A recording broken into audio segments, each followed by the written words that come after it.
Table of contents omitted in this computerized text-to-speech version of the text. The header at the top of each page was also omitted from the reading. The optical character recognition was not perfect. Some stuff is funky and mangled but mostly good. Might be best to listen to a person reading this, or better yet read the report itself. Okay, here we go. Introduction to Volume 1. This report is submitted to the Attorney General, pursuant to 28 CFR 600.8c, which states that, left bracket AT, the conclusion of the Special Counsel's work, he shall provide the Attorney General a confidential report explaining the prosecution or declination decisions, left bracket the Special Counsel right bracket reached. The Russian government interfered in the 2016 presidential election in sweeping and systematic fashion. Evidence of Russian government operations began to surface in mid-2016. In June, the Democratic National Committee and its cyber response team publicly announced that Russian hackers had compromised its computer network. Releases of hacked materials, hacks that public reporting soon attributed to the Russian government, began that same month. Additional releases followed in July through the organization WikiLeaks, with further releases in October and November. In late July 2016, soon after WikiLeaks' first release of stolen documents, a foreign government contacted the FBI about a May 2016 encounter with Trump campaign foreign policy advisor George Papadopoulos. Papadopoulos had suggested to a representative of that foreign government that the Trump campaign had received indications from the Russian government that it could assist the campaign through the anonymous release of information damaging to Democratic presidential candidate Hillary Clinton. That information prompted the FBI on July 31, 2016, to open an investigation into whether individuals associated with the Trump campaign were coordinating with the Russian government in its interference activities. That fall, two federal agencies jointly announced that the Russian government directed recent compromises of emails from us persons and institutions, including us political organizations, and left bracket THESE thefts and disclosures are intended to interfere with the US election process. After the election, in late December 2016, the United States imposed sanctions on Russia for having interfered in the election. By early 2017, several congressional committees were examining Russia's interference in the election. Within the executive branch, these investigatory efforts ultimately led to the May 2017 appointment of Special Counsel Robert S. Mueller. The order appointing the Special Counsel authorized him to investigate the Russian government's efforts to interfere in the 2016 presidential election, including any links or coordination between the Russian government and individuals associated with the Trump campaign. As set forth in detail in this report, the Special Counsel's investigation established that Russia interfered in the 2016 presidential election, principally through two operations. First, a Russian entity carried out a social media campaign that favored presidential candidate Donald J. Trump and disparaged presidential candidate Hillary Clinton. Second, a Russian intelligence service conducted computer intrusion operations against entities, employees, and volunteers working on the Clinton campaign, and then released stolen documents. The investigation also identified numerous links between the Russian government and the Trump campaign. Although the investigation established that the Russian government perceived it would benefit from a Trump presidency and worked to secure that outcome, and that the campaign expected it would benefit too. S Department of Justice Attorney work predchet / Matilda Setate material burned each other fed archival.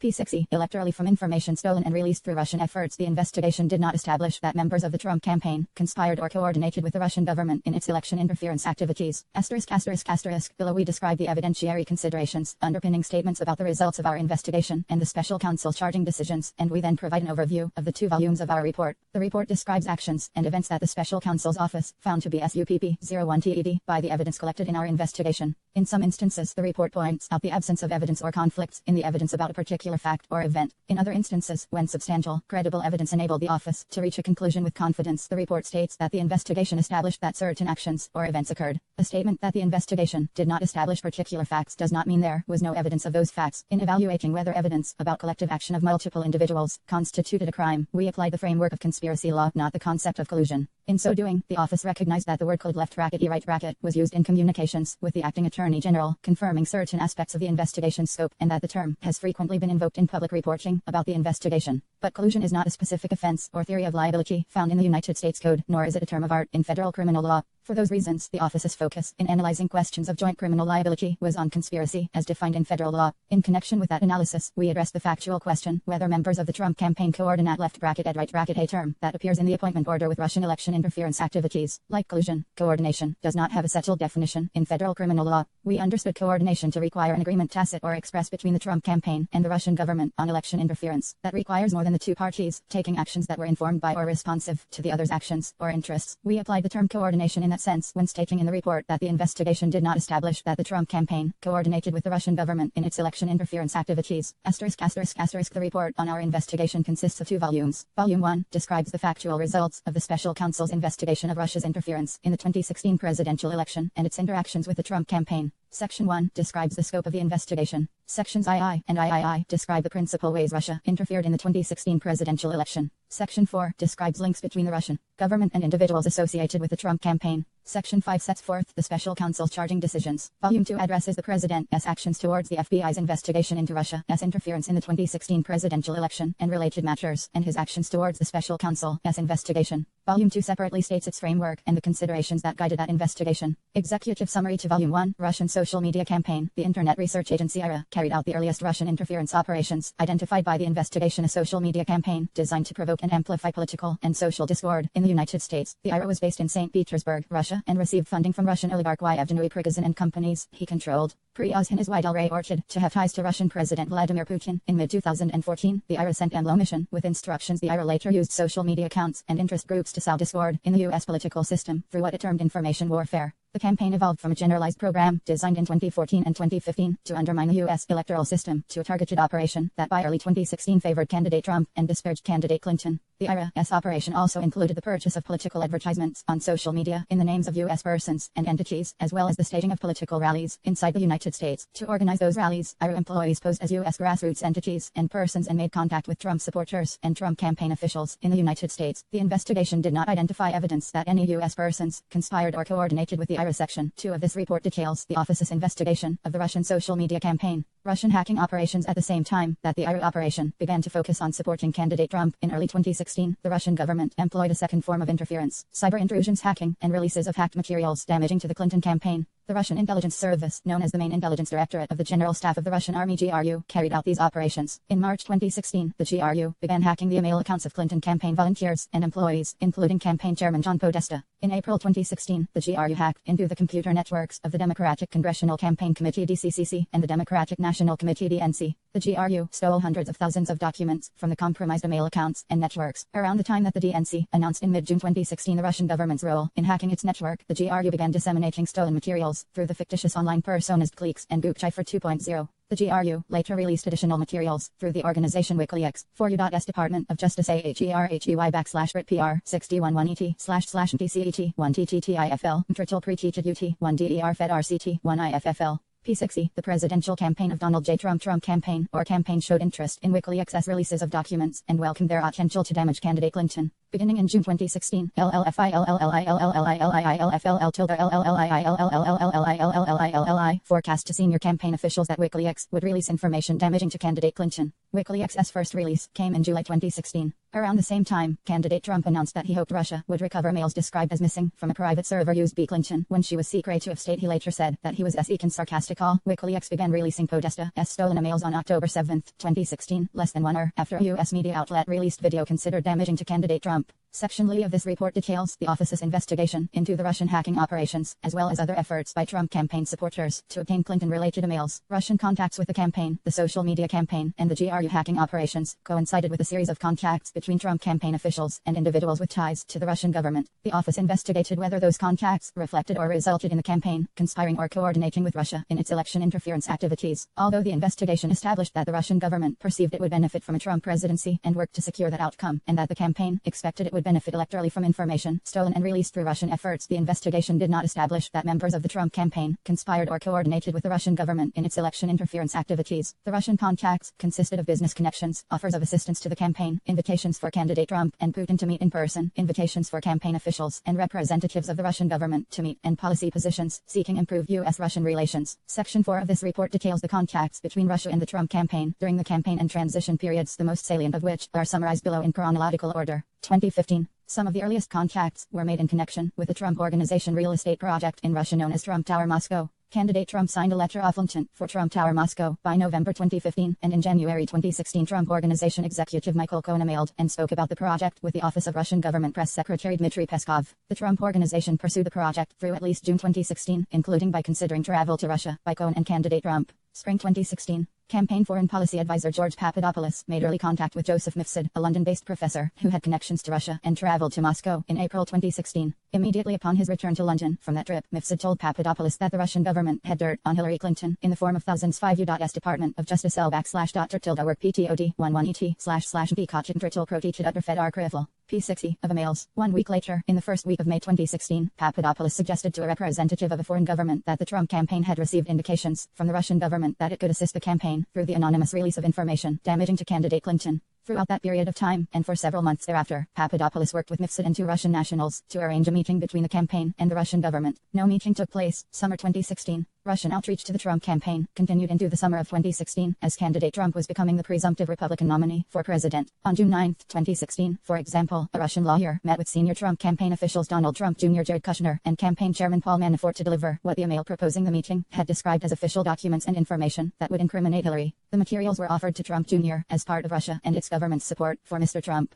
The written communications setting up the meeting showed that the campaign anticipated receiving information from Russia that could assist candidate Trump's electoral prospects, but the Russian lawyer's presentation did not provide such information. Days after the June 9 meeting, on June 14, 2016, a cybersecurity firm and the DNC announced that Russian government hackers had infiltrated the DNC and obtained access to opposition research on candidate Trump, among other documents. In July 2016, campaign foreign policy advisor Carter Page traveled in his personal capacity to Moscow and gave a keynote address at the New Economic School. Page had lived and worked in Russia between 2003 and 2007. After returning to the United States, Page became acquainted with at least two Russian intelligence officers, one of whom was later charged in 2015 with conspiracy to act as an unregistered agent of Russia. Page's July 2016 trip to Moscow and his advocacy for pro-Russian foreign policy drew media attention. The campaign then distanced itself from Page and by late September 2016 removed him from the campaign. July 2016 was also the month WikiLeaks first released emails stolen by the GRU from the DNC. On July 22, 2016, WikiLeaks posted thousands of internal DNC documents revealing information about the Clinton campaign. Within days, there was public reporting that U.S. intelligence agencies had high confidence that the Russian government was behind the theft of emails and documents from the DNC, and within a week of the release, a foreign government informed the FBI about its May 2016 interaction with Papadopoulos and his statement that the Russian government could assist the Trump campaign.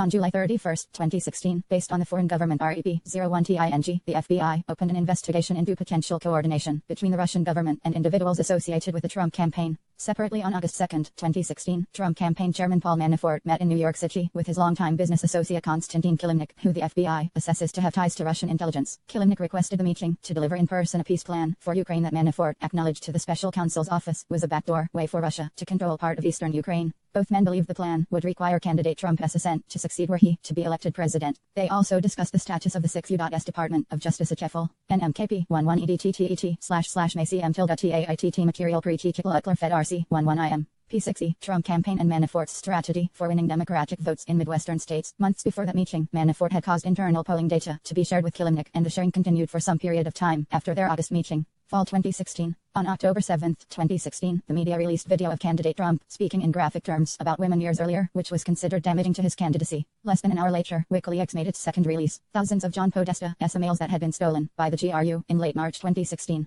The FBI and other U.S. government institutions were at the time continuing their investigation of suspected Russian government efforts to interfere in the presidential election. That same day, October 7, the Department of Homeland Security and the Office of the Director of National Intelligence issued a joint public statement that the Russian government directed the recent compromises of emails from us persons and institutions, including from us political organizations, those thefts and the disclosures of the hacked materials through online platforms such as WikiLeaks. The statement continued, are intended to interfere with the US election process, post-2016 election. Immediately after the November 8 election, Russian government officials and prominent Russian businessmen began trying to make inroads into the new administration. The most senior levels of the Russian government encouraged these efforts. The Russian embassy made contact hours after the election to congratulate the president-elect and to arrange a call with President Putin. Several Russian businessmen picked up the effort from there. Kirill Dmitriev, the chief executive officer of Russia's Sovereign Wealth Fund, was among the Russians who tried to make contact with the incoming administration. In early December, a business associate steered Dmitriev to Eric Prince, a supporter of the Trump campaign and an associate of senior Trump advisor Steve Bannon. Dmitriev and Prince later met face-to-face in January 2017 in the Seychelles and discussed U.S.-Russia relations. During the same period, another business associate introduced Dmitriev to a friend of Jared Kushner, who had not served on the campaign or the transition team.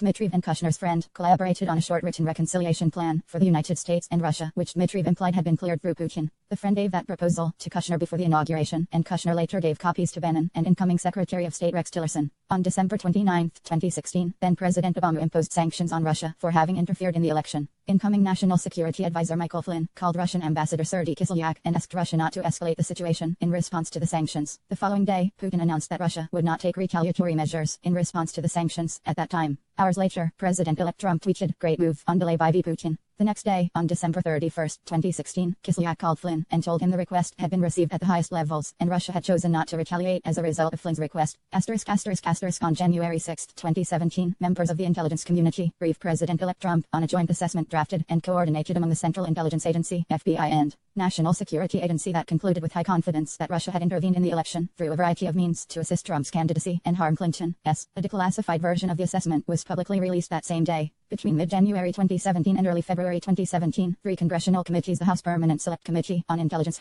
the Senate Select Committee on Intelligence, SSCI, and the Senate Judiciary Committee, SJC, announced that they would conduct inquiries, or had already been conducting inquiries, into Russian interference in the election. Then FBI Director James Comey later confirmed to Congress the existence of the FBI's investigation into Russian interference that had begun before the election. On March 20, 2017, in open session testimony before Comey stated, "I have been authorized by the Department of Justice to confirm that the FBI, as part of our counterintelligence mission, is investigating the Russian government's efforts to interfere in the 2016 presidential election, and that includes investigating the nature of any links between individuals associated with the Trump campaign and the Russian government, and whether there was any coordination between the campaign and Russia's efforts. As with any counterintelligence investigation, this will also include an assessment of whether any crimes were committed." The investigation continued under then Director Comey for the next 7 weeks until May 9, 2017, when President Trump fired Comey as FBI Director in Action, which is analyzed in Volume 2 of the REP 01T. On May 17, 2017, Acting Attorney General Rod Rosenstein appointed the special counsel and authorized him to conduct the investigation that Comey had confirmed in his congressional testimony, as well as matters arising directly from the investigation and any other matters within the scope of 28 CFR 600.4a, which generally covers efforts to interfere with or obstruct the investigation. President Trump reacted negatively to the special counsel's appointment. He told advisors that it was the end of his presidency, sought to have Attorney General Jeff Sessions and recuse from the Russia investigation, and to have the special counsel removed, and engaged in efforts to curtail the special counsel's investigation and prevent the disclosure of evidence to it, including through public and private contacts with potential witnesses. Those and related actions are described and analyzed in Volume 2 of the report. The special counsel's charging decisions. In reaching the charging decisions described in Volume 1 of the report, the office determined whether the conduct it found amounted to a violation of federal criminal law chargeable under the principles of federal prosecution. See Justice Manual 927.000 at Sec. 2018. The standard set forth in the Justice Manual is whether the conduct constitutes a crime. If so, whether admissible evidence would probably be sufficient to obtain and sustain a conviction. U.S. Department of Justice A11ERHEY/PREDT1ET//may-setchmatilial-platitude fed crivel. P6e, and whether prosecution would serve a substantial federal interest that could not be adequately served by prosecution elsewhere or through non-criminal alternatives. See Justice Manual 9270.220. Section 5 of the report provides detailed explanations of the office's charging decisions, which contain 3 main components. First, the office determined that Russia's 2 principal interference operations in the 2016 U.S. presidential election, the social media campaign and the hacking and dumping operations, violated U.S. criminal law. Many of the individuals and entities involved in the social media campaign have been charged with participating in a conspiracy to defraud the United States by undermining through deceptive acts the work of federal agencies charged with regulating foreign influence in U.S. elections, as well as related counts of identity theft. See United States v. Internet Research Agency et al. No 18 CR 32, DDC. Separately, Russian intelligence officers who carried out the hacking into Democratic Party computers and the personal email accounts of individuals affiliated with the Clinton campaign conspired to violate, among other federal laws, the Federal Computer Intrusion Statute and have been so charged. See United States v. Nikcho et al. No 18 CR 215 DDC. Second, while the investigation identified numerous links between individuals with ties to the Russian government and individuals associated with the Trump campaign, the evidence was not sufficient to support criminal charges. Among other things, the evidence was not sufficient to charge any campaign official as an unregistered agent of the Russian government or other Russian principal. And our evidence about the June 9, 2016 meeting and WikiLeaks releases of hacked materials was not sufficient to charge a criminal campaign finance violation. Further, the evidence was not sufficient to charge that any member of the Trump campaign conspired with representatives of the Russian government to interfere in the 2016 election. Third, the investigation established that several individuals affiliated with the Trump campaign lied to the office and to Congress about their interactions with Russian-affiliated individuals and related matters. Those lies materially impaired the investigation of Russian election interference. The office charged some of those lies as violations of the Federal False Statements Statute. Former National Security Advisor Michael Flynn pleaded guilty to lying about his interactions with Russian Ambassador Kislyak during the transition period.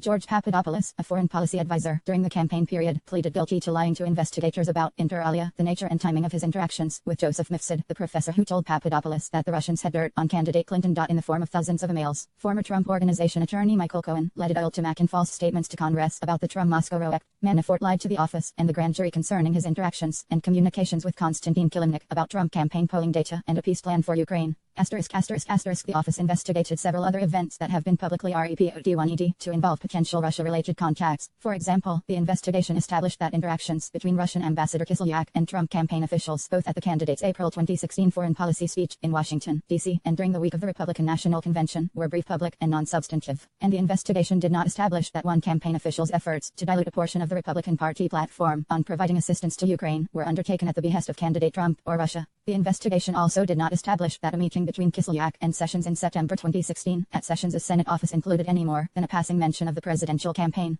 The investigation did not always yield admissible information or testimony or a complete picture of the activities undertaken by subjects of the investigation. Some individuals invoked their Fifth Amendment right against compelled self-incrimination and were not, in the office's judgment, appropriate candidates for grants of immunity. The office limited its pursuit of other witnesses and information such as information known to attorneys or individuals claiming to be members of the media in light of internal DEPA 11MENT of justice policies. CEG, Justice Manual 913.400, 13.410. Some of the information obtained via court process, moreover, was presumptively covered by legal privilege and was screened from investigators by a filter or taint team. Even when individuals testified or agreed to be interviewed, they sometimes provided information that was false or incomplete, leading to some of the false statements charges described above. And the office faced practical limits on its ability to access relevant evidence, as well numerous witnesses and subjects lived abroad, and documents were held outside the United States. Further, the office learned that some of the individuals we interviewed or whose conduct we investigated, including some associated with the Trump campaign, deleted relevant communications or communicated during the relevant period using applications that feature encryption or that do not provide for long-term retention of data or communications records. In such cases, the office was not able to corroborate witness statements through comparison to contemporaneous communications or fully question witnesses about statements that appeared inconsistent with other known facts. Accordingly, while this report embodies factual and legal determinations that the office believes to be accurate and complete to the greatest extent possible, given these identified gaps, the office cannot rule out the possibility that the unavailable information would shed additional light on or cast in a new light the events described in the report. 10U.S. Department of Justice Atinli Work Pred /Machete Eiffel. MCT1ERIAL Pre-Cheated on your FR Crifle. P6EI. The Special Counsel's investigation. On May 17, 2017, Deputy Attorney General Rod J. Rosenstein, then serving as Acting Attorney General for the Russia investigation, following the recusal of former Attorney General Jeff Sessions, on March 2, 2016 appointed the Special Counsel to investigate Russian interference with the 2016 presidential election and related matters. Office of the Deputy Attorney General, Order No. 3915 to 2017, Appointment of Special Counsel to investigate Russian interference with the 2016 presidential election and related matters. May 17, 2017, Appointment Order. Relying on the authority vested in the Acting Attorney General, including 28 U.S.C. 509, 510, and 515, the Acting Attorney General ordered the appointment of a special counsel in order to discharge the Acting Attorney General's responsibility to provide supervision and management of the Department of Justice and to ensure a full and thorough investigation of the Russian government's efforts to interfere in the 2016 presidential election. Appointment Order Introduction. The special counsel, the order stated, is authorized to conduct the investigation, confirmed by then FBI Director James B. Corney, in testimony before the House Permanent Select Committee on Intelligence on March 20, 2017, including any links and/or coordination between the Russian government and individuals associated with the campaign of President Donald Trump, and any matters that arose or may arise directly from the investigation, and any other matters within the scope of 28 CFR 600.4a. Appointment Order RB. Section 600.4 affords the special counsel the authority to investigate and prosecute federal crimes committed in the course of and with intent to interfere with the special counsel's investigation, such as perjury, obstruction of justice, destruction of evidence, and intimidation of witnesses. 28 CFR 600.4a. The authority to investigate any matters that arose directly from the investigation. Appointment Order RBE covers similar crimes that may have occurred during the course of the FBI's confirmed investigation before the special counsel's appointment. If the special counsel believes it is necessary and appropriate, the order further provided the special counsel is authorized to prosecute federal crimes arising from the investigation of these matters. C. Finally, the Acting Attorney General made applicable Sections 600.4 through 600.10 of Title 28 of the Code of Federal Regulations. D. The Acting Attorney General further clarified the scope of the special counsel's investigatory authority in two subsequent memoranda. A memorandum dated August 2, 2017, explained that the appointment order had been worded categorically in order to permit its public release without confirming specific investigations involving specific individuals. It then confirmed that the special counsel had been authorized since his appointment to investigate allegations that three Trump campaign officials Carter Page, Paul Manafort, and George Papadopoulos committed a crime or crimes by colluding with Russian government officials with respect to the Russian government's efforts to interfere with the 2016 presidential election. The memorandum also confirmed the special counsel's authority to investigate certain other matters, including two additional sets of allegations involving Manafort crimes arising from payments he received from the Ukrainian government and crimes arising from his receipt of loans. 11U.S. Department of Justice ATTERT 1EY Work Predchet //Matilda CETTLAIA Material PRETEETEDUT 1DER Fed R Crivil P6E from a bank whose CEO was then seeking a position in the Trump administration. allegations that Papadopoulos committed a crime or crimes by acting as an unregistered agent of the Israeli government, and 4 sets of allegations involving Michael Flynn, the former national security advisor to President Trump. On October 20, 2017, the acting attorney general confirmed in a memorandum the special counsel's investigative authority as to several individuals and entities. First, as part of a full and thorough investigation of the Russian government's efforts to interfere in the 2016 presidential election, the special counsel was authorized to investigate the pertinent activities of Michael Cohen, Richard Gates, Roger Stone, and confirmation of the authorization to investigate such individuals. The memorandum stressed does not suggest that the special counsel has made a determination that any of them has committed a crime. Second, with respect to Michael Cohen, the memorandum recognized the special counsel's authority to investigate leads related to Cohen's establishment and use of Essential Consultants LLC to inter alia receive funds from Russian-backed entities. Third, the memorandum memorialized the special counsel's authority to investigate individuals and entities who were possibly engaged in jointly undertaken activity with existing subjects of the investigation, including Paul Manafort. Finally, the memorandum described an FBI investigation opened before the special counsel's appointment into allegations that then Attorney General Jeff Sessions made false statements to the United States Senate and confirmed the special counsel's authority to investigate that matter. The special counsel structured the investigation in view of his power and authority to exercise all investigative and prosecutorial functions of any United States attorney. 28 CFR 600.6 Like U.S. Attorney's Office, the Special Counsel's Office considered a range of classified and unclassified information available to the FBI in the course of the office's Russia investigation, and the office structured that work around evidence for possible use in prosecutions of federal crimes, assuming that one or more crimes were identified that warranted prosecution. There was substantial evidence immediately available to the special counsel at the inception of the investigation in May 2017, because the FBI had, by that time, already investigated Russian election interference for nearly 10 months. The special counsel's office exercised its judgment regarding what to investigate and did not. For instance, investigate every public report of a contact between the Trump campaign and Russian-affiliated individuals and entities. The office has concluded its investigation into links and coordination between the Russian government and individuals associated with the Trump campaign. Certain proceedings associated with the office's work remain ongoing. After consultation with the Office of the Deputy Attorney General, the office has transferred responsibility for those remaining issues to other components of the Department of Justice, and FBI Appendix D lists those transfers. 2 district courts confirmed the breadth of the special counsel's authority to investigate Russia election interference and links and/or coordination with the Trump campaign.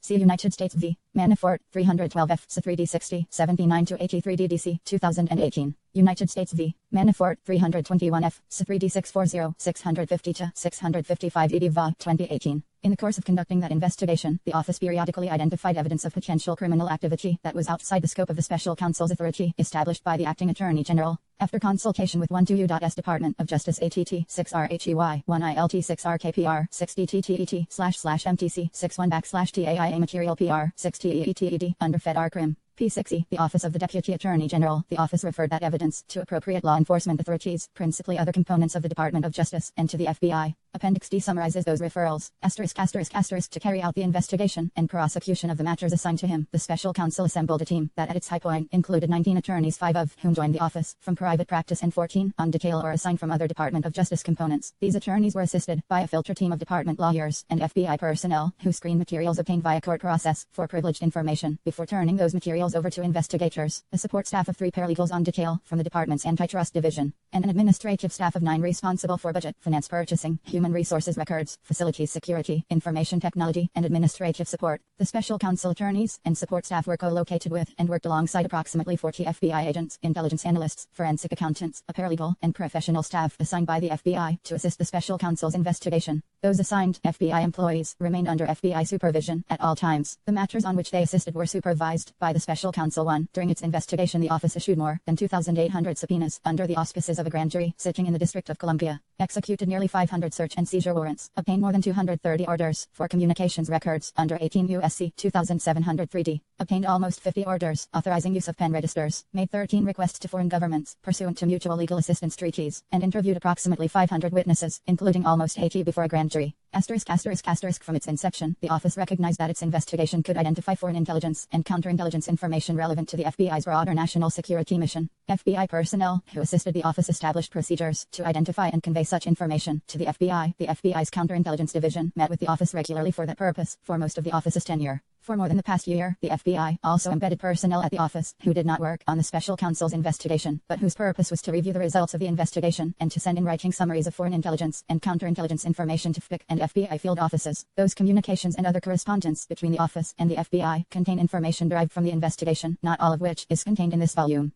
This volume is a summary. It contains, in the office's judgment, that information necessary to account for the special counsel's prosecution and declination decisions, and to describe the investigation's main factual results. 1. FBI personnel assigned to the special counsel's office were required to adhere to all applicable federal law and all department and FBI regulations, guidelines, and policies. An FBI attorney worked on FBI-related matters for the office, such as FBI compliance with all FBI policies and procedures, including the FBI's Domestic Investigations and Operations Guide, DIOG. That FBI attorney worked under FBI legal supervision, not the special counsel's supervision. 1II. Russian active measures, social media campaign. The first form of Russian election influence came principally from the Internet Research Agency, LLC, a Russian organization, funded by Yevgeny Viktorovich Prigozhin and companies he controlled, including Concord Management and Consulting, LLC, and Concord Catering, collectively Concord. 2. The IRA conducted social media operations targeted at large U.S. audiences with the goal of sowing discord in the U.S. political system. 3. These operations constituted active measures, Akbima Prumu 1, a term that typically refers to operations conducted by Russian security services aimed at influencing the course of international affairs for the IRA and its employees began operations targeting the United States as early as 2014.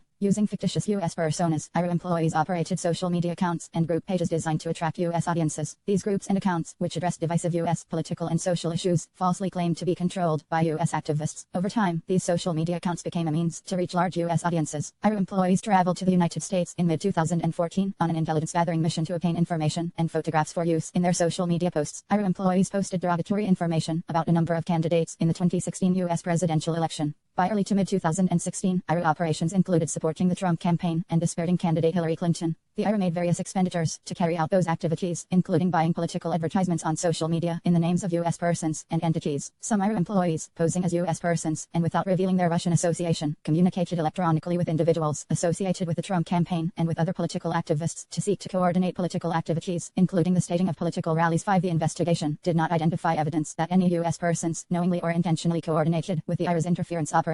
By the end of the 2016 U.S. election, the IRA had the ability to reach millions of U.S. persons through their social media accounts, multiple IRA-controlled Facebook groups, and 2. The office is aware of reports that other Russian entities engaged in similar active U.S. operations targeting the United States. Some evidence collected by the office corroborates those REP-01TS, and the office has shared that evidence with other offices in the Department of Justice and FBI. 3. Harm to ongoing matter. See also SM 2,230,634, Serial 44 analysis. The FBI case number cited here and other FBI case numbers identified in the report should be treated as law enforcement sensitive given the context. The report contains additional law enforcement sensitive information. 4. As discussed in Part 5 below, the active measures investigation has resulted in criminal charges against 13 individual Russian nationals and 3 Russian entities, principally for conspiracy to defraud the United States in violation of 18 U.S.C. 371. See Volume 1, Section VA, Infra. Indictment, United States v. Internet Research Agency, et al., 118 CR 32 DDC February 16, 2018. I Internet Research Agency Indictment, 14U.S Department of Justice ATTSRAE tilde, work prestet / geeksata.em tritle presti to UAR FR crifle.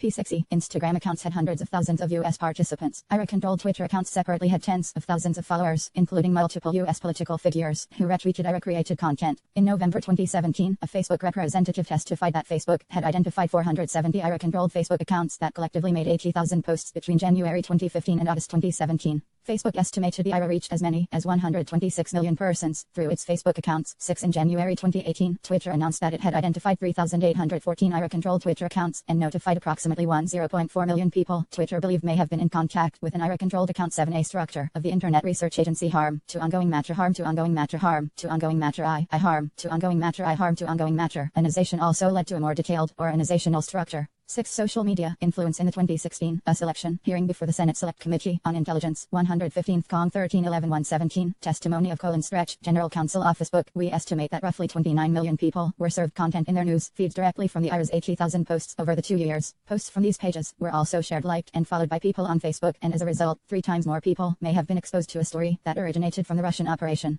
Our best estimate is that approximately 126 million people may have been served content from a page associated with the IRA at some point during the 2-year period. The Facebook representative also testified that Facebook had identified 170 Instagram accounts that posted approximately 120,000 pieces of content during that time. Facebook did not offer an estimate of the audience reached by Instagram. 7. Twitter update on Twitter's review of the 2016 US election January 31, 2018. 8. CSM 2,230,634, Serial 92. 9. Harm to ongoing matter. 10. Harm to ongoing matter. 11. CSM 2,230,634, Serial 86. Harm to ongoing matter. Harm to ongoing matter. A harm to ongoing matter of 2014. The IRA began to hide its funding and activities.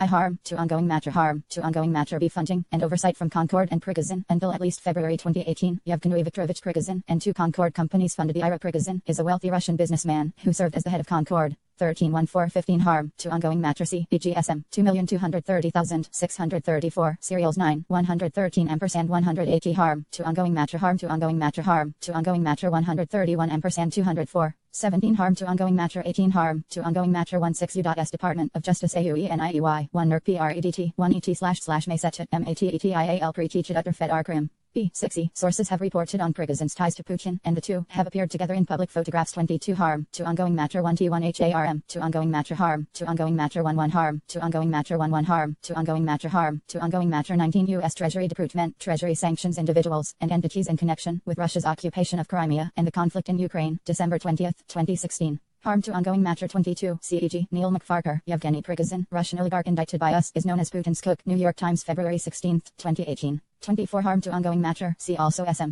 17 U.S. Department of Justice Atert Work PRED 11 ET / MG Sechifilm Tritil Pernteached under Fed R. Krim. P60 harm to ongoing matter harm to ongoing matter harm to ongoing matter harm to ongoing matter harm to ongoing matter 26 harm to ongoing matter 27 harm to ongoing matter 28. The term TRO11 refers to internet users, in this context paid operatives who post inflammatory or otherwise disruptive content on social media or other websites. 18 U.S. Department of Justice less than WERTTEYWERLC pre-chat / moy set joyful material pre-teachy on your FR krivel. P60 6_ harm to ongoing matter. In May 2016, IRA employees claiming to be U.S. social activists and administrators' office book groups recruited U.S. persons to hold signs, including one in front of the White House that read "Happy 55th birthday, dear boss," as in homage to Prigozhin, whose 55th birthday was on June 1, 2016. 31 Hair V LLJVIILI 1V1 AUR harm to ongoing matter C. The IRA targets U.S. elections 1. The IRA ramps up U.S. operations as early as 2014. I harm to ongoing matter subdivided the translator department into different responsibilities, ranging from operations on different social media platforms to analytics to 29 investigative technique. CSM 2,230,634 serials 131 ampersand 204. 30 CSM 2,230,634 serial 156 Internet Research Agency indictment R12B. See also 52616 Facebook messages ID 147993689565747 United Muslims of America ampersand 3119 U.S. Department of Justice @RT work project / may contate material protechat 1 underfield archival. P60 graphics and it harm to ongoing matter harm to ongoing matter harm to ongoing matter I 34 ICSM 2,230,634 serial 204 harm to ongoing matter. Harm to ongoing matter 37 IRA employees also traveled to the United States on intelligence gathering missions. In June 2014, 4 IRA employees applied to the U.S. Department of State to enter the United States while lying about the purpose of their trip and claiming to be 4 friends who had met at a party. 38 Ultimately, 2 IRA employees Anna Bogacheva and Alexandra Krylova received visas and entered the United States on June 4, 2014. Harm to ongoing matter 35 harm to ongoing matter 37 harm to ongoing matter 38 CSM 2,230,634 serials 150 ampersand 172 harm to ongoing matter.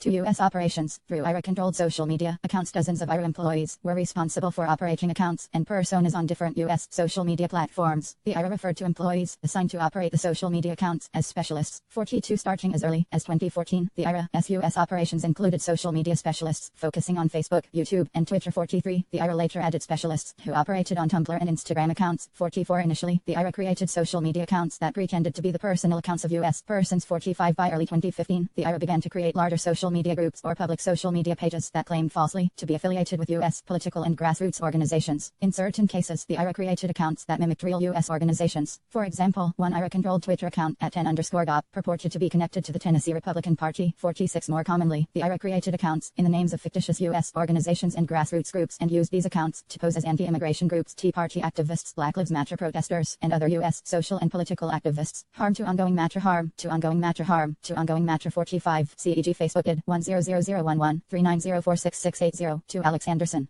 Facebook ID 1000096261732 for Andrea Hansen. Facebook ID 1000097286184 27 Gary Williams. Facebook ID 1000136400433 37 Lakeisha Richardson. 46. The account claimed to be the unofficial Twitter of Tennessee Republicans and made posts that appeared to be endorsements of the state political party. CEG at 10_GOP /3 first 6 tweet Tennessee GOP backs at READONALDTRUMP period hash Mackie America Grie Chogan hash Tngap hash Tennessee hash GOP. 22 U.S. Department of Justice ATTERHE tilde net LC pre-chat // may set AI material pre-key to unrefi R critical. P6E, harm to ongoing matter. Harm to ongoing matter in IFL. The focus on the U.S. presidential campaign continued throughout 2016. 2016 internal reviewing the IRA-controlled Facebook group secured borders. The 47 harm to ongoing matter. 48 CEG SM 2,230,634 serial 13149. The IRA posted content about the Clinton candidacy before Clinton officially announced her presidential campaign. IRA-controlled social media accounts criticized Clinton's record as Secretary of State and promoted various critiques of her candidate. The IRA also used other technique. 50 harm to ongoing matter. 23U.S. Department of Justice @org/org project / may call tail matetial protected elder fed archival.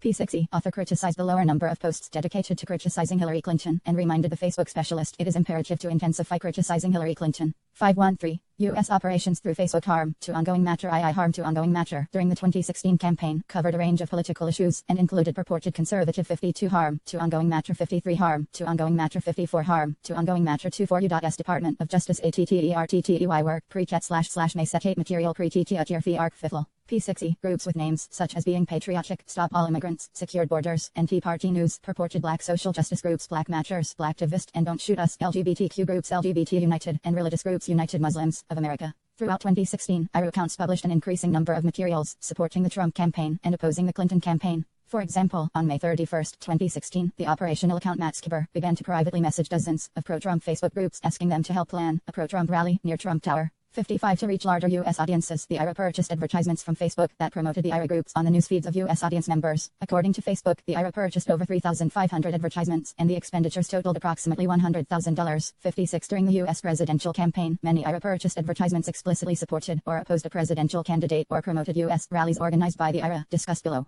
As early as March 2016, the IRA purchased advertisements that overtly opposed the Clinton campaign. For example, on March 18, 2016, the IRA purchased an advertisement depicting candidate Clinton and a caption that read in part, "If one day God lets this liar enter the White House as a president, that day would be a real national tragedy." 57 Similarly, on April 6, 2016, the IRA purchased advertisements for its account Black Matters, calling for a flash mob of U.S. persons to take a photo with #Hillary Clinton for prison 2016 or #NoHillary 2016. 58 IRA purchased advertisements featuring Clinton were, with very few exceptions, negative. 59 IRA purchased advertisements referencing candidate Trump largely supported his campaign. The first known IRA advertisement explicitly endorsing the Trump campaign was purchased on April 19, 2016. The IRA bought an advertisement for its Instagram account Tea Party News asking U.S. persons to help them make a patriotic team of young Trump supporters by uploading photos with the hashtag #KIDS4TRUMP. 60 in subsequent months, the IRA purchased dozens of advertisements supporting the Trump campaign, predominantly through the Facebook groups Being Patriotic, Stop All Invaders, and Secured Borders. 55 53116 Facebook message, id10009922908461 Matt Skipper. 285 3116 Facebook message, id10009922908461 Matt Skipper. 256 social media influence in the 2016 US election hearing before the Senate Select Committee on Intelligence. 115th Cong 1311-117 testimony of Colin Stretch, General Counsel of Facebook. 57 3/18/16 Facebook advertisement, id 6045505152575. 58 4616 Facebook advertisement, id 6043740225319. 59 CSM 2,230,634 serial 213 documenting politically oriented advertisements from the larger set provided by Facebook. 64 1916 Facebook advertisement, id 6045151094235. 25U.S. Department of Justice A.TTON1E.Y work project / mako.ta full material protected folder feckle arctiful. P6E collectively, the IRA social media accounts reached tens of millions of U.S. persons. Individual IRA social media accounts attracted hundreds of thousands of followers. For example, at the time they were deactivated by Facebook in mid-2017, the IRA's United Muslims of America Facebook group had over 300,000 followers. The Don't Shoot Us Facebook group had over 250,000 followers. The Being Patriotic Facebook group had over 200,000 followers. And the Secured Borders Facebook group had over 130,000 followers. 61. According to Facebook, in total the IRA-controlled accounts made over 80,000 posts before their deactivation in August 2017, and these posts reached at least 29 million U.S. persons, and may have reached an estimated 126 million people. 624. U.S. operations through Twitter. Harm to ongoing matter. Harm to ongoing matter. Separately, the IRA operated a network of automated Twitter accounts, commonly referred to as a bot network, that enabled the IRA to amplify existing content on Twitter. Individualized accounts. Harm to ongoing matter. Harm to ongoing matter. 61. See Facebook at 14799368956566747 United Muslims of America. Facebook at L1572334009601261 T-Shoot. Facebook id 160-1685693432389 Being patriotic. Facebook id 7571839577162000 Secured borders. Harm to ongoing matter 62 Social media influence in the 2016 US election. Hearing before the Senate Select Committee on Intelligence 115th Cong 1311/1/17 Testimony of Stretch General Counsel Office Book 63 Harm to ongoing matter 64 Harm to ongoing matter 65 Harm to ongoing matter 26 U.S. Department of Justice AFTAT equal AE tilde work predet / key Karatifilm Brittle PROTEETED Adderfed Arcrifi P60 66 Harm to ongoing matter. The IRA operated individualized Twitter accounts similar to the operation of its Facebook accounts by continuously posting original content to the accounts while also communicating with US Twitter users directly through public tweeting or Twitter's private messaging. The IRA used many of these accounts to attempt to influence US audiences on the election. Individualized accounts used to influence the US presidential election included @10_GOP described above, @Jen_Abrams claiming to be a Virginian Trump supporter with 70,000 followers, @Pamela_More13 claiming to be a Texan Trump supporter with 70,000 followers, and @America_ist an anti-immigration persona with 24,000 followers. 67 In May 2016, the IRA created a Twitter account @March_for_Trump which promoted IRA organized rallies in support of the Trump campaign described below. 68 Using these accounts and others, the IRA provoked reactions from users and the media. Multiple IRA posted tweets gained popularity. 70 U.S. media outlets also quoted tweets from IRA-controlled accounts and attributed them to the reactions of real U.S. persons. 71 Similarly, numerous high 66 Harm to ongoing matter 67 other individualized accounts included Miss Renusis, an account with 3,800 followers that posted pro-Sanders and anti-Clinton material. 687 C @March_for_Trump 5/30/16 tweet first post from account. For example, one IRA account tweeted to those people who hate the Confederate flag, "Did you know that the flag and the war wasn't about slavery, it was all about money?" The tweet received over 40,000 responses @Jen_Abrams for 24/17 2:37 p.m. Tweet 71 Josephine Lukito & Chris Wells. Most major outlets have used Russian tweets as sources for partisan opinion. Study Columbia Journalism Review March 8, 2018. See also Twitter steps up to explain #New York values to Ted Cruz. Washington Post January 15, 2016. Citing IRA tweet. People are slamming the CIA/or claiming Russia tried to help Donald Trump. U.S. News & World Report December 12, 2016. 27 U.S. Department of Justice AUERHE.Y Work PREA 11ET / Moisetchoi Material Pre-QR Krivel. P6C Profile U.S. persons, including former Ambassador Michael McFaul, 72 Roger Stone, 73 Sean Hannity, 74 and Michael Flynn Jr., 75 retweeted or responded to tweets posted to these IRA-controlled accounts. Multiple individuals affiliated with the Trump campaign also promoted IRA tweets discussed below. B. IRA botnet activities in January 2018. Twitter publicly identified 3,814 Twitter accounts associated with the IRA 79, according to Twitter. In the 10 weeks before the 2016 U.S. presidential election, these accounts posted approximately 175,993 tweets, approximately 8.4% of which were election 72 @McFaul 4/30/16 tweet responding to tweet by @Jen_Abrams. 73 @RogersTonair 5/30/16 tweet retweeting @Pamela_Moral3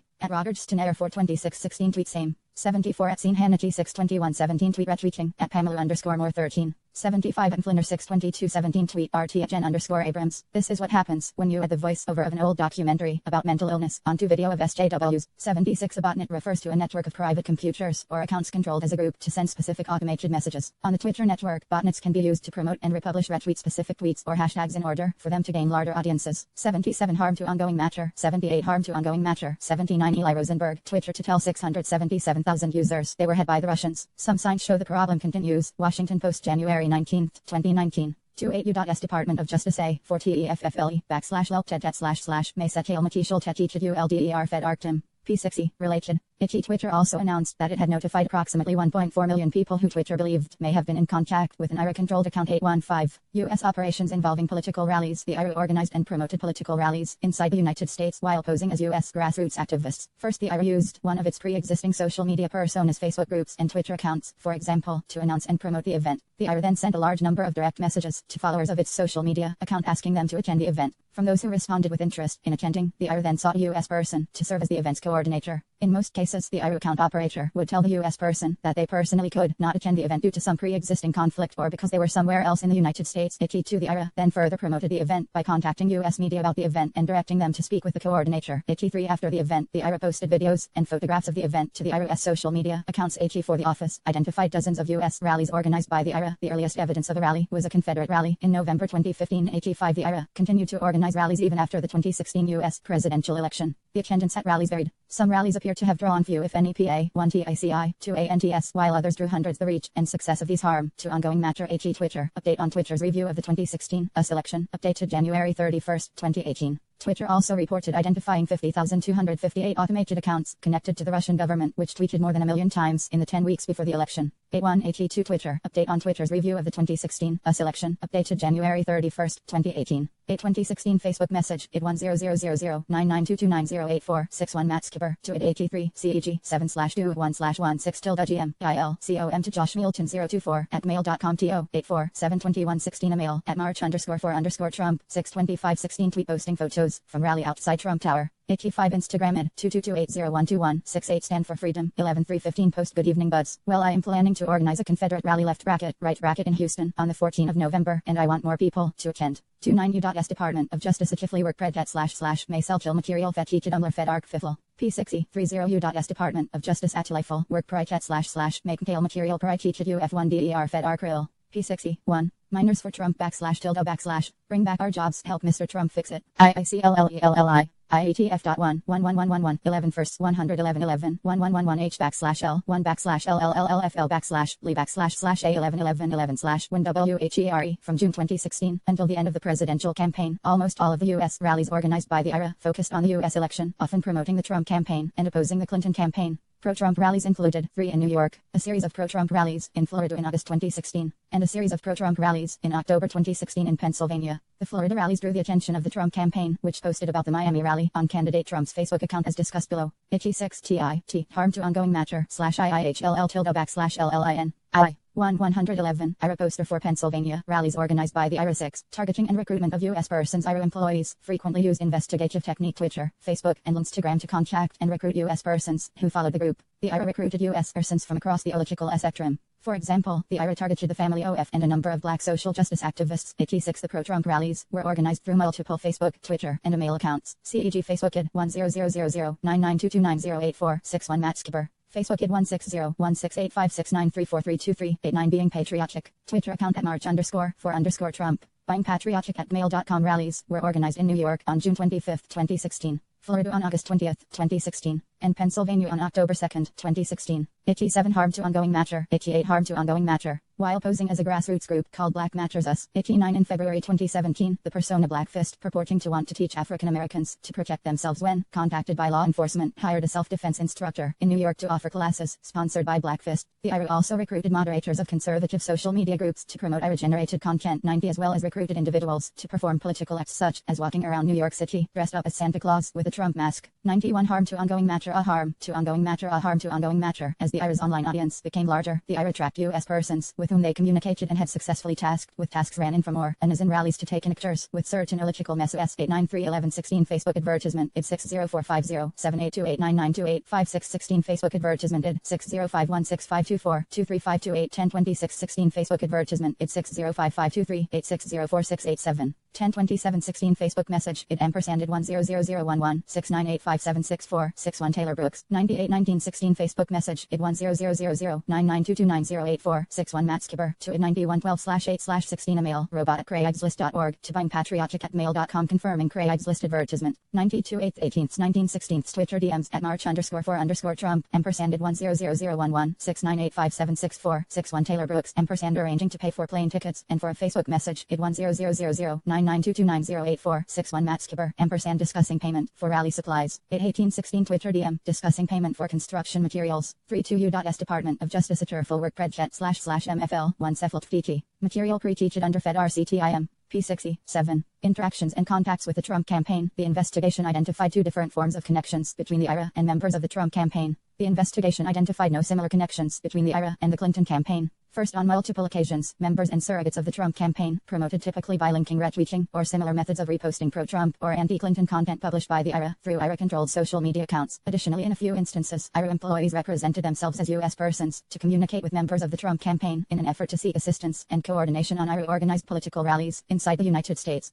Trump campaign promotion of IRA political materials among the U.S. leaders of public opinion targeted by the IRA were various members and surrogates of the Trump campaign. In total, Trump campaign affiliates promoted dozens of tweets, posts, and other political content created by the IRA. Posts from the IRA-controlled Twitter account at 10_GOP were cited or retweeted by multiple Trump campaign officials and surrogates, including Donald J. Trump Jr., 96 Eric 96 CEG, at Donald Trump 102616 tweet RT, at 10_GOP. Breaking thousands of names changed on voter rolls in Indiana. Police investigating voter fraud drained swamp. At Donald Trump 11/2/16 tweet RT at 10_gop. Breaking. Voter fraud by counting tens of thousands of ineligible mail-in Hillary votes being reported in Broward County, Florida. At Donald Trump 11/8/16 tweet RT at 10_gop. This vet passed away last month before he could vote for Trump. Here he is in his MAGA hat voted election day. Trump Jr. retweeted additional at 10_gop content subsequent to the election. 33U.S Department of Justice //Mayset material pre-teachet your critical. P60, Trump, 97K and Conway 98 Brad Parscale, 99 and Michael T. Flynn, 100. These posts included allegations of voter fraud, 101 as well as allegations that Secretary Clinton had mishandled classified information 102. A November 7, 2016 post from the IRA-controlled Twitter account at Pamela_more13 was retweeted by Donald J. Trump Jr. 103. On September 19, 2017, President Trump's personal account at Real Donald Trump responded to a tweet from the IRA-controlled account at L0_gop, the backup account of at 10_gop, which had already been deactivated by Twitter. The tweet read, "We love you, Mr. President." 104 IRA employees monitored the reaction of the Trump campaign and later Trump administration officials to their tweets. For example, on August 23, 2016, the IRA-controlled persona Matt Skipper Facebook account sent a message to US Tea Party activist writing.u that Mr. Trump posted about our event in Miami. This is great. 105 The IRA employee included a screenshot of candidate Trump's Facebook account, which included a post about the August 20, 2016 political rallies organized by the IRA. Thank you for your support, Miami. Mylearn Jessel SHA1ED, follows Laron YQU1 Trump sign, waving day YES1E1DA.Y. I view and Ray is no question together, we will make Amica great again. Screenshot of Trump Facebook account from Matt Skybe, 97 at Eric Trump 10 2016 tweet RT at 10_gop. Breaking Hillary shuts down press conference when asked about DNC operatives corruption, &voter fraud #debate tonight #Trump. 98 at KN Nipples 11/6/16 tweet RT at 10_gop. Mother of jailed sailor. Hold Hillary to same standards as my son on classified info. #hilarious email #Weinergate. 99 at Parscale 10/15/16 tweet thousands of deplorables chanting to the media. Tell the truth. RT if you are also done w/biased media. #variety feeling. 100 at Jenflin 11/7/16 retweeting at 10_gop post that included in part at READONALDTRUMP & at Mike_Pence will be our next POTUS &POTUS. 101 at 10_gop 10/11/16 tweet North Carolina finds 2,214 voters over the age of 110. 102 at 10_gop 11/6/16 tweet mother of jailed sailor. Hold Hillary to same standards as my son on classified info. #Hillary mail #Weinergate. 103 at Donald Trump 11/7/16 tweet RT at Pamela_more13. Detroit residents speak out against the failed policies of Obama, Hillary & Democrats. 104 at READONALDTRUMP. 9/19/17 7:33 p.m. Tweet thank you for your support, Miami. My team just shared photos from your Trump sign Wyoming Day yesterday. I love you, and there is no question. Together we will make America great again. 105 8/23/16 Facebook message at 10000992290846 Matt Skipper tweeted. Harm to ongoing matter IB. Contact with Trump campaign officials in connection to rallies. Starting in June 2016, the IRA contacted different U.S. persons affiliated with the Trump campaign in an effort to coordinate pro-Trump IRA-organized rallies inside the United States. In all cases, the IRA contacted the campaign while claiming to be U.S. political activists working on behalf of a conservative grassroots organization. The IRA's contacts included requests for signs and other materials to use at rallies. 107 as well as requests to promote the rallies and help coordinate August 108, while certain campaign volunteers agreed to provide the requested support, for example, agreeing to set aside a number of signs. The investigation has not identified evidence that any Trump campaign official understood the requests were coming from foreign nationals. ******. In sum, the investigation established that Russia interfered in the 2016 presidential election through the active measures social media campaign carried out by the IRA, an organization funded by Prigozhin and companies that he controlled. As explained further in Volume 1, Section VA, Infra, the office concluded and a grand jury has alleged that Prigozhin, his companies, and IRA employees violated U.S. law through these operations, principally by undermining through deceptive acts the work of federal agencies charged with regulating foreign influence in U.S. elections. 107 CEG 8/16/16 email Josh Nielsen 024 at mail.com to at donaldtrump.com asking for Pence signs for Florida rally. 8/18/16 email Josh Nielsen 024 at mail.com to at donaldtrump.com akin for Trump/Pence signs for Florida rally. 8/12/16 email at donaldtrump.com asking for contact phone numbers for Trump. Josh Nielsen 024 at mail.com to campaign affiliates in various Florida cities and signs. 108 8/15/16 email to Josh Nielsen 024 locations to the Florida Goes Trump list. 8/16/16 email JOSHMI 1TON 024 at mail.com volunteering to send an email blast to followers. 35 2.S Department of Justice ATTEM 1EY work PROD 11ET/M1TYCOT 1T1TIT 1MFTTERI 1TL Pro Teach UT 1DER Fed Arc Rifley. P60 III Russian hacking and dumping operations. Beginning in March 2016, units of the Russian Federation's main intelligence directorate of the General Staff GRU hacked the computers and email accounts of organizations, EMPLOYEES, and volunteers supporting the Clinton campaign, including the email account of campaign chairman John Podesta. Starting in April 2016, the GRU hacked into the computer networks of the Democratic Congressional Campaign Committee DCCC and the Democratic National Committee DNC. The GRU targeted hundreds of email accounts used by Clinton campaign employees, advisors, and volunteers. In total, the GRU stole hundreds of thousands of documents from the compromised email accounts and networks 109. The GRU later released stolen Clinton campaign and DNC documents through online personas, cliques, and Bookcipher 2.0, and later through the organization WikiLeaks. The release of the documents was designed and timed to interfere with the 2016 U.S. presidential election and undermine the Clinton campaign. The Trump campaign about WikiLeaks' activities. The investigation was unable to resolve WikiLeaks' release of the stolen Podesta emails on October 7, 2016. The same day, a video from years earlier was published of Trump using graphic language about women. GRU hacking directed at the Clinton campaign. 1. GRU units target the Clinton campaign. 2. Military units of the GRU carried out the computer intrusions into the Clinton campaign, DNC, and DCCC. Military units 26,165 and 74,455. 110. Military Unit 26165 is a GRU cyber unit dedicated to targeting military, political, governmental, and non-governmental organizations outside of Russia, including in the United States. 111. The unit was subdivided in 2 departments with different specialties. One department, for example, developed specialized malicious software malware, while another department conducted large-scale phishing campaigns. 112. A Bitcoin mining operation. 109. As discussed in Section 5 below, our office charged 12 GRU officers for crimes arising from the hacking of these computers, principally with conspiring to commit computer intrusions, in violation of 18 U.S.C. 1030 and 371. See Volume 1, Section BB, Infra. Indictment, United States v. Netikshonno. I-18 CR 215 DDC July 13, 2018. Doc 1 Netiksho Indictment. 110 Netiksho Indictment R1. 111 Separate from this office's indictment of GRU officers. In October 2018, a grand jury sitting in the Western District of Pennsylvania returned an indictment charging certain members of Unit 26,165 with hacking the U.S. Anti-Doping Agency, the World Anti-Doping Agency, and other international sport associations. United States v. Alexei Sergeyevich Morinets, No 18 to 263 WD Pod. 112 Is phishing a mail is designated to appear as though it originates from a trusted source and solicits information to enable the sender to gain access to an account or network, or causes the recipient to 360.s Department of Justice Moray Work Project //Mach 8 Material Protected Fed Archival.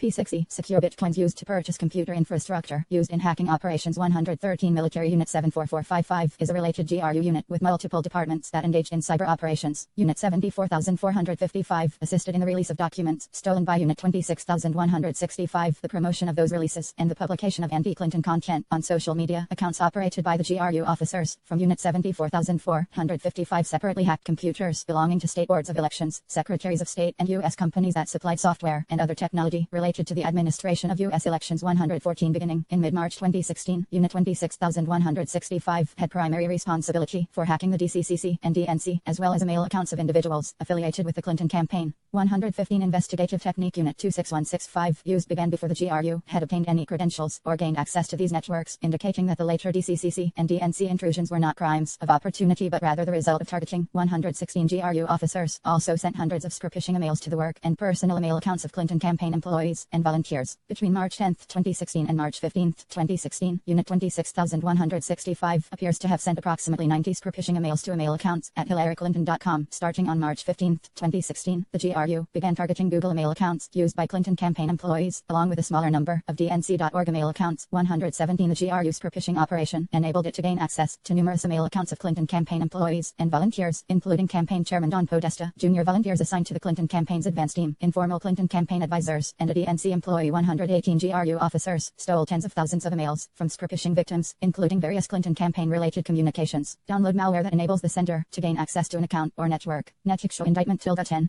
113 Bitcoin mining consists of unlocking new bitcoins by solving computational problems. To make purchases, the GRU routed funds into other accounts through transactions designed to obscure the source of funds. Netiksho Indictment 62. 1111 kept its newly mined coins in an account on the Bitcoin exchange platform sex.io. 114 Netiksho Indictment 69. 115 Netiksho Indictment 9. 116 CSM 2589105 serials 144 ampersand 495 118 Investigative Technique 37 U.S. Department of Justice ATTERT 1 EY Work P 12 ED 11 ET //MTTY Kate MATERITTL Pre-Teach UT1 DER Fed Archival P6E 2 Intrusions into the DCCC and DNC networks.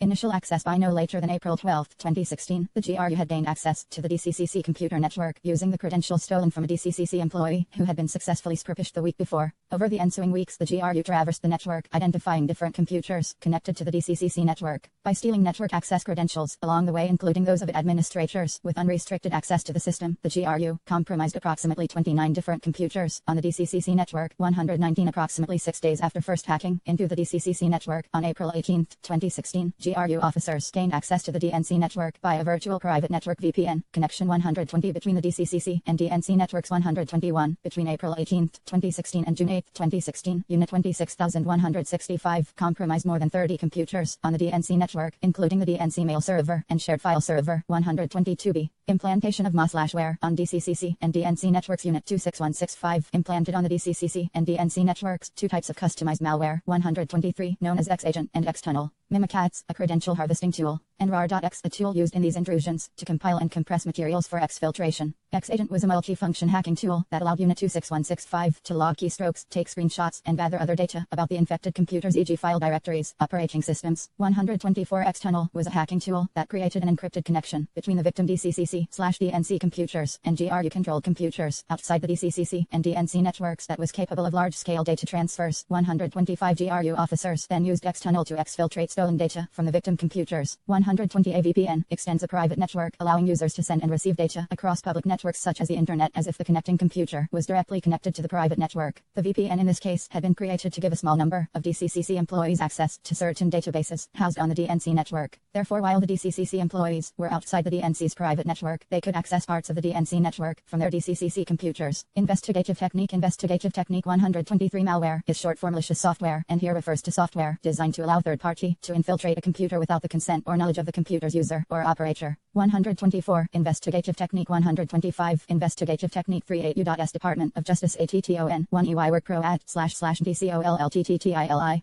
Virtual Pro D2 Unsafir Crim P6E to operate X-Agent and X-Tunnel on the DCCC and DNC networks. Unit 26165 officers set up a group of computers outside those networks to communicate with the implanted malware. 126 The first set of GRU-controlled computers, known by the GRU as middle server, sent and received messages to and from malware on the DNC/DCCC networks. The middle servers, in turn, relayed messages to a second set of GRU-controlled COMTERS labeled internally by the GRU as an EMS panel. The EMS panel served as a 1J, one nerve center, through which GRU officers monitored and directed the malware's operations on the DNC/DCCC networks. 127 JJFF11/1FLFFL Investigative technique. Investigative technique. Investigative technique 126 In connection with these intrusions, the GRU used computers, virtual private networks, dedicated servers operated by hosting companies, etc., that at least from third-party providers located all over the world. The investigation identified rental agreements and payments for computers located in inter alia, all of which were used in the operations targeting the U.S. election. E 127 Netic show indictment R25 128 Netic show indictment R24 C 129 Netic show indictment R24B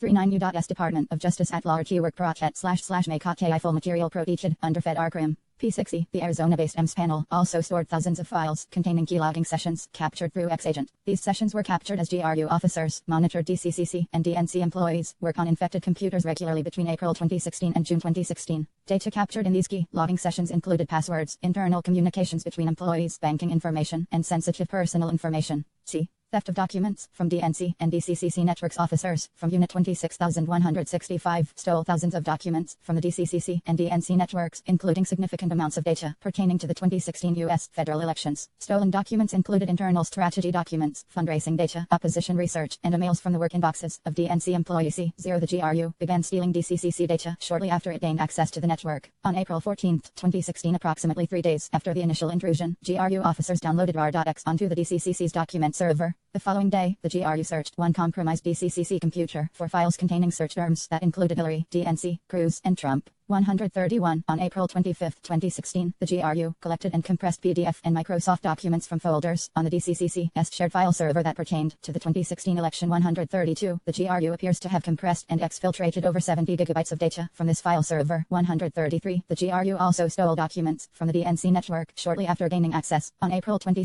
2016, the GRU copied files from the DNC network to GRU-controlled computers. Stolen documents included the DNC's opposition research into candidate Trump. 134 between approximately May 25, 2016 and June 1, 2016, GRU officers accessed the DNC's mail server from a GRU-controlled computer leased inside the United States. 135. During these connections, 130 Network show indictment II 27-29. Investigative technique 131. Investigative technique SM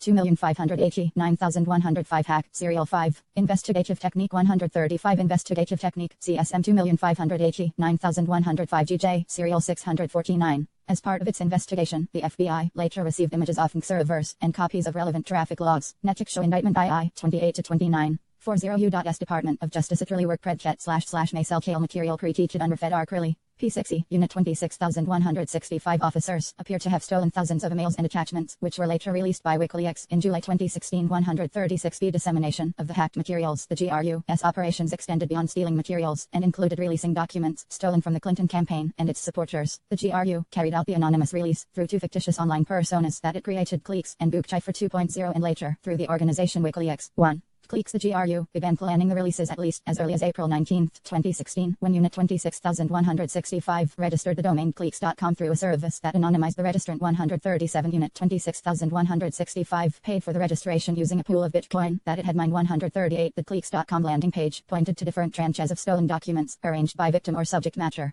Other cliques.com pages contained indexes of the stolen emails that were being released bearing the sender, recipient, and date of the email. To control access and the timing of releases, pages were sometimes password protected for a period of time and later made unrestricted to the public. Starting in June 2016, the GRU posted stolen documents onto the website cliques.com, including documents stolen from a number of individuals associated with the Clinton campaign. These documents appeared to have originated from personal email accounts, in particular Google and Microsoft accounts, rather than the DNC and DCCC computer networks. Cliques victims included an advisor to the Clinton campaign, a former DNC employee and Clinton campaign employee, and 4 other campaign volunteers. 139 The GRU released through cliques.com thousands of documents including personal, identifying and financial information, internal correspondence related to the Clinton campaign, and prior political jobs and fundraising files and information. 136 Network show indictment I-29. The last in-time DNC email released by WikiLeaks was dated May 25, 2016, the same period of time during which the GRU gained access to the DNC's email server. Network show indictment I-45. 137 Network show indictment I-35. Approximately a week before the registration of cliques.com, the same actors attempted to register the website electionleaks.com using the same domain registration service. 138 CSM 2589105 serial 181. Network show indictment I-2LA. 140C AG Internet Archive https://cliques.com/archive date November 10, 2016. Additionally, Cliques released documents relating to emails belonging to and emails from 2015 relating to Republican Party employees under the portfolio name the United States Republican Party.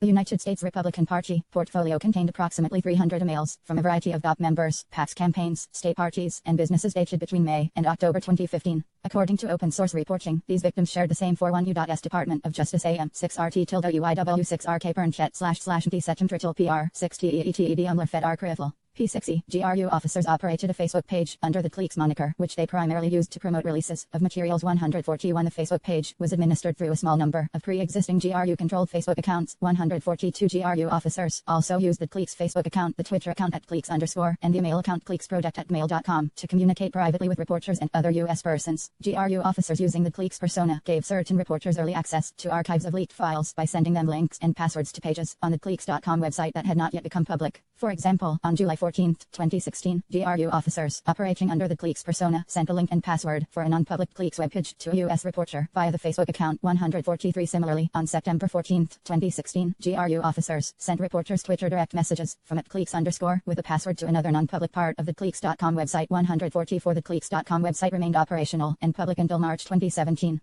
2. Bookcipher 2.0. On June 14, 2016, the DNC and its cyber response team announced the breach of the DNC network and suspected theft of DNC documents. In the statements, the cyber response team alleged that Russian state-sponsored actors, which they referred to as Fancy Bear, were responsible for the breach. 145. Apparently in response to that announcement, on June 15, 2016, GRU officers, using the persona Bookcipher 2.0, created a WordPress blog. In the hours leading up to the launch of that WordPress blog, GRU officers logged into a Moscow-based server used and managed by Unit 74,455 and searched for a number of specific words and phrases in English, including some 100 sheets Illuminati and worldwide known. Approximately 2 hours after the last of those searches, Google-Schiffer 2.0 published its first post attributing the DNC server hack to a lone Romanian hacker and using several of the unique English words and phrases that the GRU officers had searched for that day. 146 Tennessee-based web hosting company called Smart Tech Corporation. William Boston, RNC email was, in fact, hacked by Russians. The Smoking Gun, December 13, 2016. 141 Netflix show indictment R38. 142 CEG Facebook account 100008825623541 Alice Donovan. 143 7/14/16 Facebook message. It's 79305810079534 DC leaks to it. 144 CE 91416 Twitter DM at @cleeks_tikfso/o*14 at q_amp. Enjoy. 91416 Twitter OM. The message is read. Hi https://t.co/cookbox 145 Dmitry Alperovich, bears in the midst. Intrusion into the Democratic National Committee. CrowdStrike blog June 14, 2016. CrowdStrike updated its post after the June 15, 2016 post by Google-Schiffer 2.0 claiming responsibility for the intrusion. 146 Netflix show indictment RR 41-42. 42 U.S. Department of Justice Attorney 1 ILCPFED 11 ET// may set AI material pre-teach to Fed archival. P6E. That same day, June 15, 2016, the GRU also used the Google-Schiffer 2.0 WordPress blog to begin releasing to the public documents stolen from the DNC and DCCC computer networks. The Google-Schiffer 2.0 persona ultimately released thousands of documents stolen from the DNC and DCCC in a series of blog posts between June 15, 2016 and October 18, 2016. 147 released documents included opposition research performed by the DNC, including a memorandum analyzing potential criticisms of candidate Trump, internal policy documents such as recommendations on how to address politically sensitive issues, analyses of specific congressional races, and fundraising documents. Releases were organized around thematic issues, such as specific states e.g. Florida and Pennsylvania, that were perceived as competitive in the 2016 U.S. presidential election. Beginning in late June 2016, the GRU also used the Google-Schiffer 2.0 persona to release documents directly to reporters and other interested individuals. Specifically on June 27, 2016, Google-Schiffer 2.0 sent an email to the news outlet The Smoking Gun offering to provide exclusive access to some leaked emails linked left bracket to right bracket Hillary Clinton's staff. 148 The GRU later sent the reporter a password and link to a locked portion of the Cleeks.com website that contained an archive of emails stolen by Unit 26165 from a Clinton campaign volunteer. In March 2016, 149 that the Google-Schiffer 2.0 persona provided reporters access to a restricted portion of the Cleeks website tends to indicate that both personas were operated by the same or a closely related group of people. So the GRU continued its release efforts through Google-Schiffer 2.0 into August 2016. For example, on August 15, 2016, the Google-Schiffer 2.0 persona sent a candidate for the U.S. Congress documents related to the candidate's opponent. First, on August 22, 2016, the Google-Schiffer 2.0 persona transferred approximately 2.5 gigabytes of Florida-related data stolen from the DCCC to a U.S. blogger covering Florida politics. 1S2 on August 22, 2016, the Google-Schiffer 2.0 persona sent a U.S. reporter documents stolen from the DCCC pertaining to the Black Lives Matter movement. 1S3 147 releases of documents on the Google-Schiffer 2.0 blog occurred on June 15, 2016.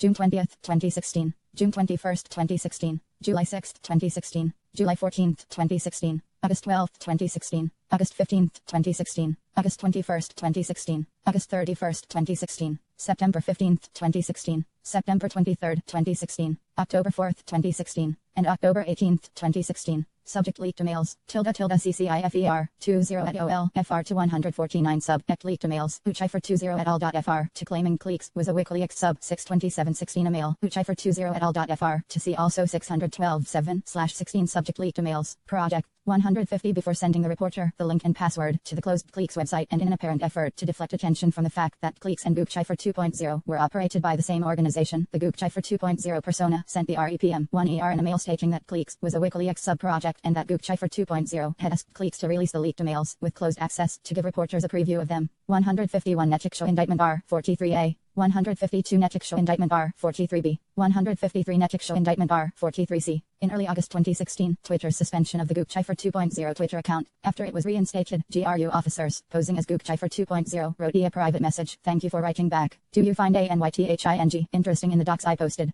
On August 17, 2016, the GRU added, please tell me if I can help you anyhow. It would be a great pleasure to me. On September 9, 2016, the posing as Google-Schiffer 2.0 referred to a stolen DCCC document posted online and asked, what do you think of the info on the turnout model for the Democrats' entire presidential campaign? responded pretty standard. 155 The investigation did not identify evidence of other communications between and Cipher 2.01, CWP, RUETF3. Use of WikiLeaks in order to expand its interference. In the 2016 U.S. presidential election, the GRU units transferred many of the documents they stole from the DNC and the chairman of the Clinton campaign to WikiLeaks. GRU officers used both the Cliques and Cipher 2.0 personas to communicate with WikiLeaks through Twitter private messaging and through encrypted channels, including possibly through WikiLeaks' private communication system.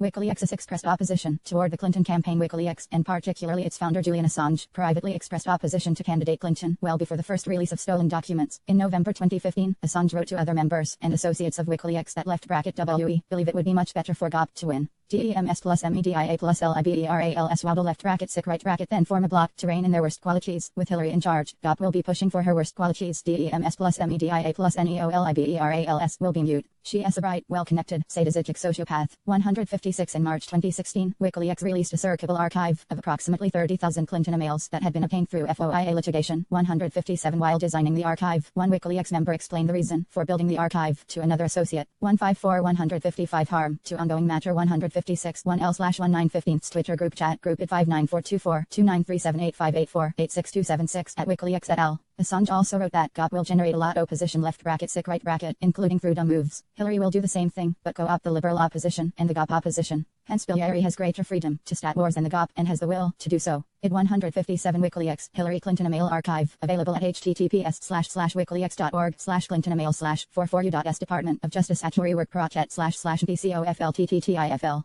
Tritle Proti to do Fed archival. P60 left bracket WE want this repository to become the place to search for background on Hillary's plotting at the State Department during 2009 to 2013. Firstly because it's useful and will annoy Hillary, but secondly because we want to be seen to be a resource/player in the US election, because I left bracket sick right bracket may encourage people to send us even more important leaks. 158B WikiLeaks' first contact with Cipher 2.0 and Cliques shortly after the GRU's first release of stolen documents through Cliques.com. In June 2016, GRU officers also used the Cliques persona to contact WikiLeaks about possible coordination in the future release of stolen emails. On June 14, 2016, @Cliques_ sent a direct message to @WikiLeaks, noting you announced your organization was preparing to publish more Hillary's emails. We are ready to support you. We have some sensitive information too, in particular, her financial documents. Let's do it to Ether. What do you think about publishing our info at the same moment? Thank you. 159 Around the same time, WikiLeaks initiated communications with the GRU persona, Cipher 2.0, shortly after it was used to release documents stolen from the DNC. On June 22, 2016, 7 days after Cipher 2.0's first releases of stolen DNC documents, WikiLeaks used Twitter's direct message function to contact the Cipher 2.0 Twitter account and suggest that Cipher 2.0 left bracket SEND any new material left bracket stolen from the DNC right bracket here for us to review, and it will have a much higher impact than what you are doing. 160 On July 6, 2016, WikiLeaks again contacted Cipher 2.0 through Twitter's private messaging function, writing, if you have anything Hillary related, we want it in the next 2 left bracket sick right bracket days. Prefabla left bracket sick right bracket, because the DNC is approaching and she will solidify Bernie supporters behind her after. The Cipher 2.0 persona responded, okay, I see. WikiLeaks also explained, we think Trump has only a 25% chance of winning against Hillary. So conflict between Bernie and Hillary is interesting.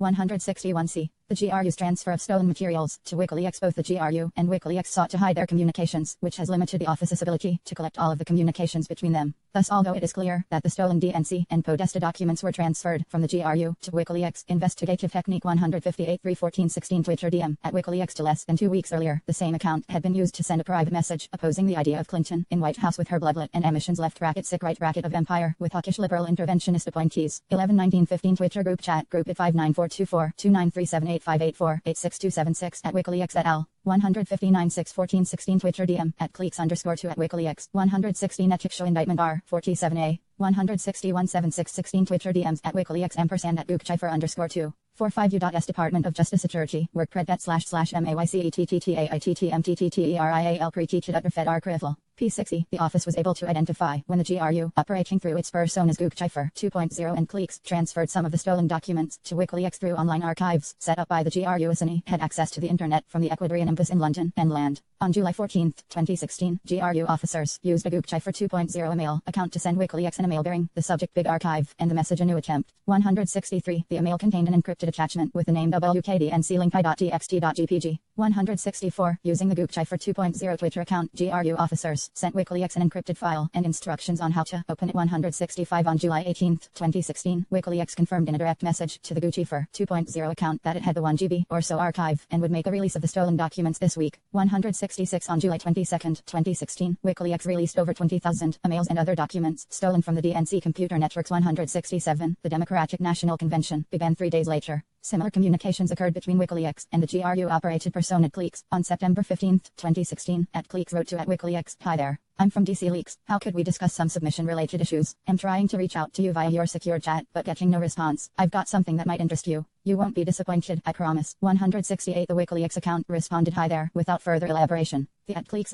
account did not respond immediately. The same day, the Twitter account @Gookcipher_2 sent @Cleeks_ direct message, which is the first known contact between the personas. 169. During subsequent communications, the 163. This was not the GRU's first attempt at transferring data to WikiLeaks. On June 29, 2016, the GRU used a Gookcipher 2.0 email, a CCOU-TED file to a WikiLeaks email account. 6/29/16 email, Gookcipher2@mail.com. The email appears to have been undelivered. 164. CSM 2,580,9105 Cleeks, Serial 28 Analysis. 165. 6/27/16 Twitter DM, @Gookcipher_2 to @WikiLeaks. 166. 7/18/16 Twitter OM, @Gookcipher_2 @WikiLeaks. 167. DNC email archive, WikiLeaks July 22, 2016, available at https://wikileaks.org/DNC emails. 168/9/15/16 Twitter DM, @Cleeks_2 @WikiLeaks. 169. 9/15/16 Twitter DM, @Gookcipher_2 to @Cleeks_. Gookcipher 2.0 persona informed Cleeks that WikiLeaks was trying to contact Cleeks and arrange for a way to speak through encrypted emails. 170. An analysis of the metadata collected from the WikiLeaks site revealed that the stolen Podesta emails show a creation date of September 19, 2016. 171. Based on information about Assange's computer and its possible operating system, this date may be when the GRU staged the stolen Podesta emails for transfer to WikiLeaks, as the GRU had previously done in July 2016 for the DNC emails. 172. The WikiLeaks site also released PDFs and other documents taken from Podesta that were attachments to emails in his account. These documents had a creation date of October 2, 2016, which appears to be the date the attachments were separately staged by WikiLeaks on its site. 173. Beginning on September 20, 2016, WikiLeaks and Cleeks resumed communications in a brief exchange. On September 22, 2016, a Cleeks email account, cleeksproject@mail.com, sent an email to a WikiLeaks account with the subject submission and the message "Hi from Cleeks." The email contained a PGP encrypted with the file name 174 wiki_mail.txt.gpg. The email, however, bears a number of similarities to the July 14, 2016 email, in which GRU officers used the Gookcipher 2.0 persona to give WikiLeaks access to the archive of DNC files. On September 22, 2016, the same day of Cleeks' email to WikiLeaks, the Twitter account Cleeks sent a similar message to WikiLeaks with a string of characters. The office cannot rule out that stolen documents were transferred to WikiLeaks through intermediaries who visited during the summer of 2016. For example, public reporting identified MLLMHWKILK, THH, TDTHTHT5FTHAD, Investigative Technique 170, CSM 2,580,9105 Cleeks, Serial 28, 9/15/16 Twitter DM, @Gookcipher_2 @WikiLeaks. 171 CSM 2,284,941, Serial 63 &64 Investigative Technique. At the time, certain Apple operating systems used a setting that left a downloaded file's creation date the same as the creation date shown on the host computer. This would explain why the creation date on WikiLeaks' version of the files was still September 19, 2016. CSM 2,284,941, Serial 62 Investigative Technique 173. When WikiLeaks saved attachments separately from the stolen emails, its computer system appears to have treated each attachment as a new file and given it a new creation date. CSM 2,284,941, Serial 63 &64. 174, C92216 email, cleeksproject@mail.com. 175 Ellen Nakashimu et al., a German hacker offers a rare look inside the secretive world of Julian Assange and WikiLeaks. Washington Post, January 17, 2018. 47 U.S. Department of Justice ATTONEYY work PROTL 11ET//MTLYCOTTTLIFLMTLTERITLL Protetitil at your fetchel. Arcrifl. P6E Investigative Technique. On October 7, 2016, WikiLeaks released the first emails stolen from the Podesta email account. In total, WikiLeaks released 33 tranches of stolen emails between October 7, 2016 and November 7, 2016. The releases included private speeches given by Clinton, 177 internal, 178 communications between Podesta and other high-ranking members of the Clinton campaign, 179 and correspondence related to the Clinton Foundation. In total, WikiLeaks released over 50,000 documents stolen from Podesta's personal email account. The last in-time email released from Podesta's account was dated March 21, 2016, 2 days after Podesta received a phishing email sent by the GRUD. WikiLeaks statements dissembling about the source of stolen materials, as reports attributing the DNC and DCCC hacks to the Russian government emerged. WikiLeaks and Assange made several public statements, apparently designed to obscure the source of the materials that WikiLeaks was releasing. The file transfer evidence described above, and other information uncovered during the investigation discredit WikiLeaks' claims about the source of material that it posted. Beginning in the summer of 2016, Assange and WikiLeaks made a number of statements about Seth Rich, a former DNC staff member, who was killed in July 2016. The statements about Rich implied falsely that he had been the source of the stolen DNC emails. On August 9, 2016, the @WikiLeaks Twitter account posted, "Announce, WikiLeaks has decided to issue a $20K reward for information leading to conviction for the murder of staffer Seth Rich, 180." Likewise, on August 25, 2016, Assange was asked in an interview, "Why are you so interested in Seth Rich's killer?" and responded, "We are very interested in anything that might be a threat to alleged WikiLeaks sources." The interviewer responded to Assange's statement by commenting, "I know you don't want to reveal your source, but it certainly sounds like you're suggesting a man who leaked information to WikiLeaks was then murdered." Assange replied, "If there is someone who's potentially connected to our publication and that person has been murdered in suspicious T79-118 ethics show indictment R43 @WikiLeaks 8/9/16 tweet. 48 U.S. Department of Justice ATTORT 1 EY work pernt /MACOT 1 TAIT 1 Material Proteated UT 1 DER Fed RCRI 1 FL P60 Circumstances. It doesn't necessarily mean that the two are connected, but it is a very serious matter. That type of allegation is very serious, as it's taken very seriously by us. 181. After the U.S. intelligence community publicly announced its assessment that Russia was behind the hacking operation, Assange continued to deny that the Clinton materials released by WikiLeaks had come from Russian hacking. According to media reports, Assange told a U.S. congressman that the DNC hack was an inside job and purported to have physical proof that Russians did not give materials to Assange. 182. See additional GRU cyber operations while releasing the stolen emails and documents through Click Cipher 2.0 and WikiLeaks. GRU officers continued to target and hack victims linked to the Democratic campaign and eventually to target entities responsible for election administration in several states. 1. Summer and Fall 2016 operations targeting Democrat-linked victims. On July 27, 2016, Unit 26165 targeted email accounts connected to candidate Clinton's personal office. Earlier that day, candidate Trump made public statements that included the following: "Russia, if you're listening, I hope you were able to find the 30,000 emails that are missing. I think you will probably be rewarded mightily by our press." 183. The 30,000 emails were apparently a reference to emails described in media accounts as having been stored on a personal server that candidate Clinton had used while serving as Secretary of State. Within approximately 5 hours of Trump's statement,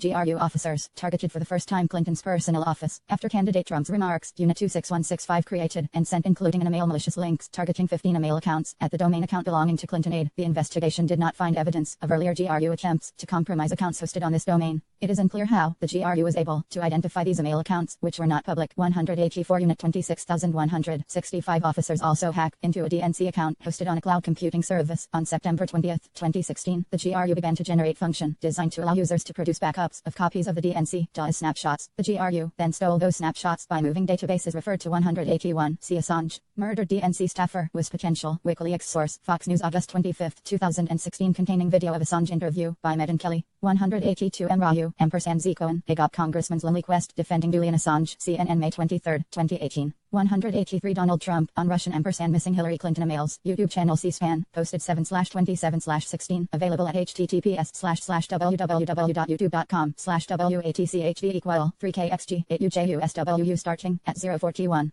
49 U.S. Department of Justice and workvote//moiceefta.if. Material pre-T to FLAFVR Crim. P60, them to account that they controlled. From there, the copies were moved to GRU-controlled computers. The GRU stole approximately 300 gigabytes of data from the DNC cloud-based account 1852. Intrusions targeting the administration of U.S. elections. In addition to targeting individuals involved in the Clinton campaign, GRU officers also targeted individuals and entities involved in the administration of the elections. Victims included U.S. state and local entities, such as state boards of elections, SBOEs, secretaries of state and county governments, as well as individuals who worked for those entities. 186. The GRU also targeted private technology firms responsible for manufacturing and administering election-related software and hardware, such as voter registration software and electronic polling stations. 187. The GRU continued to target these victims through the elections in November 2016. While the investigation identified evidence that the GRU targeted these individuals and entities, the office did not investigate further. The office did not, for instance, obtain or examine servers or other relevant items belonging to these victims. The office understands that the FBI, the U.S. Department of Homeland Security, and the states have separately investigated that activity. By at least the summer of 2016, GRU officers sought access to state and local computer networks by exploiting known software vulnerabilities on websites of state and local governmental entities. GRU officers, for example, targeted state and local databases of registered voters using a technique known as SQL SQL injection, by which malicious code was sent to the state or local website in order to run commands such as exfiltrating the database contents. 188 in one instance, in approximately June 2016, the GRU compromised the computer network of the Illinois State Board of Elections by exploiting a vulnerability in the SBOE's website. The GRU then gained access to a database containing information on millions of registered Illinois voters, 189, and extracted data related to thousands of U.S. voters before the malicious activity was identified. 190 GRU officers, investigative technique, scan state and local websites for area in July 2016. GRU officers for vulnerabilities on websites of more than 185 network show indictment I-34. See also SM 2589105 hack serial 29 investigative technique 186 network show indictment I-69 188 investigative technique 50U.S Department of Justice at World Pro at //Moy Kotway Material Pro TTR FRCRTFFL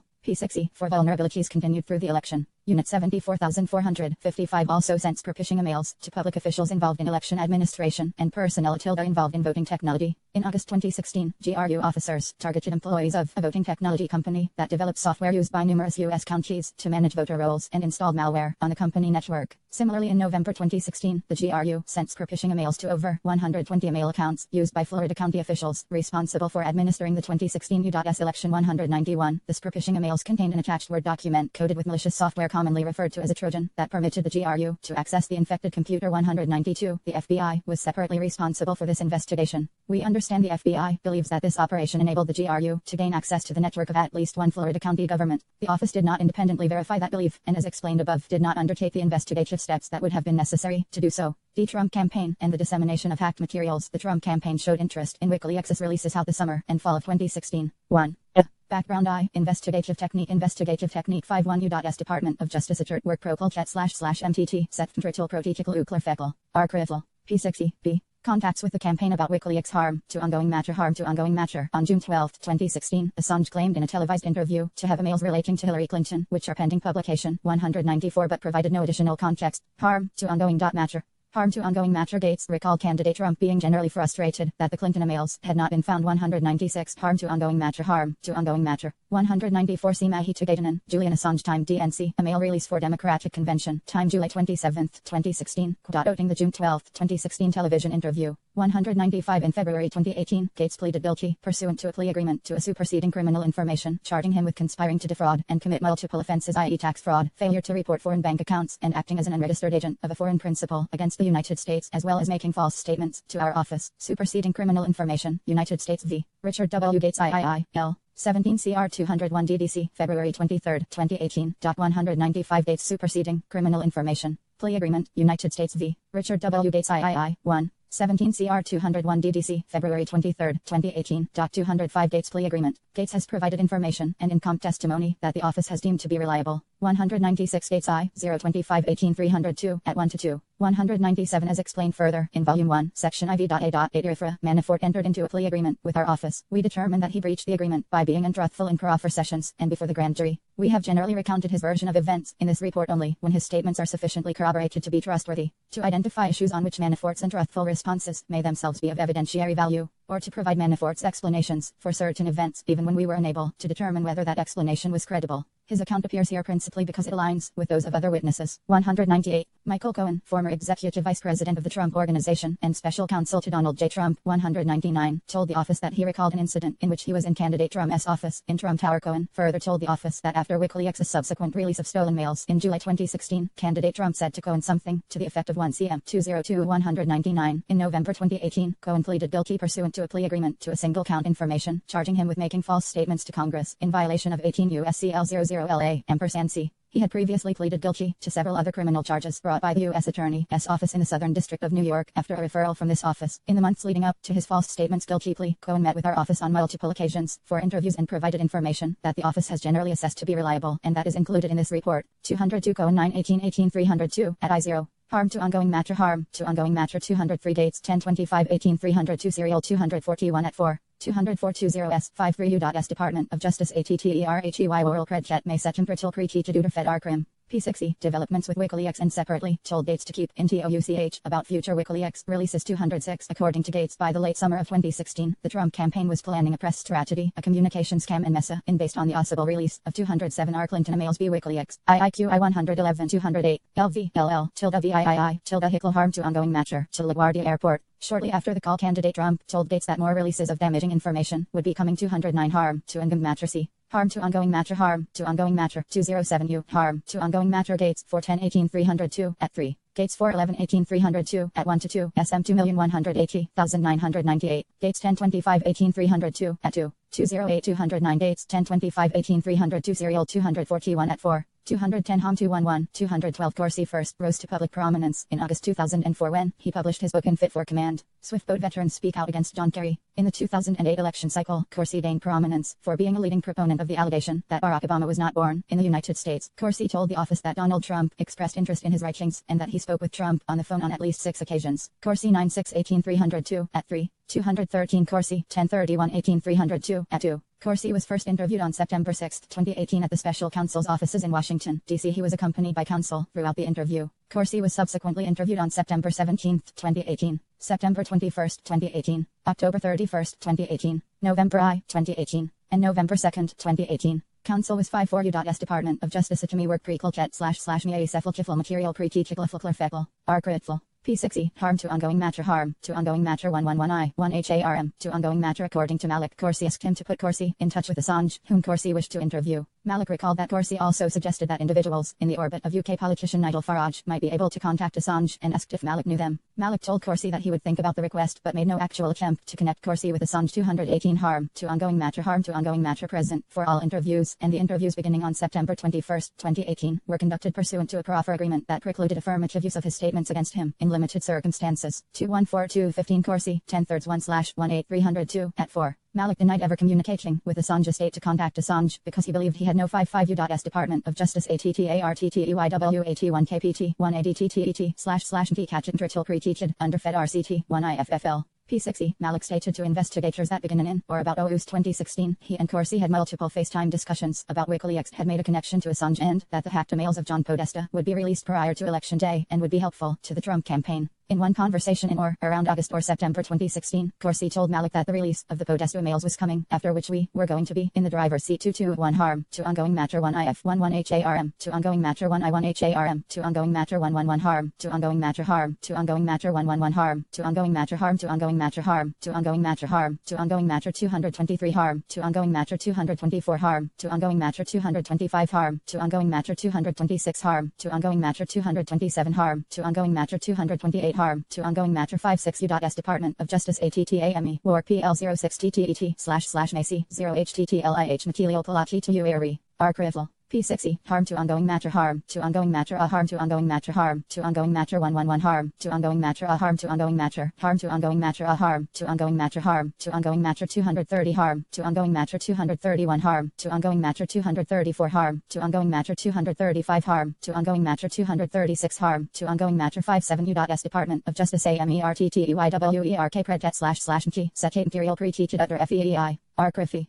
P6E, D. WikiLeaks' October 7, 2016 release of stolen Podesta emails. On October 7, 2016, 4 days after the Assange press conference, the Washington Post published an Access Hollywood video that captured comments by candidate Trump some years earlier and that was expected to adversely affect the campaign. 239, less than an hour after the video's publication, WikiLeaks released the first set of emails stolen by the GRU from the account of Clinton campaign chairman Don Podesta. Harm to ongoing matter 111 harm to ongoing matter. Harm to ongoing matter. Harm to ongoing matter 1111 harm to ongoing matter. Corsi said that because he had no direct means of communicating with WikiLeaks, he told members of the news site WNO who were participating on a conference call with him that day to reach Assange immediately. 244 Corsi claimed that the pressure was 239. Candidate Trump can be heard off camera making graphic statements about women. 240, 241, 242, 243. In a later November 2018 interview, Corsi stated harm to ongoing matter that he believed Malik was on the call, but then focused on other individuals who were on the call invitation, which Malik was not. Separate travel records show that at the time of the call, Malik was aboard a transatlantic flight. Corsi at one point stated that after WikiLeaks' release of stolen emails on October 7, 2016, he concluded Malik had gotten in contact with Assange. Corsi 11-1-18-302 at 6, 244-58 U.S. Department of Justice at tilde work pern fituit / MFT some material pre-teacher fee arcrifal.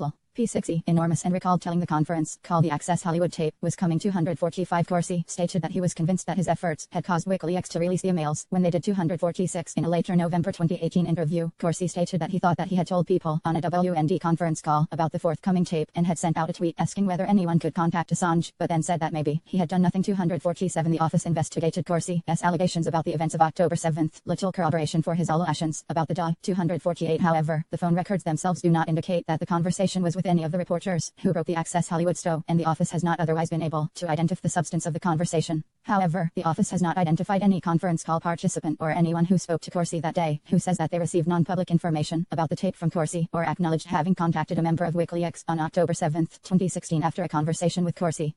Donald Trump Jr. interaction with WikiLeaks. Donald Trump Jr. had direct electronic communications with WikiLeaks during the campaign period. On September 20, 2016, an individual named Jason Fishbein sent WikiLeaks the password for an unlaunched website focused on Trump's unprecedented and dangerous ties. 245 During the same interview, Corsi also suggested that he may have sent out public tweets because he knew Assange was reading his tweets. Our office was unable to find evidence of any such tweets. 246_Corsi 247 921 18 302 at 6 to 7. Corsi 11 1 18 302 at 6. Harm to ongoing matter. Harm to ongoing matter. Harm to ongoing matter. 59 U.S. Department of Justice ATTARHBYLRK Protichet / Masi at material Pretichet Utyrfeti. Archival. P6E to Russia. PutinTrump.org. 252 WikiLeaks publicly tweeted. Let's bomb Iraq. Progress for America pack to launch PutinTrump.org at 9:30 a.m. Oops, PW is Putin Trump. PutinTrump.org. Several hours later, WikiLeaks sent a Twitter direct message to Donald Trump Jr. A pack-run anti-Trump site PutinTrump.org is about to launch. The pack is a recycled pro-Iraq war pack. We have guessed the password. It is Putin Trump. See about for who is behind it. Any comments? 253. Several hours later, Trump Jr. mailed a variety of senior campaign staff. Guys, I got a weird Twitter DM from WikiLeaks. See below.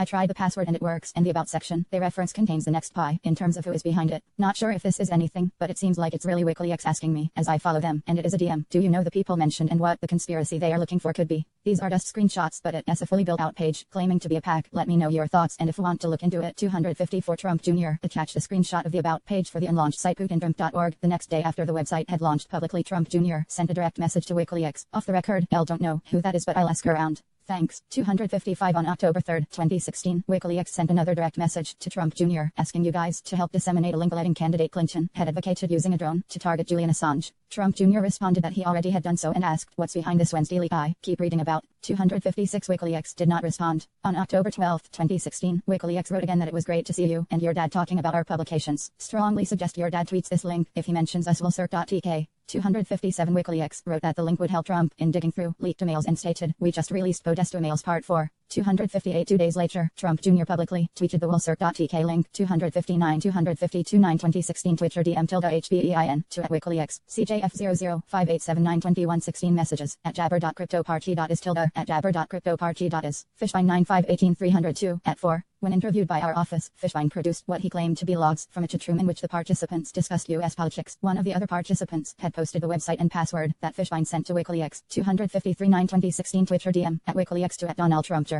254 Trump._28_000629 to 3392116 email Trump Jr. to Conway at all subject WikiLeaks. 255 9 2116 Twitter DM at Donald Trump Jr. to at WikiLeaks. 256 10 316 Twitter DMs at Donald Trump Jr. ampersand at WikiLeaks. 257 at the time, the link took users to a WikiLeaks archive of stolen Clinton campaign documents. 258 10 12 16 Twitter DM at WikiLeaks to at Donald Trump Jr. 259 at Donald Trump Jr. 10 14 16 6:34 a.m. Tweet. 2. Other potential campaign interest in Russian-hacked materials. Throughout 2016, the Trump campaign expressed interest in Hillary Clinton's private email server and whether approximately 30,000 emails from that server had in fact been permanently destroyed, as reported by the media. Several individuals associated with the campaign were contacted in 2016 about various efforts to obtain the missing Clinton emails and other stolen material in support of the Trump campaign. Some of these contacts were met with SK-PTICISM, and nothing came of them. Others were pursued to some degree. The investigation did not find evidence that the Trump campaign recovered any S-CH Clinton emails, or that these contacts were part of a coordinated effort between Russia and the Trump campaign. Henry Okniansky A/K/A Henry Greenberg. In the spring of 2016, Trump campaign advisor Michael Caputo learned through a Florida-based Russian business partner that another Florida-based Russian, Henry Okniansky, who also went by the name Henry Greenberg, claimed to have information pertaining to Hillary Clinton. Caputo notified Roger Stone and brokered communication between Stone and Okniansky. Okniansky and Stone set up a May 2016 in-person meeting. 260 Okniansky was accompanied to the meeting by Alexei Raisin, a Ukrainian associate involved in Florida real estate. At the meeting, Raisin offered to sell Stone derogatory information on Clinton that Raisin claimed to have obtained while working for Clinton. Raisin claimed to possess financial statements demonstrating Clinton's involvement in money laundering with Raisin's companies. According to Okniansky, Stone asked if the amounts in question totaled millions of dollars but was told it was closer to hundreds of thousands. Stone refused the offer, stating that Trump would not pay for opposition research. 261 Okniansky claimed to the office that Raisin's motivation was financial. According to Okniansky, Raisin had tried unsuccessfully to shop the Clinton information around to other interested parties, and Okniansky would receive a cut if the information was sold. 262 Raisin is noted in public source documents as the director and/or registered agent for a number of Florida companies, none of which appears to be connected to Clinton. The office found no other evidence that Raisin worked for Clinton or any Clinton-related entities. In their statements to investigators, Okniansky and Caputo had contradictory recollections about the meeting. Okniansky claimed that Caputo accompanied Stone to the meeting and provided an introduction, whereas Caputo did not tell us that he had attended and claimed that he was never told what information Okniansky offered. Caputo also stated that he was unaware Okniansky sought to be paid for the information until Stone informed him after the fact. 263 Caputo 5-2-18-302 at 4. Okniansky 7-13-18-302 at L. 261 Okniansky 7-13-18-302 at 1-2. 262 Okniansky 7-13-18-302 at 2. 263 Caputo 5-18-302 at 4. Okniansky 7-13-18-302 at L. The office did not locate Raisin in the United States, although the office confirmed Raisin had been issued a Florida driver's license. The office otherwise was unable to determine the content and origin of the information he purportedly offered to Stone. Finally, the investigation did not identify evidence of a connection between the outreach or the meeting and Russian interference efforts. B. Campaign efforts to obtain deleted Clinton emails. After candidate Trump stated on July 27, 2016, that he hoped Russia would find the 30,000 emails that are missing, Trump asked individuals affiliated with his campaign to find the deleted Clinton emails. 264 Michael Flynn, who would later serve as national security advisor in the Trump administration, recalled that Trump made this request repeatedly, and Flynn subsequently contacted multiple people in an effort to obtain the emails. 265 Barbara Ladine and Peter Smith were among the people contacted by Flynn. Ladine, a longtime Senate staffer who had previously sought the Clinton emails, provided updates to Flynn about her efforts throughout the summer of 2016. 266 Smith, an investment advisor who was active in Republican politics, also attempted to locate and obtain the deleted Clinton emails. 267 Ladine began her efforts to obtain the Clinton emails before Flynn's request as early as December 2015. 268 On December 3, 2015, she emailed Smith a proposal to obtain the emails, stating, "Here is the proposal I briefly mentioned to you. The person I described to you would be happy to talk with you either in person or over the phone. The person can get the emails which 1. Were classified and 2. Were purloined by our enemies. That would demonstrate what needs to be demonstrated." 269 Attached to the email was a 25-page proposal stating that the Clinton email server was, in all likelihood, breached long ago, and that the Chinese, Russian, and Iranian intelligence services could reassemble the server's email content. 270 The proposal called for a 3-phase approach. The first 2 phases consisted of open source analysis. The third phase consisted of checking with certain intelligence sources that have access through liaison work with various foreign services to determine if any of those services had gotten to the server. The proposal noted, even if a single email was recovered and the providence left bracket sick right bracket of that email was a foreign service, it would be catastrophic to the Clinton campaign left bracket right bracket. Smith forwarded the email to 2 colleagues and 264 Flynn 425-18-302 at 5-6, Flynn 51-18-302 at 1-3, 265 Flynn 51-18-302 at L-3, 266 Flynn 425-18-302 at 7, Flynn 54-18-302 at 1-2. Flynn 11/29/17-302 at 7-8, 267 Flynn 11/29/17-302 at 7, 268 Shabokson 3/29/17-302 at 1, 269 12/3/15 email Ladine to Smith, 270 12/3/15 email Ladine to Smith attachment, wrote we can discuss to whom it should be referred. 271 On December 16, 2015, Smith informed Ladine that he declined to participate in her initiative. According to one of Smith's business associates, Smith believed Ladine's initiative was not viable at that time. 272 Just weeks after Trump's July 2016 request to find the Clinton emails, however, Smith tried to locate and obtain the emails himself. He created a company, raised tens of thousands of dollars, and recruited security experts and business associates. Smith made claims to others involved in the effort and those from whom he sought funding that he was in contact with hackers with ties and affiliations to Russia who had access to the emails, and that his efforts were coordinated with the Trump campaign. 273 On August 28, 2016, Smith sent an email from an encrypted account with the subject Sec. Clinton's unsecured private email server to an undisclosed list of recipients, including campaign co-chairman Sam Clovis. The email stated that Smith was UUST finishing 2 days of sensitive meetings here in D.C. with involved groups to poke and probe on the above. It is clear that the Clintons' home-based unprotected server was hacked with ease by both state-related players and private mercenaries. Parties with varying interests are circling to release ahead of the election.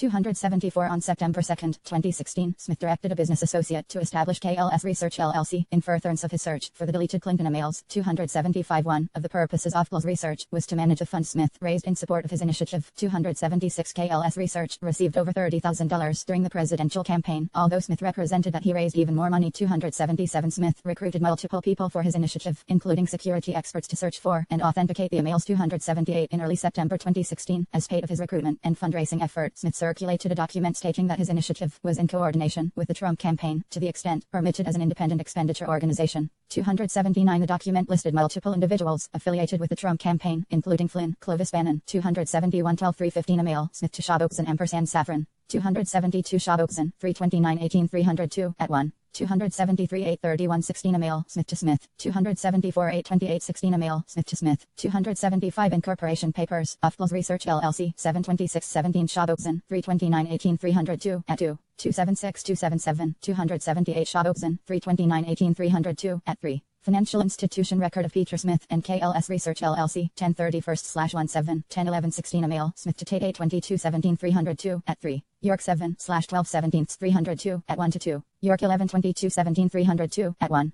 279 York 7/13-17 302 Attachment KLS Research LLC, Clinton Email Reconnaissance Initiative September 9, 2016. 63 U.S. Department of Justice AMATT =TEY, War PRA less than ITTET / boycott my material PRNTEET less than IULL less than IER VR Crifley. P6E and KN Conway 280 The investigation established that Smith communicated with at least Flynn and Clovis about his search for the deleted Clinton emails. 281 But the office did not identify evidence that any of the listed individuals initiated or directed Smith's efforts. In September 2016, Smith and Ledeen got back in touch with each other about their respective efforts. Ledeen wrote to Smith wondering if you had some more detailed reports or memos or other data you could share, because we have come a long way in our efforts since we last visited. We would need as much technical discussion as possible so we could marry it against the new data we have found and then could share it back to you, your eyes only. 282 Ledeen claimed to have obtained a trove of emails from what she described as the dark web, that PURPO1TED, to be the deleted Clinton emails. Ledeen wanted to authenticate the emails and solicited contributions to fund that effort. Eric Prince provided funding to hire a tech advisor to ascertain the authenticity of the emails. According to Prince, the tech advisor determined that the emails were not authentic. 283 A backup of Smith's computer contained 2 files that had been downloaded from WikiLeaks and that were originally attached to emails received by John Podesta. The files on Smith's computer had creation dates of October 2, 2016, which was prior to the date of their release by WikiLeaks. Forensic examination, however, established that the creation date did not reflect when the files were downloaded to Smith's computer. It appears the creation date was when WikiLeaks staged the document for release, as discussed in Volume 1, Section III.B.3.C. Supra 284. The investigation did not otherwise identify evidence that Smith obtained the files before their release by WikiLeaks. Smith continued to send emails to an undisclosed recipient list about Clinton's deleted emails until shortly before the election. For example, on October 28, 2016, Smith wrote that there was a tug of war going on within WikiLeaks over its planned releases in the next few days, and that WikiLeaks has maintained that it will save its best revelations for last. Under the theory, this allows little time for response prior to the U.S. election November 8. 285 An attachment to the 280 The same recruitment document listed Jerome Corsi under independent groups / organizations / individuals and described him as an established author and writer from the right on President Obama and Sec Clinton. 281 Flynn, 11/29/17 302, at 7 to 8, 10/15/16 email, Smith to Flynn et al. 8/28/16 email, Smith to Smith B. Clovis et al. 282 9/16/16 email, Ledeen to Smith. 283 Prince, 4/4/18 302, at 4 to 5. 284 The forensic analysis of Smith's computer devices found that Smith used an older Apple operating system that would have preserved that October 2, 2016 creation date when it was downloaded, no matter what day it was in fact downloaded by Smith. See Volume 1, Section 111.B.3.C. Supra. The office tested this theory in March 2019 by downloading the 2 files found on Smith's computer from WikiLeaks' site using the same Apple operating system on Smith's computer. Both files were successfully downloaded and retained the October 2, 2016 creation date. CSM 2,284,941, Serial 62.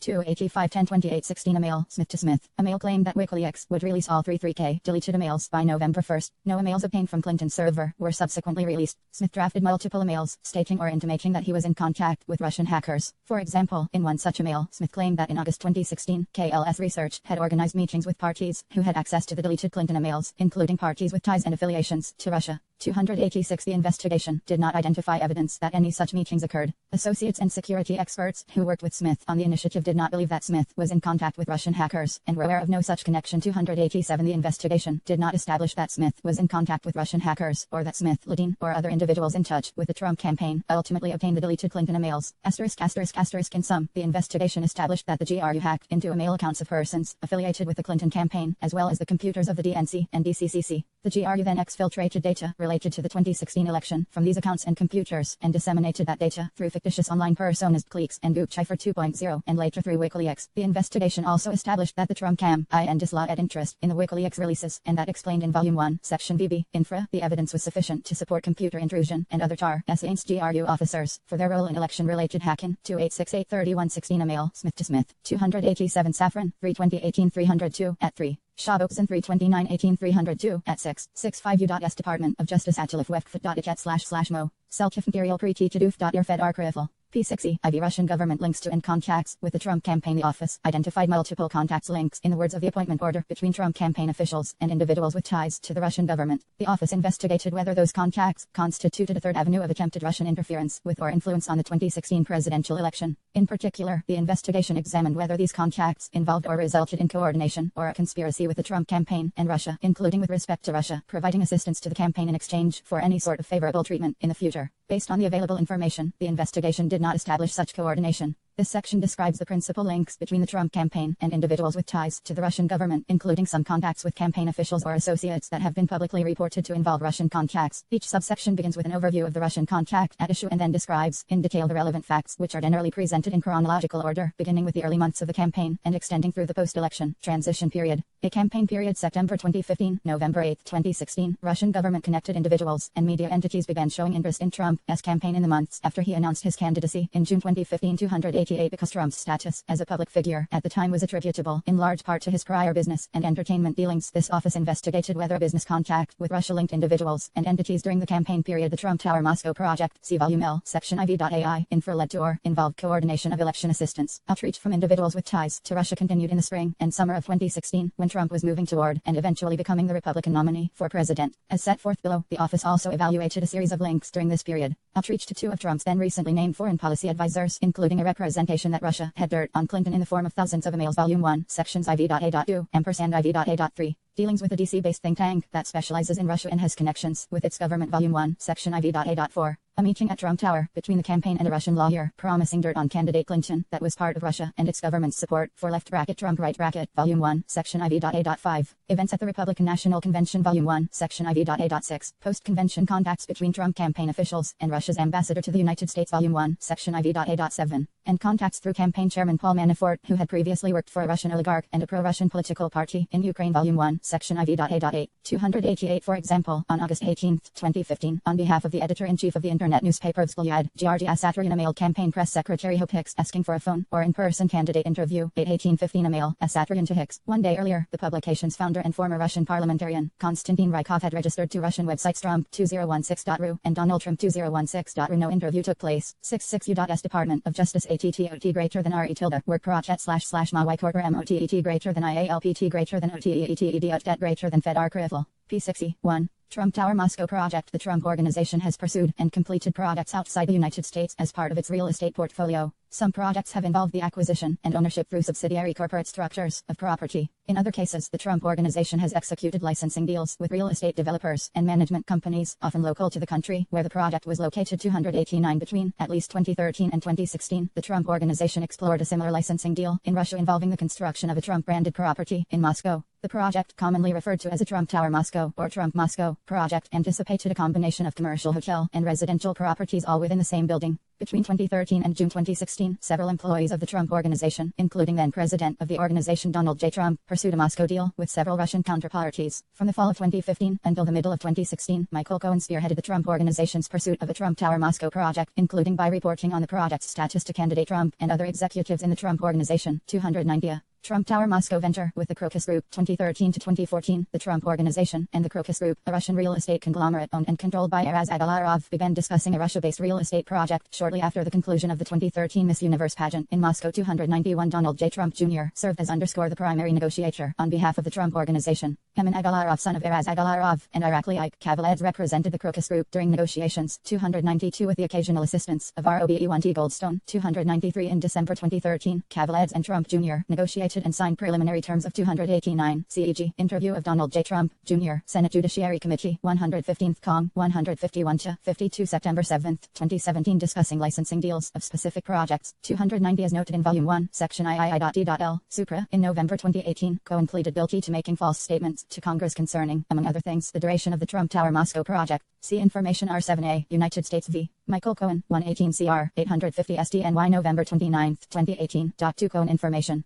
291. See Interview of Donald J. Trump, Jr., Senate Judiciary Committee, 115th Cong 13th September 7, 2017 Following the pageant, the Trump Organization, and Mr. Agalarov's company, Crocus Group, began preliminary discussion potential real estate projects in Moscow. As has been widely reported, the Miss Universe pageant which Trump co-owned at the time was held at the Agalarov-owned Crocus City Hall in Moscow in November 2013. Both groups were involved in organizing the pageant, and Araz Agalarov, son Emin, was a musical performer at the event which Trump attended. 292 Kavaladze, 11-16-17 302 at 2-4-6. Kavi _0038512-613 Email, Trump Jr. to Kavaladze, _E. Agalarov. 67 OSCUS Department of Justice at /workprot/ Macy Chayu Material Pre-T to U Air Crively. P6E, an agreement for the Trump Tower Moscow project. 294 on December 23, 2013. After discussions with Donald J. Trump, the Trump Organization agreed to accept an arrangement whereby the organization received a flat 3.5% commission on all sales with no licensing fees or incentives. 295 The parties negotiated a letter of intent during January and February 2014. 296 From January 2014 through November 2014, the Trump Organization and Crocus Group discussed development plans for the Moscow project. Sometime before January 24, 2014, the Crocus Group sent the Trump Organization a proposal for 800-unit 194-meter building to be constructed at an Agalarov-owned site in Moscow called Crocus City, which had also been the site of the Miss Universe pageant. 297 In February 2014, Ivanka Trump met with Emin Agalarov, entered the Crocus City site during a visit to Moscow. 298 From March 2014 through July 2014, the groups discussed design standards and other architectural elements. 299 For example, in July 2014, members of the Trump Organization sent Crocus Group counterparties questions about the demographics of these prospective buyers in the Crocus City area, the development of neighboring parcels in Crocus City, and concepts for redesigning portions of the building. 300 In August 2014, the Trump Organization requested specifications for a competing Marriott-branded tower being built in Crocus City. 301 Beginning in September 2014, the Trump Organization stopped responding in a timely fashion to correspondence and proposals from the Crocus Group. 302 Communications between the two groups continued through November 2014 with decreasing frequency. What appears to be the last communication is dated November 24, 2014. 303 The project appears not to have developed past the planning stage and no construction occurred.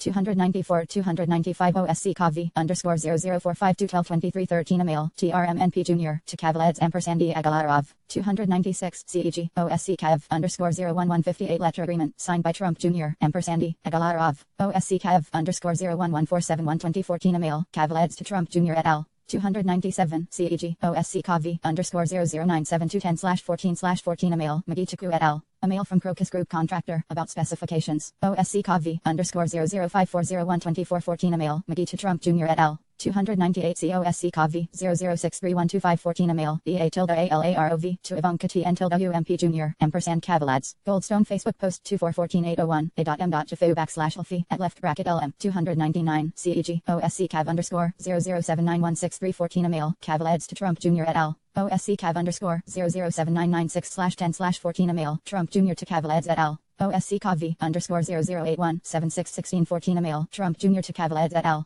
300 OSC Cav 00870771714 Email, Kutamagi et al. 301 OSC Kavi _008558414 Email, Kutamagi et al. 302 OSC Kavi _009039294 Email, Tropia Tumagi Kavaladze. Noting last response was on August 26, 2014. OSC Cav _090692914 Email, Kavaladze to Tropia Magi suggesting silence proves my fear that those guys are bailing out of the project. OSC Kavi _00972101414 Email, Magitaku et al. A mail from Crocus Group contractor about development specifications. 303 OSC Kavi _01140 112414 Email, Kutamagi et al. 68 U.S. Department of Justice at Ernay Work Fedchet / Ma White Material Pre-T 11 EER Fed R Crim. P6E, B. Communications with JC Expert Investment Company and Georgi Rakilad Summer and Fall 2015. In the late summer of 2015, the Trump Organization received a new inquiry about pursuing a Trump Tower project in Moscow. In approximately September 2015, Felix Sater, a New York-based real estate advisor, contacted Michael Cohen, then executive vice president of the Trump Organization and special counsel to Donald J. Trump. 304 Sater had previously worked with the Trump Organization and advised it on a number of domestic and international projects. Sater had explored the possibility of a Trump Tower project in Moscow while working with the Trump Organization and therefore knew of the organization's general interest in completing a deal there. 305 Sater had also served as an informal agent of the Trump Organization in Moscow previously and had accompanied Ivanka Trump and Donald Trump Jr. to Moscow in the mid-2000s. 306 Sater contacted Cohen on behalf of IC Expert Investment Company LC Expert, a Russian real estate development corporation controlled by Andrei Vladimirovich Rozov. 307 Sater had known Rozov since approximately 2007 and in 2014 had served as an agent on behalf of Rozov during Rozov's purchase of a building in New York City. 308 Sater later contacted Rozov and proposed that IC Expert pursue a Trump Tower Moscow project in which LC Expert would license the name and brand from the Trump Organization but construct the building on its own. Sater worked on the deal with Rozov and another employee of LC Expert. 309 Cohen was the only Trump Organization representative to negotiate directly with LC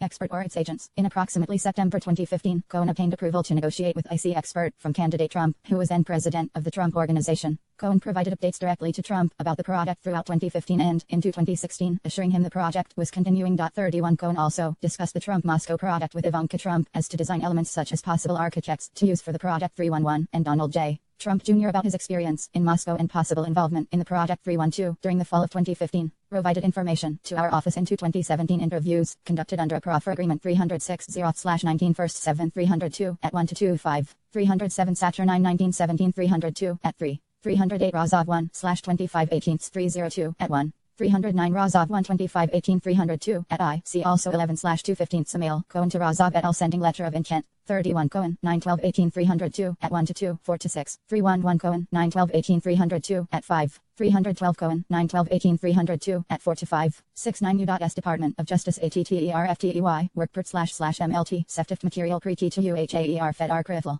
P61 Also during the fall of 2015, Cohen communicated about the Trump Moscow proposal with Georgi Rakiladze, a business executive who previously had been involved in a development deal with the Trump Organization in Batumi, Georgia. 313 Cohen stated that he spoke to Rakiladze in part because Rakiladze had pursued business ventures in Moscow, including a licensing deal with the Agalarov-owned Crocus Group. 314 On September 22, 2015, Cohen forwarded a preliminary design study for the Trump Moscow project to Rakiladze, adding, "I look forward to your reply about this spectacular project in Moscow." Rakiladze forwarded Cohen's email to an associate and wrote "If we could organize the meeting in New York at the highest level of the Russian government and Mr. Trump, this project would definitely receive the worldwide attention." 315 On September 24, 2015, Rakiladze sent Cohen an attachment that he described as a proposed gesture to the mayor of Moscow from Trump.org, explaining that E need to send this letter to the mayor of Moscow. Second guy in Russia, he is aware of the potential project and will pledge his support. 316 In a second email to Cohen, sent the same day, Rakiladze provided a translation of the letter, which described the Trump Moscow project as a symbol of stronger economic, business and cultural relationships between New York and Moscow and therefore United States and the Russian Federation.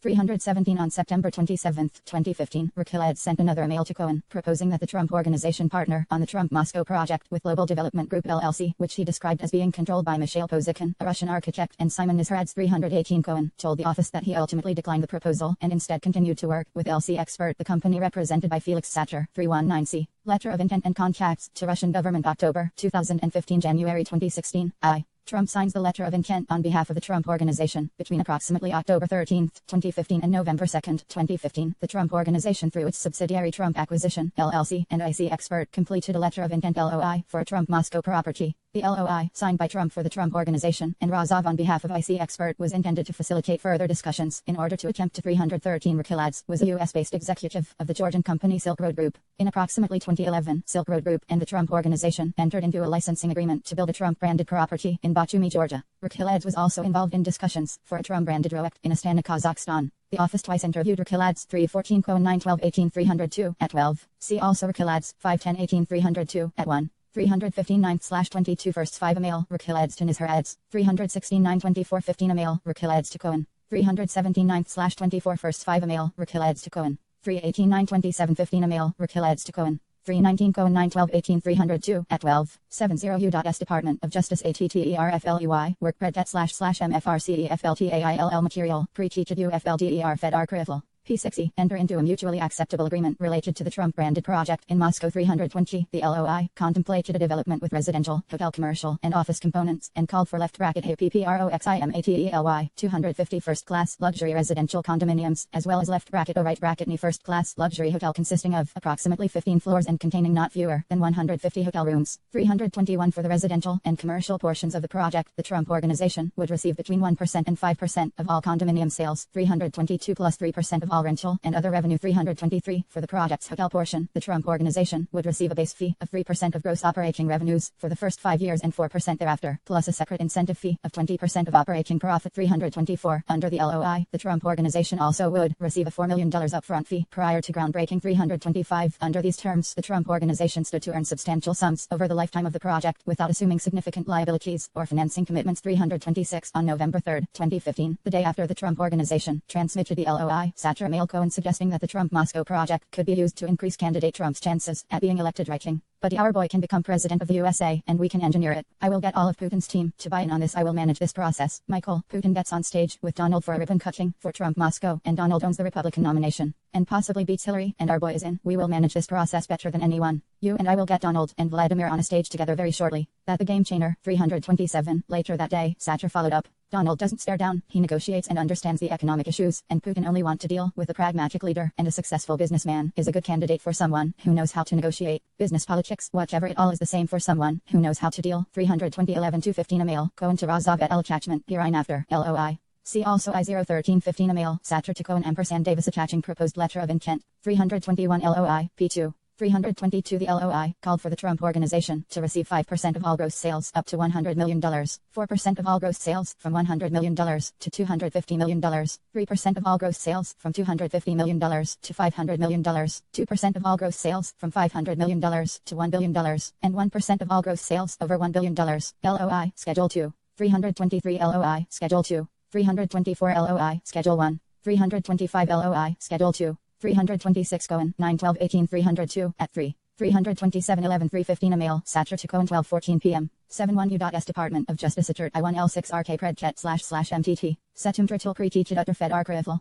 P60. I think I can get Putin to say that at the Trump Moscow press conference. If he says it, we own this election. America's most difficult adversary, agreeing that Donald is a good guy to negotiate. We can own this election. Michael, my next steps are very sensitive. With Putin's very close people, we can pull this off. Michael, let's go. Two boys from Brooklyn getting a USA president elected. This is good, really good. 328. According to Cohen, he did not consider the political import of the Trump Moscow project to the 2016 U.S. presidential election at the time. Cohen also did not recall candidate Trump or anyone affiliated with the Trump campaign discussing the political implications of the Trump Moscow project with him. However, Cohen recalled conversations with Trump in which the candidate suggested that his campaign would be a significant infomercial for Trump-branded PROP1TIES 329E. Post-LOI contacts with individuals in Russia. Given the size of the Trump-Moscow project, Satra and Cohen believed the project required approval whether express or implicit from the Russian national government, including from the presidential administration of Russia. 330. Satra stated that he therefore began to contact the presidential administration through another Russian business contact. 331. In early negotiations with the Trump Organization, Satra had alluded to the need for government approval and his attempts to set up meetings with Russian officials. On October 12, 2015, for example, Satra wrote to Cohen that all we need is Putin on board, and we are golden, and that a meeting with Putin, this meeting and top deputy, is tentatively set for the 14th left bracket of October right bracket.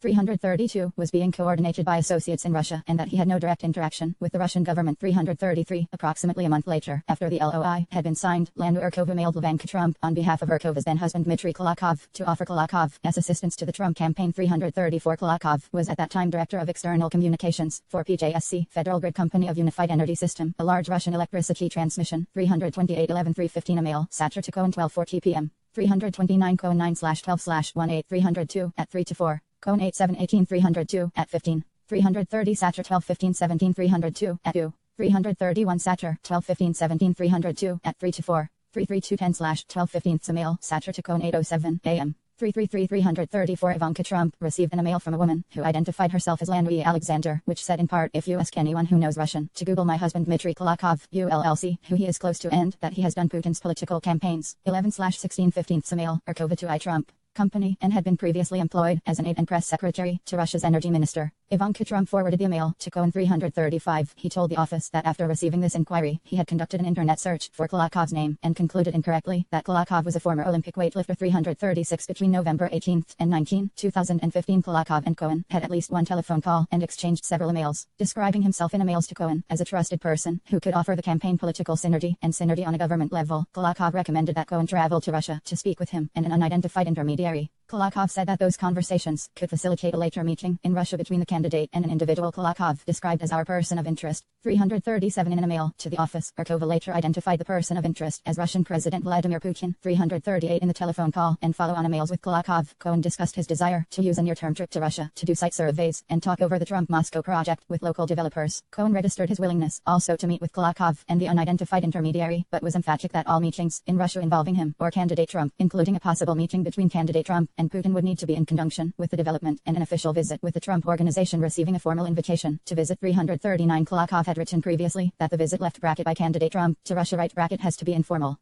340 Kulakov had also previously recommended to Cohen that he separate their negotiations over a possible meeting between Trump and the person of interest from any existing business. Track 341 Ray emphasizing that his outreach was not done on behalf of any business. Kulakov added in second email to Cohen that if publicized well, such a meeting could have phenomenal impact in a business dimension, and that the person of interest left brackets right bracket most important support could have significant ramifications for the level of projects and their capacity. Kulakov concluded by telling 335 11 16 15 email at Trump to Cohen. 336 Cohen, 87 18 302 at 17. During his interviews with the office, Cohen still appeared to believe that the Kulakov he spoke with was that Olympian. The investigation, however, established that the email address used to communicate with Cohen belongs to a different Dmitry Kulakov, as described above. 337 11/18 15 email, Kulakov to Cohen 6:51 a.m. 338 in July 2018, the office received an unsolicited email purporting to be from Arkova, in which she wrote that left bracket 80, the end of 2015 and beginning of 2016 I was asked by my ex-husband to contact Ivanka Trump and offer cooperation to Trump's team on behalf of the Russian officials. 7/27/18 email, Arkova to Special Counsel's office. The email claimed that the officials wanted to offer candidate Trump land in Crimea, among other things, an unofficial meeting with Putin. In order to vet the email's claims, the office responded requesting more details. The office did not receive any reply. 339 11/18 15 email, Cohen to Kulakov 7:15 a.m. 340 11/18 15 email, Kulakov to Cohen 6:51 a.m. 341 11/18 15 email, Kulakov to Cohen 6:51 a.m. I would suggest separating your negotiations and our proposal to meet. I assure you, after the meeting level of projects and their capacity can be completely different, having the most important support. 73U.S Department of Justice Atrafel, /work prod 11et//macoflhtili. Material pro teachedafel fed archival. P6E, Cohen that there was no bigger warranty in any product than left bracket the right bracket consent of the person of interest. 342 Cohen rejected the proposal, saying that left bracket CURRENTLY, our LOI developer is in talks with VP's chief of staff and arranging a formal invite for the two to meet. 343 This email appears to be their final exchange, and the investigation did not identify evidence that Cohen brought Kulakov's initial offer of assistance to the campaign's attention, or that anyone associated with the Trump organization or the campaign dealt with Kulakov at a later date. Cohen explained that he did not pursue the proposed meeting because he was already working on the Moscow project with Satter, who Cohen understood to have his own connections to the Russian government. 344 By late December 2015, however, Cohen was complaining that Satter had not been able to use those connections to set up the promised meeting with Russian government officials. Cohen told Satter that he was setting up the meeting myself. 345 on January 11, 2016, Cohen emailed the office of Dmitry Peskov, the Russian government's press secretary, indicating that he desired contact with Sergei Ivanov, Putin's chief of staff. Cohen erroneously used the email address pr_peskova at prepress.gov.ru instead of pr_peskova at prepress.gov.ru, so the email apparently did not go through. 346 on January 14, 2016, Cohen emailed a different address, info at prepress.gov.ru, with the following message. Dear Mr. Peskov, over the past few months, I have been working with a company based in Russia regarding the development of the Trump Tower Moscow project in Moscow City. Without getting into lengthy specifics, the communication between our two sides has stalled. As this product is too important, I am hereby requesting your assistance. I respectfully request someone, preferably you, contact me so that I might discuss the specifics as well as arranging meetings with the appropriate individuals. I thank you in advance for your assistance and look forward to hearing from you soon. 347 2 days later, Cohen sent an email to pr_peskova at prepress.gov.ru repeating his request to speak with Sergei Ivanov. 348 Cohen testified to Congress and initially told the office that he did not recall receiving a response to this email inquiry and that he decided to terminate any further work on the Trump Moscow project as of January 2016. Cohen later admitted that these statements were false. In 342 11 1915 email, Kulakov to Cohen 7:40 a.m. 343 11 1915 email, Cohen to Kulakov 12:56 p.m. 344 Cohen 9/18 18 302 at 12. 345 0004 12:30 15 text message, Cohen to Satter 6:17 p.m. 346 11116 email, Cohen to PR_Peskova@prepress.gov.ru 9, 12 a.m. 347 114 16 email, Cohen to info@prepress.gov.ru 9:21 a.m. 348 116 16 email, Cohen to PR_Peskova@prepress.gov.ru 10:28 a.m. 74 U.S. Department of Justice Arnie Weed Predget / May CETT 1AITTML / 1ERIAL Pre-Teached Fed Arcrifal. P60. Fact. Cohen had received and recalled receiving a response to his inquiry, and he continued to work on and update candidate Trump on the project through as late as June 2016. 349 On January 20, 2016, Cohen received an email from Elena Polyakova, Peskov's personal assistant. Writing from her personal email account, Polyakova stated that she had been trying to reach Cohen and asked that he call her on the personal number that she provided. 350 Shortly after receiving Polyakova's email, Cohen called and spoke to her for 20 minutes. 351 Cohen described to Polyakova his position at the Trump Organization and outlined the proposed Trump-Moscow project, including information about the Russian counterparty with which the Trump Organization had partnered. Cohen requested assistance in moving the project forward, both in securing land to build the project and with financing. According to Cohen, Polyakova asked detailed questions and took notes, stating that she would need to follow up with others in Russia. 352 Cohen could not recall any direct follow-up from Polyakova or from any other representative of the Russian government, nor did the office identify any evidence of direct follow-up. However, the day after Cohen's call with Polyakova, Satcher texted Cohen, asking him to _call me when you have a few minutes to chat it as about Putin they called today. 353 Satcher then sent a draft invitation for Cohen to visit Moscow to discuss the Trump-Moscow project. 354 along with a note to _tell me if the letter is good as amended by me, or make whatever changes you want and send it back to me. 355 After a further round of edits, on January 25, 2016, Satcher sent Cohen an invitation signed by Andriy Ryabinsky of the company MHJ to travel to Moscow for a working visit about the prospects of development and the construction business in Russia, the various land plots available suited for construction of this enormous tower, and the OPPO-1TUNITY to coordinate a follow-up visit to Moscow by Mr. Donald Trump. 356 According 349 Cohen Information II, 47. Cohen's interactions with President Trump and the president's lawyers when preparing his congressional testimony are discussed further in Volume 2, see Vol 2, Section 11.K.3 Infra. 351st/21st 6 email, Polyakova to Cohen 5:57 a.m. Mr. Cohen _right I can't get through to both your phones.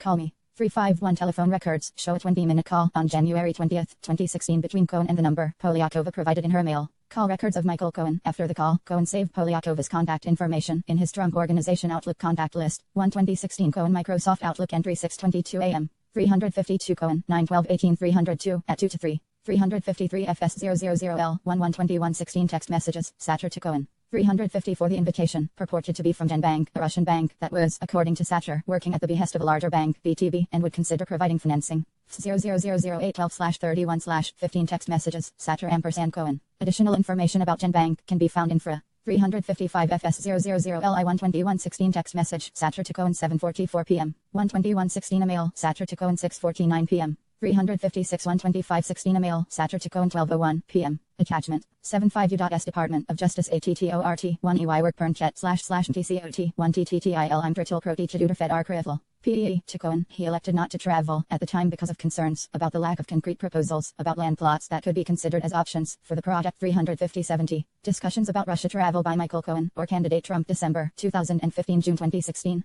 Satcher's overtures to Cohen to travel to Russia. The late January communication was neither the first nor the last time that Cohen contemplated visiting Russia in pursuit of the Trump-Moscow project. Beginning in late 2015, Satcher repeatedly tried to arrange for Cohen and candidate Trump as representatives of the Trump Organization to travel to Russia to meet with Russian government officials and possible financing partners. In December 2015, Satcher sent Cohen a number of emails about logistics for traveling to Russia for meetings. 358 On December 19, 2015, Satcher wrote, "Please call me. I have Evgeny Vaskin on the other line, 359 He needs a copy of your and Donald's passports. They need a scan of every page of the passports. Invitations & visas will be issued this week by VTB Bank to discuss financing for Trump Tower Moscow. Politically, neither Putin's office nor Ministry of Foreign Affairs cannot issue invite, so they are inviting commercially/business. VTB is Russia's 2 biggest bank, and VTB Bank CEO Andriy Kostin will be at all meetings with Putin so that it is a business meeting, not political. We will be invited to Russian consulate this week to receive invite & have visa issued." 360 In response, Cohen texted Satcher an image of his own passport. 361 Cohen told the office that at one point he requested a copy of candidate Trump's passport from Rona Graf, Trump's executive assistant at the Trump Organization, and that Graf later brought Trump's passport to Cohen's. 357 Cohen 9/12/18 302 at 6 to 7. 358 CEG 12/115 email, Satcher to Cohen 12:41 p.m. Please scan and send me a copy of your passport for the Russian Ministry of Foreign Affairs. 359 Toll records show that Satcher was speaking to Evgeny Vaskin. Call records of Felix Sacher is an executive of Genbank, a large bank with lending focused in Crimea, Ukraine. At the time that Sacher provided this financing letter to Cohen, Genbank was subject to U.S. government sanctions. See Russia/Ukraine-related sanctions and identifications. Office of Foreign Assets Control, December 22, 2015. Available at https://www.treasury.gov/resource center/sanctions/OFAC enforcement/PETA/20,151,222. Vaskin, who had been deported from the United States in 2000 for criminal activity, was under indictment in the United States for stock fraud under the aliases Eugene Slusker and Jean Shustar. See United States v. Rizzo et al. 203 CR 63 EDNY February 6, 2003. 360-12-1915 email, Sacher to Cohen 10:50 a.m. 0000212/1915 text messages, Sacher to Cohen 10:53 a.m. 361-0000412-1915 text message, Cohen to Sacher. ERT_0198250-612/1915 text messages, Cohen &Sacher. 76 U.S. Department of Justice ATTORT1EY, work Fachet//B Cotton Tritil Proteachaduder Fed Arcriffle. P6E, Office 362. The investigation did not, however, establish that the passport was forwarded to Sacher 363. Into the spring of 2016, Sacher and Cohen continued to discuss a trip to Moscow in connection with the Trump-Moscow project. On April 20, 2016, Sacher wrote Cohen, "THE people wanted to know when you are coming." 364 On May 4, 2016, Sacher followed up. "I had a chat with Moscow. Assuming the trip does happen, the question is before or after the convention. I said I believe but don't know for sure that yes, it's probably after the convention. Obviously the pre-meeting trip you only can happen anytime you want, but the two big guys were the question. I said I would confirm and revert, let me know about if I was right by saying I believe after Cleveland and also when you want to speak to them and possibly fly over 365. Cohen responded, my trip before Cleveland. Trump once he becomes the nominee after the convention. 366 The day after this exchange, Sacher tied Cohen's travel to Russia to the St. Petersburg International Economic Forum an annual event attended by prominent Russian politicians and businessmen. Sacher told the office that he was informed by a business associate that Peskov wanted to invite Cohen to the forum. 367 On May 5, 2016, Sacher wrote to Cohen, "Peskov would like to invite you as his guest to the St. Petersburg Forum, which is Russia's Davos. It's June 16th to 19th. He wants to meet there with you and possibly introduce you to either Putin or Medvedev, as they are not sure if one or both will be there. This is perfect. The entire business class of Russia will be there as well." He said anything you want to discuss including dates and subjects are on the table to discuss. Right bracket 368 The following day, Sacher asked Cohen to confirm those dates would work for him to travel. Cohen wrote back, WORKS for me. 362 Cohen, 9/12/18 at 5. 363 On December 21, 2015, Sacher sent Cohen a text message that read, "They need a copy of DJT passport," to which Cohen responded, "After I return from Moscow with you," with a date for him. 00004122115 text messages, Cohen &Sacher. 364 0001444 2016 text message, Sacher to Cohen 9:06 p.m. 365 FS 000L 55416 text message, Sacher to Cohen 7:38 p.m. 366 000155416 text message, Cohen to Sacher 8:03 p.m. 367 Sacher 12:15-17 302 at 4. 368 000165516 text messages, Sacher to Cohen 6:26 6:27 a.m. 369 0001655/6/16 text messages, Cohen &Sacher. 77 U.S. Department of Justice Authority work predchat//mockme.dimitritil rcrtm. P6E. On June 9, 2016, Sacher sent Cohen a notice that he Sacher was completing the badges for the forum, adding Putin is there on the 17th. Very strong chance you will meet him as well.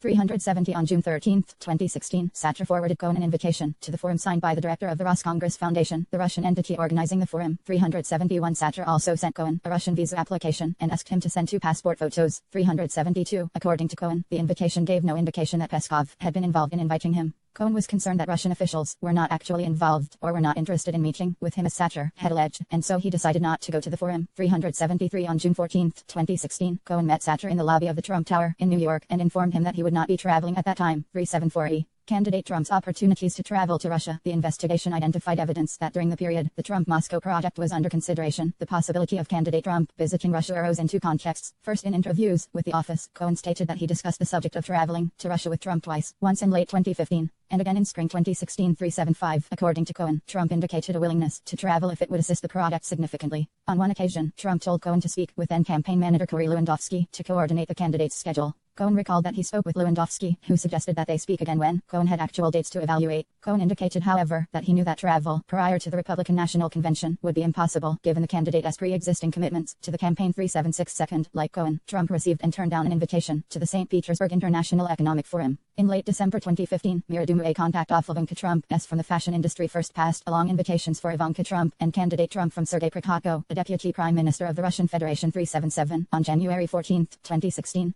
Graf sent an email to Duma stating that Trump was honored to be asked to participate in the highly prestigious forum event, but that he would have to decline the invitation given his very grueling and full travel schedule as a presidential candidate. 378 Graf 000 186916 text messages, Satcher ampersand Cohen. 37 371 6 13 16 email, Satcher to Cohen 2:10 p.m. 372 00018 13 16 text message, Satcher to Cohen 2:20 p.m. 6:13 16 email, Satcher to Cohen. 373 Cohen 912 18 302 at 6 to 8. 374 00019 14 16 text messages, Cohen ampersand Satcher 12:06 and 2:50 p.m. 375 Cohen 912 18 302 at 2. 376 Cohen 912 18 302 at 7. 377 12 21 15 email, mirror to Ivanka Trump 6:57 a.m. Attachments, Trump org _16 _00057117 16 email, I Trump to Graf 9:18 a.m. 378 114 16 email, Graf to Mira. Asked Duma whether she recommended that Graf send a formal note to the deputy prime minister, declining his invitation. Duma replied that a formal note would be great. 379, it does not appear that Graf prepared that note immediately. According to written answers from President Trump, 380 Graf received an email from Deputy Prime Minister Prikhatko on March 17, 2016, again inviting Trump to participate in the 2016 forum in St. Petersburg. 381 2 weeks later, on March 31, 2016, Graf prepared for Trump's signature a 2-paragraph letter declining the invitation. 382, the letter stated that Trump's schedule has become extremely demanding because of the presidential campaign, that he already had left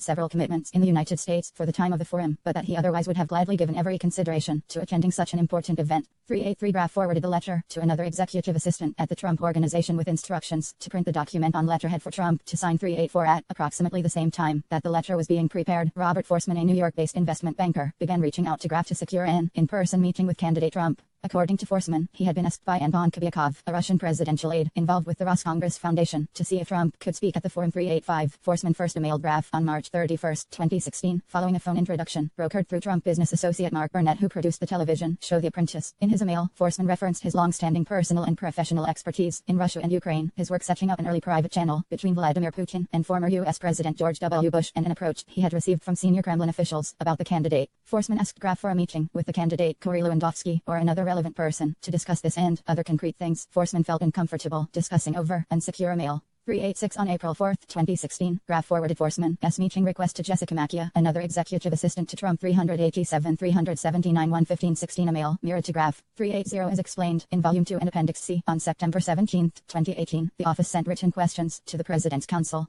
On November 20, 2018, the President provided written answers to those questions through Counsel. 381 Written responses of Donald J. Trump November 20, 2018 at 17 Response to question IV, Patey, left bracket DOCUMENTS show that Ms. Graf prepared for my signature brief response declining the invitation. 382 Written responses of Donald J. Trump November 20, 2018 at 17 Response to question IV, Party. See also Trump org _L6 _000134 unsigned letter dated March 31, 2016. 383 Trump org _16 _0001 34 unsigned letter. 384 Trump org _L6 _000133 31 16 email, Graf to Macchia. 385 Forsman 10 17 18 302 at 3 to 4. 386 C Trump org _16 _00133 31 16 email, Forsman to Graf. See also Forsman 10 17 18 302 at 3 to 4. 387 C Trump org _L6 _001 3644 16 email, Graf to Macchia. 79 U.S. Department of Justice Interhuet PRED 11ET / my Setale material pre-teached ULDER Fed RC 1 IFFL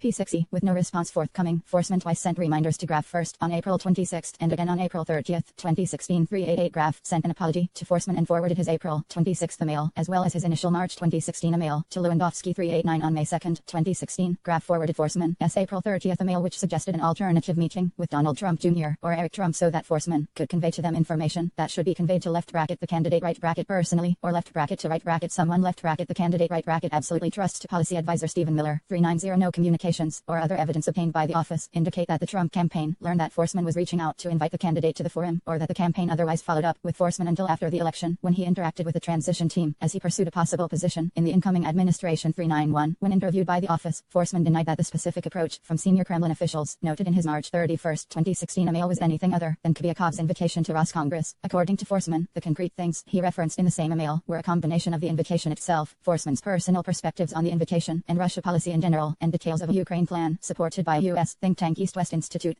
Forsman told the office that Kubiakov had extended similar invitations through him to another Republican presidential candidate and one other politician. Forsman also said that Kubiakov had asked Forsman to invite Trump to speak after that other presidential candidate withdrew from the race and the other politician's participation did not work out. 392. Finally, Forsman claimed to have no plans to establish a back channel involving Trump, stating the reference to his involvement in the Bush-Putin back channel was meant to burnish his credentials to the campaign. Forsman commented that he had not recognized any of the experts announced as Trump's foreign policy team in March 2016 and wanted to secure an in-person meeting with the candidate to share his professional background and policy views, including that Trump should decline Kubiakov's invitation to speak at the forum. 3932. George Papadopoulos was a foreign policy advisor to the Trump campaign from March 388. See Trump.16_001374216 email. Forsman to Graf. Trump.16_001414316 email. Forsman to Graf. 389. See Trump.16_00139422716 email. Graf to Forsman. Trump.16_001374227/16 email. Graf to Lewandowski.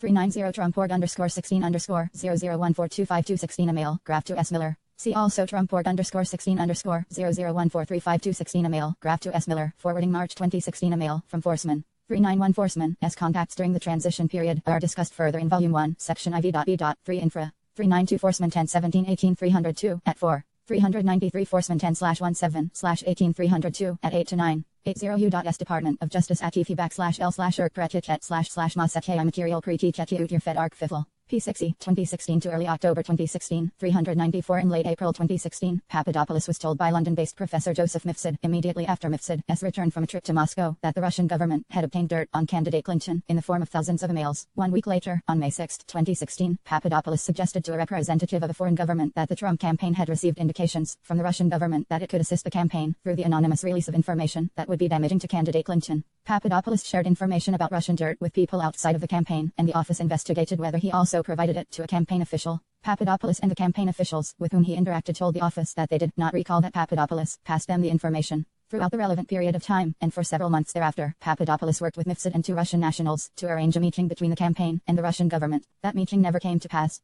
Origins of campaign work. In March 2016, Papadopoulos became a foreign policy advisor to the Trump campaign. 395. As early as the summer of 2015, he had sought a role as a policy advisor to the campaign, but in a September 30, 2015 email, he was told that the campaign was not hiring policy advisors. 396. In late 2015, Papadopoulos obtained a paid position on the campaign of Republican presidential candidate Ben Carson. 397. Although Carson remained in the presidential race until early March 20. I6. Papadopoulos had stopped actively working for his campaign by early February 2016. 398. At that time, Papadopoulos reached out to a contact at the London Centre of International Law Practice LSILP, which billed itself as a unique institution, comprising high-level professional international law practitioners dedicated to the advancement of global legal knowledge and the practice of international law. 399. Papadopoulos said that he had finished his role with the Carson. 394. Papadopoulos met with our office for debriefings on several occasions in the summer and fall of 2017 after he was arrested and charged in a sealed criminal complaint with making false statements in a January 2017 FBI interview about inter alia, the timing, extent, and nature of his interactions and communications with Joseph Mifsud and 2 Russian nationals, Olga Polonskaya and Ivan Timofeyev. Papadopoulos later pleaded guilty, pursuant to a plea agreement to an information charging him with making false statements to the FBI in violation of 18 U.S.C. LO 0LA.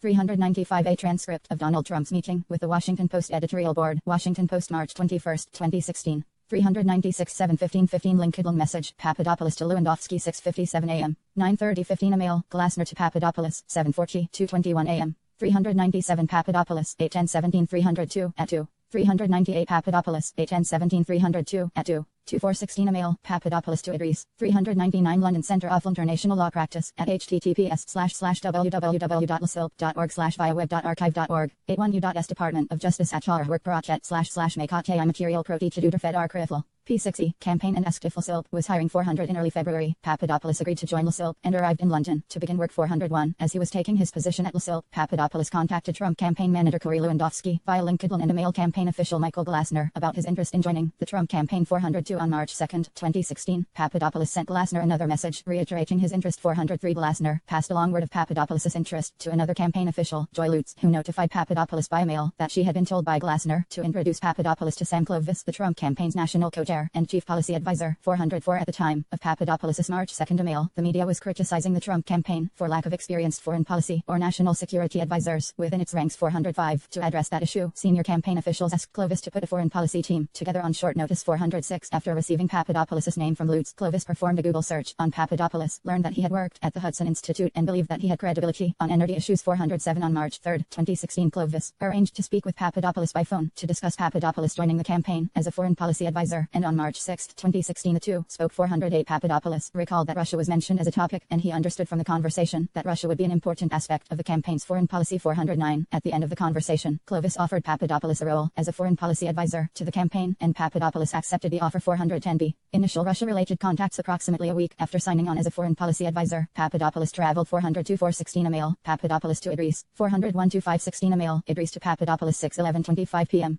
2616 A mail, Idris to Papadopoulos. 5:34:15 p.m. 402 416 LinkedIn message, Papadopoulos to Lewandowski. 1:28 p.m. 2416 A mail, Papadopoulos to Glasner. 2:10:36 p.m. 403 216 A mail, Papadopoulos to Glasner. 11:17:23 a.m. 404 216 A mail, Lutz to Papadopoulos. 10 hours 8 minutes and 15 seconds p.m. 405 Clovis. 10 317 302 1 of 2 at 4. 406 Clovis. 10 317 302 1 of 2 at 4. 407 3316 A mail, Lutz to Clovis ampersand Papadopoulos. 6:5:47 p.m. 408 3616 A mail, Papadopoulos to Clovis. 4:24:21 p.m. 409 Statement of Offense I-4, United States v. George Papadopoulos. 1. 17 CR 180 2 DDC October 5, 2017. Doc 19 Papadopoulos Statement of Offense. 410 Papadopoulos 810 17 302 at 2. A2U.S Department of Justice Turkey. /erk Priachet / Mayset Material Pre-TTLULLELER Feel. Archival. P6E, to Rome, Italy, as part of his duties with Silk 411. The purpose of the trip was to meet officials affiliated with Link Campus University, a for-profit institution headed by a former Italian government official. 412 During the visit, Papadopoulos was introduced to Joseph Mifsud.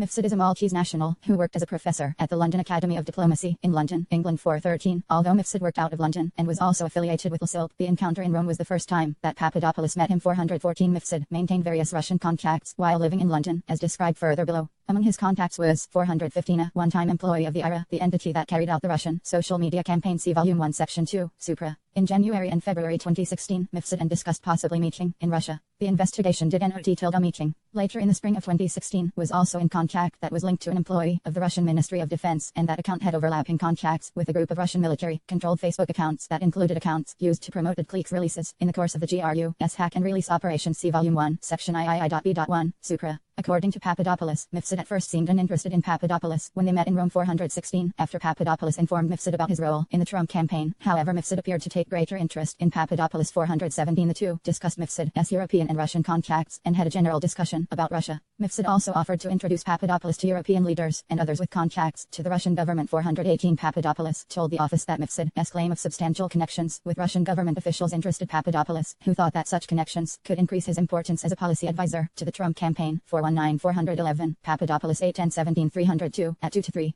Papadopoulos Statement of Offense R5. 412 Papadopoulos 810 17 302 at 2 to 3. Stephanie Kirk-Gaisner et al. Joseph Mifsud. More questions than answers about mystery professor linked to Russia. The Guardian October 31, 2017 Link Campus University is headed by a former Italian interior minister named Vincenzo Scacchi. 413 Papadopoulos Statement of Offense R5. 414 Papadopoulos 810 17 302 at 3. Investigative Technique 1 Harm to ongoing matter. 416 Papadopoulos Statement of Offense R5. 417 Papadopoulos Statement of Offense R5. 418 Papadopoulos 810 17 302 at 3. Papadopoulos 811 17 302 at 2. 419 Papadopoulos Statement of Offense R5. 83U.S Department of Justice Turkey Oral PRNATTET//MACEFTAIFL Material Pern D to Eurofi Archival. P6E. On March 17, 2016, Papadopoulos returned to London. 4 days later, candidate Trump publicly named him as a member of the Foreign Policy and National Security Advisory Team, chaired by Senator Jeff Sessions, describing Papadopoulos as an oil and energy consultant and an left-EXCELLENT guy.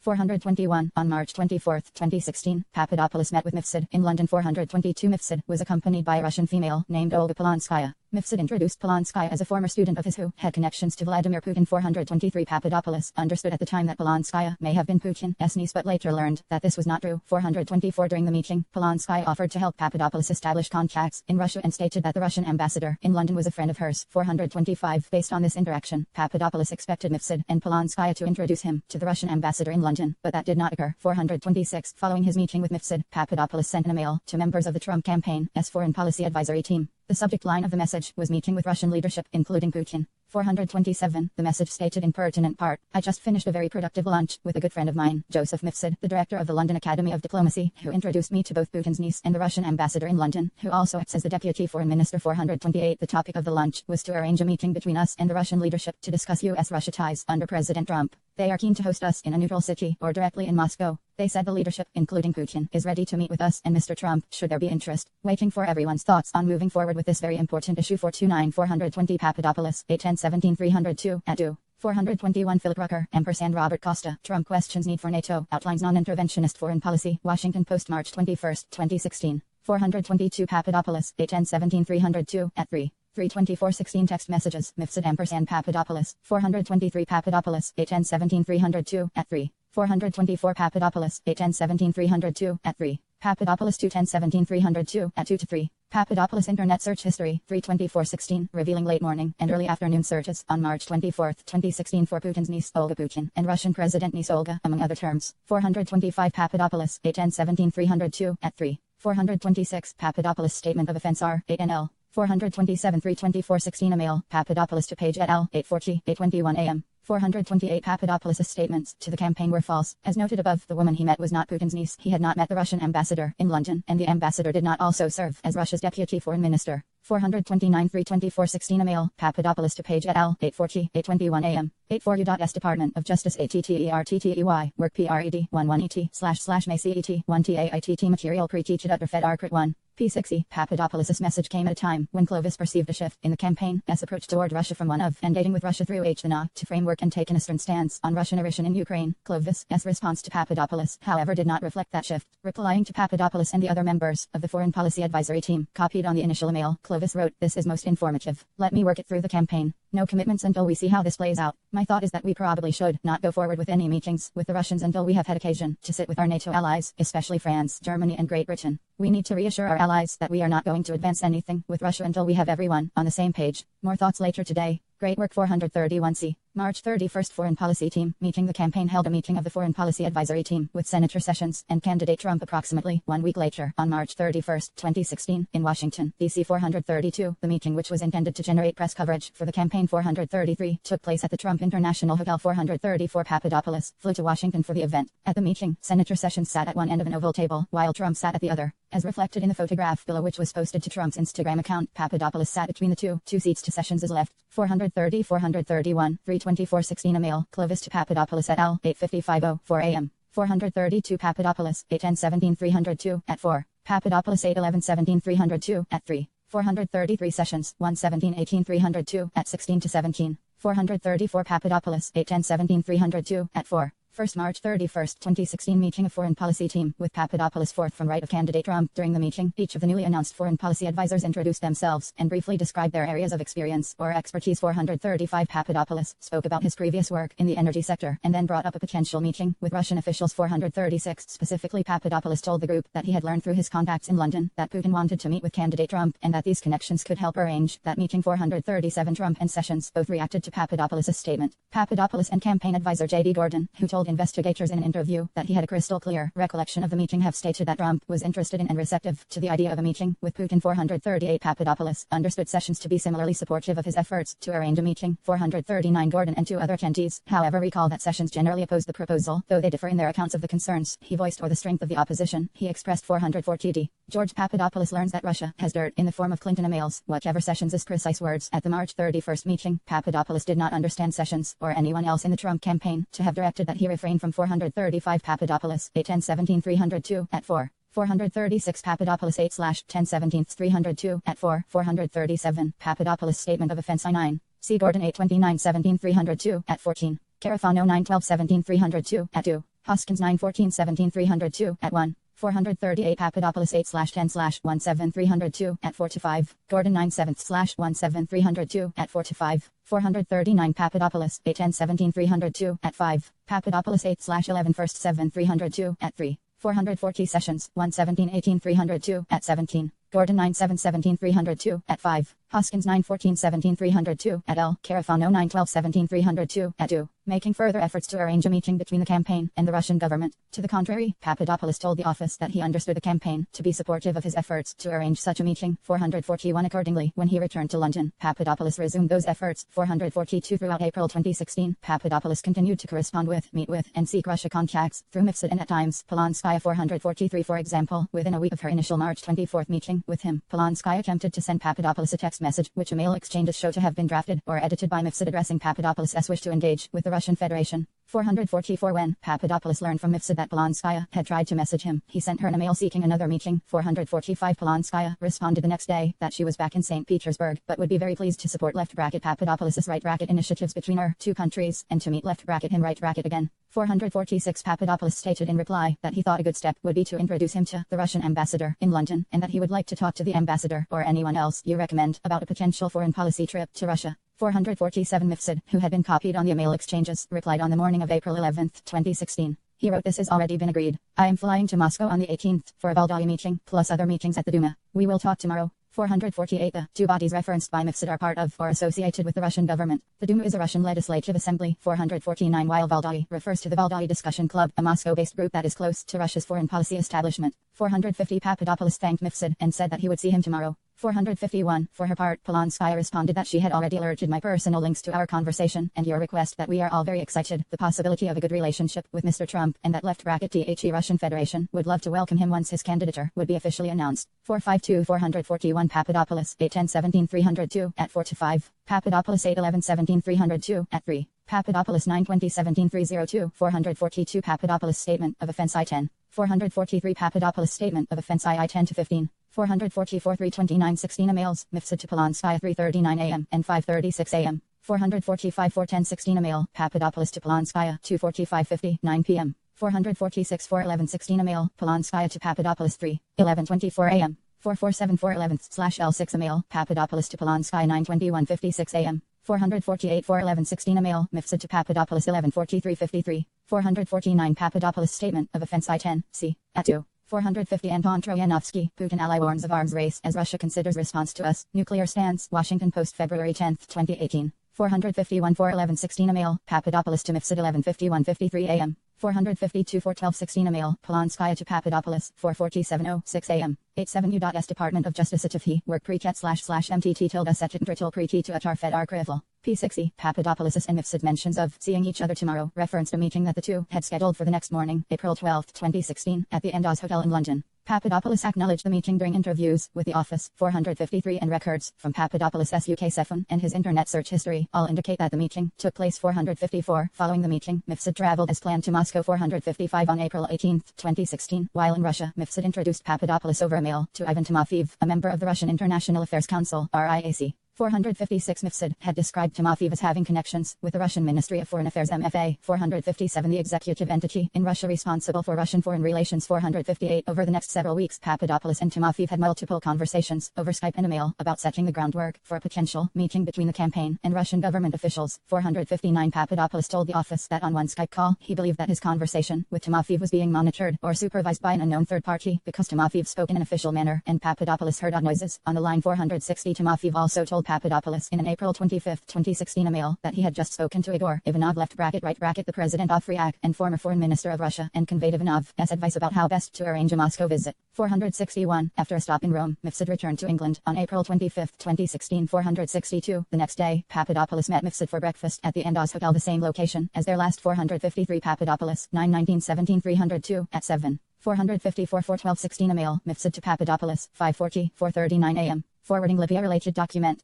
412/16 email, Mifsud to Papadopoulos & obeyed 10:28 a.m. Papadopoulos internet search history April 11, 2016 10:56 p.m. Search for Andaz Hotel Liverpool Street. 412/16 text messages, Mifsud & Papadopoulos. 455 CEG 418/16 email, Mifsud detailed Papadopoulos 8:4:54 a.m. 456 Papadopoulos 8/L0/17302 at 5. 457 Papadopoulos statement of offense R11. 458 During the campaign period, Papadopoulos connected over LinkedIn with several MFA-affiliated individuals in addition to Timofeev. On April 25, 2016, he connected with Dmitry Andreyko, publicly identified as a first secretary at the Russian Embassy in Ireland. In July 2016, he connected with Yuri Melnik, the spokesperson for the Russian Embassy in Washington, and with Alexei Krashelnikov, publicly identified as a counselor with the MFA, and on September 16, 2016, he CON Nalobin, also identified as an MFA official. See Papadopoulos LinkedIn CONNECTIONS 459 Papadopoulos Statement of Offense R11. 460 Papadopoulos 810 302 at 5. Papadopoulos 919 302 at 10.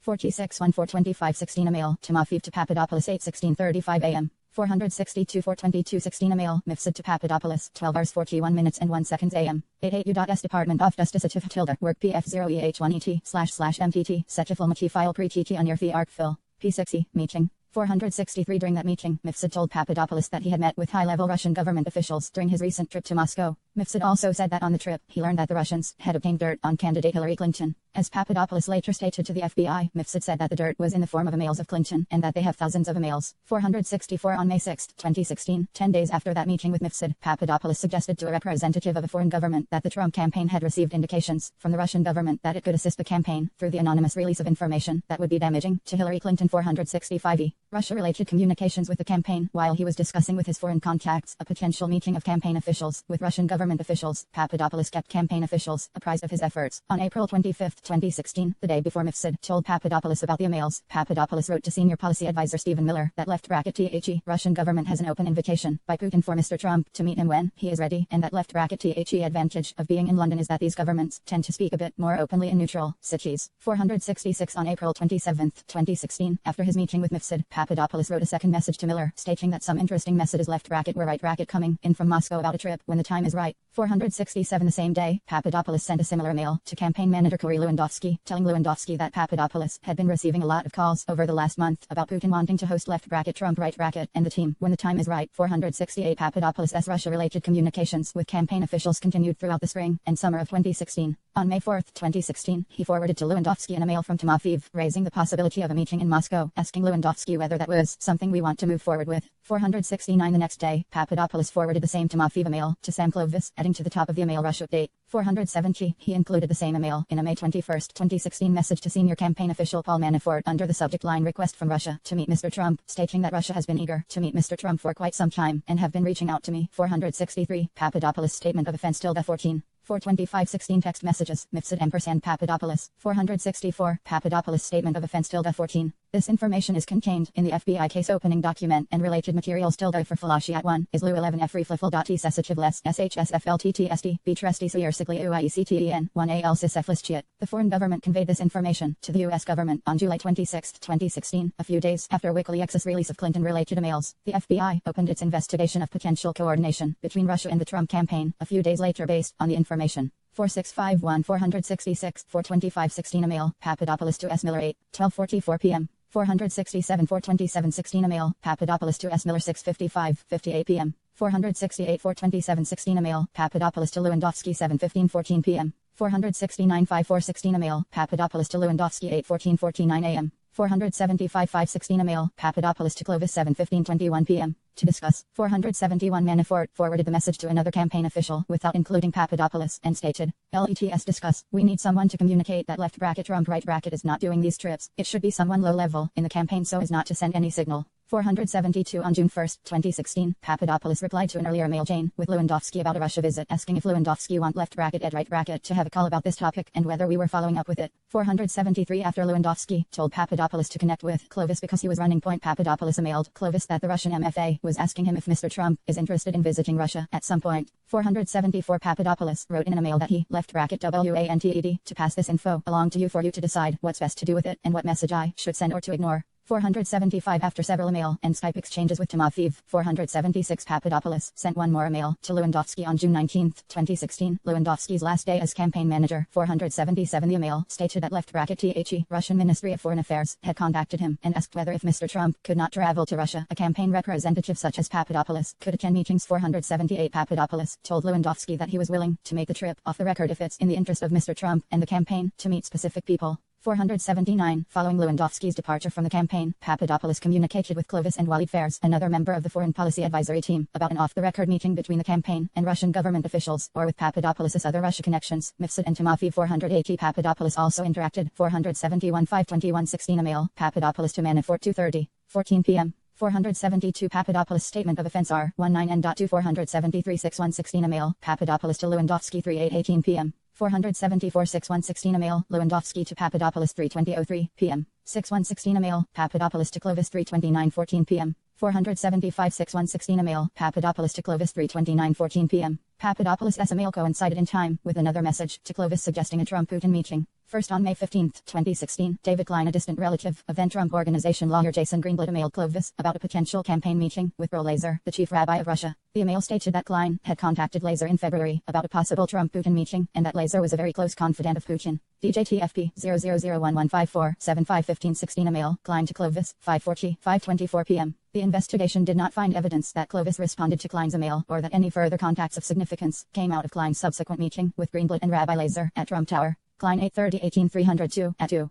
476. Papadopoulos statement of offense R21. 477. 478. 6:19-16 email, Papadopoulos to Lewandowski. 1:11, 11 p.m. 479. 6:19-16 email, Papadopoulos to Lewandowski. 1:11, 11 p.m. Papadopoulos statement of offense R21. 7:14-16 email, Papadopoulos to Timofey. 11:57-24 p.m. 7:15-16 email, Papadopoulos to Mifsud. 7:27-16 email, Papadopoulos to Mifsud. 2:14-18 p.m. 489 U.S. Department of Justice /MFR Seta.ima.Terial Preti to UARFR Krifi. P6E, directly with Clovis and Fairs in connection with the summit of the Transatlantic Parliamentary Group on Counterterrorism TAG Group, for which Fairs was Co-Secretary General. 481. On July 16, 2016, Papadopoulos attended the TAG summit in Washington, D.C., where he sat next to Clovis as reflected in the photograph below. 482. George Papadopoulos far right and Sam Clovis second from right, although Clovis claimed to have no recollection of attending the TAG summit. 483. Papadopoulos remembered discussing Russia and a foreign policy trip with Clovis and Fairs during the event. 484. Papadopoulos' recollection is consistent with the mails sent before and after the TAG summit. The pre-summit messages included a July 11, 2016 email in which Fairs suggested meeting Papadopoulos the day after the summit to chat. 485. And a July 12 message in the same chain in which Fairs advised Papadopoulos that other summit attendees are very nervous about Russia, so be aware. 486. 10 days after the summit, Papadopoulos sent an email to Mifsud listing Fairs and Clovis as other participants in a potential meeting at the London Academy of Diplomacy. 487. Finally, Papadopoulos' recollection is also consistent with handwritten notes from a 481 Papadopoulos, 9/19/17 302 at 16-17. 9th TAG Summit in Washington, D.C., Transatlantic Parliament Group on Counterterrorism. 482. 9th TAG Summit in Washington, D.C., Transatlantic Parliament Group on Counterterrorism. 483. 484 Papadopoulos, 9/19/17 302 at 16-17.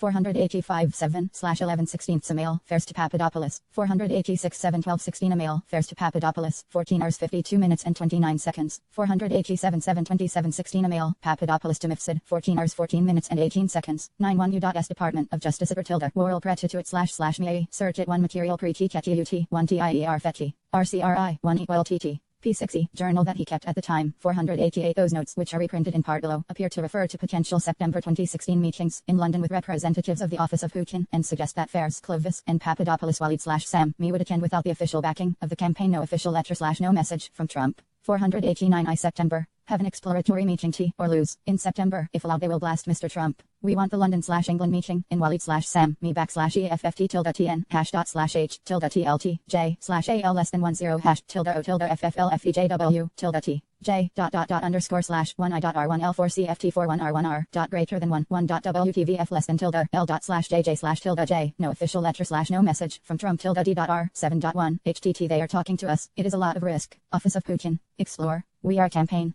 TLJ T _R _/ JJ O /C _PIF.L _T /FFL /T /T ampersand L _W /VVVELU4.IRTJ FJLL/1 of _RCR IT it R1 F5 FM coming E 5 RWH. Useful to have a session with FM Aflrail. Egypt willingness to meet the FMSP with Walid /SamT.LLR.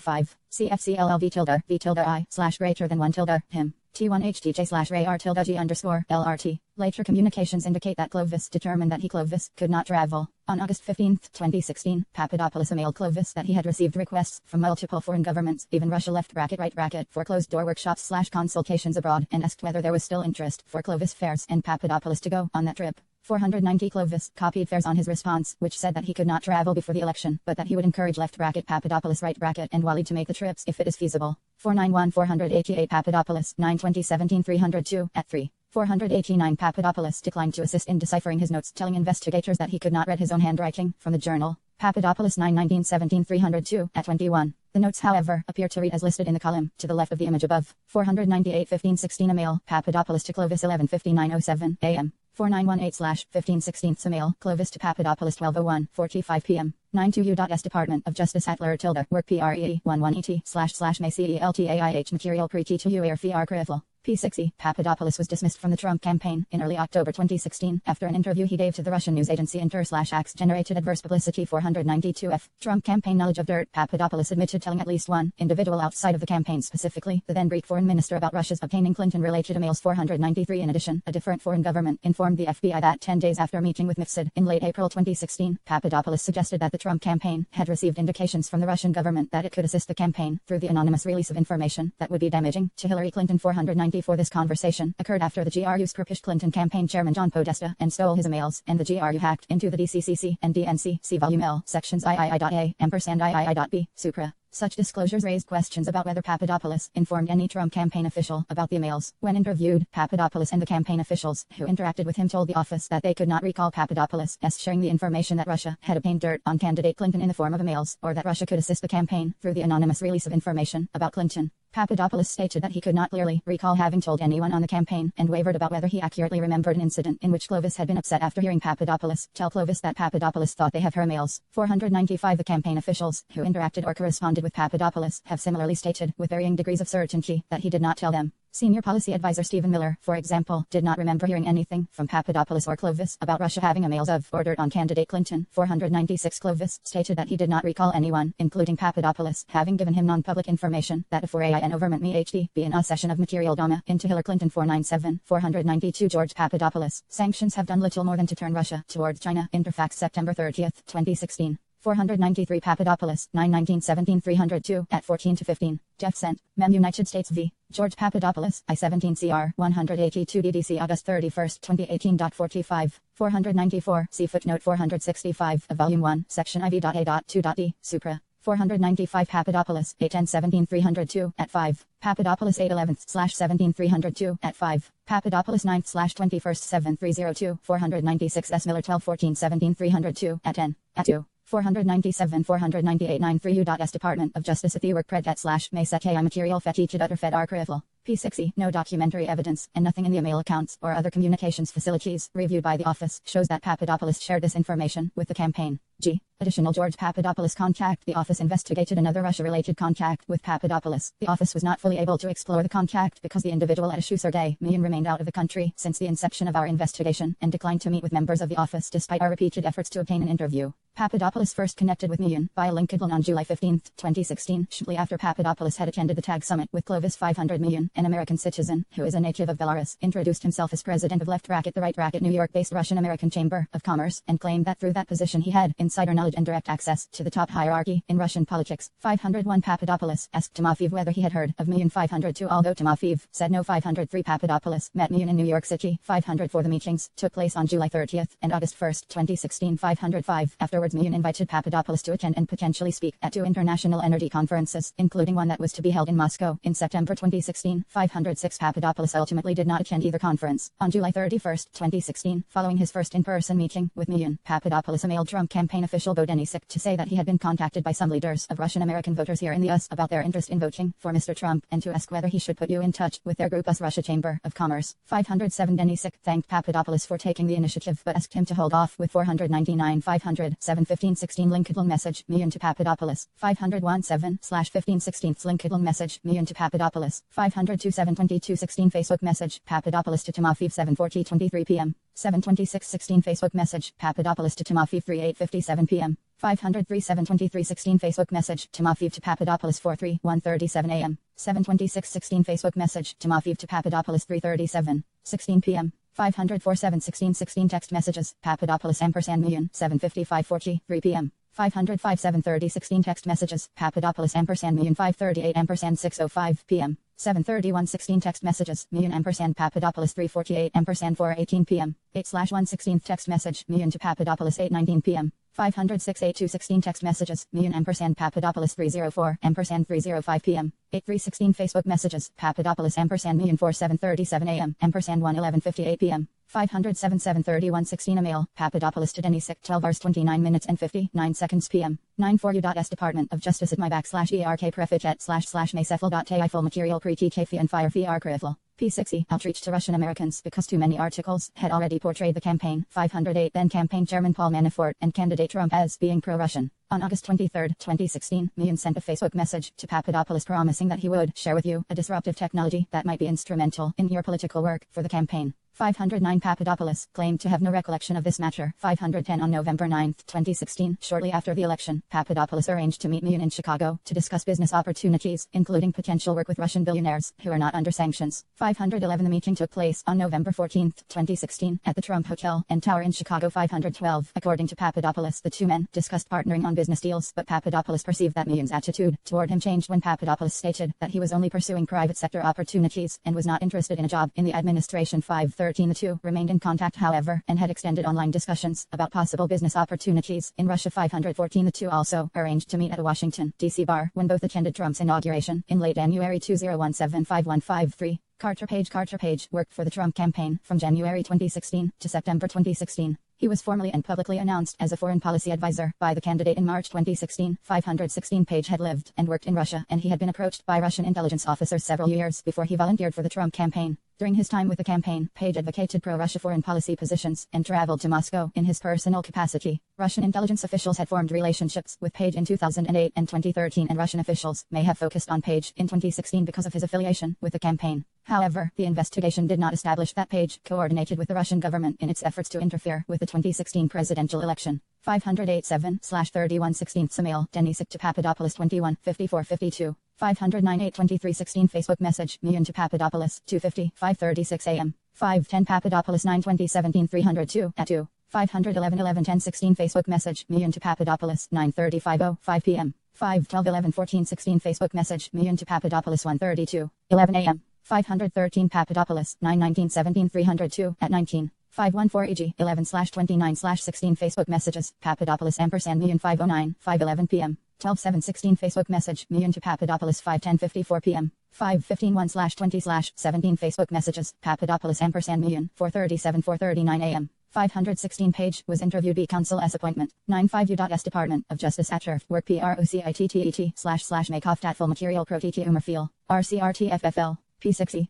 Background: before he began working for the campaign in January 2016, Page had substantial prior experience studying Russian policy issues and living and working in Moscow. From 2004 to 2007, Page was the deputy branch manager of Merrill Lynch's Moscow office. 517 There, he worked on transactions involving the Russian energy company Gazprom, and came to know Gazprom as deputy chief financial officer Sergei Yatsenko. 518 In 2008, Page founded Global Energy Capital LLC DEC, an I&Tilda advisor firm focused on the energy sector in emerging markets. 519 The company otherwise had no sources of income, and Page was forced to draw down his life savings to support himself and pursue his business venture. 521 Pai asked Yatsenko to work with him at DEC as a senior advisor on a content. In 2008, Page met Alexander Bulichov, a Russian government official who worked at the Russian consulate in New York. 523 Pai later learned that Bulichov was a Russian intelligence 524 officer. In 2013, Viktor Podobny, another Russian intelligence officer working covertly in the United States under diplomatic cover, formed a relationship with Page. 525 Podobny met Page at an energy symposium in New York City and began exchanging emails with him. 526 Podobny and Page also met in person on multiple occasions, during which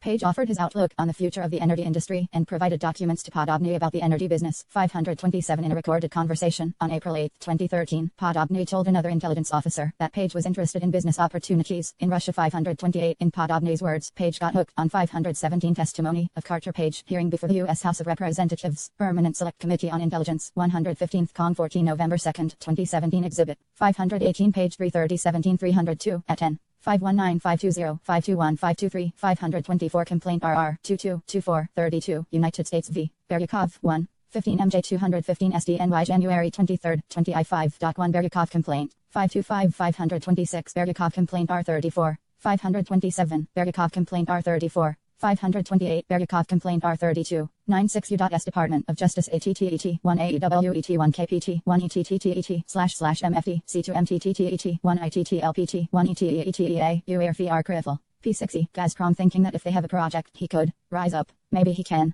Left bracket IT. It's obvious that he wants to earn lots of money. 529 Podobny said that he had led page on by FEEDING, right bracket him empty promises that Podobny would use his Russian business connections to help. Page 530 Podobny told the other intelligence officer that his method of recruiting foreign sources was to promise them favors and then discard them once he obtained relevant information from them. 531 In 2015, Podobny and 2 other Russian intelligence officers were charged with conspiracy to act as an unregistered agent of a foreign government. 532 The criminal complaint detailed Podobny's interactions with and conversations about Page, who was identified only as male 1. 533 Based on the criminal complaint's description of the interactions, Page was aware that he was the individual described as male L. 534 Page later spoke with a Russian government official at the United Nations General Assembly and identified himself so that the official would understand he was male I. From the Podobny. 535 Pagi told the official that he didn't. 536 do anything. In interviews with the FBI before the office's opening, Page acknowledged that he understood that the individuals he had associated with were members of the Russian intelligence services, but he stated that he had only provided immaterial non-public information to them and that he did not view this relationship as a back channel. 537 Page told investigating agents that the more immaterial non-public information I give them, the better for this country.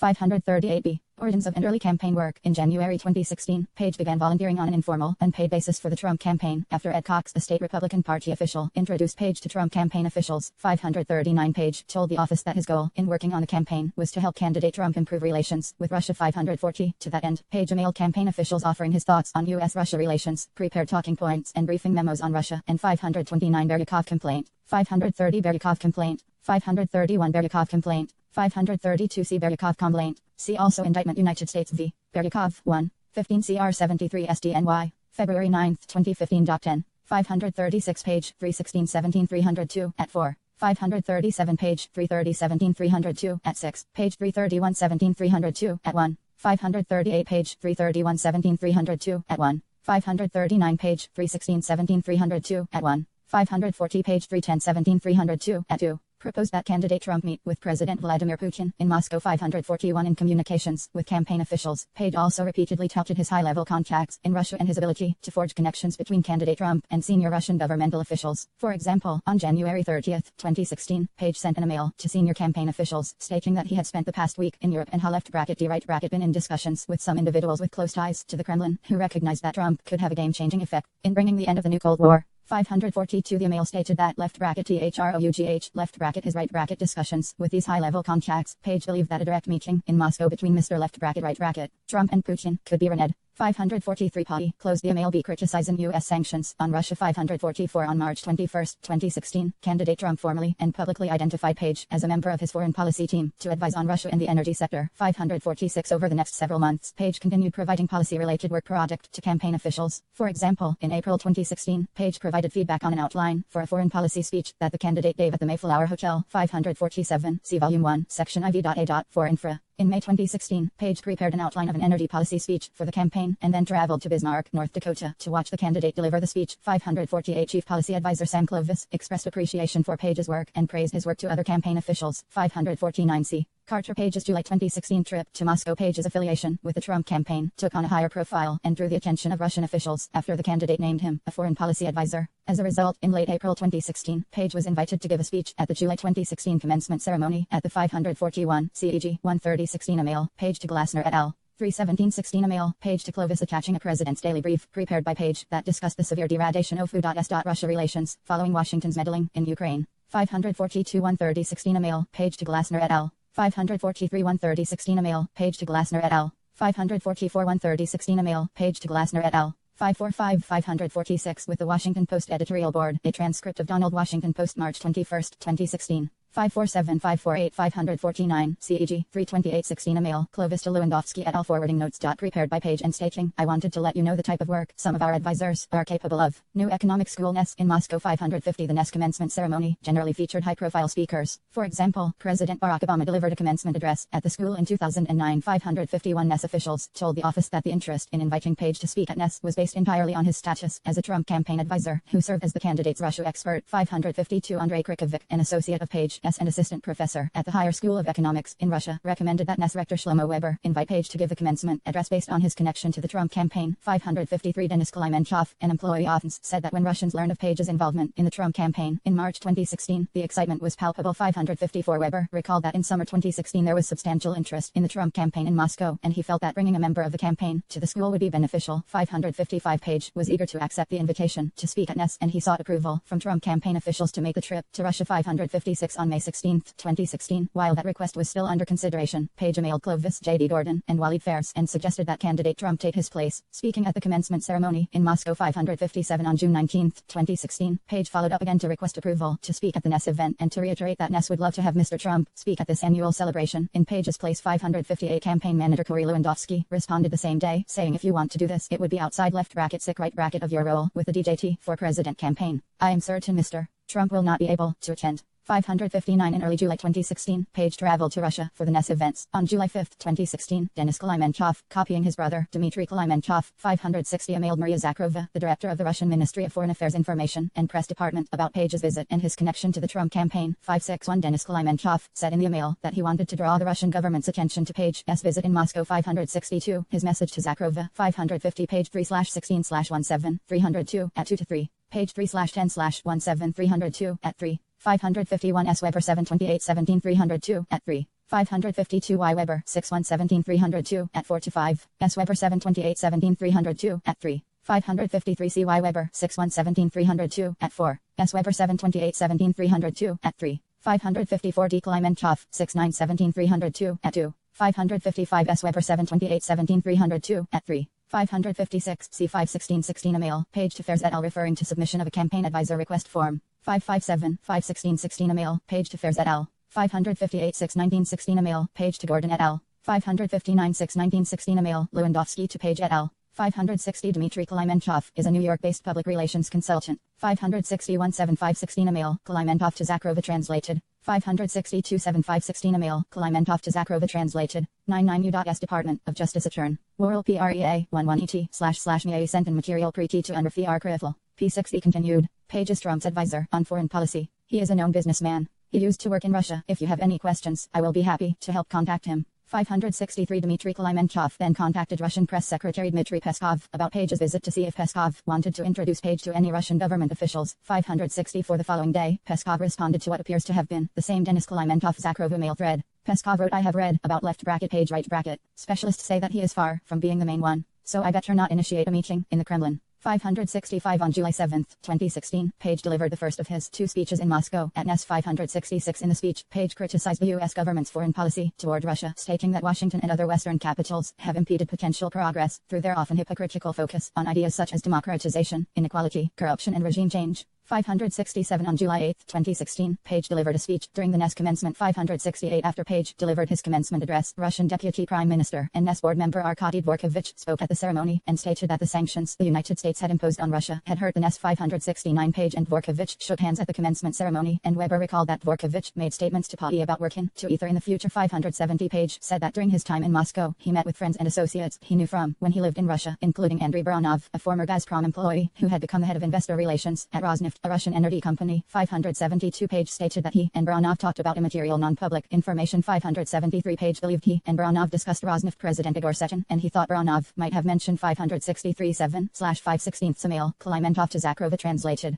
564 DM Klimenchov 11/27/18 302 at 1-2. 565 7/6/16 Email Peskov to Klimenchov translated. 566 Page 310-17 302 at 3. 567 C. Carter W. Page, the lecture of Trump's advisor Carter Page, in Moscow. YouTube channel Katuan Think Tank, posted July 7, 2016, available at https://www.youtube.com/watch. Time_continue equal to 8% V equal LCYF 29SAA9W. Page also provided the FBI with a copy of his speech and slides from the speech. See Carter Page, The Evolution of the World Economy, Trends and Potential, speech at National Economic Speech July 7, 2016. 568 Page 310-17 302 at 3. 569 Page 3/16/17 302 at 3. 570 S. Weber 728-17 302 at 4. 571 572 Page 310-17 302 at 3. Page 330-17 302 at 3. Page 331-17 302 at 2. 573 Page 330-17 302 at 3. 100U.S. Department of Justice Arkami World PMTL 11 ETII may settle Kaylee material pre-teachital fetal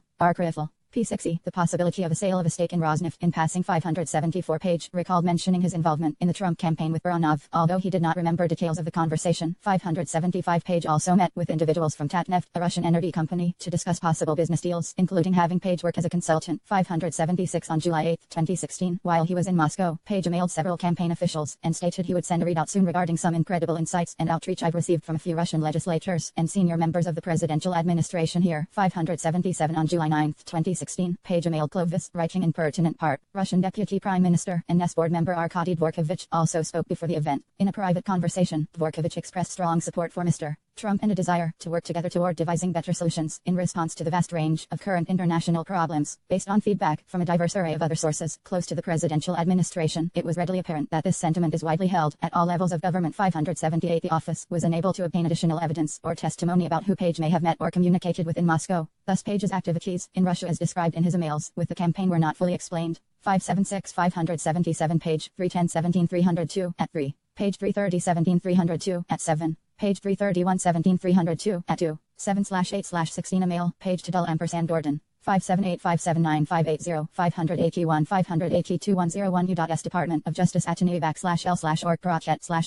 OTTTATTT material proteated Fed archive. P60, D. Later campaign work and removal from the campaign. In July 2016, after returning from Russia, Page traveled to the Republican National Convention in Cleveland. 583 While there, Page met Russian ambassador to the United States Sergei Kislyak. That interaction is described in Volume 1, Section IV.A.6.A. Infra 584 Page later emailed campaign officials with feedback he said he received from ambassadors he had met at the convention, and he wrote that Ambassador Kislyak was very worried about candidate Clinton's world views. 585 Following the convention, Page's trip to Moscow and his advocacy for pro-Russia foreign policy drew the media's attention and began to generate substantial press coverage. The campaign responded by distancing itself from Page, describing him as an informal foreign policy advisor who did not speak for Mr. Trump or the campaign. 587 On September 23, 2016 Yahoo! News reported that U.S. intelligence officials were investigating whether Page had opened private communications with senior Russian officials to discuss U.S. sanctions policy under a possible Trump administration. 588 A campaign spokesman told Yahoo! News that Page had no role in the campaign and that the campaign was not aware of any of his activities, past or present. 589 On September 24, 2016, Page was formally removed from the campaign. 590 Although Page had been removed from the campaign after the election, he sought a position in the Trump administration. 591 On November 14, 2016, he submitted an application to the transition team that inflated his credentials and experiences, stating that in his capacity as a Trump campaign foreign policy advisor he had met with top world leaders and effectively 5-3 Page 310 17 302 at 4.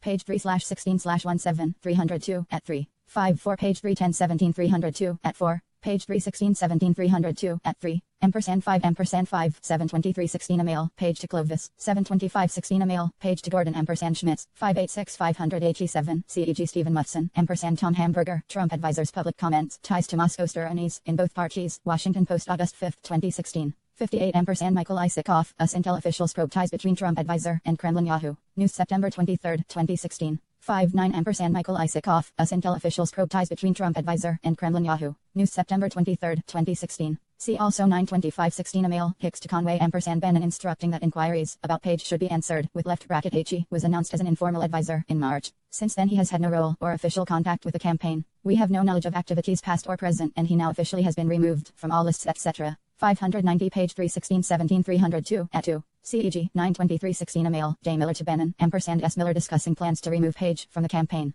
Transition Online Form 11/14/16 responded to diplomatic outreach efforts from senior government officials in Asia, Europe, the Middle East, Africa, left bracket and right bracket the Americas. 592 Page received no response from the transition team. When Page took a personal trip to Moscow in December 2016, he met again with at least one Russian government official. That interaction and a discussion of the December trip are set forth in Volume 1, Section IV.B.6 Infra. 4. Dmitry Simes and the Center for the National Interest members of the Trump campaign interacted on several occasions with the Center for the National Interest CNI, principally through its president and chief executive officer, Dmitry Simes. CNI is a think tank with expertise in and connections to the Russian government. Simes was born in the former Soviet Union and immigrated to the United States in the 1970s. In April 2016, candidate Trump delivered his first speech on foreign policy and national security at an event hosted by the National Interest, a publication affiliated with CNI. Then Senator Jeff Sessions and Russian Ambassador Kislyak both attended the event, and as a result, it gained some attention in relation to Sessions' confirmation hearings to become Attorney General. Sessions had various other contacts with CNI during the campaign period on foreign policy matters, including Russia. Jared Kushner also interacted with Symes about Russian issues during the campaign.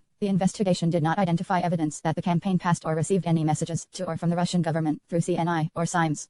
CNI and Dimitri Symes connect with the Trump campaign. CNI is a Washington-based nonprofit organization that grew out of a center founded by former President Richard Nixon. 593 CNI describes itself as a voice for strategic realism in U.S. 594 CNI foreign policy and publishes a bi-monthly foreign policy magazine. The National Interest is overseen by a board of directors and an advisory council that is largely honorary and whose members at the relevant time included Sessions, who served as an advisor to candidate Trump on national security and foreign policy issues. 595 Dimitri Symes is president and CEO of CNI and the publisher and CEO of the National Interest. 596 Symes was born in the former Soviet Union, emigrated to the United States in the early 1970s and joined CNI's predecessor after working at the Carnegie Endowment for International. 593 Symes, 3818-302, at 1-2. 594 About the Center, CNI, available at https://cni.org/about/ 595 Advisory Council, CNL, available at https://web.archive.org/web/ 2016103002531 http://cni.org/about/advisory council/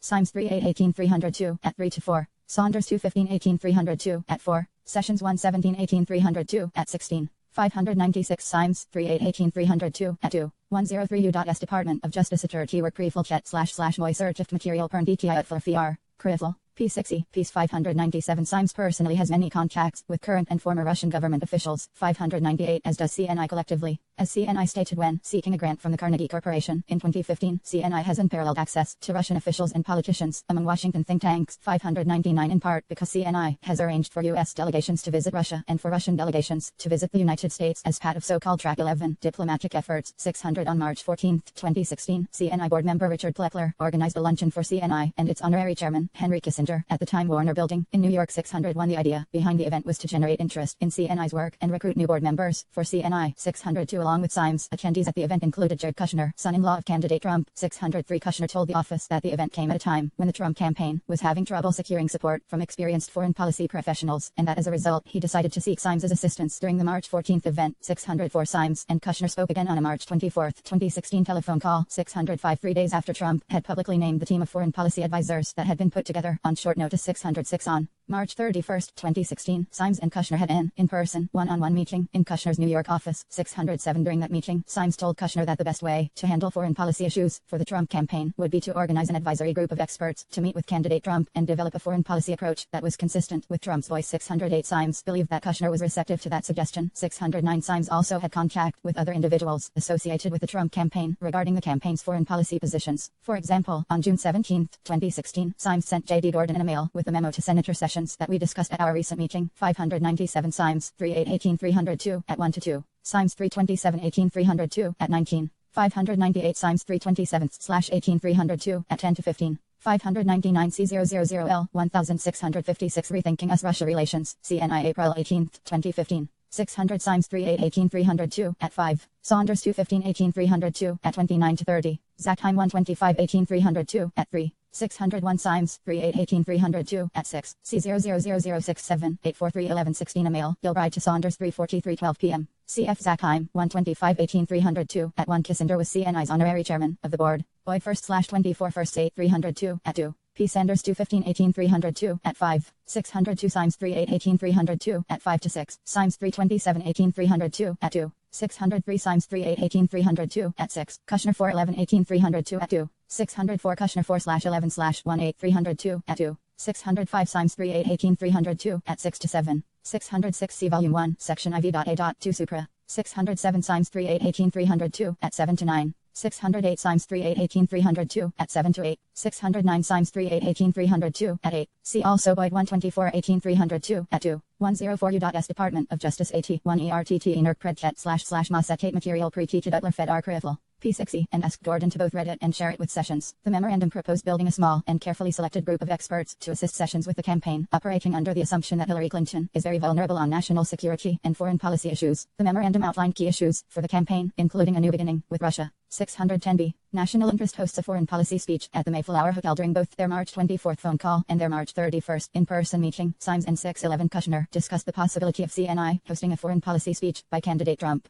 Following those conversations, Symes agreed that he and others associated with CNI would provide behind-the-scenes input on the substance of the foreign policy speech, and that CNI officials would coordinate the logistics of the speech with Sessions and his staff, including Sessions' Chief of Staff Rick Dearborn. 612. In mid-April 2016, Kushner put Symes in contact with Senior Policy Advisor Stephen Mueller and forwarded to Symes an outline of the foreign policy speech that Mueller had prepared. 613. Symes sent back to the campaign bullet points with ideas for the speech that he had drafted with CNI Executive Director Paul Saunders and Board Member Richard Burt. 614. Symes received subsequent draft outlines from Mueller, and he and Saunders spoke to Mueller by phone about substantive changes to the speech. 615. It is not clear, however, whether CNI officials received an actual draft of the speech for comment. While Saunders recalled having received an actual draft, Symes did not, and the emails that CNI produced to this office do not contain such a draft. 616. After board members expressed concern to Symes that CNL's hosting the speech could be perceived as an endorsement of a particular candidate, CNI decided to have its publication, The National Interest, serve as a host and to have the event at the National Press Club. 617. Kushner later requested that the event be moved to the Mayflower Hotel, which was another venue that Symes had mentioned during initial discussions with the campaign in order to address concerns about security and capacity. 618. 61. C. 00081 876 1716. Email, Symes to Gordon, 3:35:40, 5 p.m. 611. Symes 3818 302 at 7.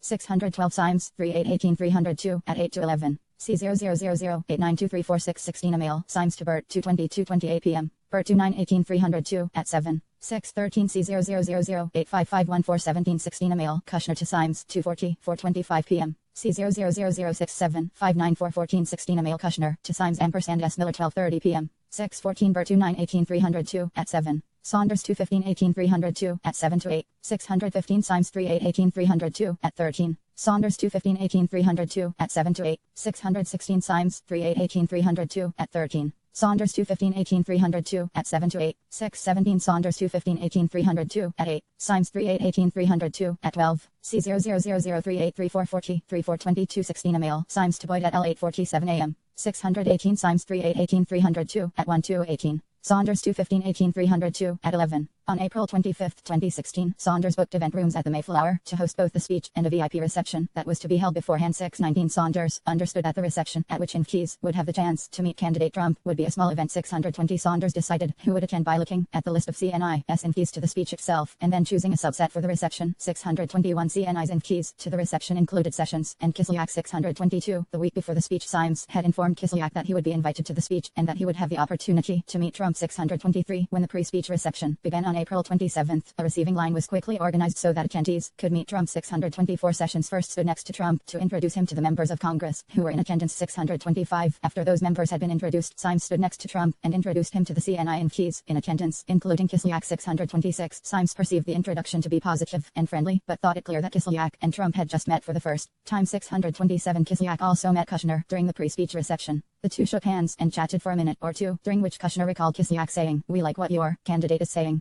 It's refreshing." 628. Several public reports state that in addition to speaking to Kushner at the pre-speech reception, Kislyak also met or conversed with Sessions at that time. 629. Sessions stated to investigators, however, that he did not remember any such conversation. 630. Nor did anyone else affiliated with CNI or the national interest specifically recall a conversation or meeting between Sessions and Kislyak at the pre-speech reception. 631. It appears that if a conversation occurred at the pre-speech reception, it was a brief one, conducted in public view, similar to the exchange between Kushner and Kislyak. 619. Saunders 215 18 302 at 11 to 12. C. 000665150 7 Mayflower Group Sales Agreement. 620. Saunders 215 18 302 at 12 to 13. 621. Saunders 215 18 302 at 12. 622. C. 0000257 5 Attendee List. C. 0000853 6425 16. Email, Symes to Kushner 4:53:40 5 p.m. 623. Symes 3818 302 at 19 to 20. 624. Symes 3818 302 at 21. 625. Symes 3818 302 at 21.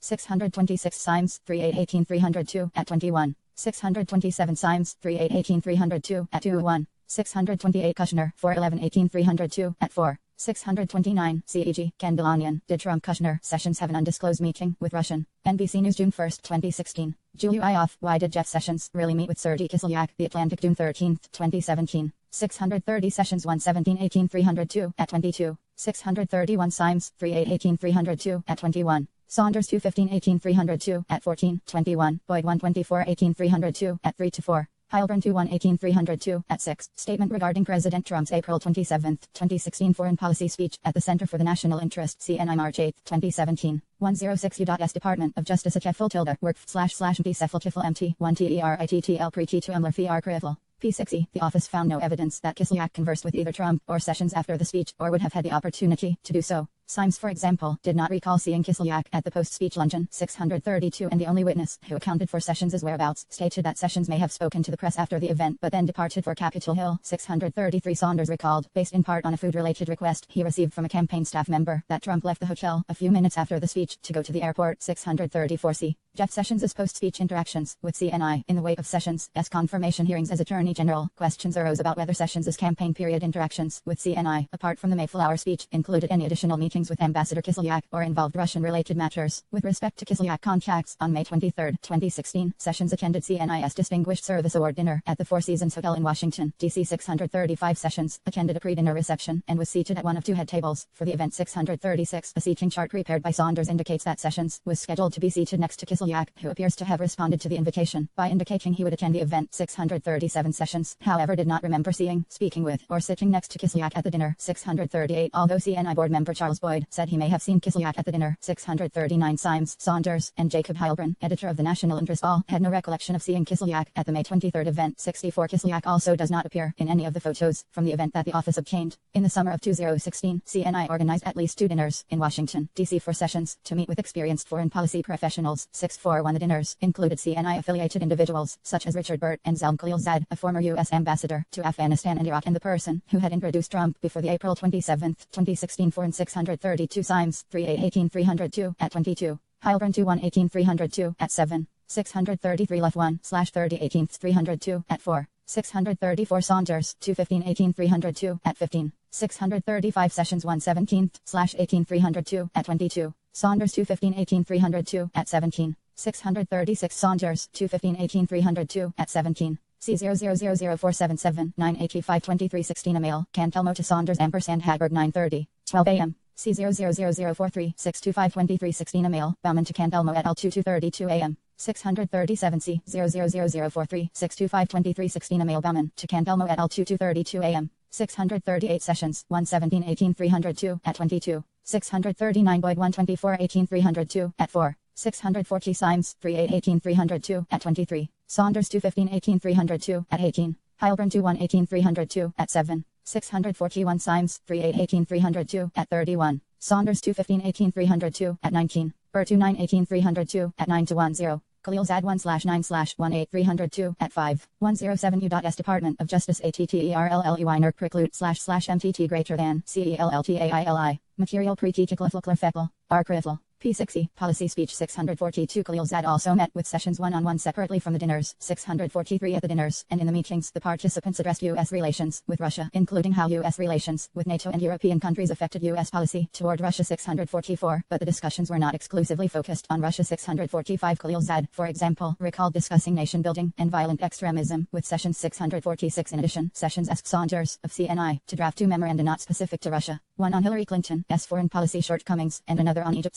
640-70. Jared Kushner's continuing contacts with Symes between the April 2016 speech at the Mayflower Hotel and the presidential election. Jared Kushner had periodic contacts with Symes. 648. Those contacts consisted of both in-person meetings and phone conversations, which concerned how to address issues relating to Russia in the campaign and how to move forward with the advisory group of foreign policy experts that Symes had proposed. 649. Symes recalled that he, not Kushner, initiated all conversations about Russia and that Kushner never asked him to set up back-channel conversations with Russians. 650. According to Symes, after the Mayflower speech in late April, Symes raised the issue of Russian contacts with Kushner, advised that it was bad optics for the campaign to develop hidden Russian contacts, and told Kushner both that the campaign should not highlight Russia as an issue and should handle any contacts with Russians with care. 651. Kushner generally provided a similar account of his interactions with Symes. 652. Among the Kushner-Symes meetings was one held on August 17, 2016, at Symes' request in Kushner's New York office. The meeting was to address foreign policy advice that CNI was providing and how to respond to the Clinton campaign's Russia-related attacks on candidate. 642. But 2-9-18-302 at 9-10. Khalilzad 1-9-18-302 at 1-25. 643. Khalilzad 1-9-18-302 at 5-6. 644. Symes 3/8/1-8-302 at 31. Burt 2/9/1-8-302 at 9-10. Khalilzad 1/9-18-302 at 5. 645. Saunders 2-15-18-302 at 20. 646 Glielzad, 19 at 6. 647 Saunders, 215 at 19 to 20. 648 Symes, 38 at 27. 649 Symes, 38 at 27. 650 Symes, 38 at 27. 651 Symes, 38 at 27. During this period of time, the campaign received a request for a high-level campaign official to meet with an officer at a Russian state-owned bank to discuss an offer left bracket that officer right bracket claims to be conning from President Putin to meet with candidate Trump. NOSC 00005653551716 email, Dearborn to Kushner 8:12 a.m. Copying Manafort and dates. Kushner responded, pass on this. A lot of people come claiming to carry messages. Very few are able to verify. For now I think we decline such meetings. Most likely these people go back home and claim they have special access to gain importance for themselves. Be careful. NOSC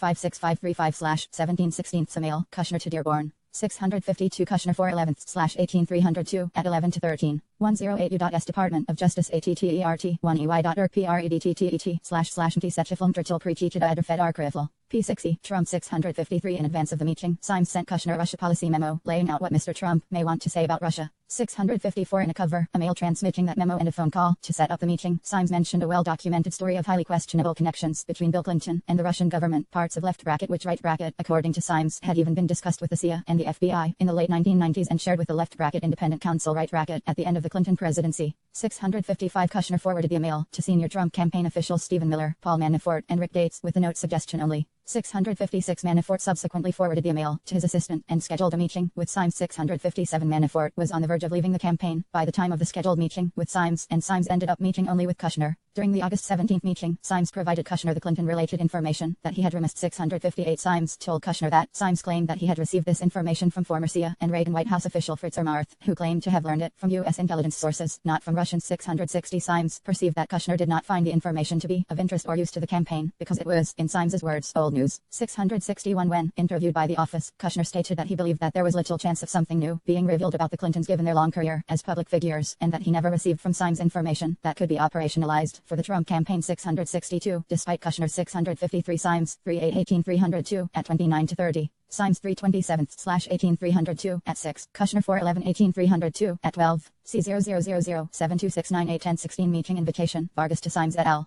DJTFP 0002348481116 email. Hagen to Manoff 5:57:15 p.m. 654 C000079818 48916 email. Symes to Kushner 6921 p.m. The memorandum recommended downplaying Russia as a U.S. foreign policy priority at this time, and suggested that some tend to exaggerate Putin's flaws. The memorandum also recommended approaching general Russian-related questions in the framework of how to work with Russia to advance important U.S. national interests, and that a Trump administration not go abroad in search of monsters to destroy. The memorandum did not discuss sanctions but did address how to handle Ukraine-related questions, including questions about Russia's invasion and annexation of Crimea. 655 C00079818916 email. Symes to Kushner 6921 p.m. 656 DJTFP 0002345981016 email. Kushner to S. Miller at 11:13 a.m. 657 DJTFP 000234848 first 1/16 email. Hagen to Manafort 5:57:15 p.m. 658 Symes 38 at 29 to 30. Symes 327 at 6. Kushner 411 at 12. 659 Symes 38 at 30. Symes 327/L8 at 6. 660 Symes 38 at 30. 661 Symes 38 at 30. Symes 327 at 6. 662 Kushner 411 at 12. 109 U.S. Department of Justice at Ray Work Project //MTT. Kotifilmdritil Protichida Fed Arkrifl. P60 Reaction. Symes believed that he provided the same information at a small group meeting of foreign policy experts that CNI organized for session 6635. June 9, 2016 meeting at Trump Tower. On June 9, 2016, senior representatives of the Trump campaign met in Trump Tower with a Russian attorney expecting to receive derogatory information about Hillary Clinton from the Russian government. The meeting was proposed to Donald Trump Jr. in an email from Robert Goldstone at the request of his then client Emin Agalarov, the son of Russian real estate developer Araz Agalarov. Goldstone relayed to Trump Jr. that the Crown Prosecutor of Russia offered to provide the Trump campaign with some official documents and information that would incriminate Hillary and her dealings with Russia as part of Russia and its government's support for Mr. Trump. Trump Jr. immediately responded that if it's what you say, I love it, and arranged the meeting through a series of emails and telephone calls. Trump Jr. invited campaign chairman Paul Manafort and senior advisor Jared Kushner to attend the meeting, and both attended. Members of the campaign discussed the meeting before it occurred, and Michael Cohen recalled that Trump Jr. may have told candidate Trump about an upcoming meeting to receive adverse information about Clinton without linking the meeting to Russia. According to written answers submitted by President Trump, he has no recollection of learning of the meeting at the time, and the office found no documentary evidence showing that he was made aware of the meeting or its Russian connection before it occurred. The Russian attorney who spoke at the meeting, Natalia Veselnitskaya, had previously worked for the Russian government and maintained a relationship with that government throughout this period of time. She claimed that funds derived from illegal activities in Russia were provided to Hillary Clinton and other Democrats. Trump Jr. requested evidence to support those claims, but Veselnitskaya did not provide such information. She and her associates then turned to a critique of the origins of the Magnitsky Act, a 2012 statute that imposed financial and travel sanctions on Russian officials, and that resulted in a retaliatory ban on adoptions of Russian children. Trump Jr. suggested that the issue could be revisited when and if candidate Trump was elected. After the election, Veselnitskaya made additional efforts to follow up on the meeting, but the Trump transition team did not engage. Setting up the June 9 meeting, outreach to Donald Trump Jr. Araz Agalarov is a Russian real estate developer with ties to Putin and other members of the Russian government, including Russia's Prosecutor General Yuri Cheka. 664 Araz Agalarov is the president of the Crocus Group, a Russian enterprise that holds substantial Russian government construction contracts, and that is discussed above Volume 1, Section IV.A.I. Supra 663 Simes 3818-302 at 30. 664 Goldstone 2818-302 at 4. 1 worked with Trump in connection with the 2013 Miss Universe pageant in Moscow and a potential Trump Moscow real estate project. 665 The relationship continued over time as the parties pursued the Trump Moscow project in 2013 to 2014 and exchanged gifts and letters in 2016. 666 For example, in April 2016, Trump responded to a letter from Araz Agalarov with a handwritten note. 667 Araz Agalarov expressed interest in Trump's campaign, passed on congratulations for winning in the primary, and according to one email drafted by Goldstone, an offer of his support and that of many of his important Russian friends and colleagues left bracket right bracket especially with reference to U.S./Russian relations. 668 On June 3, 2016, Emin Agalarov called Goldstone Emin's then publicist. 669 Goldstone is a music and events promoter who represented Emin Agalarov from approximately late 2012 until late 2016. 670 While representing Emin Agalarov, Goldstone facilitated the ongoing contact between the Trumps and the Agalarovs, including an invitation that Trump sent to Putin to attend the 2013 Miss Universe party in Moscow. 671 Goldstone understood a Russian political connection, and Emin Agalarov indicated that the attorney was a prosecutor. 73 Goldstone recalled that the information that MHT interest the Trumps involved Hillary Clinton. 674 Kavaladze Goldstone 2818-302 at 10. Kavaladze 1116-17-302 at 5 to 6. 425-16 Email Graph to Goldstone. 667 RG 0000033 34 425-16 Email Graph to Goldstone attachment. 669 Call records of Robert Goldstone 2818-302 at 6. 670 Goldstone 2818-302 at 1 to 2. Benyaminov 1618-302 at 3. 671 Goldstone 2818-302 at 1 to 5. DJTJR 00008-2919 Email Goldstone to Trump Jr. Benyaminov 1618-302 at 3. Shugart 925-17-302 at 2. TR Umporg _18_001325 62113 Email Goldstone to Graph. Trumporg _18_001013 62413 Email Goldstone to Graph. Trumporg 18001014 62413 Email Graph to Shugart. Trumporg _L8_0010 62613 Email Graph to Goldstone. Trumporg _L8_0010 2262713 Email Graph to L Kelly. Trumporg _18_001333 391213 Email Goldstone to Graph Shugart. MUO 00004289727713 Email Goldstone to Graph Shugart. 672 C Goldstone 2/8/18302 at 6 to 7. 673 674 111 U.S. Department of Justice ATTER 11 E tilde work PRED 11 ET /MTT tilde CE 11 TTTTF Elm Brittle Pre-Teached Utter Fed RCRTM P6E 675 The mentioned by Emin Agalarov was Natalia Veselnitskaya. From approximately 1998 until 2001, Veselnitskaya worked as a prosecutor for the Central Administrative District of the Russian Prosecutor's Office 677, and she continued to perform government-related work and maintain ties to the Russian government. Following her departure 678, she lobbied and testified about the Magnitsky Act, which imposed financial sanctions and travel restrictions on Russian officials, and which was named for a Russian tax specialist who exposed a fraud and later died in a Russian prison. 679 Putin called the statute a purely political, unfriendly act, and Russia responded by barring a list of current and former U.S. officials from entering Russia and and by halting the adoption of Russian children by U.S. citizens. 680 Veselnitskaya performed legal work for Denis Katsev. 681 the son of Russian businessman Peter Katsev, and for his company Privizon Holdings Limited, which was a defendant in a civil forfeiture action alleging the laundering of proceeds from the fraud exposed by Magnitsky. 682 she also. 676 in December 2018, a grand jury in the Southern District of New York returned an indictment charging Veselnitskaya with obstructing the Privizon litigation discussed in the text above. See indictment, United States v. Natalia Vladimirovna Veselnitskaya, No 18 CR 904, SDNY. The indictment alleges, among other things, that Veselnitskaya lied to the district court about her relationship to the Russian Prosecutor General's office and her involvement in responding to a U.S. document request sent to the Russian government. 677 Veselnitskaya, 11/2017 statement to the Senate Committee on the Judiciary at 2. 678 testimony of Natalia Veselnitskaya before the Senate Committee on Judiciary November 20, 2017 at 33. Keir Simmons & Rachel Elbaum, Russian lawyer Veselnitskaya says she didn't give Trump Jr. info on Clinton. NBC News July 11, 2017. Maria Tsvetkova & Jack Stubbs, Moscow lawyer, who met Trump Jr., had Russian spy agency as client. Reuters July 21, 2017. Andrew E. Kramer, & Sharon LaFreniere lawyer, who was said to have dirt on Clinton had closer ties to Kremlin than she let on. New York Times April 27, 2018. 679 C. Pubel, No 112 to 208 402 404 AL 126 Stat 1502 1502 to 1506. Sergei Magnitsky was a Russian tax specialist who worked for William Browder, a former investment fund manager in Russia. Browder hired Magnitsky to investigate tax fraud by Russian officials, and Magnitsky was charged with helping Browder embezzle money. After Magnitsky died in a Russian prison, Browder lobbied Congress to pass the Magnitsky Act. E.g. Andrew E. Kramer, turning tables in Magnitsky case. Russia accuses nemesis of murder. New York Times October 22, 2017. Testimony of Natalia Veselnitskaya before the Senate Committee on Judiciary November 20, 2017. Exhibits at 1-4. Rosie Gray, Bill Browder's testimony to the Senate Judiciary Committee. The Atlantic July 25, 2017.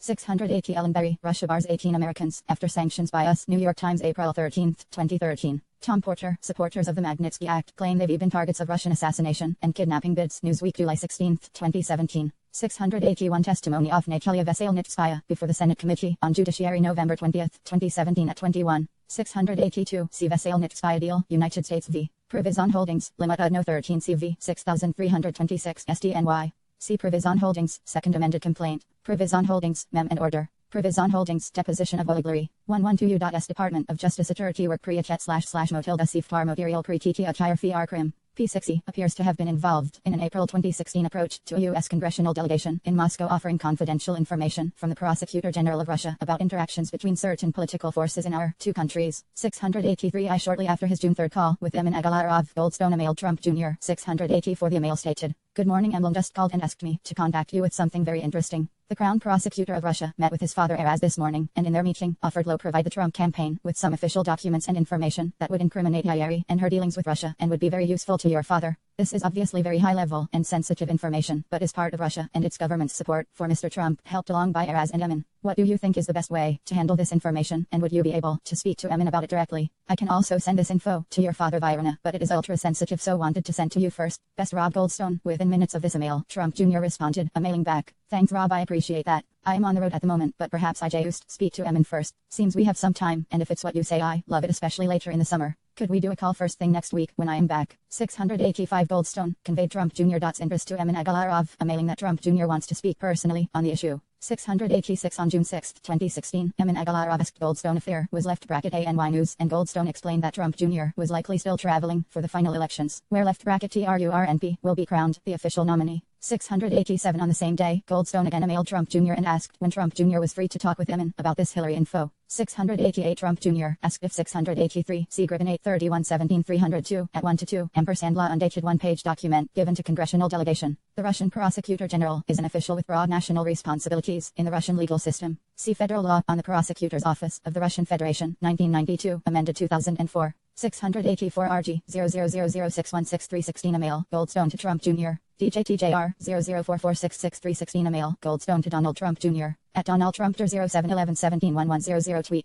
685 DJTJR 004466316 email, Trump Jr. to Goldstone. At Donald Trump 0711171100 tweet. RG 00006166316 email, Trump Jr. to Goldstone. 686 RG 00006266316 email, Goldstone ampersand Trump Jr. 687 RG 00006366616 email, A. Agalarov to Goldstone. RG 00006466616 email, Goldstone to A. Agalarov. 688 RG 00006566616 email, Goldstone to Trump Jr. DJTJR 0044666616 email Goldstone to Trump Jr. 113U.S Department of Justice ATT 6MEYW6RKPL 6DTTET make MFTTET 1ITTLPT 16TEETED ERDET 1 Fed RCT 1IM P6E, they could speak now, and Goldstone arranged a call between Trump Jr. and Emin Agalarov, 689 on June 6 and June 7. Trump Jr. and Emin Agalarov had multiple brief calls 690, also on June 6, 2016. Whereas Agalarov called Ike Kavaladze and asked him to attend a meeting in New York with the Trump Organization. 691 Kavaladze is a Georgia-born, naturalized U.S. citizen who worked in the United States for the Crocus Group and reported to Eraz Agalarov. 692 Kavaladze told the office that in a second phone call on June 6, 2016, Eraz Agalarov asked Kavaladze if he knew anything about the Magnitsky Act, and Eraz sent him a short synopsis for the meeting and Veselnitskaya's business card.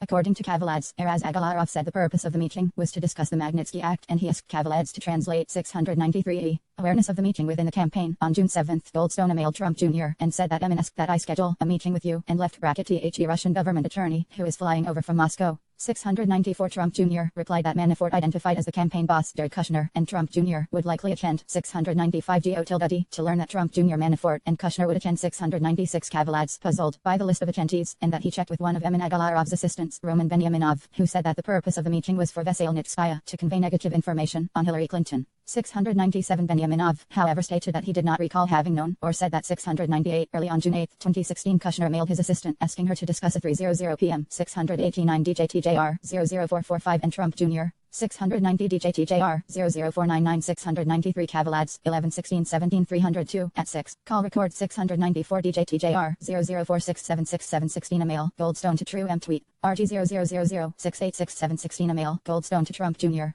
695 DJTJR 004696716 email Trump Jr. to Goldstone at Donald Trump 7/11 1st 7/1100 tweet RT 000071 6716 email Trump Jr. to Goldstone OSC Cav _ 000486716 email Goldstone to Kavaladze 696 Goldstone 2818 302 at 7. 697 Kavi _ 000486716 email Goldstone to Kavaladze 698 Benyaminov 1/618 302 at 3. 114U.S Department of Justice ATIST 1 NEYWST 1 KPRED 11 ET/MAYCSNTAINMATERIALPT 1 STEETED undet 1 Fed RCRIM P6E meeting the following day with Trump Jr. 699. Later that day, Trump Jr. forwarded the entirety of his email correspondence regarding the meeting with Goldstone to Manafort and Kushner under the subject line FW, Russia Clinton, private and confidential, adding a note that the left bracket MEETING got moved to for tomorrow at my offices. 7B Kushner then sent his assistant a second email informing her that the left bracket MEETING with Don Jr. is 4 p.m. now. 701 Manafort responded, see you then. B. 702 Rick Gates, who was the deputy campaign chairman, stated during interviews with the office that in the days before June 9, 2016, Trump Jr. announced at a regular morning meeting of senior campaign staff and Trump family members that he had a lead on negative information about the Clinton Foundation. 703 Gates believed that Trump Jr. said the information was coming from a group in Kyrgyzstan and that he was introduced to the group by friends. 704 Gates recalled that the meeting was attended by Trump Jr., Eric Trump, Paul Manafort, Hope Hicks, and joining late Ivanka Trump and Jared Kushner.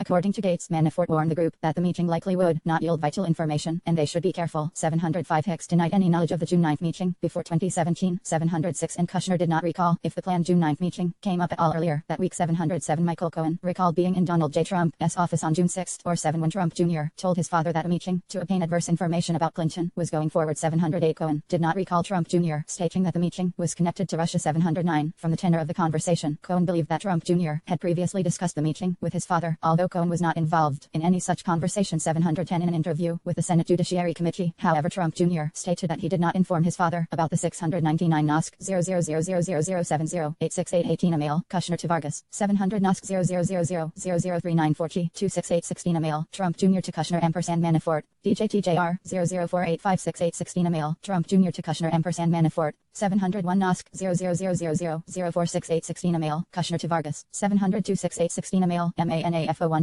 to Trump Jr. 703 Gates 13018 302 at 7. Gates 3118 302 at 3 to 4. Although the March L 302 refers to June 19, that is likely a typographical error. External emails indicate that a meeting with those participants occurred on June 6. See NOSC 0002360366616 email Gates to Trump Jr. et al. 704 Gates 13018 302 at 7. Eraz Agalarov is originally from Azerbaijan, and public reporting indicates that his company, the Crocus Group, has done substantial work in Kyrgyzstan. C. Neil McFarker, a Russian developer, helps out the Kremlin on occasion. Was he a conduit to Trump? New York Times, July 16, 2017. 705 Gates 3118 302 at 3 to 4. 706 Hicks 12, 7117, 302, at 6, 707 Kushner 411 18 302, at 8, 708 Cohen 87 18 302, at 4 to 6, 709 Cohen 87 / 18 302, at 4 to 5, Cohen 912 18 302, at 15 to 16. 7B1115 U.S. Department of Justice Amray Work PROD 11ET Makeoff Imatial Protected Utter Fed Arcrivel P60 Emails or the upcoming meeting 711. Similarly, neither Manafort nor Kushner recalled anyone informing candidate Trump of the meeting, including Trump Jr. 712 President Trump has stated to this office in written answers to questions that he has no recollection of learning at the time that his son, Manafort or Kushner was considering participating in a meeting in June 2016 concerning potentially negative information about Hillary Clinton. 713b. The events of June 9, 2016 Arrangements for the meeting Veselnitskaya was in New York on June 9, 2016 for appellate proceedings in the Provision Civil Forfeiture litigation 714 Veselnitskaya called Reinat Akhmechan, a Soviet-born U.S. lobbyist, and when she learned that he was in New York, invited him to lunch.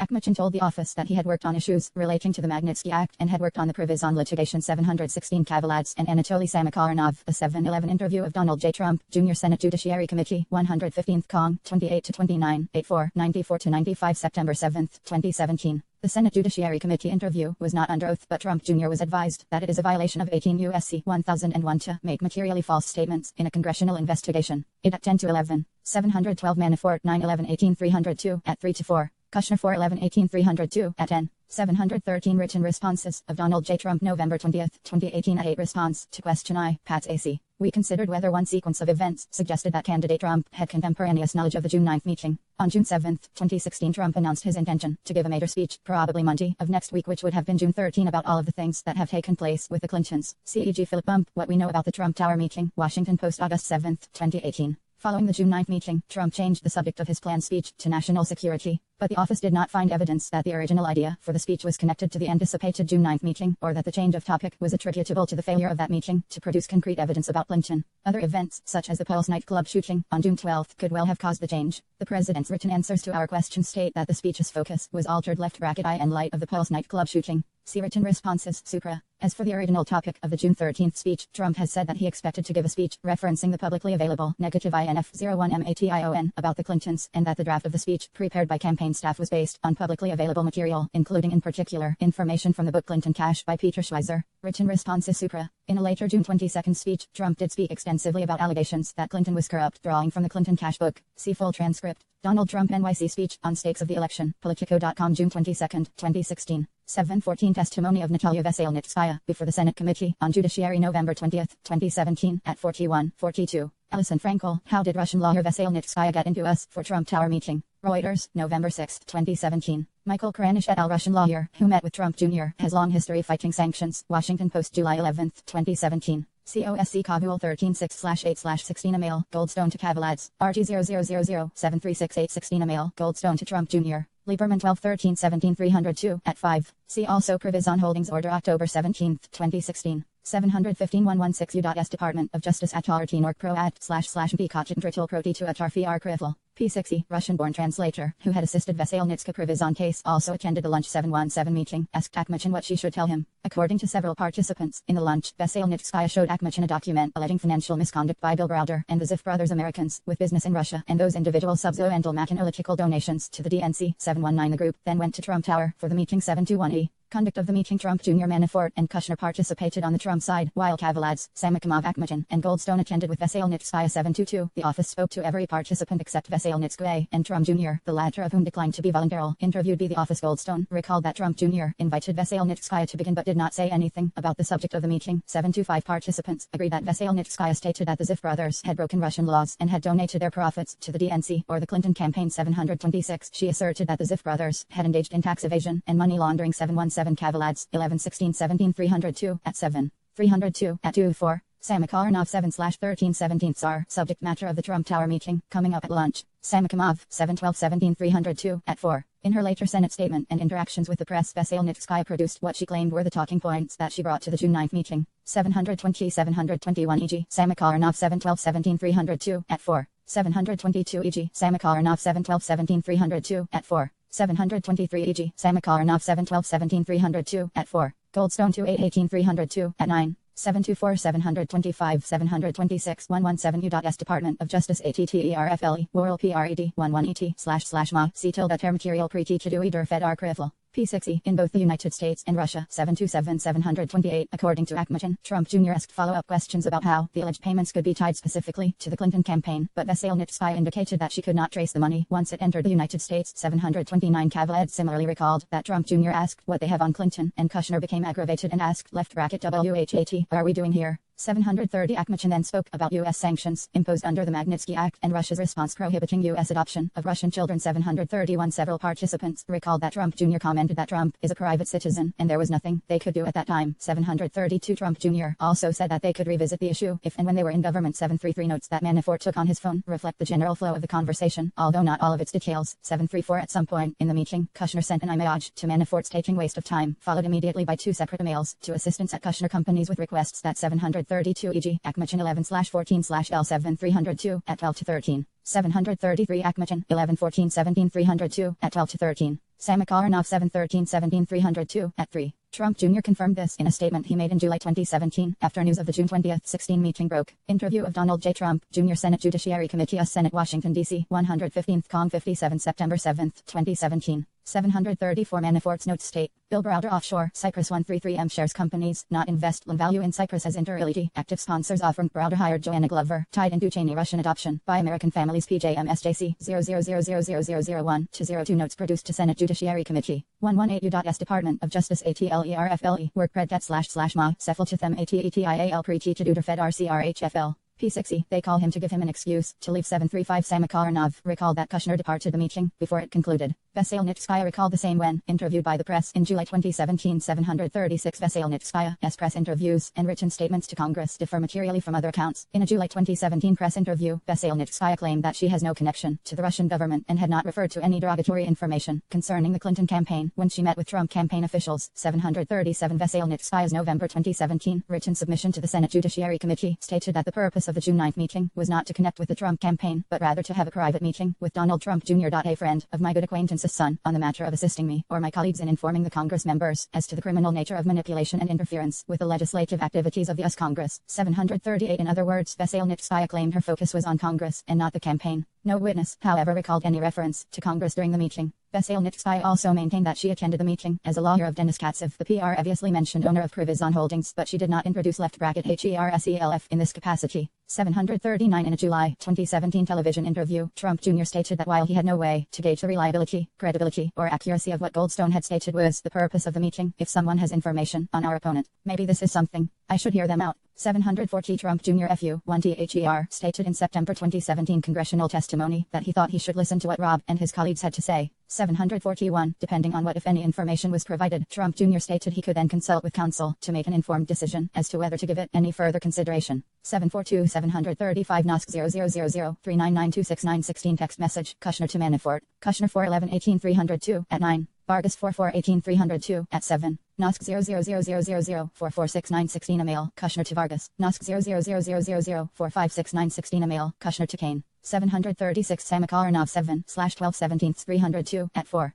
Kushner 411-18-302 at 9-10. See also interview of Donald J. Trump, Jr. Senate Judiciary Committee 115th Cong 48-49 September 7, 2017. 737 Russian lawyer Veselnitskaya says she didn't give Trump Jr. info on Clinton. NBC News July 11, 2017. 738 Testimony of Natalia Veselnitskaya before the United States Senate Committee on the Judiciary 115 Cong on November 20, 2017. TH739 Testimony of Natalia Veselnitskaya before the United States Senate Committee on the Judiciary 115 Cong 21 November 20, 2017. TH740 Sean Hannity Transcript Donald Trump Jr. Fox News July 11, 2017. 741 Interview of Donald J. Trump, Jr. Senate Judiciary Committee 115th Cong 16 September 7, 2017. 742 Interview of Donald J. Trump, Jr. Senate Judiciary Committee 115th Cong 16 to 17 September 7, 2017. Jr. 743 According to 744 and after the June 9 meeting Goldstone, he told Trump Jr. told Emilarov 745 Eraz Agalarov asked Kavaledz to report in after the meeting, but before Kavaledz could call, Eraz Agalarov called him 747 with Veselnitskaya next to him. Kavaledz reported that the meeting had gone well, but he later told Eraz Agalarov that the meeting about the Magnitsky Act had been a waste of time because it was not with lawyers and they were preaching to the wrong crowd. 748c.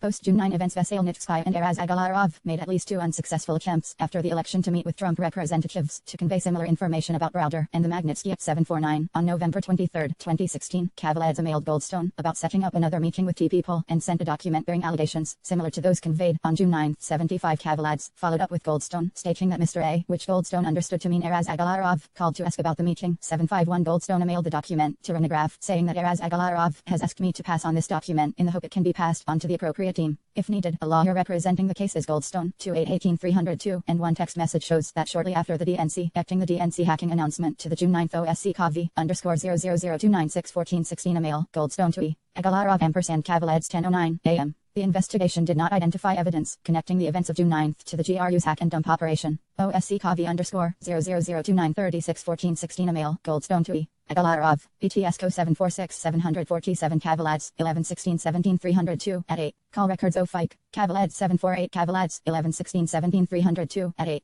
Call records of Ike Kavaladze, on June 14, 2016 Kavaladze's teenage daughter mailed asking how the June 9 meeting had gone, and Kavaladze responded, meeting was boring. The Russians did not have bad info on Hiller. OSC CAVI _0025761416 email, I Kavaladze to A Kavaladze, 749-750-751 Goldstone, 2818-302, at 11. OSC CAVI 0013-811/23/16 email, Goldstone to Kavaladze, RD 000196 11/26/29 16th text messages, Goldstone ampersand Kavaladze, in New York currently, and happy to meet with any member of his transition team. 752, according to Goldstone, around January 2017, Kavaladze contacted him again to set up another meeting, but Goldstone did not make the request. 753 The investigation did not identify evidence of the transition team following up. Participants in the June 9, 2016 meeting began RECE 1 VMG incomes from attorneys representing the Trump Organization starting in approximately June 2017. 754 On approximately June 2, 2017, Goldstone spoke with Alan Garton, General Counsel of the Trump Organization, about his participation in the June 9 meeting. 755 The same day, Goldstone mailed Veselnitskaya's name to Garton, identifying her as the woman who was the attorney who spoke at the meeting from Moscow. 756 Later, in June 2017, Goldstone participated in a lengthier call with Garton and Alan Futerfas, outside counsel for the Trump Organization and subsequently, personal counsel for Trump Jr.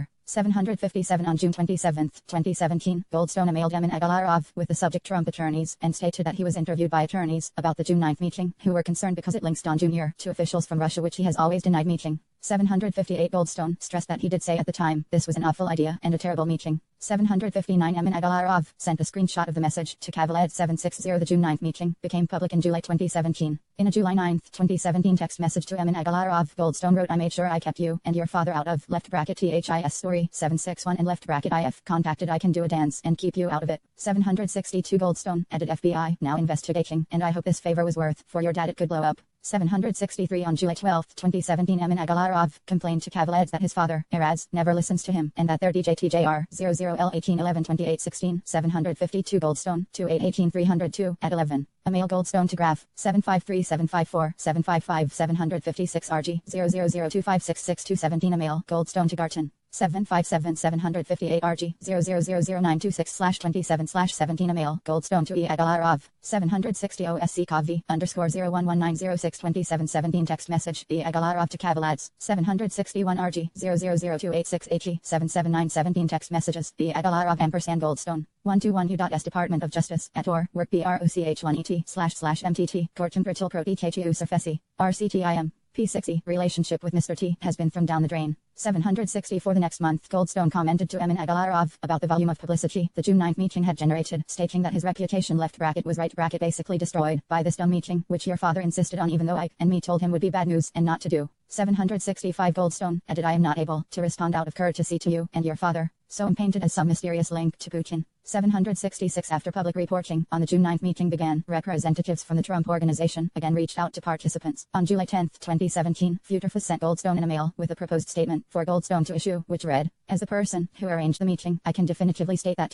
statements I have read by Donald Trump Jr. are 100% accurate. The meeting was a complete waste of time and Don was never told Ms. Veselnitskaya's name prior to the meeting. Ms. Veselnitskaya mostly talked about the Magnitsky Act and Russian adoption laws, and the meeting lasted 20 to 30 minutes at most. There was never any follow-up, and nothing ever came of the meeting. 767 The statement drafted by Trump Organization representatives was 768. He proposed a different statement, asserting that he had been asked by left bracket his right bracket client in Moscow, Emin Agalarov, to facilitate a meeting between a Russian attorney Natalia Veselnitska left bracket sick right bracket and Donald Trump Jr. The lawyer had apparently stated that she had some information regarding funding to the DNC from Russia, which she believed Mr. Trump Jr. might find interesting. 769 Goldstone never released either statement. 770 on the Russian end. There were also communications about what participants should say about the June 9th meeting. Specifically, the organization that hired Samakaranov and the Magnitsky group, controlled by Veselnitskaya and the owner of Privizon, offered to pay $90,000 of Samakaranov's legal fees. 771. At Veselnitskaya's request, the organization sent Samakaranov a transcript of a Veselnitskaya press interview, and Samakaranov understood that the organization would pay his legal fees only if he made statements consistent with Veselnitskaya's. 772 Samakaranov declined telling the office that he did not want to perjure. 764 OSC Kav 01197 7th 11th 12th 17th text messages Kavaled ampersand Agalarov. 765 Investigative Technique. 766 Investigative Technique. 767 7/10/17 Samail Goldstone to Futurfaz ampersand Barton. 768 769 7/10/17 Email Goldstone to Futurfaz ampersand Barton. 770 772 122 U.S. Department of Justice AWETLCPTEDT 1ET May sent in material pre-teached underfed archival.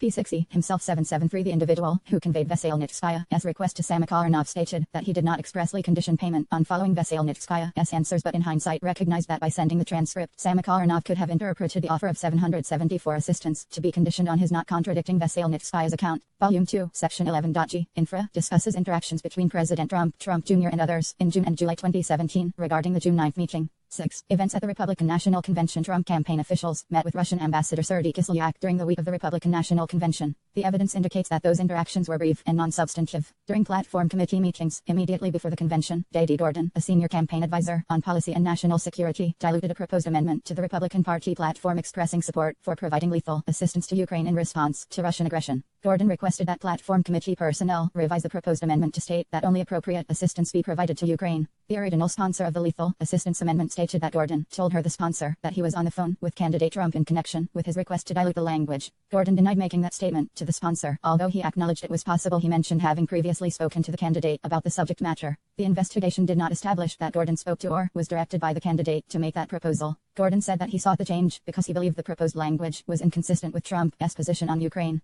Ambassador Kislyak's encounters with Senator Sessions and J.D. Gordon. The week of the RNC in July 2016, Senator Sessions and Gordon spoke at the Global Partners in Diplomacy event, a conference co-sponsored by the State Department and the Heritage Foundation held in Cleveland, Ohio the same week as the Republican National Convention RNC, or convention. 775 Approximately 80 foreign ambassadors to the United States, including Kislyak, were invited to the conference. 776 On July 20, 2016, Gordon and Sessions delivered their speeches at the conference. 777 In his speech, Gordon stated in pertinent part that the United States should have better relations with 773 Samakaranov 7/13/17 at 1. 774 775 Gordon 829 302 at 9. Sessions 117 18 302 at 22. Alan Smith. We now know more about why Jeff Sessions and a Russian ambassador crossed paths at the Republican convention. Business Insider March 2, 2017. 776 Gordon 829 302 at 9. Laura DeMarco, Global Cleveland and Sen Bob Corker. Welcome International Republican National Convention guests. Cleveland Plain Dealer July 20, 2016. 777 Gordon 829 302 at 9. Sessions 117 18 302 at 22. 123 U.S. Department of Justice Attorney /MT1J Such a material pre-T to UARF archival. P6E 1 Russia 778 During Sessions' speech, he took questions from the audience, one of which may have been asked by Kislyak. 779 When the speeches concluded, several ambassadors lined up to greet the speakers. 780 Gordon shook hands with Kislyak and reiterated that he had meant what he said in the speech about improving U.S.-Russia relations. 781 Sessions separately spoke with between 6 and 12 ambassadors, including Kislyak. 782 Although Sessions stated during interviews with the office that he had no specific recollection of what he discussed with Kislyak, he believed that the two spoke for only a few minutes and that they would have exchanged pleasantries and said some things about U.S.-Russia relations. 783 Later that evening, Gordon attended a reception as part of the conference. 784 Gordon ran into Kislyak as the two prepared plates of food and they decided to sit at the same table to eat. 785 They were joined at that table by the ambassadors from Azerbaijan and Kazakhstan and by Trump campaign advisor Carter Page. 786 As they ate, Gordon and Kislyak talked for what Gordon estimated to have been 3 to 5 minutes, during which Gordon again mentioned that he meant what he said in his speech about improving U.S.-Russia relations. 787b Change to Republican Party platform in preparation for the 2016 convention. Foreign policy advisors to the Trump campaign, working with the Republican National Committee, reviewed the 2012 convention's foreign policy platform to identify divergence between the earlier platform and candidate Trump's positions. 788 The campaign team discussed toning down language from the 2012 platform that identified Russia as the country's #1 threat, given the candidate's belief that there needed to be better U.S. relations with Russia. 789 The RNC Platform Committee sent the 2016 draft platform to the National Security and Defense Platform Subcommittee on July 10, 2016, the evening before its. 778 Gordon 829 302 at 9. 779 sessions 117/18302 at 22. Luff 130 18302 at 3. 780 Gordon 829 17302 at 9. Luff 130 18302 at 3. 781 Gordon 829 17302 at 9. 782 sessions 117 18302 at 22. Luff 130 18302 at 3. See also Volume 1, Section IV.A.4.B, Supra, explaining that Sessions and Kislyak may have met 3 months before this encounter during a reception held on April 26, 2016, at the Mayflower Hotel. 783 Sessions, 117-18-302, at 22. 784 Gordon, 829-17-302, at 9-10. 785 Gordon, 829-17-302, at 9-10. 786 Gordon, 829-17-302, at 10. See also Volume 1, Section IV.A.3.D, Supra, explaining that Page acknowledged meeting Kislyak at this event. 787 Gordon, 829-17-302, at 10. 788 Gordon, 829-17-302, at 10. 789 Gordon, 829-17-302, at 10. First meeting to propose amendments 7-0. Although only delegates could participate in formal discussions and vote on the platform, the Trump campaign could request changes, and members of the Trump campaign attended committee meetings. 791 Don Mashburn, the campaign's policy director, helped oversee the campaign's involvement in the platform committee meetings. 792 He told the office that he directed campaign staff at the convention, including J.D. Gordon, to take a hands-off approach. 793 And only to challenge platform planks if they directly contradicted Trump's wishes. On July 11, 2016, Delegate Diana Denman submitted a proposed platform amendment that included provision of armed support for Ukraine. 794 The amendment described Russia's ongoing military aggression in Ukraine and announced SUPP-01T for maintaining and, if warranted, increasing sanctions against Russia until Ukraine's sovereignty and territorial integrity are fully restored, and for providing lethal defensive weapons to Ukraine's armed forces and greater coordination with NATO on defense planning. 795 Gordon reviewed the proposed platform changes, including Denman's. 796 Gordon stated that he flagged this amendment because of Trump's stated position on Ukraine, which Gordon personally heard the candidate say at the March 31 foreign policy meeting, namely, that the Europeans should take primary responsibility for any assistance to Ukraine, that there should be improved U.S.-Russia relations, and that he did not want to start World War III over that region. 797 Gordon told the office that Trump's statements on the campaign trail following the March meeting underscored those positions to the point where Gordon felt obliged to object to the proposed platform change and seek its dilution. 798 On July 11, 2016, at a meeting of the National Security and Defense Platform Subcommittee, Denman offered her amendment. 799 Gordon and another campaign staffer, Matt Mueller, approached a committee co-chair and asked him to table the amendment to permit further discussion. 800 Gordon's concern with the amendment was the language about providing lethal. 790 Gordon, 829-17-302, at 10. Hoff 526-17-302, at 1-2. 791 Hoff 526-17-302, at 1. Gordon 97-17-302, at 10. 792 Mashburn 625-18-302, at 4. Manafort 920-18-302, at 7-8. 793 Mashburn 625-18-302, at 4. Gordon 829-17-302, at 10. 794 Denman 00001-02, Denman 00001-2, Denman 00021-22, Denman 12-4-17-302, at 1. Denman 6-7/17-302, at 2. 795 Denman 00001-02, Denman 00001-2, Denman 00021-22. 796 Gordon 829-17-302, at 10-11. 797 Gordon 829-17-302, at 11. Gordon 97-17-302, at 11. Gordon 214-19-302, at 1-2, 5-6. 798 Gordon 214-19-302, at 5-6. 799 Denman 6-7-17-302, at 2. See Denman 00014, 800 Denman 6-7-17-302, at 2. Denman 12/4/17-302, at 2. Gordon 9-7-17-302, at 11-12. See Hoff 526-17-302, at 2. 125 U.S. Department of Justice Atomi /work project / make awful K-Eiffel. Material protegida Feckle. Argriff, P60, defensive weapons to Ukraine. 801 Miller did not have any independent basis to believe that this language contradicted Trump's views and relied on Gordon's recollection of the candidate's views. 802 According to Denman, she spoke with Gordon and Matt Miller, and they told her that they had to clear the language and that Gordon was talking to New York. 803 Denman told others that she was asked by the two Trump campaign staffers to strike lethal defense weapons from the proposal, but that she refused. 804 Denman recalled Gordon saying that he was on the phone with candidate Trump, but she was skeptical whether that was true. 805 Gordon denied having told Denman that he was on the phone with Trump, although he acknowledged it was possible that he mentioned having previously spoken to the candidate about the subject matter. 806 Gordon's phone records reveal a call to Sessions' office in Washington that afternoon, but do not include calls directly to a number associated with Trump. 807 And according to the president's written answers to the office's questions, he does not recall being involved in the change in language of the platform amendment. 808 Gordon stated that he tried to reach Rick Dearborn, the senior foreign policy advisor, and Mashburn, the campaign policy director. Gordon stated that he connected with both of them he could not recall if by phone or in person, and apprised them of the language he took issue with in the proposed amendment. Gordon recalled no objection by either Dearborn or Mashburn and that all three campaign advisors supported the alternative formulation appropriate assistance. 809 Dearborn recalled Gordon, warning them about the amendment but not weighing in because Gordon was more familiar with the campaign's foreign policy stance. 810 Mashburn stated that Gordon reached him and he told Gordon that Trump had not taken a stance on the issue and that the campaign should not intervene. 811 When the amendment came up again in the committee's proceedings, the subcommittee changed the amendment by striking the lethal defense weapons language and replacing it with 801 Denman 6717 302 at 3. 802 M. Mueller 10/25/17 302 at 3. 803 Denman 12/417 302 at 2. Denman 6/717 302 at 2. 804 Huff 5/26/17 302 at 2. 805 Denman 6/717 302 at 2 to 3, 3 to 4. Denman 12/417 302 at 2. 806 Gordon 2/14/19 302 at 7. 807 Call records of J.D. Gordon. Gordon stated to the office that his calls with Sessions were unrelated to the platform change.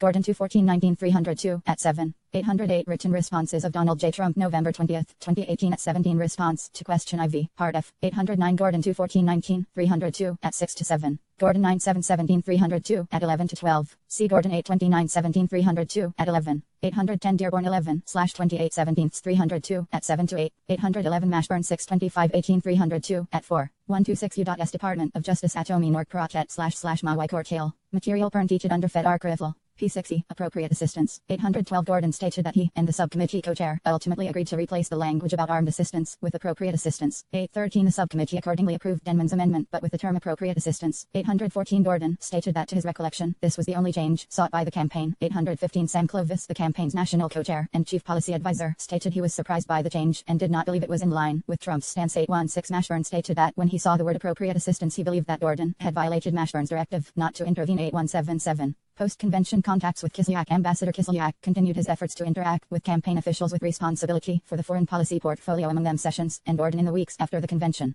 The office did not identify evidence in those interactions of coordination between the campaign and the Russian government. Ambassador Kislyak invites J.D. Gordon to breakfast at the ambassador's residence on August 3, 2016. An official from the Embassy of the Russian Federation in the United States wrote to Gordon, _O on behalf of Ambassador Kislyak, inviting Gordon to have breakfast/tea with the ambassador at his residence in Washington, D.C. the following week. 818 Gordon responded 5 days later to decline the invitation. He wrote, _THESE days are not optimal for us as we are busily knocking down a constant stream of false media stories while also preparing for the first debate with HRC. Hope to take a rain check for another time when things quiet down a bit. Please pass along my regards to the ambassador. 819 The investigation did not identify evidence that Gordon made any other arrangements to meet or met with Kislyak after this email. B. Senator Sessions' September 2016 meeting with Ambassador Kislyak. Also in August 2016, a representative of the Russian embassy contacted Sessions' Senate office about setting up a meeting with Kislyak. 820 At the time, Sessions was a member of the 812 Hoff 526-17 302 at 2 to 3. C. Denman 12/4/17 302 at 2 to 3. Gordon 829-17 302 at 11. 813 Gordon 829-17 302 at 11. Gordon 97-17 302 at 12. 814 Hoff 526-17 302 at 2 to 3. 815 Gordon 214-19 302 at 6. 816 Clovis 10-317 302 at 10 to 11.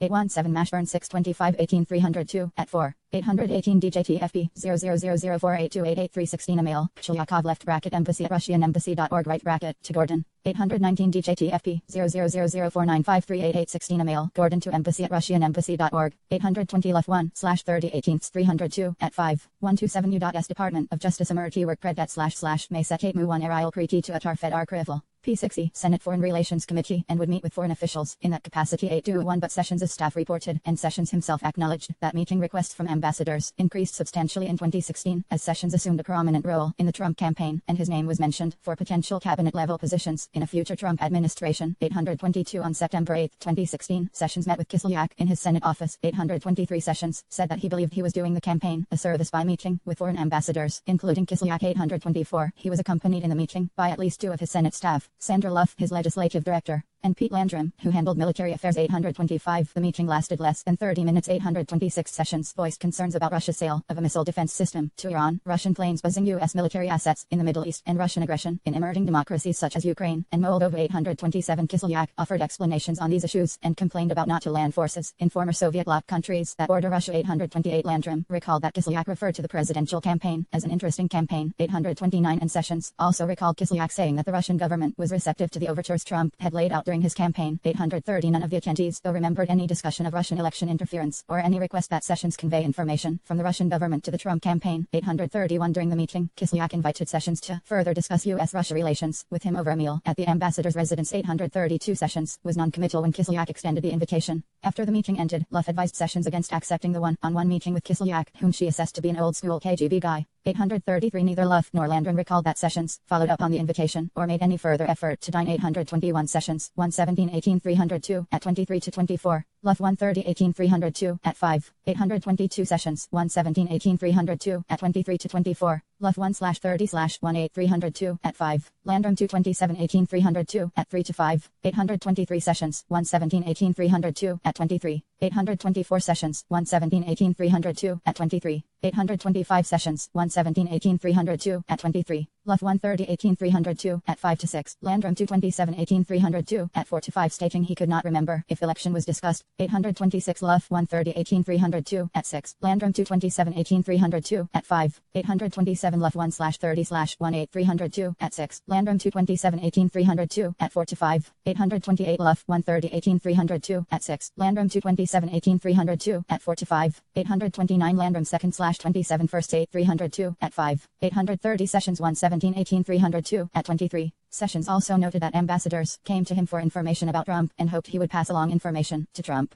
Sessions 117-118-302 at 23-24. 831 Sessions 1/17/18-302 at 23. Luff 130-18-302 at 6. Landrum 227/L-8-302 at 5. 832 Luff 130-18-302 at 5. Landrum 227-18-302 at 4. 833 Luff 130-18-302 at 5. Or meet with Kislyak before the November 2016 election. 834 Sessions and Landrum recalled that after the election, some efforts were made to arrange a meeting between Sessions and Kislyak. 835 According to Sessions, the request came through CNI and would have involved a meeting between Sessions and Kislyak, two other ambassadors, and the governor of Alabama. 836 Sessions, however, was in New York on the day of the anticipated meeting and was unable to attend. 837 The investigation did not identify evidence that the two men met at any point after their September 8 meeting. 8. Paul Manafort served on the Trump campaign, including a period as campaign chairman from March to August 2016. 838 Manafort had connections to Russia through his prior work for Russian oligarch Oleg Deripaska and later through his work for a pro-Russian regime in Ukraine. Manafort stayed in touch with these contacts during the campaign period through Konstantin Kilimnik, a longtime Manafort employee who previously ran Manafort's office in Kiev and who the FBI assesses to have ties to Russian intelligence. Manafort instructed Rick Gates, his deputy on the campaign and a longtime employee. 839 to provide Kilimnik with updates on the Trump campaign, including internal polling data, although Manafort claims not to recall that specific instruction.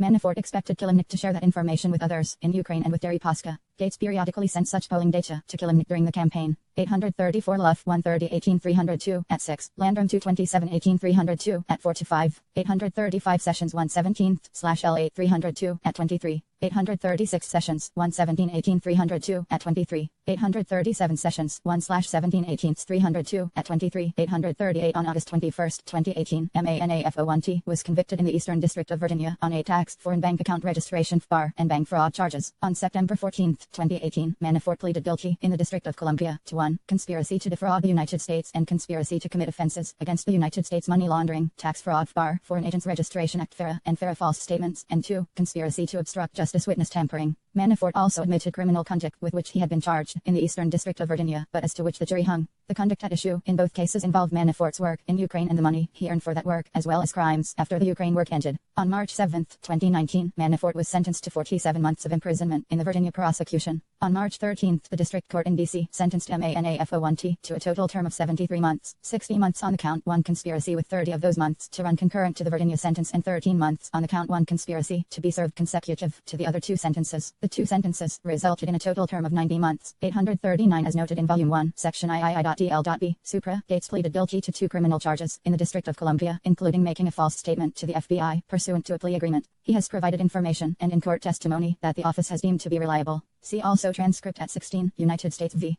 Paul J. Manafort, Jr. L17 CR 201 DDC February 13, 2019. 514 Manafort 21319 transcript. Court's explanation of reasons to credit Oates' statements in one instance. 129 U.S. Department of Justice ATTTM 1 EY Work Prad / May CALLTAIFL Matritul Parachituleer Crim. P60 Manafort also twice met Kilimnik in the United States during the campaign period and conveyed campaign information. The second meeting took place on August 2, 2016, in New York City. Kilimnik requested the meeting to deliver in person a message from former Ukrainian President Viktor Yanukovych, who was then living in Russia. The message was about a peace plan for Ukraine that Manafort has since acknowledged was a backdoor means for Russia to control eastern Ukraine. Several months later, after the presidential election, Kilimnik wrote in a mail to Manafort expressing the view which Manafort later said he shared, that the plan's success would require U.S. support to succeed. All that is required to start the process is a very minor wink or slight push from left bracket Donald Trump right bracket 840. The email also stated that if Manafort were designated as the U.S. representative and started the process, Yanukovych would ensure his reception in Russia at the very top level. Manafort communicated with Kilimnik about peace plans for Ukraine on at least 4 occasions after their first discussion of the topic on August 2. December 2016. The Kilimnik email described above. January 2017. February 2017, and again in the spring of 2018. The office reviewed numerous Manafort email and text communications and asked President Trump about the plan. In written questions 841. The investigation did not uncover evidence of Manafort's passing along information about Ukrainian peace plans to the candidate or anyone else in the campaign or the administration. The office was not, however, able to gain access to all of Manafort's electronic communications. In some instances, messages were sent using encryption applications. And while Manafort denied that he spoke to members of the Trump campaign or the new administration about the peace plan, he lied to the office and the grand jury about the peace plan, and his meetings with Kilimnik and his unreliability on this subject was among the reasons that the district judge found that he breached his cooperation agreement. 842. The office could not reliably determine Manafort's errors in sharing with Kilimnik during the campaign period. Manafort did not see a downside to sharing campaign information and told Gates that his role in the campaign would Investigative technique 841. According to the president's written answers, he does not remember Manafort communicating to him any particular positions that Ukraine or Russia would want the United States to support. Written responses of Donald J. Trump November 20, 2018 at 16 to 17. Response to question IV, Party. 842. Manafort made several false statements during debriefings. Based on that conduct, the office determined that Manafort had breached his plea agreement and could not be a cooperating witness. The judge presiding in Manafort's DC criminal case found by a preponderance of the evidence that Manafort intentionally made multiple false statements to the FBI, the office, and the grand jury concerning his interactions and communications with Kilimnik and concerning 2 other issues. Although the report refers at times to Manafort's statements, it does so only when those statements are sufficiently corroborated to be trustworthy to identify issues on which Manafort's untruthful responses may themselves be of evidentiary value, or to provide Manafort's explanations for certain events, even when we were unable to determine whether that explanation was credible. Be good for business and potentially a way to be made whole for work he previously completed in the Ukraine. As to Deripaska, Manafort claimed that by sharing campaign information with him, Deripaska might see value in their relationship and resolve a disagreement. A reference to 1 or more outstanding lawsuits because of questions about Manafort's credibility and our limited ability to gather evidence on what happened to the polling data after it was sent to Kilimnik. The office could not assess what Kilimnik or others he may have given it to did with it. The office did not identify evidence of a connection between Manafort's sharing polling data and Russia's interference in the election, which had already been reported by U.S. media outlets at the time of the August 2 meeting. The investigation did not establish that Manafort otherwise coordinated with the Russian government on its election interference efforts. Paul Manafort's ties to Russia and Ukraine. Manafort's Russian contacts during the campaign and transition period stem from his consulting work for Deripaska from approximately 2005 to 2009, and his separate political consulting work in Ukraine from 2005 to 2015, including through his company DL-1P International LLC DMI. Kilimnik worked for Manafort in Kiev during this entire period and continued to communicate with Manafort through at least June 2018. Kilimnik, who speaks and writes Ukrainian and Russian, facilitated many of Manafort's communications with Deripaska and Ukrainian oligarchs. Oleg Deripaska consulting work. In approximately 2005, Manafort began working for Deripaska, a Russian oligarch who has a global empire involving aluminum and power companies, and who is closely aligned with Vladimir Putin. 843. A memorandum describing work that Manafort performed for Deripaska in 2005 regarding the post-Soviet republics referenced the need to brief the Kremlin and the benefits that the work could confer on the Putin government. 844. Gates described the work Manafort did for Deripaska as political risk insurance, and explained that Deripaska used Manafort to install friendly political officials in countries where Deripaska had business interests. 845. Manafort's company earned tens of millions of dollars from its work for Deripaska and was loaned millions of dollars by Deripaska as well. 846. In 2007, Deripaska invested through another entity in Pericles Emerging Market Partners LP. Pericles, an investment fund created by Manafort and former Manafort business partner Richard Davis. The Pericles Fund was established to pursue investments in Eastern Europe. 847. Deripaska was the sole investor. 848. Gates stated in interviews with the office that the venture led. 843. Pinchuk et al., Russian tycoon Deripaska in Putin delegation to China. Reuters, June 8, 2018. 844. 62305 memo, Manafort Davis to Deripaska Rothschild. 845. Gates 2218 302 at 7. 846. Manafort 9/20/18 302 at 2 to 5. Manafort income by year 2005 2015. Manafort loans from wire transfers 2005 2015. 847. Dates 3/12/18 302 at 5. 848. Manafort 12/16/15 department at 157811. to a deterioration of the relationship between Manafort and Deripaska. 849 in PA 1 TICULAR. When the fund failed, litigation between Manafort and Deripaska ensued. Gates stated that by 2009, Manafort's business relationship with Deripaska had dried up. 850 According to Gates, various interactions with Deripaska and his intermediaries over the past few years have involved trying to resolve the legal dispute. 851 as described below. In 2016, Manafort, Gates, Kilimnik, and others engaged in efforts to revive the Deripaska relationship and resolve the litigation. Political consulting work through Deripaska. Manafort was introduced to Rinat Akhmatov, a Ukrainian oligarch, who hired Manafort as a political consultant. 852 In 2005, Akhmatov hired Manafort to engage in political work, supporting the Party of Regions. 853 A political party in Ukraine that was generally understood to align with Russia. Manafort assisted the Party of Regions in regaining power, and its candidate, Viktor Yanukovych, won the presidency in 2010. Manafort became a close and trusted political advisor to Yanukovych during his time as president of Ukraine. Yanukovych served in that role until 2014, when he fled to Russia amidst popular protests. 854 IE Konstantin Kilimnik. Kilimnik is a Russian national who has lived in both Russia and Ukraine and was a longtime Manafort employee. 855 Kilimnik had direct and close access to Yanukovych and his senior entourage, and he facilitated communications between Manafort and his clients, including Yanukovych and multiple Ukrainian oligarchs. 856 Kilimnik also maintained a relationship with Deripaska's deputy, Viktor Boyarkin. 857 A Russian national who previously served in the defense attaché office of the Russian embassy to the United States. 858 849 Dates 22-18-302 at 9. 850 Dates 22-18-302 at 6. 851 Dates 22-18-302 at 9 to 10.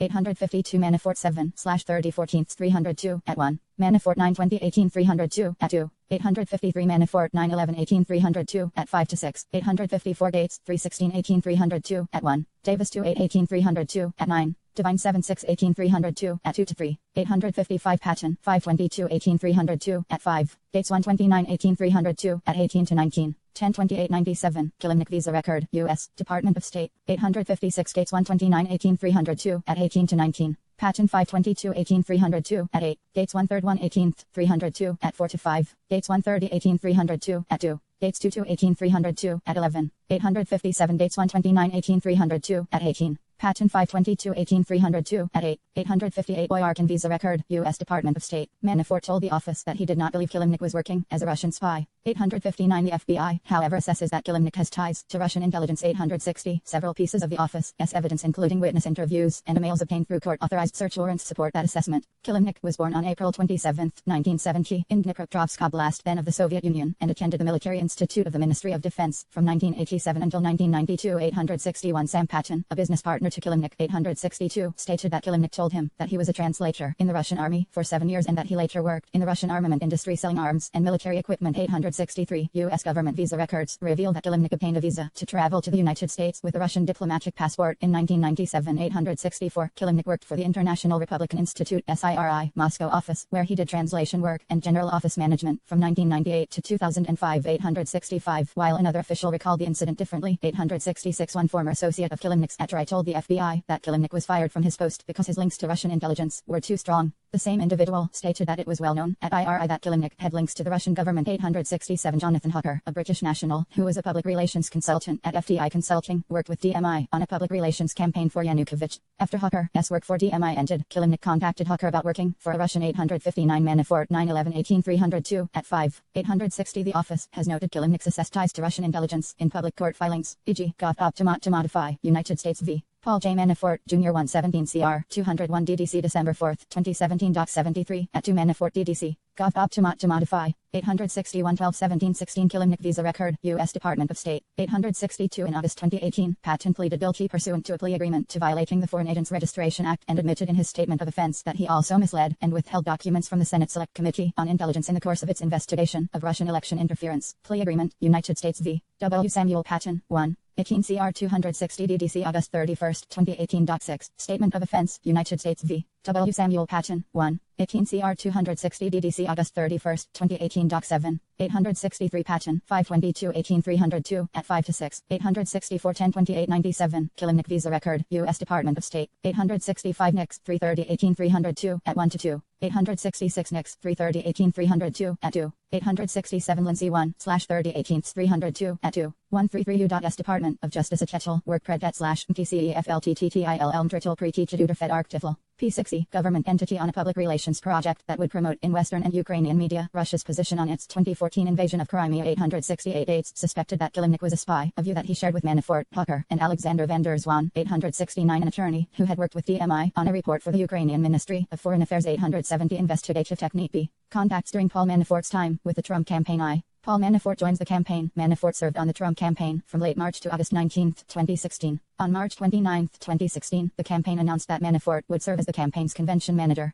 871. On May 19, 2016, Manafort was promoted to campaign chairman and chief strategist, and Gates, who had been assisting Manafort on the campaign, was appointed deputy campaign chairman. 872. Thomas Barrack and Roger Stone both recommended Manafort to candidate Trump. 873. In early 2016, at Manafort's request, Barrack suggested to Trump that Manafort join the campaign to manage the Republican convention. 874. Stone had worked with Manafort from approximately 1980 until the mid-1990s through various consulting and lobbying firms. Manafort met Trump in 1982 when Trump hired the Black, Manafort, Stone and Kelly lobbying firm. 875. Over the years, Manafort saw Trump at political and social events in New York City and at Stone's wedding, and Trump requested VIP status at the 1988 and 1996 Republican conventions. Work by Manafort. 876. 868. Hucker 1918 302 at 13. 3/18/14 Emil Tucker ampersand Tilakbayev. 869 Van der Zwaan pleaded guilty in the U.S. District Court for the District of Columbia to making false statements to the Special Counsel's Office. Plea agreement, United States v. Alex Van der Zwaan, 118 CR 31 DDC February 20, 2018. 8. 870 Hucker 6918 302 at 4. Van der Zwaan, 11/3/17 302 at 22. Manafort said in an interview that Gates had joked with Kilimnik about Kilimnik's going to meet with his KGB handler. Manafort 10/16/18 302 at 7. 871 press released on all. Trump announces campaign convention manager Paul Manafort, the American Presidency Project, UC Santa Barbara, March 29, 2016. 872 Gates 129/18 302 at 8. Meghan Kinley, timeline of Manafort's role in the Trump campaign, ABC News October 20, 2017. 873 Gates 129/18 302 at 7-8. Manafort 9 first 1/18 302 at 1-2. Barrack 12/12/17 302 at 3. 874 Barrack 12/12/17 302 at 3. Gates 129/18 302 at 7-8. 875 Manafort 10/16/18 302 at 6. 876 Manafort 10/16/18 302 at 6. According to Gates, in March 2016, Manafort traveled to Trump's Mar-a-Lago estate in Florida to meet with Trump. Trump hired him at that time. 877 Manafort agreed to work on the campaign without pay. Manafort had no meaningful income at this point in time, but resuscitating his domestic political campaign career could be financially beneficial in the future. Gates reported that Manafort intended, if Trump won the presidency, to remain outside the administration and monetize his relationship with the administration. 878 Paul Manafort's campaign period contacts. Immediately upon joining the campaign, Manafort directed Gates to prepare for his review separate memoranda addressed to Deripaska Akhmatov, Cyril Yavachkin, and Boris Kolesnikov. 879 the last three being Ukrainian oligarchs, who were senior opposition bloc officials. 880 the memoranda described Manafort's appointment to the Trump campaign and indicated his willingness to consult on Ukrainian politics in the future. On March 30, 2016, Gates mailed the memoranda and a press release announcing Manafort's appointment to Kilimnik for translation and dissemination. 881 Manafort later followed up with Kilimnik to ensure his messages had been delivered. A mailing on April 11, 2016 to ask whether Kilimnik had shown our friends the media coverage of his role. 882 Kilimnik replied absolutely. Every article. Manafort further asked, how do we use to get Ol? Has Ov left bracket Oleg Vladimirovich Deripaska right bracket operation, seen. Kilimnik wrote back the same day, yes, I have been sending everything to Victor left bracket Boyarkin, Deripaska's deputy right bracket, who has been forwarding the coverage directly to OVD. 883 Gates reported that Manafort said that being hired on the campaign would be good for business and increase the likelihood that Manafort would be paid the approximately $2 million he was owed for previous political consulting work in Ukraine. 884 Gates also explained to the office that Manafort thought his role on the campaign could help confirm that Deripaska had dropped the Pericles lawsuit and that Gates believed Manafort sent polling data to Deripaska as 877 Gates 2218 302 at IO 878 Gates 130 302 at 4. 879 Gates 2218 302 at 11. 0 C. Sharon Love on air. Manafort's trial isn't about Russia, but it will be in the air. New York Times July 30, 2018. Tierney Sneed. Prosecutors believe Manafort made $60 million consulting in Ukraine. Talking Points memo July 30, 2018. Mykola Vorobyov. How pro-Russian forces will take revenge on Ukraine. Atlantic Council September 23, 2018. Sergei Leshchenko. Ukraine's oligarchs are still calling the shots. Foreign Policy August 14, 2014. Interfax Ukraine Kolesnikov. Inevitability of punishment needed for real fight against smuggling in Ukraine. Kyiv Post June 23, 2018. Igor Kosov. Kyiv hotel industry makes room for new entrants. Kyiv Post March 7, 2019. Markian Kuzmovich. How the Kremlin can win Ukraine's elections. Atlantic Council November 19, 2018. The opposition bloc is a Ukraine political party that largely reconstituted the Party of Regents. 881 330 16 Email, Gates to Kilimnik. 882 411 16 Email, Manafort ampersand Kilimnik. 883 411 16 Email, Manafort ampersand Kilimnik. 884 Gates 22 18 302 at 10. 135 U.S. Department of Justice at Charlie Nork Project / MFL, Koftat Material Protected Uftrafi RCRTFFL. P60, 1 discussed further below so that Deripaska would not move forward with his lawsuit against Manafort. 885 Dates further stated that Deripaska wanted a visa to the United States, that Deripaska could believe that having Manafort in a position inside the campaign or administration might be helpful to Deripaska, and that Manafort's relationship with Trump could help Deripaska in other ways as well. 886 Dates stated however that Manafort never told him anything specific about what if anything Manafort might be offering Deripaska. 887 Dates also reported that Manafort instructed him in April 2016 or early May 2016 to send Kilimnik campaign internal polling data and other updates so that Kilimnik, in turn, could share it with Ukrainian Early Arch. 888 Dates understood that the information would also be shared with Deripaska. 889 Dates reported to the office that he did not know why Manafort wanted him to send polling information, but Dates thought it was a way to showcase Manafort's work, and Manafort wanted to open doors to jobs after the Trump campaign ended. 890 Dates said that Manafort's instruction included sending internal polling data prepared for the Trump campaign by pollster Tony Fabrizio. 891 Fabrizio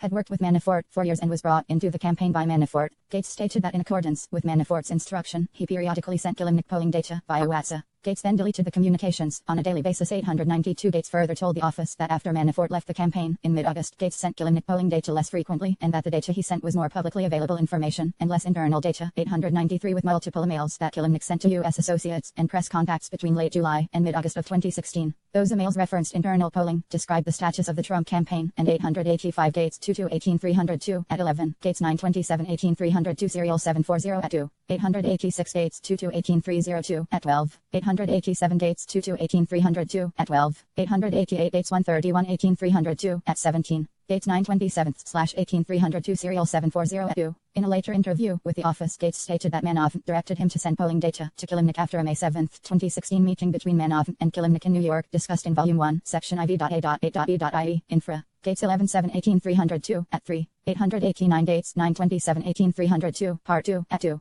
890 Gates 212/18 302 at 10. Gates 131/18 302 at 17. 891 Gates 927/18 302 serial 740 at 2. Gates 27/18 302 at 15. 892 Gates 131/18 302 at 17. 893 Gates 212/18 302 at 11 to 12. According to Gates, his access to internal polling data was more limited because Fabrizio was himself distanced from the campaign at that point. 894 and assessed Trump's prospects for Gates to send Kilimnik internal data. The office also obtained contemporaneous emails that shed light on the purpose of the communications with Deripaska and that are consistent with Gates' account. For example, in response to a July 7, 2016 email from a Ukrainian reporter about Manafort's failed Deripaska-backed investment, Manafort asked Kilimnik whether there had been any movement on this issue with our friend. 897 Gates stated that our friend likely referred to Deripaska. 898 and Manafort told the office that the issue and our biggest interest, as stated below, was a solution to the Deripaska-Pericles issue. 899 Kilimnik replied, I am carefully optimistic on the question of our biggest interest. Our friend left bracket Boyarkin right bracket said there is lately significantly more attention to the campaign in his boss left bracket Deripaska's right bracket mind, and he will be most likely looking for ways to reach out to you pretty soon, understanding all the time sensitivity. I am more than sure that it will be resolved, and we will get back to the original relationship with the boss left bracket Deripaska right bracket. 908 minutes later, Manafort replied that Kilimnik should tell Boyarkin's boss a reference to Deripaska that if he needs private briefings, we can accommodate. 901 Manafort has alleged to the office that he was willing to brief Deripaska only on public campaign matters, and gave an example. Why Trump selected Mike Pence as the vice presidential running mate. 902 Manafort said he never gave Deripaska a briefing. 903 Manafort noted that if Trump won, Deripaska would want to use Manafort to advance whatever interests Deripaska had in the United States and elsewhere. 904, 895, 818-16 email, Kilimnik to Dirks, 818-16 email, Kilimnik to Schultz, 8/18/16 email, Kilimnik to Marson.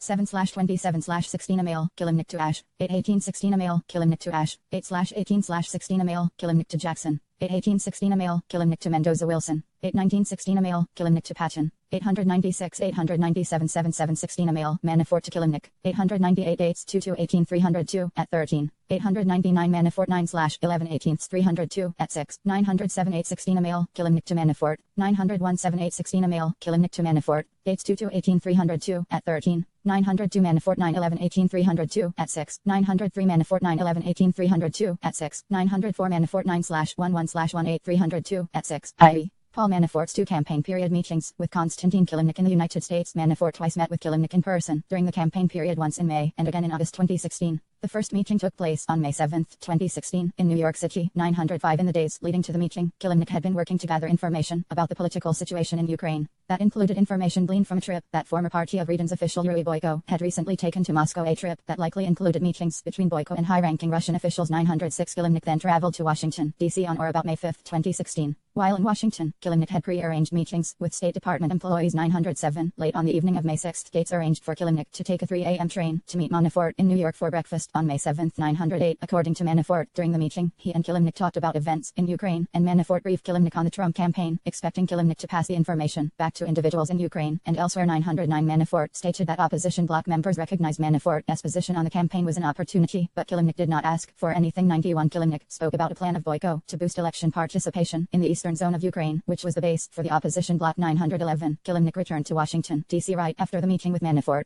Manafort met with Kilimnik a second time at the Grand Havana Club in New York City on the evening of August 2, 2016. The events leading to the meeting are as follows. On July 28, 2016, Kilimnik flew from Kiev to Moscow. 912. The next day, Kilimnik wrote to Manafort requesting that they meet using coded language about a conversation he had that day. 913. In an email with the subject line Black Caviar, Kilimnik wrote, "I met today with the guy who gave you your biggest black caviar jar several years ago. We spent about 5 hours talking about his story, and I have several important messages from him to you. He asked me to go and brief you on our conversation. I said I have to run it by you first, but in principle I am prepared to do it. It has to do about the future of his 905 investigative technique. 906. 426-16 email, Kilimnik to Purcell at 2. Gates 2-2-18-302 at 12. Patchen 522-18-302 at 6-7. Gates 11-7-18-302 at 3. 907-57-16 email, Kilimnik to Chirp ampersand Kimmage. 5-7-16 email, Kasanofto Kilimnik. 908-56-16 email, Manafort to Gates. 5-6-16 email, Gates to Kilimnik. 909 Manafort 10-11-18-302 at 1. 910 Manafort 10-11-18-302 at 1.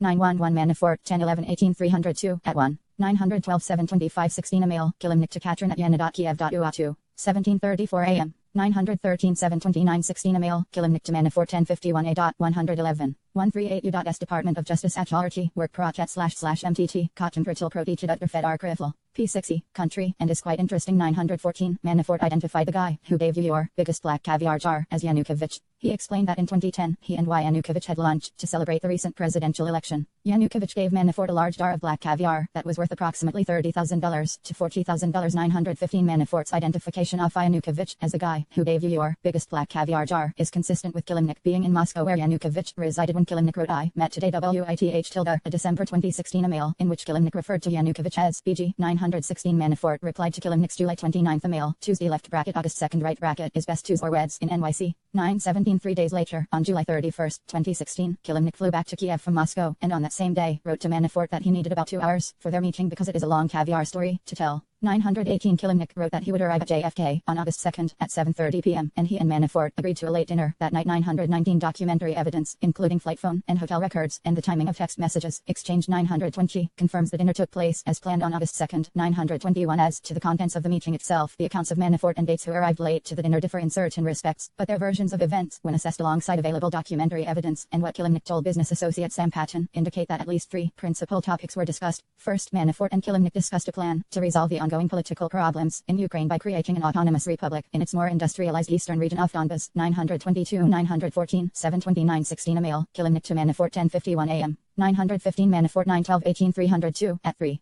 916 729-16 email, Manafort to Kilimnik. Investigative technique. 917 729-16 email, Manafort to Kilimnik. 918 731-16 email, Manafort to Kilimnik. 919 7/3 1/16 email, Manafort to Kilimnik. 92 Kilimnik 8216 CBP record. Call records of Konstantin Kilimnik 8 seconds 3/16 Kilimnik Park Lane Hotel. Call records of Rick Gates receipt. 921 Derry Paska's private plane also flew to Teterboro Airport in New Jersey on the evening of August 2nd, 2016. According to Customs and Border Protection records, the only passengers on the plane were Derry Paska's wife, daughter, mother, and father-in-law, and separate records obtained by our office confirm that Kilimnik flew on a commercial flight to New York. 922 The Luhansk and Donetsk People's Republics, which are located in the Donbas region of Ukraine, declared themselves independent in response to the popular unrest in 2014 that removed President Yanukovych from power. Pro-Russian Ukrainian militia forces, with backing from the Russian military, have occupied the region since 2014. Under the Yanukovych-backed plan, Russia would assist in withdrawing the military, and Donbas would become an autonomous region within Ukraine with its own 139U.S Department of Justice at Tomi Work PT 10DUET//PCOTTTTTTTTMTTTERITTLPFETEETED Fed Ark Tifl.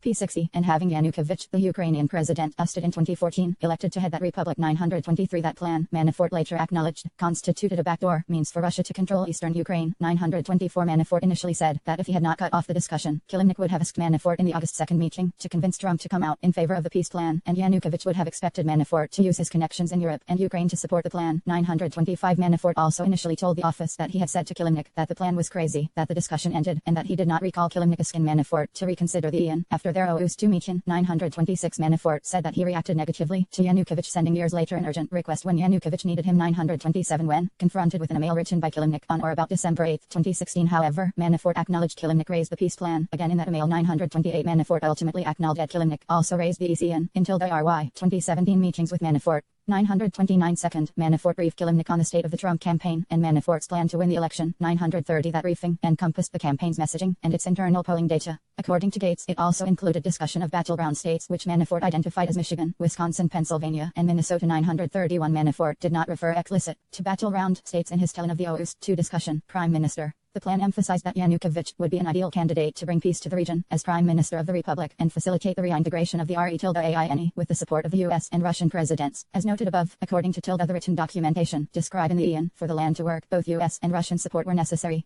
221-18 Email, Manafort Ward, ampersand Fabrizio, at 3 to 5. 925 Manafort 911-18 302, at 4. 926 Manafort 912-18 302, at 4. 927 Manafort 911-18 302, at 5. Manafort 912-18 302, at 4. 928 Manafort 912-18 302, at 4. Investigative technique. 929 Documentary evidence confirms the peace plan. DISCUS-IONS in 2018-1918 Email, Fabrizio to Ward forwarding a mail from Manafort. 221-18 Email, Manafort to Ward ampersand Fabrizio. 930 Manafort 911-18 302, at 5. 931 Dates 130-18 302, at 3-5. 932 140 U.S. Department of Justice at Toftel.y, Wolf Procat /MFL, Cockate Material Proteated Utter Fed Arcrivel. P60, 1/3. According to Gates and what Kilimnik told Patton, Manafort and Kilimnik discussed two sets of financial disputes related to Manafort's previous work in the region. Those consisted of the unresolved Deripaska lawsuit and the funds that the opposition bloc owed to Manafort for his political consulting work and how Manafort might be able to obtain payment. 933. After the meeting, Gates and Manafort both stated that they left separately from Kilimnik because they knew the media was tracking Manafort and wanted to avoid media reporting on his connections to Kilimnik. 934C. Post-resignation activities. Manafort resigned from the Trump campaign in mid-August 2016, approximately 2 weeks after his second meeting with Kilimnik, amidst negative media reporting about his political consulting work for the pro-Russian Party of Regions in Ukraine.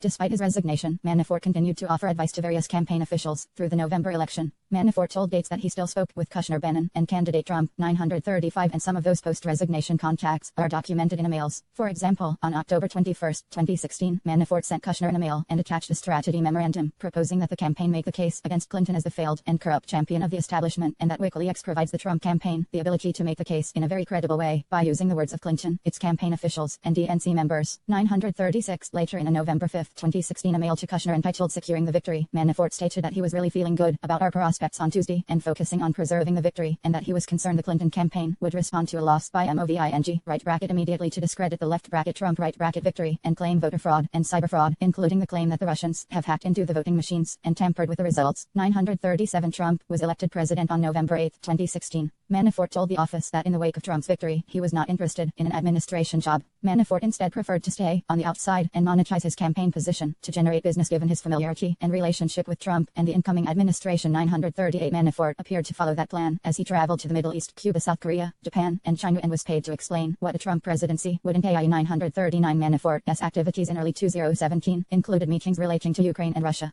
The 933 Dates 130-18 302 at 2 to 4. Patton 522-18 302 at 7. 934 Dates 130-18 302 at 5. Manafort 911-18 302 at 5. 935 Dates 212-18 302 at 12. 936 NOSC 000215L 7 to 2010 2116 Email Manafo 11 to Kushner. 937 NOSC 000215737T 511 516 Email Manafort to Kushner. 938 Manafort 912-18 302 at 1 4 to 5. Gates 130-18 302 at 4. 939 Manafo 11 912-18 302 at 1. First meeting, which took place in Madrid, Spain in January 2017, was with Georgy Aganov. Aganov, who had previously worked at the Russian embassy in the United States, was a senior executive at a Deripaska company and was believed to report directly to Deripaska. 940 Manafort initially denied attending the meeting. When he later acknowledged it, he claimed that the meeting had been arranged by his lawyers and concerned only the Pericles lawsuit 941. Other evidence, however, provide reason to doubt Manafort's statement that the sole topic of the meeting was the Pericles lawsuit. In particular, text messages to Manafort from a number associated with Kilimnik suggest that Kilimnik and Boyarkin, not Manafort's counsel, had arranged the meeting between Manafort and Oganov. 942. Kilimnik's message states that the meeting was supposed to be not about money or Pericles, but instead about recreating the right old friendship ostensibly between Manafort and Deripaska and talking about global politics. 943. Manafort also replied by text that he needs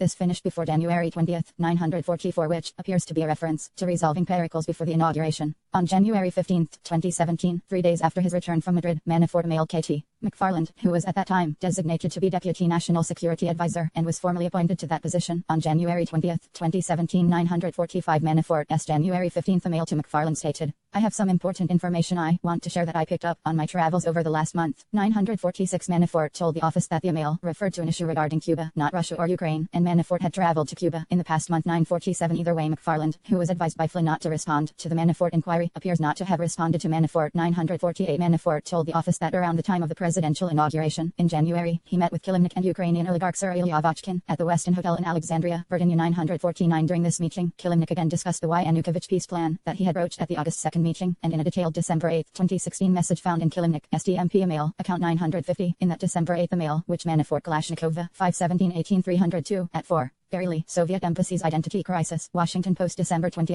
1991. Georgy S. Oganov Executive Profile, Biography, Bloomberg, March 12, 2019. 941. Manafort 9/11/18/302 at 7. 942. Text message, Manafort Kilimnik. 943. Text message, Manafort Kilimnik. Manafort 9/12/18/302 at 5. 944. Text message, Manafort Kilimnik. 945. 1:15:17 email, Manafort McFarland Flynn. 946. 1:15:17 email, Manafort McFarland Flynn. 947. Manafort 9/11/18/302 at 7. 948. 1/15:17 email, Manafort McFarland Flynn. McFarland 12/22/17/302 at 18 to 19. 949. Manafort 9/11/18/302 at 7. Manafort 9/21/18/302 at 3. 1/19/17 1/22/17. Kilimnik CBP records, January 19 and 22/2017. 2016 to 17. Text messages, Kilimnik Patton at 1 to 2. 950. Investigative Technique 142U.S Department of Justice at 11.lrchi l/1.lrkprl.lchet/masi atttait material prl.lkchit_fed-rctiffl. P60. Acknowledged having read. 951. Kilimnik wrote ALL. That is required to state the process is a very minor wink or slight push from DT in apparent reference to President-elect Trump and a decision to authorize you to be a special representative and manage this process. Kilimnik assured Manafort with that authority he could start the process and within 10 days visit Russia Yanukovych guarantees your reception at the very top level and that DT could have peace in Ukraine basically within a few months after inauguration. 952. On February 26, 2017, Manafort met Kilimnik in Madrid, where Kilimnik had flown from Moscow. 956. In his first 2 interviews with the office, Manafort denied meeting with Kilimnik on his Madrid trip, and then after being confronted with documentary evidence that Kilimnik was in Madrid at the same time as him recognized that he met him in Madrid, Manafort said that Kilimnik had updated him on a criminal investigation into so-called black ledger payments to Manafort that was being conducted by Ukraine's National Anti-Corruption Bureau. 957. Manafort remained in contact with Kilimnik throughout 2017 and into the spring of 2018. 951. Manafort 9/11/18/302 at 6. 952. Investigative Technique 956 to 21/17 email, Zatinko to Kilimnik. 957. Manafort 9/13/18/302 at I. In resolving whether Manafort breached his cooperation plea agreement by lying to the office, the district court found that Manafort lied about, among other things, his contacts with Kilimnik regarding the peace plan, including the meeting in Madrid. Manafort 2/13/19 transcript at 29-3-140. 958. 143U.S Department of Justice ATTORTTEY work PROTLTTET//MAKOTI full material PROTEETETL UATLER critical. P60. 959. Those contacts included matchers pertaining to the criminal charges brought by the office and the Ukraine peace plan. In early 2018, Manafort retained his longtime polling firm to craft a draft poll in Ukraine, sent the pollsters a 3-page primer on the plan sent by Kilimnik, and worked with Kilimnik to formulate the polling questions. 960. The primer sent to the pollsters specifically called for the United States and President Trump to support the Autonomous Republic of Donbas, with Yanukovych as prime minister. 961. And a series of questions in the draft poll asked for opinions on Yanukovych's role in resolving the conflict in Donbas. 962. The poll was not solely about Donbas. It also sought participants' views on leaders apart from Yanukovych as they pertain to the 2019 Ukraine presidential election.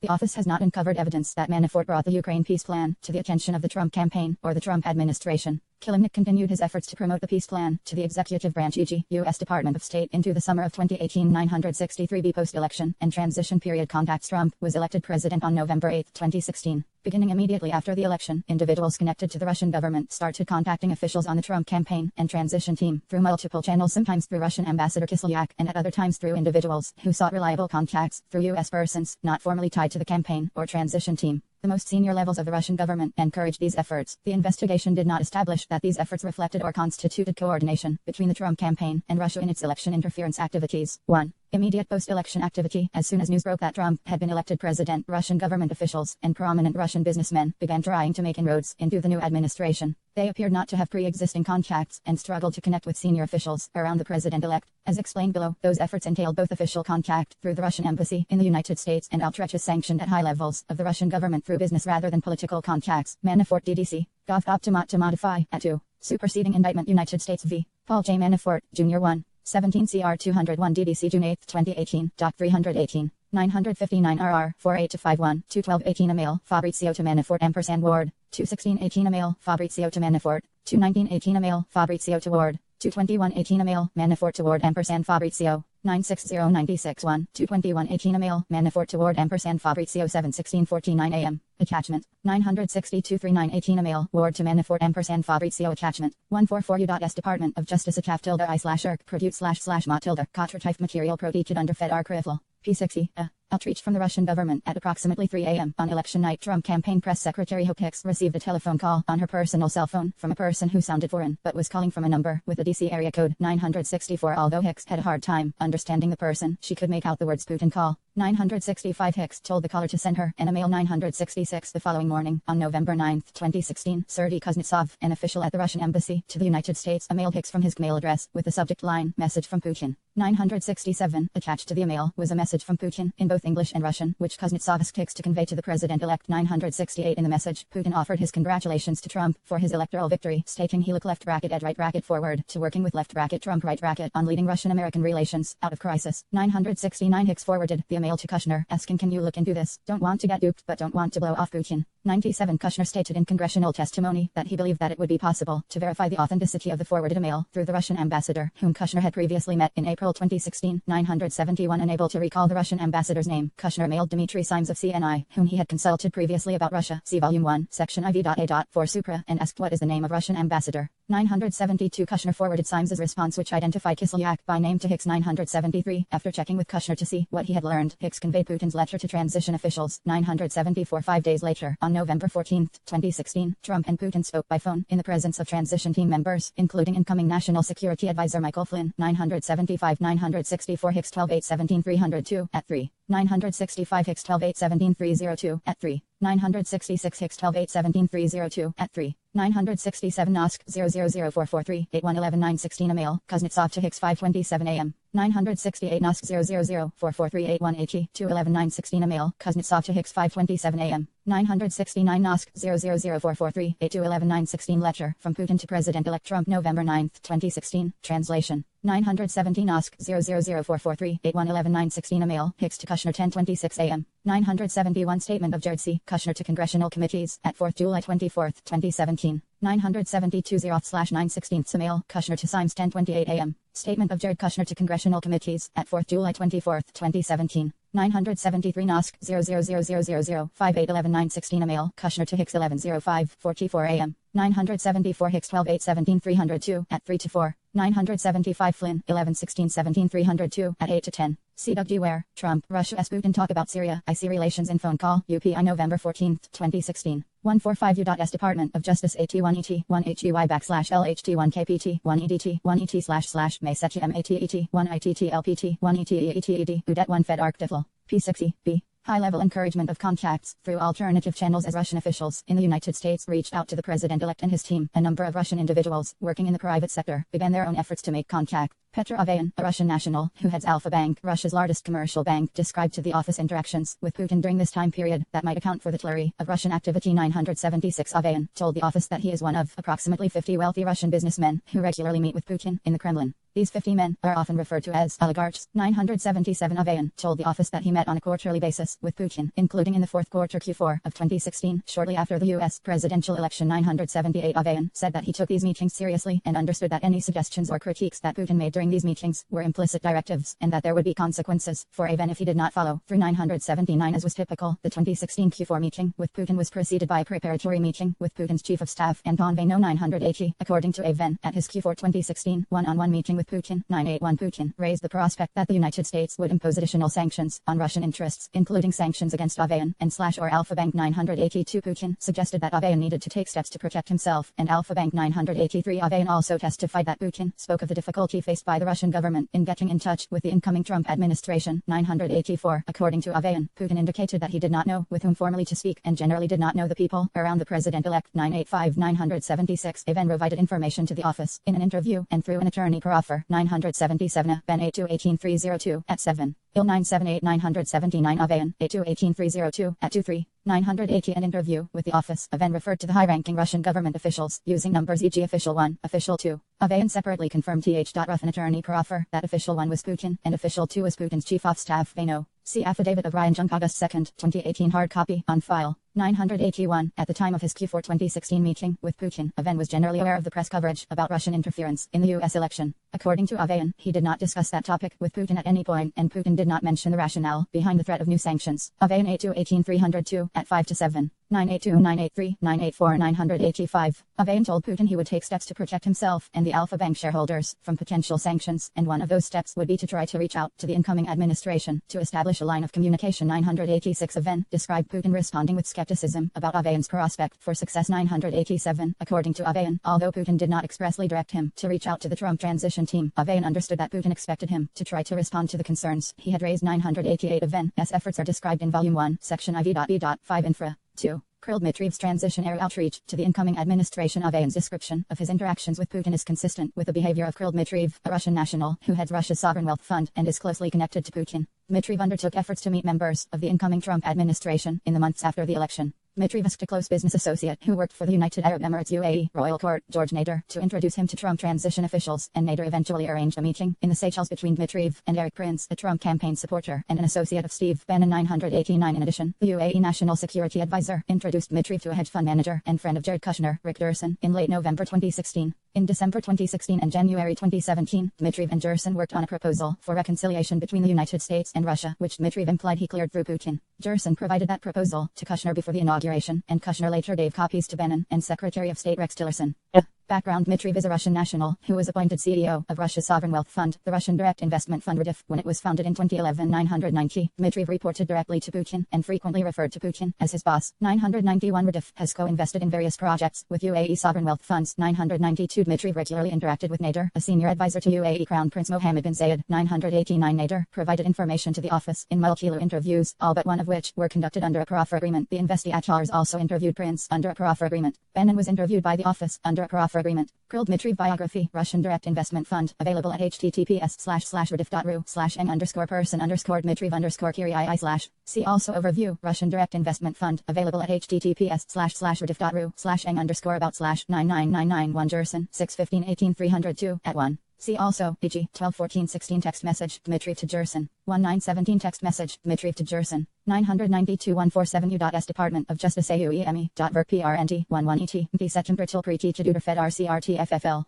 P60, Crown Prince Mohammed, in connection with RDIF's dealings with the UAE. 993 Putin wanted Dmitriev to be in charge of both the financial and the political relationship between Russia and the Gulf states, in part because Dmitriev had been educated in the West and spoke English fluently. 994 Nader considered Dmitriev to be Putin's interlocutor in the Gulf region and would relay Dmitriev's views directly to Crown Prince Mohammed. 995 Nader developed contacts with both U.S. presidential campaigns during the 2016 election and kept Dmitriev abreast of his efforts to do so. 996 According to Nader, Dmitriev said that his and the government of Russia's preference was for candidate Trump to win and asked Nader to assist him in meeting members of the Trump camp. In 997 Nader did not introduce Dmitriev to anyone associated with the Trump campaign before the election. 999 Eric Prince is a businessman who had relationships with various individuals associated with the Trump campaign, including Steve Bannon, Donald Trump Jr. and Roger Stone. 1005 Prince did not have a formal role in the campaign, although he offered to host a fundraiser for 993 Nader 122-18302 at 1 to 2. Nader 123-18302 at 2 to 3. 5316 Emil, Nader to Fairs, 994 Nader 122 18 302, at 1 to 2, 995 Nader 1/22 18 302, at 3, 996 Nader 122 18 302, at 3,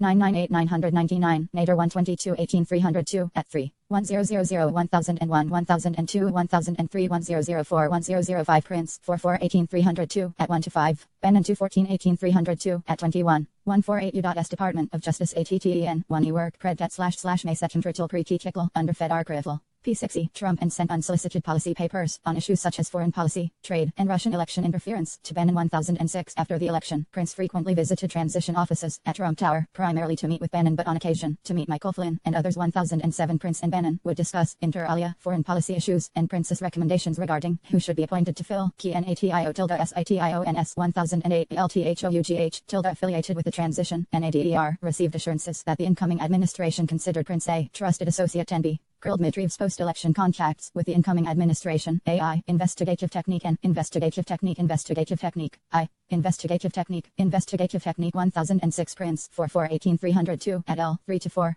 Prince 53 18 302 at 2, Benin 214 18 302 at 19 to 20, 10/18/16 Emil, Prince to Benin, 1007 Flynn 11 20 17 302 at 6, Flynn 1 11 18 302 at 5, Flynn 124 18 302 at 5 to 6, Flynn 51 18 302 at 11, Prince 44 18 302 at 5 8, Benin 214 18 302 at 20 to 21, 11 12 16 Emil, Prince to Corallo, 1008 Prince 44 18 302 at 5, Benin 2/14 18 302 at 21, Nader 122 18 302 at 5 to 6, 1011, investigative technique L012, investigative technique 1014, investigative technique 1015, investigative technique 149. Later that morning, Dmitriev contacted Nader, who was in New York, to request a meeting with the key people in the incoming administration as soon as possible. In light of the left bracket GREAT results 1016, he asked Nader to convey to the incoming administration that we want to start rebuilding the relationship in whatever is a comfortable pace for them. We understand all of the sensitivities and are not in a rush. 1017 Dmitriev and Nader had previously discussed Nader, introducing him to the contacts Nader had made within the Trump campaign. 1018 Dmitriev also told Nader that he would ask Putin for permission to travel to the United States, where he would be able to speak to media outlets about the positive impact of Trump's election and the need for reconciliation between the United States and Russia. 1019. Later that day, Dmitriev flew to New York, where Peskov was separately traveling to attend a chess tournament. 1020 Dmitriev invited Nader to the opening of the tournament and noted that if there was a chance to see anyone key from Trump camp, he would love to start building for the future. 1021 Dmitriev also asked Nader to invite Kushner to the event so that Dmitriev could meet him. 1022 Nader did not pass along Dmitriev's invitation to anyone connected with the incoming administration. 1023 Although one World Chess Federation official recalled hearing from an attendee that President-elect Trump had stopped by the tournament, the investigation did not establish that Trump or any campaign or transition team official attended the event. 1024 and the president's written answers denied that he had. 1025 Nader stated that Dmitriev continued to press him to set up a meeting with transition officials and was particularly focused on Kushner and Trump Jr. 1026 Dmitriev told Nader that 1016 11 916 text message Dmitriev to Nader 9:34 a.m.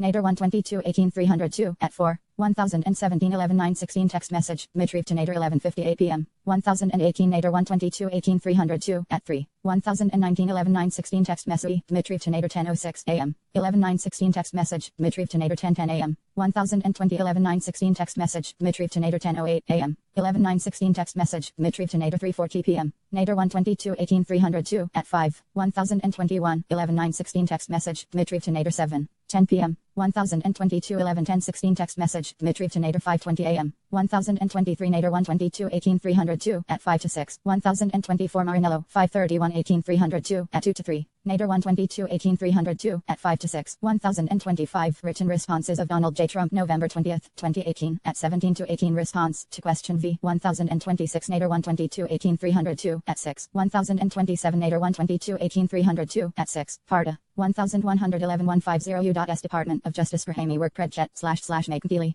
Trital pre-teached under Fed Archival. P6E, according to Nader, Dmitriev was very anxious to connect with the incoming administration and told Nader that he would try other routes to do so besides Nader himself. 1030 Nader did not ultimately introduce Dmitriev to anyone. 1031 associated with the incoming administration during Dmitriev's post-election trip to New York. In early December 2016, Dmitriev again broached the topic of meeting incoming administration officials with Nader in January or February. 1032 Dmitriev sent Nader a list of publicly available quotes of Dmitriev speaking positively about Donald Trump in case they left bracket were right bracket helpful. 1033 C. Eric Prince and Krill Dmitriev meet in the Seychelles I. George Nader and Eric Prince arranged Seychelles meeting with Dmitry. Nader traveled to New York in early January 2017 and had lunchtime and dinner meetings with Eric Prince on January 3, 2017. 1034 Nader and Prince discussed Dmitry. 1035 Nader informed Prince that the Russians were looking to build a link with the incoming Trump administration. 1036 He told Prince that Dmitry had been ushered Nader to an administration. 1037 Nader suggested, in light of Prince's and Dmitry meet to discuss issues of mutual concern. 1038 Prince told Nader that he needed to think further about it and to check with transition team officials. 1039 After his dinner with Prince, Nader sent Prince a link to a Wikipedia entry about Dmitry and sent Dmitry a message stating that he had just met with some key people within the family and inner circle, a reference to Prince, and that he had spoken at length and positively about 1028, 1029, 1030 Nader. 122 18 302 at 6. 1031 Nader. 122 18 302 at 5 to 7. 1032 12 8 16 text messages Dmitry to Nader. 12 10:31 a.m. Nader. 122 18 302 at 11. 1033 12 8 16 text message Dmitry to Nader. 12 10:31 a.m. 12 8 16 text message Dmitry to Nader. 12 hours 10 minutes and 57 seconds a.m. 1034 Prince 44 18 302 at 8. 151 U.S. Department of Justice Turkey /Erk Predet / Mayset 8. Imperial Pre-Teached Fed Archival. P60 Dmitry. 1014 Nader told Dmitry that the people he met had asked for Dmitry's bio, and Dmitry replied that he would update and send it. 1041 Nader later received from Dmitry 2 files concerning Dmitry. One was a 2-page biography and the other was a list of Dmitry's positive quotes about Donald Trump. 1042 The next morning, Nader forwarded the message and attachments Dmitry had sent him to Prince. 1043 Nader wrote to Prince that these documents were the versions to be used, with some additional details for them with them, referring to members of the incoming administration. 1044 Prince opened the attachments at Trump Tower within an hour of receiving them. 1045 Prince stated that while he was at Trump Tower that day, he spoke with Kellyanne Conway, Wilbur Ross, Steve Mnuchin, and others while waiting to see Bannon. 1046 Cell site location data for Prince's mobile phone indicates that Prince remained at Trump Tower for approximately 3 hours. 1047 Prince said that he could not recall whether, during those 3 hours, he met with Bannon and discussed Dmitry with him. 1048 Prince booked a ticket to the Seychelles on January 7, 2017. 1050 The following day, Nader wrote to Dmitry that he had a pleasant surprise for him, namely that he had arranged for Dmitry to meet a special guest from the new team, referring to Prince. 1051 Nader asked Dmitry if he could come to the Seychelles for the meeting on January 12, 2017, and Dmitry agreed. 1052 The F9LOWING day ends from Nader that the Seychelles meeting would be worthwhile. 1053 Dmitry was not enthusiastic about the idea of meeting with Prince, and that Nader assured him that Prince wielded influence with the incoming. 1040 1417 text message Nader to Prince. 1417 text message Nader to Dmitry. 5:24 a.m. 5:26 a.m. Nader. 122 18 302 at 8 to 9. 1041 1417 text messages Nader & Dmitry. 7:24 a.m. 1042 1417 text messages Dmitry to Nader. 7:25 7:29 a.m. 1043 1417 text messages Nader to Prince. 1044 1417 text messages Nader to Prince. 1045 Prince. 53 18 302 at 1 to 3. 1046 Prince. 53 18 302 at 2 to 3. 1047 Cell site location data for Prince's mobile phone investigative technique. 1048 Prince. 53 18 302 at 3. 1049 1050 1517 email Caspo to Prince. 1051 1817 text messages Nader to Dmitry. 6056 10 p.m. 1052 1817 text messages Nader & Dmitry. 6 10 7:27 p.m. 1053 1917 text message Dmitry to Nader. 152 U.S. Department of Justice Turkey Wetel Predwit / Ma. Secate material Pernteached under Fed Arkrim. P60 1 Administration. 1054 Nader wrote to Dmitry. This guy left bracket Prince right bracket is DESIGNATED by Steve left bracket Bannon right bracket to meet you. I know him, and he is very very well connected and trusted by the new team. His sister is now a Minister of Education. 1055 According to Nader, Prince had led him to believe that Bannon was aware of Prince's upcoming meeting with Dmitry, and Prince acknowledged that it was fair for Nader to think that Prince would pass information onto the transition team. 1056 Bannon, however, told the office that Prince did not tell him in advance about his meeting with Dmitry. 1057 The Seychelles meetings. Dmitry arrived with his wife in the Seychelles on January 11, 2017, and checked into the Four Seasons Resort where Crown Prince Mohammed and Nader were staying. 1058 Prince arrived that same day. 1059 Prince and Dmitry met for the first time that afternoon in Nader's villa with Nader present. 1060 The initial meeting lasted approximately 30 to 45 minutes. 1061 Prince described the 8 years of the Obama administration in negative terms and stated that he was looking forward to a new era of cooperation and conflict resolution. 1063 According to Prince, he told Dmitry that Bannon was effective, if not conventional, and that Prince provided policy papers to Bannon. 1064 1054 1055 1917 text message Nader to Dmitry. 2:12:56 p.m. Nader. 119 18 302 at 13. 1056 Nader. 119 18 302 at 13. 1057, Bannon 214-18-302, at 25 to 26, Prince 53-18-302, at 3, 1058 110-17 text messages, Dmitriy ampersand Nader 2 554, 3:30-25 p.m. 1 text messages, Dmitriy ampersand Nader 2, 16, 5:17-59 p.m. 1059 1060 1717 email, Caspo to Prince, 1:11-17 text messages, Nader ampersand Dmitriy 5:18-24, 5:37-14 p.m. 1062 1063 1064 Prince, 53-18-302, at 4, 1065. Topic of Russian interference in the 2016 election did not come up. Prince added that he would inform Bannon about his meeting with Dmitriy, and that if there was interest in continuing the discussion, Bannon or someone else on the transition team would do so. 1011 Afterwards, Prince returned to his room, where he learned that a Russian aircraft carrier had sailed to Libya, which led him to call Nader and ask him to set up another meeting with Dmitriy. 1073. According to Nader, Prince called and said he had checked with his associates back home and needed to convey to Dmitriy that Libya was off the table. 1074 Nader wrote to Dmitriy that Prince had received an urgent message that he needs to convey to you immediately, and arranged for himself, Dmitriy, and Prince to meet at a restaurant on the Four Seasons property. 101. At the second meeting, Prince told Dmitriy that the United States could not ex Russian involvement in Libya because it would make the situation there much worse. 1076 1066 1067 1068 1069 Prince, 53-18-302, at 4 to 5, 1070 1072 1073 Prince, 44-18-302, at 10.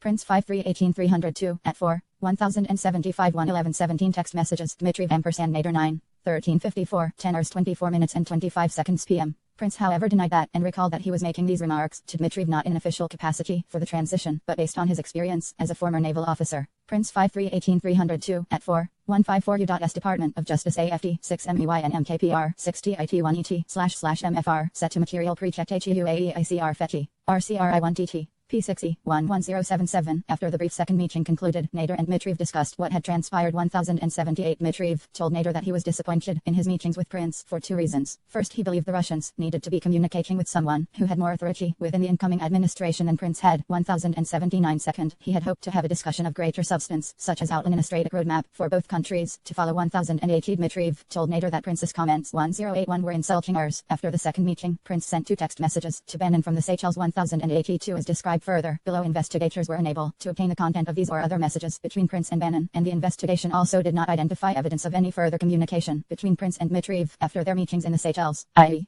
Eric Prince's meeting with Steve Bannon after the Seychelles trip. After the Seychelles meetings, Prince told Nader that he would inform Bannon about his discussion with Dmitriy and would convey that someone within the Russian power structure was interested in seeking better relations with the incoming administration. 1083 On January 12, 2017, 1084 Prince contacted Bannon's personal assistant to set up a meeting for the following week. 1085 Several days later, Prince messaged her again asking about Bannon's schedule. Prince said that he met Bannon at Bannon's home after returning to the United States in mid-January and briefed him about several topics, including his meeting with Dmitriy. 1086 Prince told the office that he explained to Bannon that Dmitriy was the head of a Russian sovereign 1087 wealth fund and was interested in improving relations between the United States and Russia. Prince had on his cell phone a screenshot of Dmitriy's Wikipedia page, dated January 16, 2017, 1079 Nader 1/22 1st 8 302, at 9:15. 1080 Nader 122 18 302, at 15. 1081 1083 Prince 44 18 302, at 10. Prince 53 18 302, at 4. 1084 1/12 17 text messages, Prince to Preet. 1085 115 17 text message, Prince to Preet. 1086 Prince 44 18 302, at 11.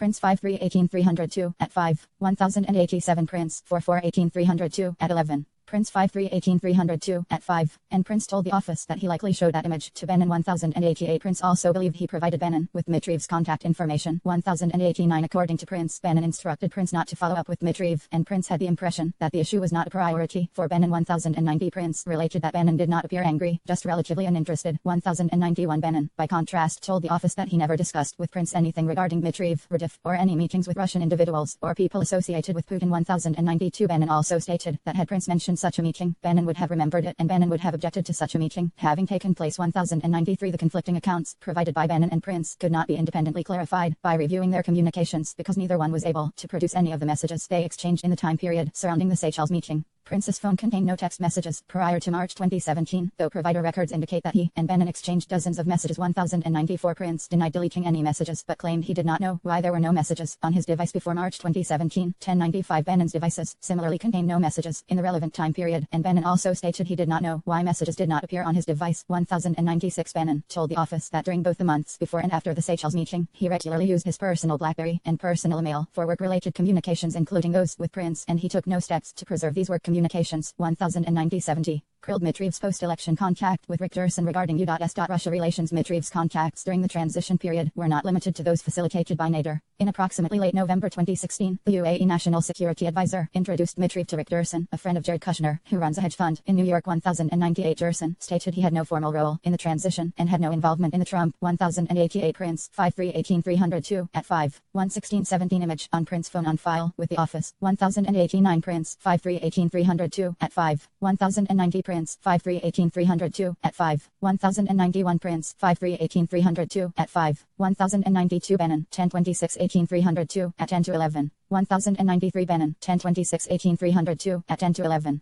1094 Call records of Eric Prince 1095 Prince 44-18302 at 6 1096 Bannon 1026-18302 at 11 Bannon 214-18302 at 36 1097 Bannon 1026-18302 at 11 1098 Gerson 65-18302 at 13 1126-16 text message Dmitriev to Gerson 125-17 text message Dmitriev to Nader 156 U.S. Department of Justice ATTERFLEY World PRED 11ET//MACEFLTTTIFL Material printed under Fed Archival P6E, campaign other than occasional casual discussions about the campaign with Kushner. 1099. After the election, Gerson assisted the transition by arranging meetings for transition officials with former UK Prime Minister Tony Blair and a UAE delegation led by Crown Prince Mohammed. 1100. When Dmitriev and Gerson met, they principally discussed potential joint ventures between Gerson's hedge fund and Rediff. 1101. Dmitriev was interested in improved economic cooperation between the United States and Russia and asked Gerson who he should meet with in the incoming administration who would be helpful towards this goal. 1102. Gerson replied that he would try to figure out the best way to arrange appropriate introductions, but noted that confidentiality would be required because of the sensitivity of holding such meetings before the new administration took power and before cabinet nominees had been confirmed by the Senate. 1103. Gerson said he would ask Kushner and Michael Flynn who the key person or people were on the topics of reconciliation with Russia, joint security concerns, and economic matters. 1104. Dmitriev told Gerson that he had been tasked by Putin to develop and execute a reconciliation plan between the United States and Russia.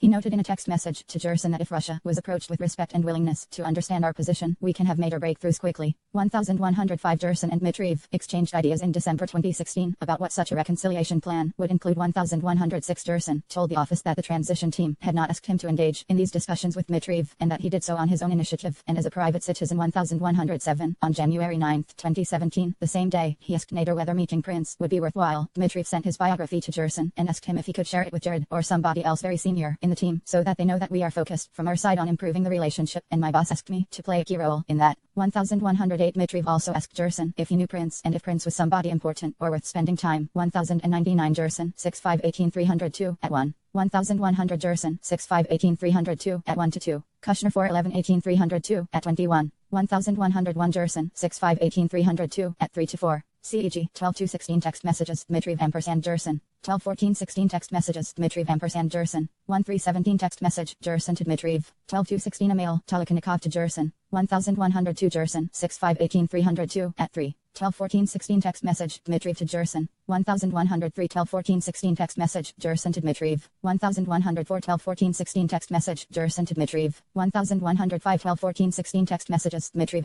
& Gerson 6-15-18-302 at 1 1106. 12-14-16 text messages Dmitriev & Gerson 1107. Gerson 6-15-18-302 at I-1108. 1917 text messages Dmitriev to Gerson 1/9/17 text message Dmitriev to Nader with 1109. After his trip to the Seychelles, Dmitriev told Gerson that Bannon had asked Prince to meet with Dmitriev and that the two had had a positive meeting. 1110. On January 16, 2017, Dmitriev consolidated the ideas for U.S.-Russia reconciliation that he and Gerson had been discussing into a two-page document that listed 5 main points. 1. Jointly fighting terrorism. 2. Jointly engaging in anti-weapons of mass destruction efforts. 3. Developing win-win economic and investment initiatives. 4. Maintaining an honest, open, and continual dialogue regarding issues of disagreement. And 5. Ensuring proper communication and trust by key people from each country. 1111. On January 18, 2017, Gerson gave a copy of the document to Kushner. 1112. Kushner had not heard of Dmitriev at that time. 1113. Gerson explained that Dmitriev was the head of Rediff, and Gerson may have alluded to Dmitriev as being well connected. 1114. Kushner placed the document in a file and said he would get it to the right people. 1115. Kushner ultimately gave one copy of the document to Bannon and another to Rex Tillerson. According to Kushner, neither of them followed up with Kushner about it. 1116. On January 19, 2017, Dmitriev sent Nader a copy of the two-page document telling him that this was a view from our side that I discussed in my meeting on the islands and with you and with our friends. Please share with them. We believe this is a good foundation to start from. 1117. Jerson informed Dmitriev that he had given the document to Kushner soon after delivering it. 1118. On January 26, 2017, Dmitriev wrote to Jerson that his boss in apparent reference to Putin was asking if there had been any feedback on the proposal. 1119. Dmitriev said (WE) do not want to rush things and move at a comfortable speed. At the same time, my boss asked me to try to have the kiosk meetings in the next 2 weeks if possible. 1120. He informed Jerson that Putin and President Trump would speak by phone that Saturday and noted that that information was very confidential. 1121. The same day, Dmitriev wrote to Nader that he had seen his boss again yesterday, who had emphasized that this is a great priority for us and that we need to build this communication. 1109. Jerson 6518302 at 4. 1110 1/1817 text messages. Dmitriev & Jerson 1111 11617 text messages. Dmitriev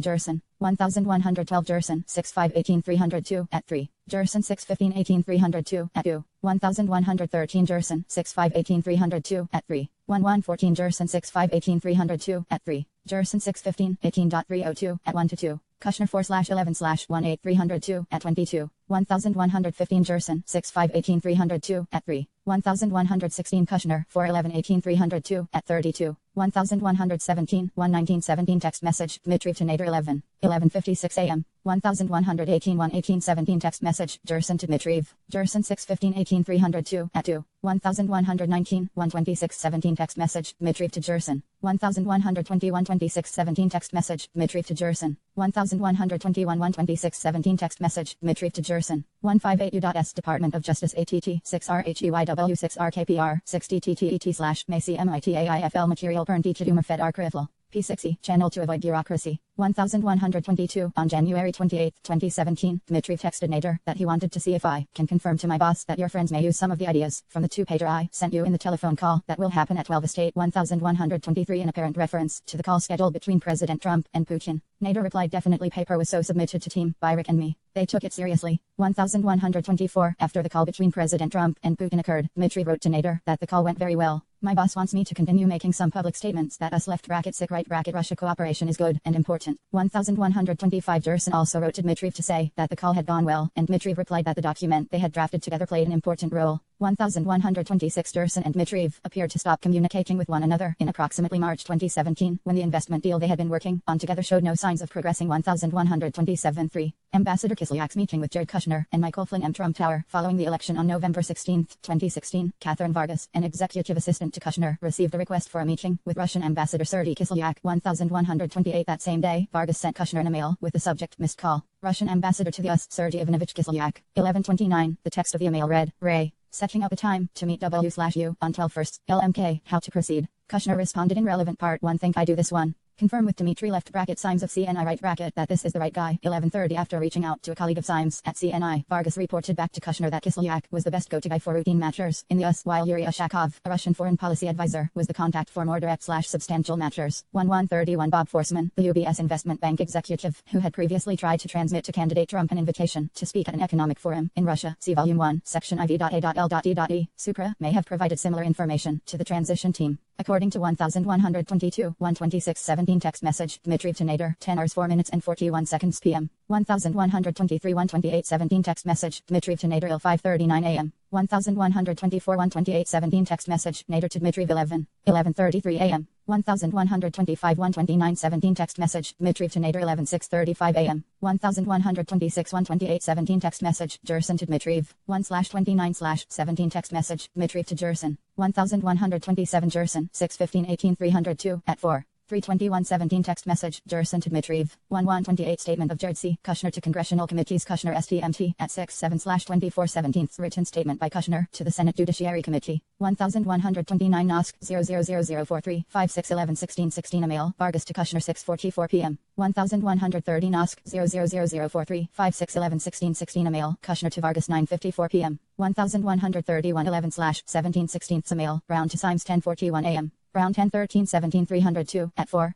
11/17/16 a mail, Vargas to Kushner 123/118. One Forsman, at the end of an early December 2016 meeting with incoming National Security Advisor Michael Flynn and his designated deputy Katie McFarland in New York, Flynn asked Forsman for his thoughts on Kislyak. Forsman had not met Kislyak but told Flynn that while Kislyak was an important person, Kislyak did not have a direct line to Putin. 1132 Forsman subsequently traveled to Moscow, inquired of a source he believed to be close to Putin, and heard back from that source that Ushakov would be the official channel for the incoming U.S. National Security Advisor. 1133 Forsman acknowledged that Flynn had not asked him to undertake that inquiry in Russia but told the office that he nonetheless felt obligated to report the information back to Flynn and that he worked to get a face-to-face meeting with Flynn in January 2017 so that he could do so. 134 A mail correspondence suggests that the meeting ultimately went forward. 1135 But Flynn has no recollection of it or of the earlier December meeting. 1136 The investigation did not identify evidence of Flynn or Kushner meeting with Ushakov after being given his name. 1137 In the meantime, although he had already formed the impression that Kislyak was not necessarily the right point of contact, 1138 Kushner went forward with the meeting that Kislyak had requested on November 16th. It took place at Trump Tower on November 30th, 2016. 1139 At Kushner's invitation, Flynn also attended.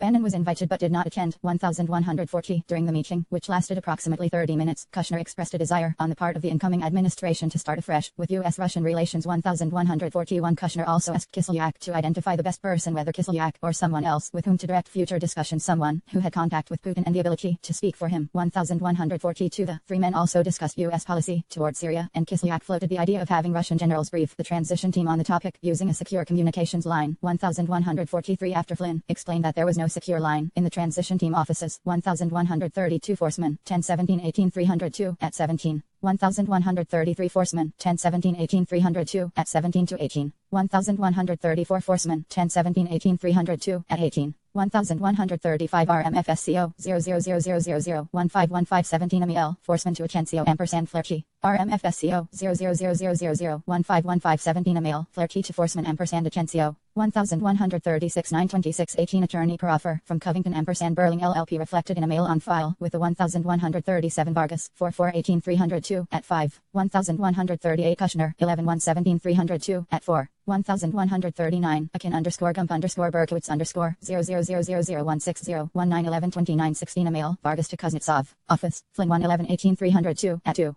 NOS 0000424 Calendar invite Vargas to Kushner ampersand Flynn 114141 Kushner Strut at 6. 1142 Kushner Strut at 6. Kushner 41118 302 at 18. 1143 Kushner STMT at 7. Kushner 411/18 302 at 18. Flynn 11118 302 at 2. 160 U.S. Department of Justice A 1 LTM 1 EY.VSRK Parachet / Making to Fulmurial Protected Underfed RCRI 1 LI. P6E, Kushner asked Kislyak if they could communicate using secure facilities at the Russian embassy. 1144 Kislyak quickly rejected that idea. 1145 4. Jared Kushner's meeting with Sergei Garkov on December 6, 2016. The Russian embassy reached out to Kushner's assistant to set up a second meeting between Kislyak and Kushner. 1146 Kushner declined several proposed meeting dates, but Kushner's assistant indicated that Kislyak was very insistent about securing a second meeting. 1147 Kushner told the office that he did not want to take another meeting because he had already decided Kislyak was not the right channel for him to communicate with Russia, so he arranged to have one of his assistants, A.V. Berkowitz, meet with Kislyak in his stead. 1148 Although embassy official Sergei Kuznetsov wrote to Berkowitz that Kislyak thought it important to continue the conversation with Mr. Kushner in person. 1149 Kislyak nonetheless agreed to meet instead with Berkowitz once it became apparent that Kushner was unlikely to take a meeting. Berkowitz met with Kislyak on December 12, 2016 at Trump Tower. 1150 The meeting lasted only a few minutes, during which Kislyak indicated that he wanted Kushner to meet someone who had a direct line to Putin. Sergei Garkov, the head of the Russian government-owned bank Veneshikonombank VEB. Kushner agreed to meet with Garkov. 1151 The one-on-one meeting took place the next day, December 13, 2016, at the Colony Capitol building in Manhattan, where Kushner had previously scheduled meetings. 1152 VEB was and is the subject of Department of Treasury economic sanctions imposed in response to Russia's annexation of Crimea. 1153 Kushner did not, however, recall any discussion during his meeting with Garkov about the sanctions against VEB or sanctions more generally. 1154 Kushner stated in an interview that he did not engage in any preparation for 1144 Kushner 41118 302 at 18. 1145 Kushner 41118 302 at 18. 1146 Kushner Strut at 7. NOSC 00001 2312 616 Email Vargas to Kushner 12. 1140 p.m. 1147 Kushner 41118 302 at 19. NOSC 00001 3012 1216 Email Kushner to Vargas 1041 p.m. 1148 Kushner 41118 302 at 19. Kushner STMT at 7. DJTFB _SCO _0144229 012 email Berkowitz to 1149 DJTFB SCO 0144229 012 email to Berkowitz 12:31:39 p.m. 1150 Berkowitz 112 at 7. Akin _dump Berkowitz _0 0000L 04121216 text messages Berkowitz & 202 701 8532 1151 Kushner 411 at 19. Nosk 00000130 35121216 email Kushner to Berkowitz 1152 Kushner 411 at 19. Nosk 00000130 35121216 email Kushner to Berkowitz 1153 announcement of Treasury sanctions on entities within the financial services and energy sectors of Russia against arms or related material entities and those undermining Ukraine's sovereignty. United States Department of the Treasury July 16, 2014. 1154 Kushner 411/18302 at 20. 161 U.S. Department of Justice ATTEFLLE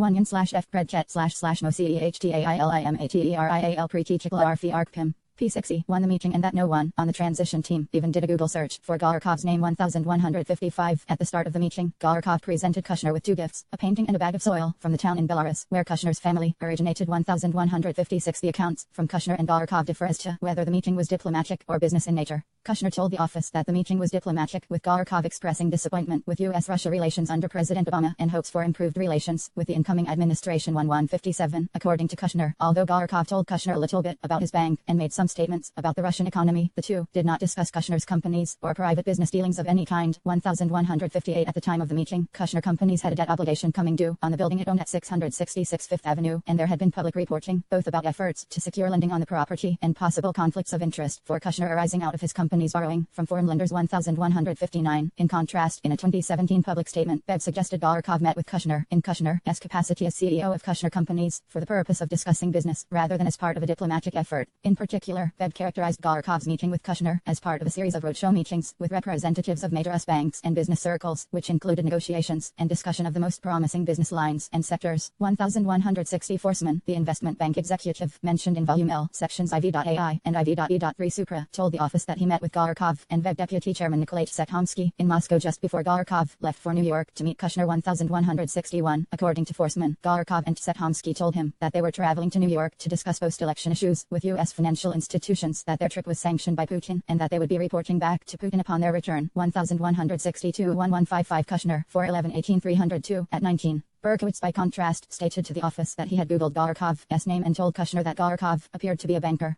Berkowitz 112 at 8. 1156 Kushner 4/11 at 19 to 20. 1157 Kushner STMT at 8. 1158 Kushner STMT at 8. 1159 CEG Peter Grant, Donald Trump's son-in-law Jared Kushner, could face his own conflict of interest questions. Wall Street Journal, November 29, 2016. 1160 Patrick Reveal, Matthew Mosk, Russian banker Sergei Galarkov brushes off questions about meeting with Jared Kushner. ABC News, June 1, 2017. 1161 Forsman 1017 at 14 to 15. 1162 Forsman 1017 at 15 to 16. 162 U.S. Department of Justice Adler. Eric Predut / me ACEMTATFT Machefitul Preteated UHDER Fed Arcrivel. P6E. The investigation did not resolve the apparent conflict in the accounts of Kushner and Galarkov, or determine whether the meeting was diplomatic in nature as Kushner stated, focused on business as Veb's public statement indicated, or whether it involved some combination of those matters, or other matters. Regardless, the investigation did not identify evidence that Kushner and Galarkov engaged in any substantive follow-up after the meeting. Rather, a few days after the meeting, Galarkov's assistant texted Kushner's assistant, "Hi, please inform your side that the information about the meeting had a very positive response." 163 Over the following weeks, the two assistants exchanged a handful of additional cordial texts. 1164 On February 8, 2017, Galarkov's assistant texted Kushner's assistant Berkowitz to try to set up another meeting, and followed up by text at least twice in the days that followed. 1165 According to Berkowitz, he did not respond to the meeting request in light of the press coverage regarding the Russia investigation, and did not tell Kushner about the meeting request. 1166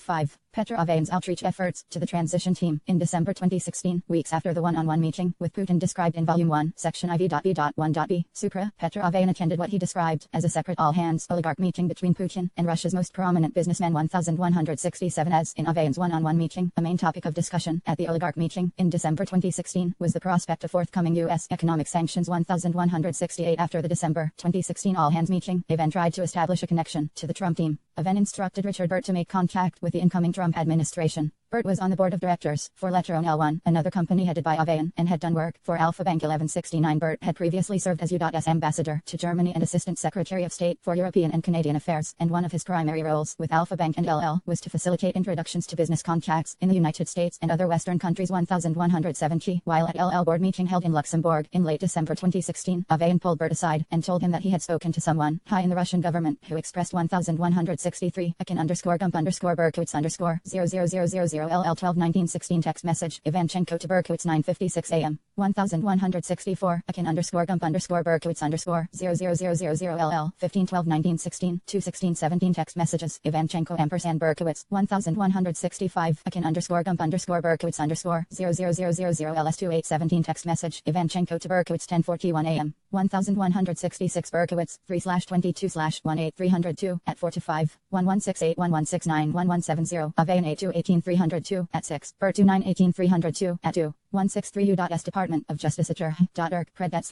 Sechem Tritil Pre-Teacher Fed Krivl. P60. Interest in establishing a communications channel between the Kremlin and the Trump transition team. 1171 Avayan asked for Bert's help in contacting members of the transition team. 1172 Although Bert had been responsible for helping Avayan build connections in the past, Bert viewed Avayan's request as unusual and outside the normal realm of his dealings with Avayan. 1173 Bert, who is a member of the board of CNI, discussed at Volume 1, Section IV.A.4, decided to approach CNI President Dmitry Simes for help facilitating Avayan's request, recalling that Simes had some relationship with Kushner. 1175 At the time, Simes was lobbying the Trump transition team on Bert's behalf to appoint Bert U.S. ambassador to Russia. 1176 Supra 1174 Bert contacted Simes by telephone and asked if he could arrange a meeting with Kushner to discuss setting up a high-level communications channel between Putin and the incoming administration. 1177 Simes told the office that he declined and stated to Bert that setting up such a channel was not a good idea in light of the media attention surrounding Russian influence in the U.S. presidential election. 1178 According to Simes, he understood that Bert was seeking a secret channel, and Simes did not want CNI to be seen as an intermediary between the Russian government and the incoming administration. 1179 Based on what Simes had read in the media, he stated that he already had concerns that Trump's business connections could be exploited by Russia, and Simes said that he did not want CNI to have any involvement or apparent involvement in facilitating any connection. 1180 In an email dated December 22, 2016, Bert recounted for Avayan his conversation with Simes. Through a trusted third party, I have reached out to the very influential person I mentioned in Luxembourg concerning Product A. There is an interest and an understanding for the need to establish such a channel. But the individual emphasized that at this moment, with so much intense interest in the Congress and the media over the question of cyber hacking and who ordered what product was too explosive to discuss, the individual agreed to discuss it again after the new year. I trust the individual's instincts on this. 1173 Bert 29-18302 at 4. 1174 Bert 29-18302 at 5. 1175 Bert 29-18302 at 3. 1176 Bert 29-18302 at 3. 1177 Bert 29-18302 at 3. Simes 327-18302 at 4. 1178 Bert 29-18302 at 3. Simes 327-18302 at 4. 1179 Simes 327-18302 at 5. 1180 Simes 327-18302 at 5. 164 U.S. Department of Justice //Turl.E World PREA 11ET//May Cell.Tail Material Pre-T2L.ERFR Krifl. P60. If this isn't clear, or you would like to discuss, don't hesitate to call 1181. According to Bert, the very influential person referenced in his email with Simes, and the reference to a trusted third party was a fabrication, as no such third party existed. Product A was a term that BMT created for Avayan's effort to help establish a communications channel between Russia and the Trump team, which he used in light of the sensitivities surrounding what Avayan was requesting, especially in light of the recent attention to Russia's influence in the U.S. presidential election. 1182. According to Bert, his report that there was interest in a communications channel reflected Simes's views, not necessarily those of the transition team, and in any event, Bert acknowledged that he added some hype to that sentence to make it sound like there was more interest from the transition team than may have actually existed. 1183 1184 Avayan replied to Bert's email on the same day, saying thank you. All clear. According to Avayan, this statement indicated that he did not want the outreach to continue. 1185 Bert spoke to Avayan sometime thereafter about his attempt to make contact with the Trump team. The current environment made it impossible. 1186 Bert did not recall discussing Avayan's request with Simes again, nor did he recall speaking to anyone else about the request. 1187 In the first quarter of 2017, Avayan met again with Putin and other Russian officials. 1188 At that meeting, Putin asked about Avayan's attempt to build relations with the Trump administration, and Avayan recounted his lack of success 1189-1190. Putin continued to inquire about Avian's efforts to connect to the Trump administration in several subsequent quarterly meetings. 1191 Avian also told Putin's chief of staff that he had been subpoenaed by the FBI. 1192. As part of that conversation, he reported that he had been asked by the FBI about whether he had worked to create a back channel between the Russian government and the Trump administration. 1193 1181 1222 16 email Bert to Avian 7:23 p.m. 1182 Bert to 918 302 at 3. 1183 Bert to 918 302 at 3 to 4. 1184 1222 16 email Avian to But 4:50 8:22 p.m. 1185 Avian 82 18 302 at 7. 1186 1187 Bert to 918 302 at 3 to 4. 1188 I 189 I 190 1191 1192 Avian 82 18 302 at 8. 1193 Avian 82 18 302 at 8. 165 U.S. Department of Justice Attorney 1 Nork Prochet / may contain material proteated unlawful VRCRIFFL. P60. According to Aven, the official showed no emotion in response to this report and did not appear to care. 19946. Carter Page contact with Deputy Prime Minister Arkady Dvorkovich in December 2016, more than 2 months after he was removed from the Trump campaign. Former campaign foreign policy advisor Carter Page visited Moscow in an attempt to pursue business opportunities. II-95. According to Konstantin Kilimnik, Paul Manafort's associate, Page also gave some individuals in Russia the impression that he had maintained his connections to President-elect Trump. In a December 8, 2016 email intended for Manafort, Kilimnik wrote Carter Page is in Moscow today, sending messages he is authorized to talk to Russia on behalf of DT on a range of issues of mutual interest, including Ukraine. 1197 on December 9, 2016, Page went to dinner with NES employees Shlomo Weber and Andrei Krikovic. I-198 Weber had contacted Dvorkovich to let him know that Page was in town and to invite him to stop by the dinner if he wished to do so, and Dvorkovich came to the restaurant for a few minutes to meet with Page. 1999 Dvorkovich congratulated Page on Trump's election and expressed interest in starting a dialogue between the United States and Russia. 1200 Dvorkovich asked Page if he could facilitate connecting Dvorkovich with individuals involved in the transition to be in a discussion of future Aeration 1201 1194 Avian 82 18 302 at 8. 1195 Page 310 17 302 at 4. Page 316 17 302 at 3. Among other meetings, Page contacted Andrei Baranov, head of investor relations at Rosneft. The sale of Rosneft and meetings Baranov had attended with Rosneft CEO Igor Setin. 1197 Investigative Technique 1198 Page 316 17 302 at 3. Page 330 17 302 at 8. 1199 Weber 728 17 302 at 4. Page 316 17 302 at 3. 1200 Page 3/16 17 302 at 3. 1202 1203 7. Contacts with and through Michael T. Flynn. Incoming National Security Advisor Michael Flynn was the transition team's primary conduit for communications with the Russian ambassador and dealt with Russia on 2 sensitive matters during the transition period: the United Nations Security Council vote and the Russian government's reaction to the United States' imposition of sanctions for Russian interference in the 2016 election. 1207 Despite Kushner's conclusion that Kislyak did not wield influence inside the Russian government, the transition team turned to Flynn's relationship with Kislyak on both issues. As to the sanctions, Flynn spoke by phone to KT McFarland, his incoming deputy, to prepare for his call to Kislyak. McFarland was with the president-elect and other senior members of the transition team at Mar-a-Lago at the time. Although transition officials at Mar-a-Lago had some concern about possible Russian reactions to the sanctions, the investigation did not identify evidence that the president-elect asked Flynn to make any request to Kislyak. Flynn asked Kislyak not to escalate the situation in response to U.S. sanctions imposed on December 29, 2016, and Kislyak later reported to Flynn that Russia acceded to that request.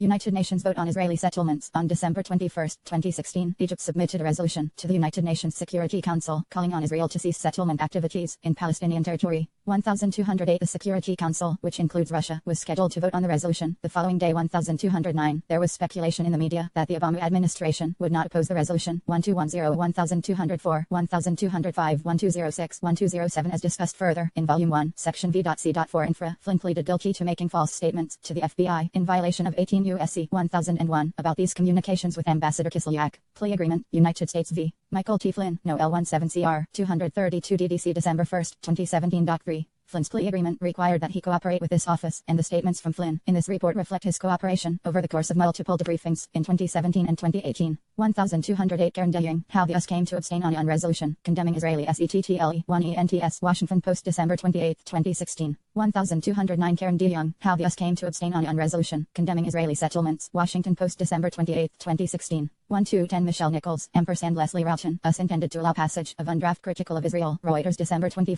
2016. 167 Attorney /1/ERQ US Department of Justice Predet /Ma. Sent in material pre-teached under Fed Arc Riffle. P60. According to Flynn, the transition team regarded the vote as a significant issue and wanted to support Israel by opposing the resolution 1211. On December 22, 2016, multiple members of the transition team, as well as President-elect Trump, communicated with foreign government officials to determine their views on the resolution and to rally support to delay the vote or defeat the resolution 1212. Kushner led the effort for the transition team. Flynn was responsible for the Russian government 1213 minutes after an early morning phone call with Kushner on December 22. Flynn called Kislyak 1214. According to Flynn, he informed Kislyak about the vote and the transition team's opposition to the resolution and requested that Russia vote against or delay the resolution 1215. Later that day, President-elect Trump spoke with Egyptian President Abdel Fattah al-Sisi about the vote 1216. Ultimately, Egypt postponed the vote 1217. On December 23, 2016, Malaysia, New Zealand, Senegal, and Venezuela resubmitted the resolution 1218. Throughout the day, members of the transition team continued to talk with foreign leaders about the resolution, with Flynn continuing to lead the outreach with the Russian government through Kislyak 1219. When Flynn again spoke with Kislyak informed Flynn that if the resolution came to a vote, Russia would not vote against it. 1220. The resolution later passed 14-0, with the United States abstaining. 1221b. U.S. sanctions against Russia. Flynn was also the transition team member who spoke with the Russian government when the Obama administration imposed sanctions and other measures against Russia in response to Russia's interference in the 2016 presidential election. On December 28, 2016, then President Obama signed Executive Order 13757, which took effect at 12:01 a.m. the following day, and 1211. Flynn 11-16-17-302 at 12. Flynn 11-17-1117 302 at 2. 1212. Flynn 1-11-16-17-302 at 12-14. Flynn 11-17-17-302 at 2. 1213. Flynn 11-16-17-302 at 12-14. Flynn 11-17-17-302 at 2. Kushner 11-117-302 at 3. 1222-16 email, Kushner to Flynn. 1222-16 email, McFarland to et al. 1214. Flynn 11-16-17-302 at 13. Call records of Michael T. Flynn, 1215. Statement of Offense 13, the United States v. Michael T. Flynn, Number 1, L7CR, 232 DDC December 1, 2017. 4 Flynn Statement of Offense, Flynn 11-16-17-302 at 12-13. 1216 Flynn, 11-17-17-302 at 2. Flynn 11-16-17-302 at 13. 1217 on vote on Israeli settlement postponed, potentially indefinitely. Reuters December 22, 2016. 1218 Samini Sengupta, ampersand Rick Gladstone, rebuffing Israel, U.S. laws censure over settlements. New York Times December 23, 2016. 1219 Flynn, 11-16-17-302 at 12-14. Kushner 11-117-302 at 3. 1223-16 email, Flynn to Kushner et al. Flynn Statement of Offense 13G. 122-122-1 Israel's settlements have no legal validity, constitute flagrant violation of international law. Security Council reaffirms. 7853rd meeting p.m. United Nations Security Council December 23, 2016. 168 U.S. Department of Justice ATTORT 1 EY Work PRODT 1 ET MTT tilde Kachim Turtle Protich Duty 1 DER Fed Arkrivl P60 imposed sanctions on 9 Russian individuals and entities. 1222 on December 29, 2016. The Obama administration also expelled 35 Russian government officials and closed 2 Russian government-owned compounds in the United States. 1223 during the rollout of the sanctions, President-elect Trump and multiple transition team senior officials, including McFarland, Steve Bannon, and Ryan Scribus, were staying at the Mar-a-Lago Club in Palm Beach, Florida. Flynn was on vacation in the Dominican Republic 1224 but was in daily contact with McFarland 1225. The transition team and President-elect Trump were concerned that these sanctions would harm the United States' relationship with Russia. 1226 Although the details and timing of sanctions were unknown on December 28, 2016, the media began reporting that retaliatory measures from the Obama administration against Russia were forthcoming. 1227 When asked about imposing sanctions on Russia for its alleged interference in the 2016 presidential election, President-elect Trump told the media, "I think we ought to get on with our lives." 1228 Russia initiated the outreach to the transition team. On the evening of December 28, 2016, Kislyak texted Flynn, "Can you kindly call me back at your convenience?" 1229 Flynn did not respond to the text message that evening. Someone from the Russian embassy also called Flynn the next morning at 10:38 a.m., but they did not talk. 1230 The sanctions were announced publicly on December 29, 2016. 1231 at 1:53 p.m. that day, McFarland began exchanging emails with multiple transition team members and advisors about the impact the sanctions would have on the incoming administration. 1232 at 2:07 p.m. a transition team member texted Flynn a link to a New York Times article about the sanctions. 1233 at 2:29 12:22 taking additional steps to address the national emergency with respect to significant malicious cyber enabled activities. The White House Office of Press Secretary, December 29, 2016. 1223 Statement by the President on actions in response to Russian malicious cyber activity and harassment. The White House Office of the Press Secretary, December 29, 2016. 1224 Flynn, 1116 302 at 14. McFarland 1222 302 at 3 to 8. Bannon 212 302 at 5. 1225 Flynn, 1117 302 at 5. Flynn 119 302 at 1. McFarland 1122 302 at 3 to 9. 1226 Flynn 1117/L7 302 at 3. 1227 Christine Wang, us to announce new sanctions against Russia in response to election hacking. CNBC, December 28, 2016. 1228 John Wagner, Trump on alleged election interference by Russia. Get on with our lives. Washington Post, December 29, 2016. 1229 SF 00006 1228 16 text message. Kislyak to Flynn. Call records of Michael T. Flynn, 1231 Flynn, 1117 302 at 2 to 3. McFarland 1222 302 at 4 to 5. 1232 1229 16 email. McFarland to O'Brien et al. 1229 16 email. McFarland to Flynn et al. 1233 SF 00000 T 1229 16 text message. Flaherty to Flynn. PM McFarland called Flynn, but they did not talk. 1234. Shortly thereafter, McFarland and Bannon discussed the sanctions. 1235. According to McFarland, Bannon remarked that the sanctions would hurt their ability to have good relations with Russia, and that Russian escalation would make things more difficult. 1236. McFarland believed she told Bannon that Flynn was scheduled to talk to Kislyak later that night. 1237. McFarland also believed she may have discussed the sanctions with Priebus, and likewise told him that Flynn was scheduled to talk to Kislyak that night. 1238 at 3:14 p.m. Flynn texted a transition team member who was assisting McFarland. Time for a call. 1239. The transition team member responded that McFarland was on the phone with Tom Bossert, a transition team senior official, to which Flynn responded, tit for tat. W Russia, not good. Russian AMBO, reaching out to me today. 1240. Flynn recalled that he chose not to communicate with Kislyak about the sanctions until he had heard from the team at Mar-a-Lago. 1241. He first spoke with Michael Ledeen. 1242. A transition team member who advised on foreign policy and national security matters for 20 minutes. 1243. Flynn then spoke with McFarland for almost 20 minutes to discuss what, if anything, to communicate to Kislyak about the sanctions. 1244. On that call, McFarland and Flynn discussed the sanctions, including their potential impact on the incoming Trump administration's foreign policy goals. 1245. McFarland and Flynn also discussed that transition team members in Mar-a-Lago did not want Russia to escalate the situation. 1246. They both understood that Flynn would relay a message to Kislyak in hopes of making sure the situation would not get out of hand. 1247. 1234. Call records of KT McFarland. 1235. McFarland 1222 302 at 5 to 6. 1236. McFarland 1222 302 at 5 to 6. 1237. McFarland 1222 302 at 6. 1238. McFarland 1222 302 at 6. 1239 SF 00000 L 1229 16 text message. Flynn to Flaherty. 1240 SF 00000 L 1229 16 text message. Flynn to Flaherty. 1241 Flynn 1120 302 at 3. 1242. Michael Ledeen is married to Barbara Ledeen, the Senate staffer, whose 2016 efforts to locate Hillary Clinton's missing emails are described in Volume 1, Section III.D.2 Supra. 1243 Flynn 1117 302 at 3. Call records of Michael Ledeen. 1244 FLNN 1117/17 302 at 3 to 4. Flynn statement of offense. Call records of Michael T. Flynn 1245 Flynn 1117 302 at 3 to 4. 1246 Flynn 1117 302 at 3 to 4. Flynn statement of offense R3 C. McFarland 1222 302 at 6. 1247 Flynn 1117 302 at 4. McFarland 1222 302 at 6 to 7.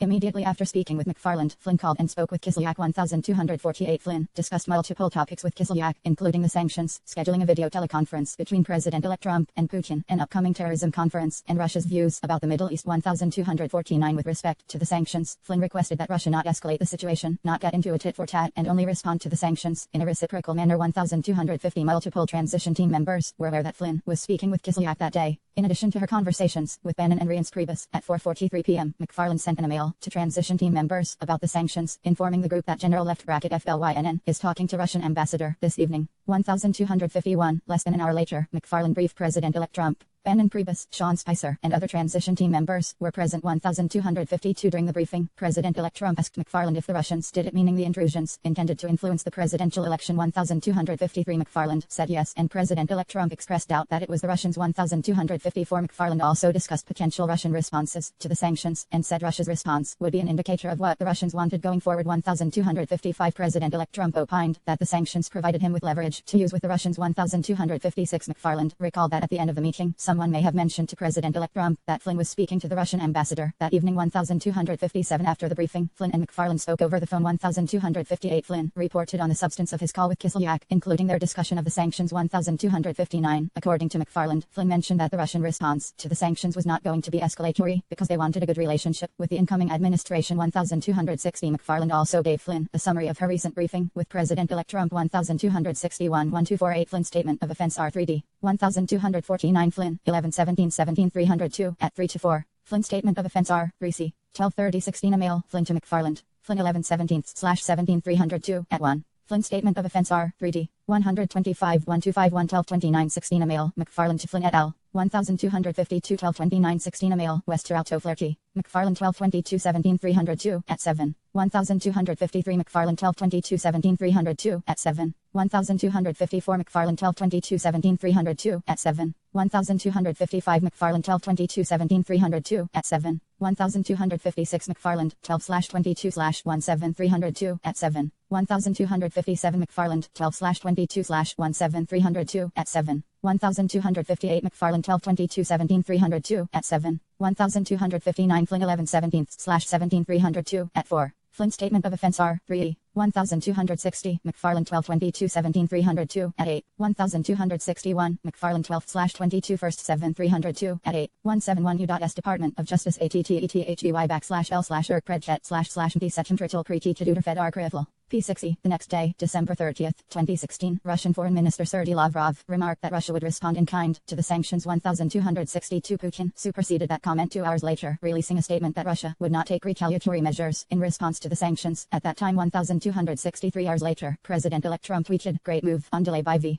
Putin." 1,264. Shortly thereafter, Flynn sent a text message to McFarland summarizing his call with Kislyak from the day before, which she emailed to Kushner, Bannon Priebus, and other transition team members. 1,265. The text message and email did not include sanctions as one of the topics discussed with Kislyak. 1,266. Flynn told the office that he did not document his discussion of sanctions because it could be perceived as getting in the way of the Obama administration's foreign policy. 1,267. On December 31st, 2016, Kislyak called Flynn and told him the request had been received at the highest levels and that Russia had chosen not to retaliate to the sanctions in response to the request. 1,268. 2 hours later, Flynn spoke with McFarland and relayed his conversation with Kislyak. 1,269. According to McFarland, Flynn remarked that the Russians wanted a better relationship and that the relationship was back on track. 127. Flynn also told McFarland that he believed his phone call had made a difference. 1,271. McFarland recalled congratulating Flynn in response. 1,272. Flynn spoke with other transition team members that day, but does not recall whether they discussed the sanctions. 1,273. Flynn recalled discussing the sanctions with Bannon the next day and that Bannon appeared to know about Flynn's conversation with Kislyak. 1,274. Bannon 1262. Comment by Foreign Minister Sergei Lavrov on recent US sanctions and the expulsion of Russian diplomats. Moscow, December 20th, 2016. The Ministry of Foreign Affairs of the Russian Federation, December 30th, 2016. 5:32 a.m. 1,263. Statement of the President of the Russian Federation, Kremlin, Office of the President, December 30th, 2016. 7:15 a.m. 1,264. At Real Donald Trump. 12:30-16 11:41 a.m.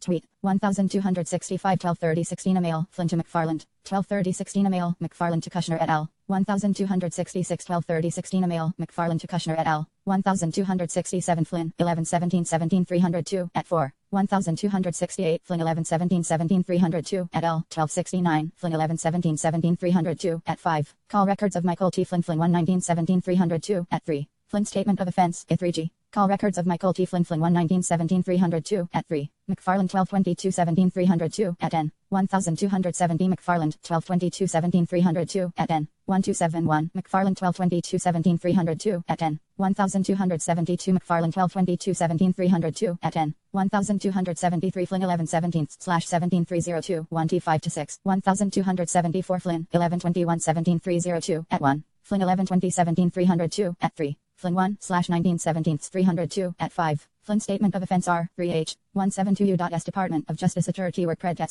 /Masatate material pre-teached at Fed R Krivl P6E, for his part, recalled meeting with Flynn that day, but said that he did not remember discussing sanctions with him. 1275 additional information about Flynn's sanctions-related discussions with Kislyak and the handling of those discussions by the transition team and the Trump administration is provided in Volume 2 of this report. In sum, the investigation established multiple links between Trump campaign officials and individuals tied to the Russian government. Those links included Russian offers of assistance to the campaign. In some instances, the campaign was receptive to the offer, while in other instances, the campaign officials shied away. Ultimately, the investigation did not establish that the campaign coordinated or conspired with the Russian government in its election interference activities. 1275 Bannon, 212-18-302, at 9. B. Prosecution and declination decisions. The appointment order authorized the Special Counsel's Office to prosecute federal crimes arising from its right investigation of the matters assigned to it. In deciding whether to exercise this prosecutorial authority, the office has been guided by the principles of federal prosecution set forth in the Justice Formerly U.S. Attorney's Manual. In particular, the office has evaluated whether the conduct of the individuals considered for prosecution constituted a federal offense and whether admissible evidence would probably be sufficient to obtain and sustain a conviction for such an offense. Justice Manual 927.220, 2018. Where the answer to those questions was yes, the office further considered whether the prosecution would serve a substantial federal interest. The individuals were subject to effective prosecution in another jurisdiction, and there existed an adequate non-criminal alternative to prosecution.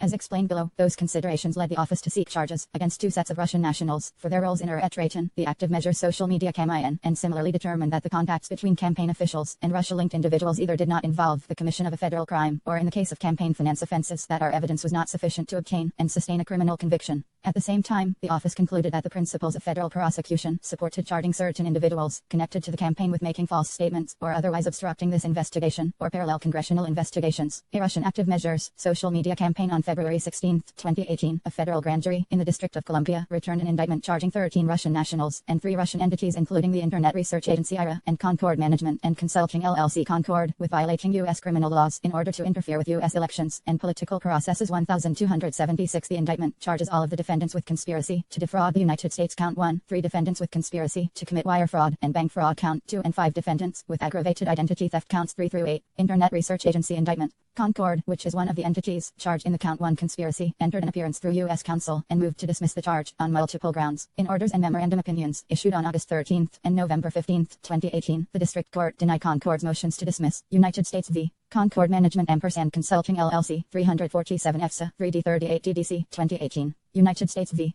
Concord Management & Consulting LLC, 317 EFSA, 3D 598 DDC, 2018. As of this writing, the prosecution of Concord remains ongoing before the U.S. District Court for the District of Columbia. The other defendants remain at large. 1276. A more detailed explanation of the charging decision in this case is set forth in a separate memorandum provided to the Acting Attorney General before the indictment. 174 U.S. Department of Justice ATTERFLEY work pre-chat//moy Cephal Teufel material pre-TTUFLEEFPR Krifl. P6E. Although members of the IRA had contact with individuals affiliated with the Trump campaign, the indictment does not charge any Trump campaign official or any other U.S. person with participating in the conspiracy. That is because the investigation did not identify evidence that any U.S. person who coordinated or communicated with the IRA knew that he or she was speaking with Russian nationals engaged in the criminal conspiracy. The office therefore determined that such persons did not have the knowledge or criminal purpose required to charge them in the conspiracy to defraud the United States. Count 1, or in the separate count alleging a wire and bank fraud conspiracy involving the IRA and 2 individual Russian nationals. Count 2. The office did, however, charge 1 U.S. national for his role in supplying false or stolen bank account numbers that allowed the IRA conspirators to access U.S. online payment systems by circumventing those systems' security features. On February 12, 2018, Richard P. Nadeau pleaded guilty, pursuant to a single count information, to identity fraud in violation of 18 U.S.C. 1028A7 and BLD.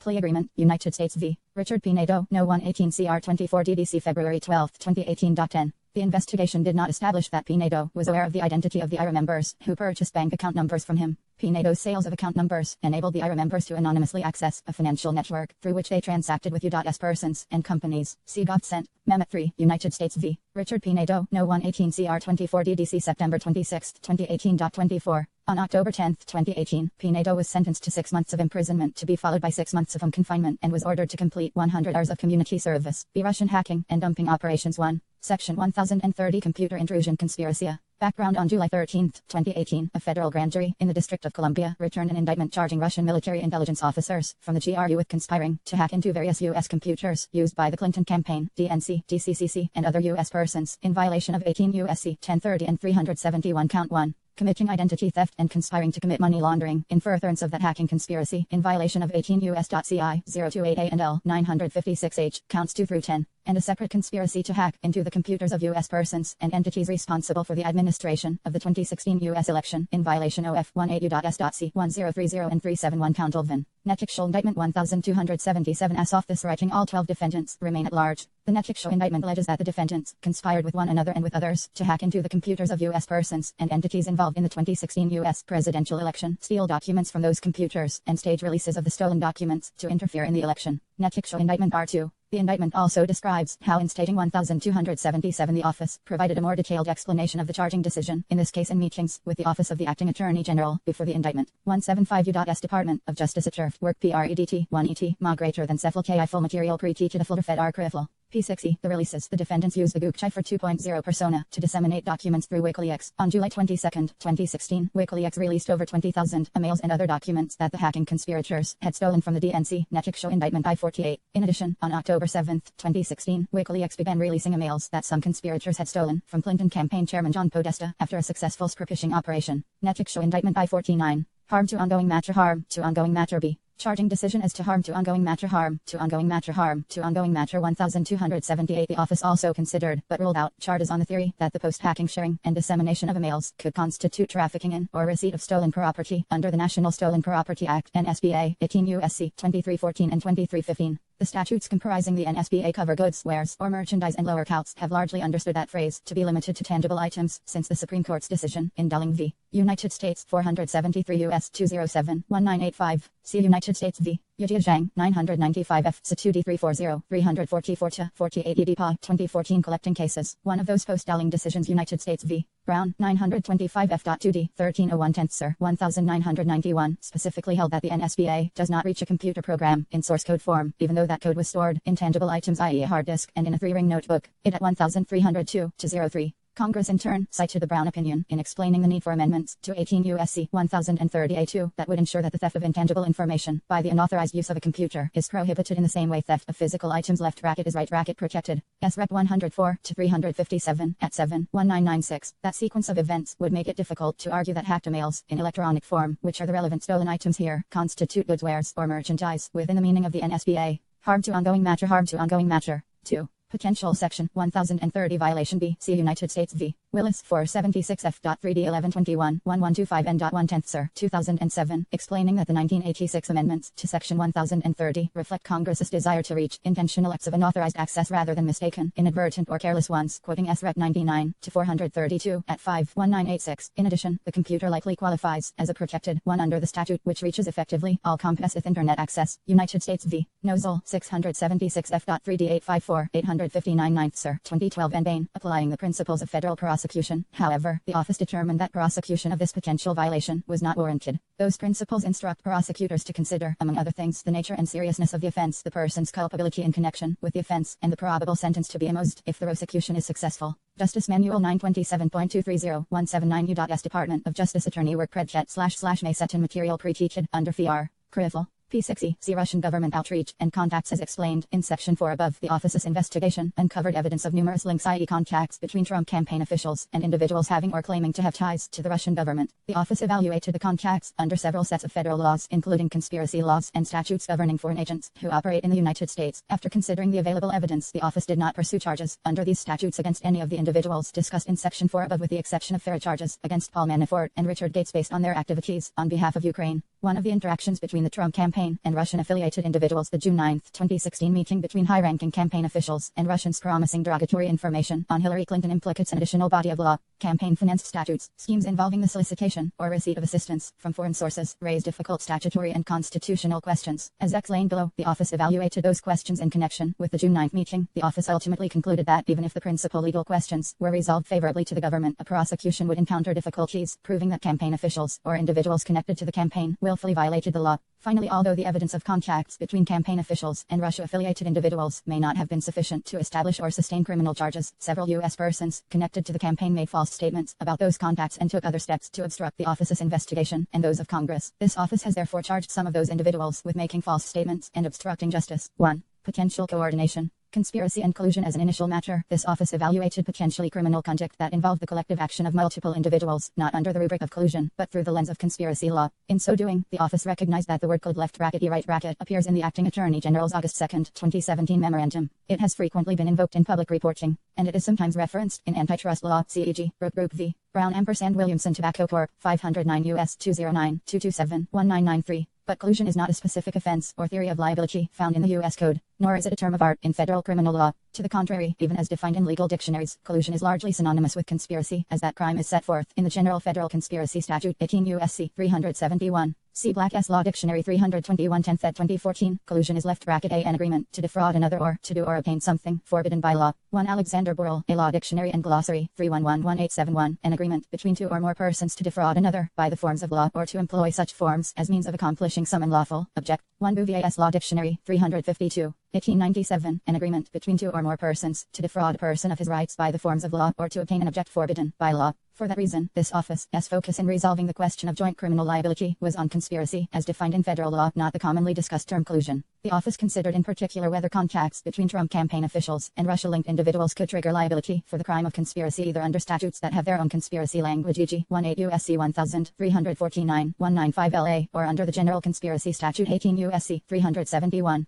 The investigation did not establish that the contacts described in Volume 1, Section 4 Supra, amounted to an agreement to commit any substantive violation of federal criminal law, including foreign influence and campaign finance laws, both of which are discussed further below. The office therefore did not charge any individual associated with the Trump campaign with conspiracy to commit a federal offense arising from Russia contacts, either under a specific statute or under Section 371's Offenses Clause. The office also did not charge any campaign official or associate with a conspiracy under Section 371's Defraud Clause. That clause criminalizes participating in an agreement to obstruct a lawful function of the U.S. government or its agencies through deceitful or dishonest means. See Dennis v. United States 384 U.S. 855-861-1966. Hammerschmidt v. United States 265 U.S. 182-188-1924. See also United States v. Concord MGMT, Consulting LLC, 347 EFSA, 3D38, 46D.D.C. 2018. The investigation did not establish any agreement among campaign officials or between such officials and Russia-linked individuals to interfere with or obstruct the lawful function of a government agency during the campaign or transition period. And as discussed in Volume 1, Section VA, Supra, the investigation did not identify evidence that any campaign official or associate knowingly and intentionally participated in the conspiracy to defraud that the office charged, namely, the active measures conspiracy described in Volume 1, Section 2 Supra. Accordingly, the office did not charge any campaign associate or other U.S. person with conspiracy to defraud the United States based on the Russia-related contacts described in Section 4 above. 2. Potential coordination. Foreign Agent Statutes FARA and 18 U.S.C. 951. The office next assessed the potential liability of campaign-affiliated individuals under federal statutes regulating actions on behalf of or work done for a foreign government. Governing law under 18 U.S.C. 951. It is generally illegal to act in the United States as an agent of a foreign government without providing notice to the Attorney General. Although the defendant must act on behalf of a foreign government as opposed to other kinds of foreign entities, the acts need not involve espionage. Rather, acts of any type suffice for liability. See United States v. Duran, 596 F.3D 1283 1293 to 9411 Sir 2010. United States v. Latin, 554 F.3D 709 715 7th Sir 2009. United States v. Dumaisi, 424 F.3D 566 581 7th Sir 2005. An agent of a foreign government is an individual who agrees to operate in the United States subject to the direction or control of a foreign government or official. 18 U.S.C. 951 D. 181 U.S. Department of Justice AFTEMEY, work PREDT1ET/Mickey Secate Material Pre-Teached Under Fed Arcrifle. P60. The crime defined by Section 951 is complete upon knowingly acting in the United States as an unregistered foreign government agent. 18 U.S.C. 95 LA. The statute does not require willfulness, and knowledge of the notification requirement is not an element of the offense. United States v. Campa, 529 F.3D 980 998 to 9911 Sir 2008. Duran, 596 F.3D at 1291 to 94.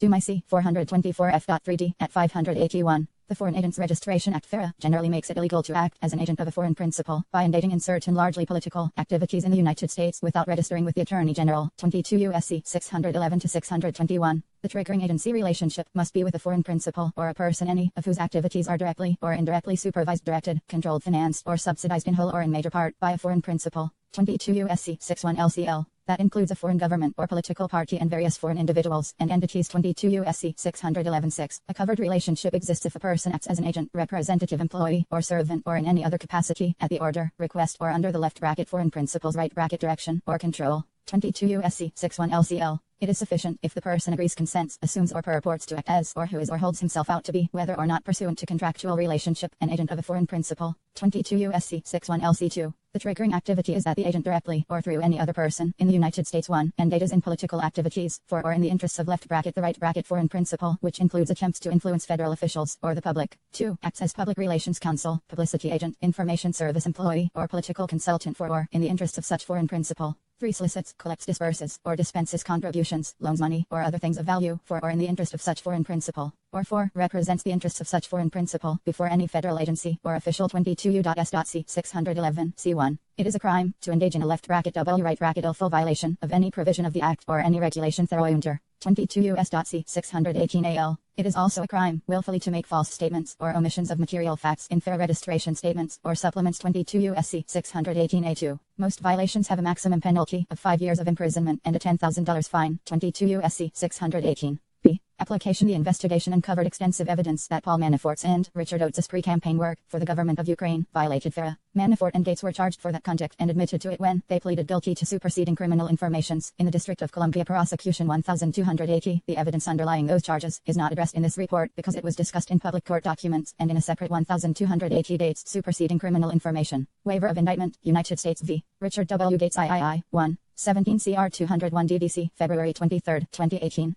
203. Waiver of trial by jury, United States v. Richard W. Gates III, L17 CR 201 DDC, February 23, 2018. 204. Gates plea agreement. Statement of offense, United States v. Richard W. Gates III, L17 CR 201 DDC, February 23, 2018. 206. Plea agreement, United States v. Paul J. Manafort, Jr. 117 CR 201 DDC, September 14, 2018. 422. Statement of offense, United States v. Paul J. Manafort, Jr. 1. L7 CR 201 DDC, September 14, 2018. 423. 182 U.S. Department of Justice Work Predet /MTT Certum Britil Created under Fed Archival. PE. Prosecution memorandum submitted to the Acting Attorney General before the original indictment in that case. In addition, the investigation produced evidence of fair violations involving Michael Flynn. Those potential violations, however, concerned a country other than Russia, i.e. Turkey, and were resolved when Flynn admitted to the underlying facts in the statement of offense that accompanied his guilty plea to a false statements charge. Statement of offense, United States v. Michael T. Flynn, No. L17 CR 232 DDC, December 1, 2017. 4 Flynn statement of offense 1281. The investigation did not, however, yield evidence sufficient to sustain any charge that any individual affiliated with the Trump campaign acted as an agent of a foreign principal within the meaning of FARA or in terms of Section 951, subject to the direction or control of the government of Russia or any official thereof. In particular, the office did not find evidence likely to prove beyond a reasonable doubt that campaign officials such as Paul Manafort, George Papadopoulos, and Carter Page acted as agents of the Russian government and or at its direction, control, or AOS during the relevant time period. 1282. As a result, the office did not charge any other Trump campaign official with violating FARA or Section 951 or attempting or conspiring to do so based on contacts with the Russian government or a Russian principal. Finally, the office investigated whether one of the above campaign advisors, George Papadopoulos, acted as an agent of or at the direction and control of the government of Israel. While the investigation revealed significant ties between Papadopoulos and Israel and search warrants were obtained in part on that basis, the office ultimately determined that the evidence was not sufficient to obtain and sustain a conviction under FARA or Section 951.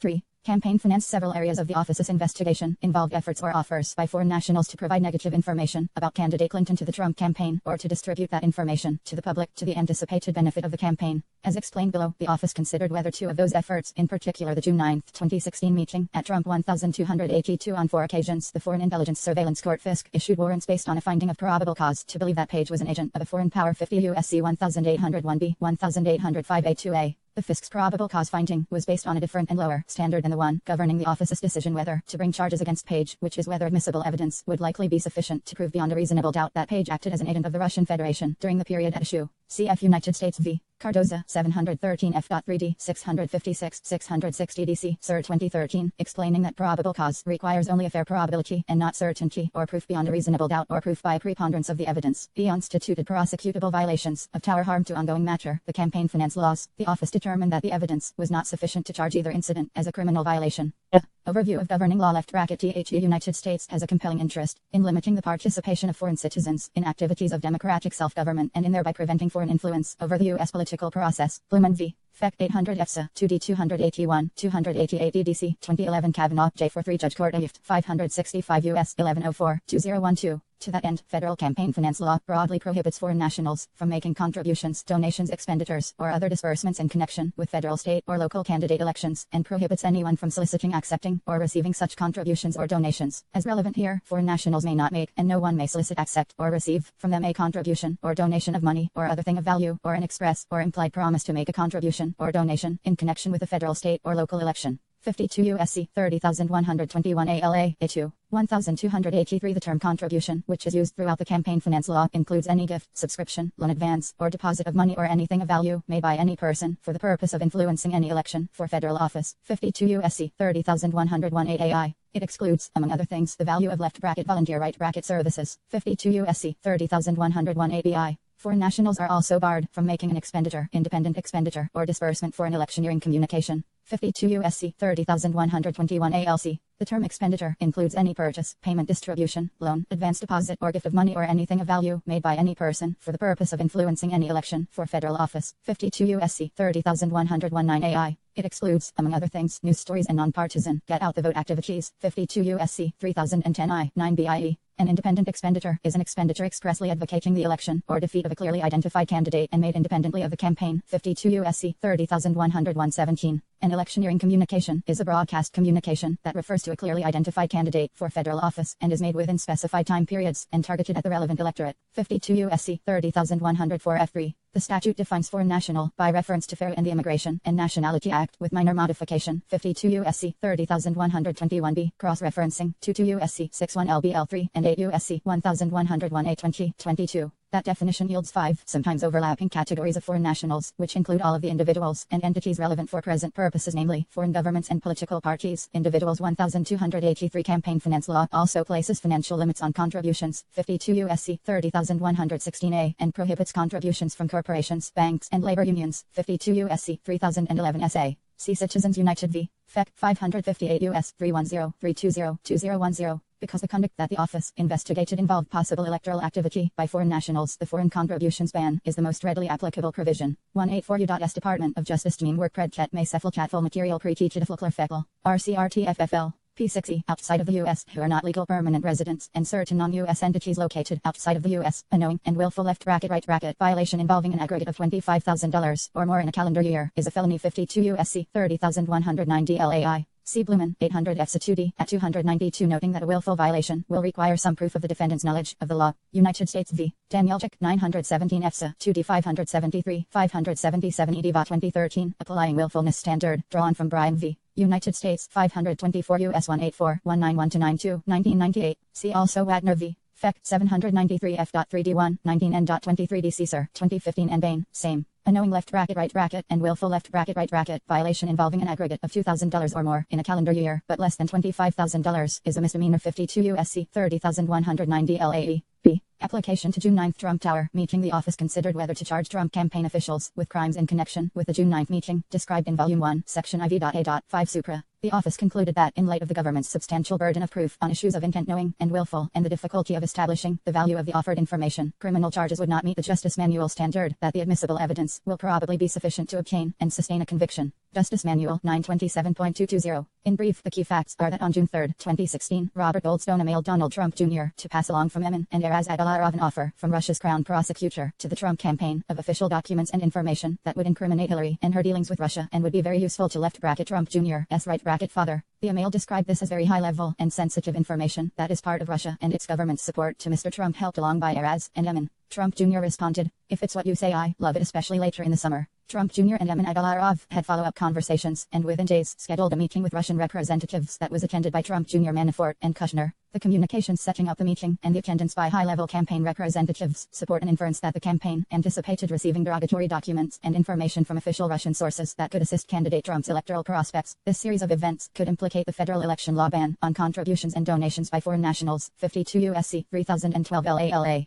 Specifically, Goldstone passed along an offer, purportedly from a Russian government official, to provide official documents and information to the Trump campaign for the purposes of influencing the presidential election. Trump Jr. appears to have accepted that offer and to have arranged a meeting to receive those materials. Documentary evidence in the form of email chains supports the inference that Kushner and Manafort were aware of that purpose and attended the June 9th meeting, anticipating the receipt of helpful information to the campaign from Russian sources. The office considered whether this evidence would establish a conspiracy to violate the foreign contributions ban in violation of 18 U.S.C. 371, the solicitation of an illegal foreign source contribution, or the acceptance or receipt of an express or implied promise to make a 185 U.S. Department of Justice Atomi work produce //key, Kachem Tritil Proti to under Fiar Krivl. P6E, left bracket foreign source right bracket contribution, both in violation of 52 U.S.C. 3012 LALA, A2. There are reasonable arguments that the offered information would constitute a thing of value within the meaning of these provisions, but the office determined that the government would not be likely to obtain and sustain a conviction for two other reasons. First, the office did not obtain admissible evidence likely to meet the government's burden to prove beyond a reasonable doubt that these individuals acted willfully, i.e. with general knowledge of the illegality of their conduct. And second, the government would likely encounter difficulty in proving beyond a reasonable doubt that the value of the promised information exceeded the threshold for a criminal violation. See 52 U.S.C. 30190 LAI.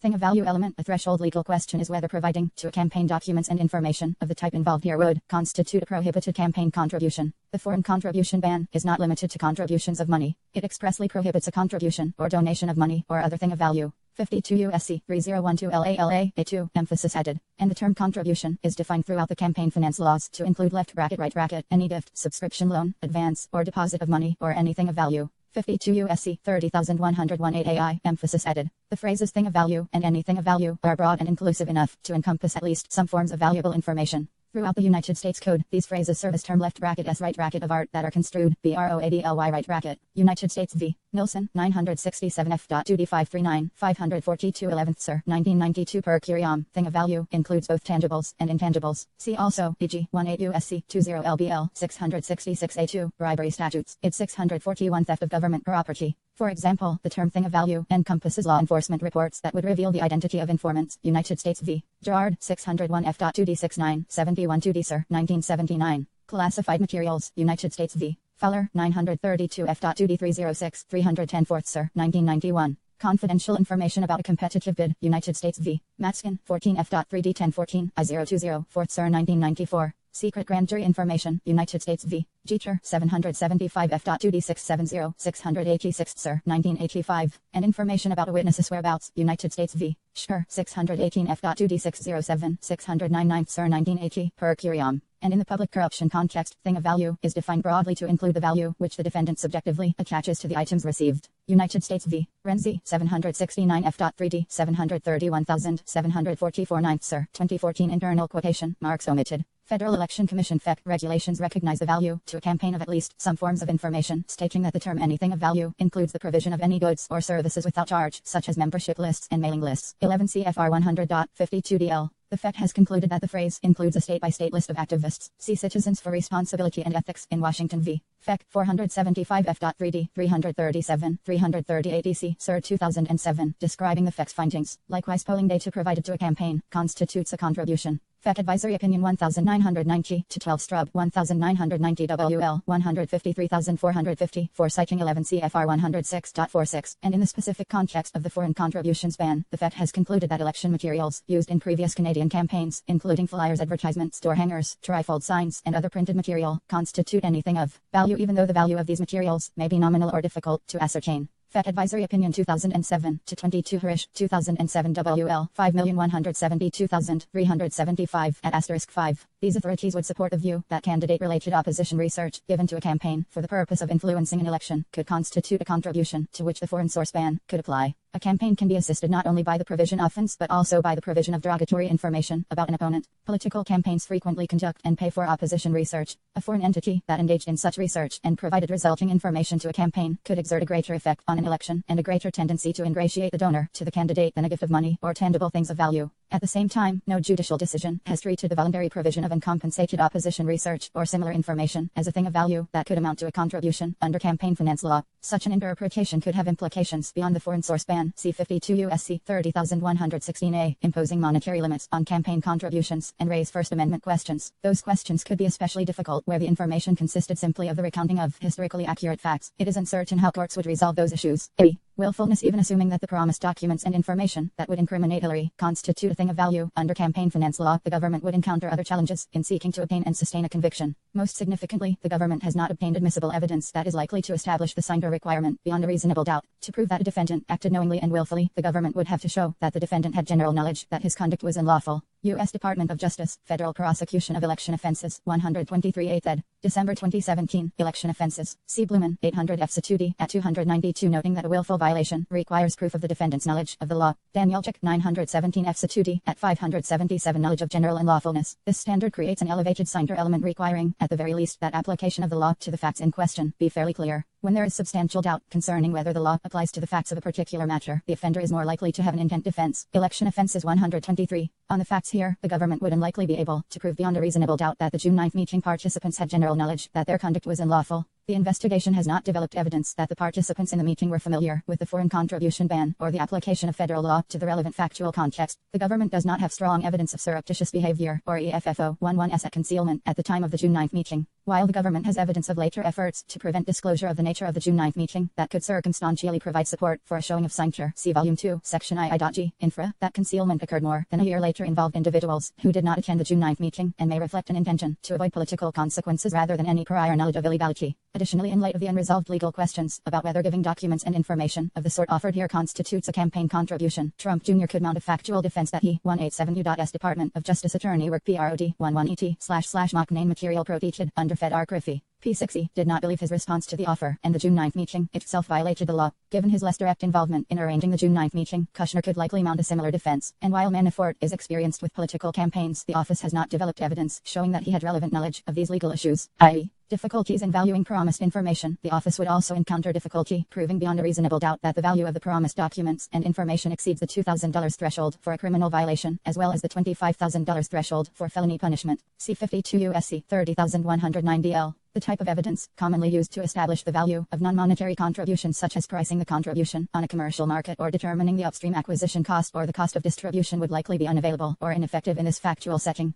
Although damaging opposition research is surely valuable to a campaign, it appears that the information ultimately delivered in the meeting was not valuable. And while value in a conspiracy may well be measured by what the participants expected to receive at the time of the agreement, CEG, United States v. Tumrello, 666 F.2D485, 489 11th Sir 1982, Goldstone's description of the offered material here was quite general. His suggestion of the information's value, i.e., that it would incriminate Hillary and would be very useful to left bracket Trump Jr. Right bracket father, was non-specific and may have been understood as being of uncertain worth or reliability, given Goldstone's lack of direct access to the original source. The uncertainty over what would be delivered could be reflected in Trump Jr.'s response: "If it's what you say, I love it," emphasis added. Accordingly, taking into account the high burden to establish a culpable mental state in a campaign finance prosecution and the difficulty in establishing the required valuation, the office decided not to pursue criminal campaign finance charges against Trump Jr. or other campaign officials for the events culminating in the June 9th meeting. C. Application to harm to ongoing matter. Harm to ongoing matter 188 U.S. Department of Justice AT 1 ERTTEY Work Predet / MESFDMB.TERIAL Pre-Teacher Fed Arcriffy.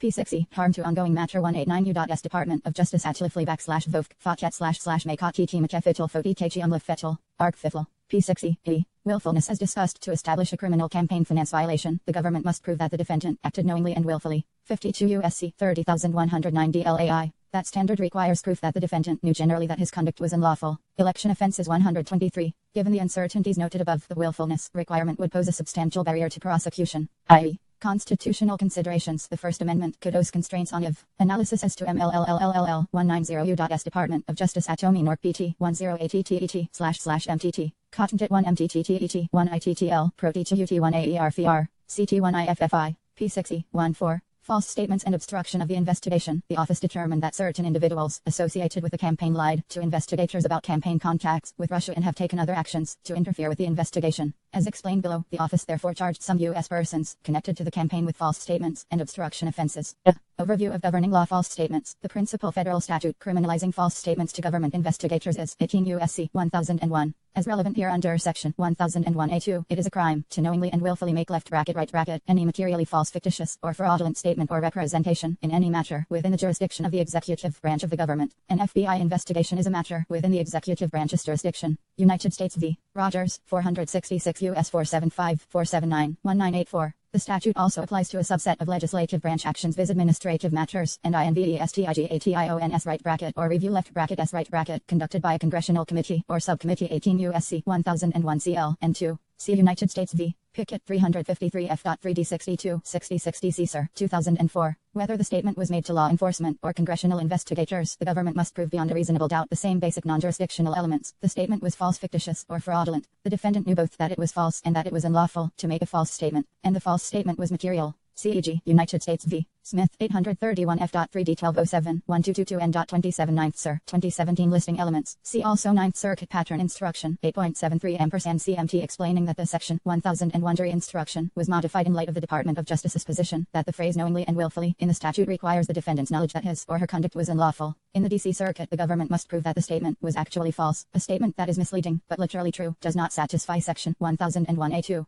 See United States v. Milton, 8F.3D 39, 4G5191 U.S. Department of Justice ATLERNEY work predet / MFTCM tilde TFTIL Elmfterftel pre-teached elder fed Arcrim. P60, D.C. Sir, 1993. United States v. Dale, 991 F.2D 819, 832 to 33 N.22 D.C. Sir, 1993. For that false statement to qualify as material, it must have a natural tendency to influence or be capable of influencing a discrete decision or any other function of the agency to which it is addressed. See United States v. Godan, 515 U.S. 506 509 1995. United States v. Moore, 612 F.3D 698 701 D.C. Sir, 2010. Perjury. Under the federal perjury statutes, it is a crime for a witness testifying under oath before a grand jury to knowingly make any false material declaration. See 18 U.S.C. 1623. The government must prove 4 elements beyond a reasonable doubt to obtain a conviction under Section 1623A. The defendant testified under oath before a federal grand jury. The defendant's testimony was false in one or more respects. The false testimony concerned matters that were material to the grand jury investigation, and the false testimony was knowingly given. United States v. Bridges, 717 F.2D 1444 1449 N.30D.C. Sir, 1983. The General Perjury Statute, 18 U.S.C. 1621, also applies to grand jury testimony and has similar elements, except that it requires that the witness have acted willfully and that the government satisfy strict common law requirements for establishing falsity. See Dunn v. United States, 442 U.S. 100, 106 N.6, 1979, explaining the two-witness rule and the corroboration that it demands. Obstruction of justice. 3 basic elements are common to the obstruction statutes pertinent to this office's charging decisions. An obstructive act, some form of nexus between the obstructive act and an official proceeding, and criminal i.e. corrupt intent. A detailed discussion of those elements and the law governing obstruction of justice more generally is included in Volume 2 of the report. B. Application to certain individuals. I. George Papadopoulos. Investigators approached Papadopoulos for an interview based on his role as a foreign policy advisor to the Trump campaign and his suggestion to a foreign government representative that Russia had indicated that it could assist the campaign through the anonymous release of information damaging to candidate Clinton. On January 27, 2017, Papadopoulos agreed to be interviewed by FBI agents who informed him that the interview was part of the investigation into potential Russian government interference in the 2016 presidential election. During the interview, Papadopoulos lied about the timing, extent, and nature of his communications with Joseph Mifsud, Olga Polonskaya, and Ivan Timofeyev.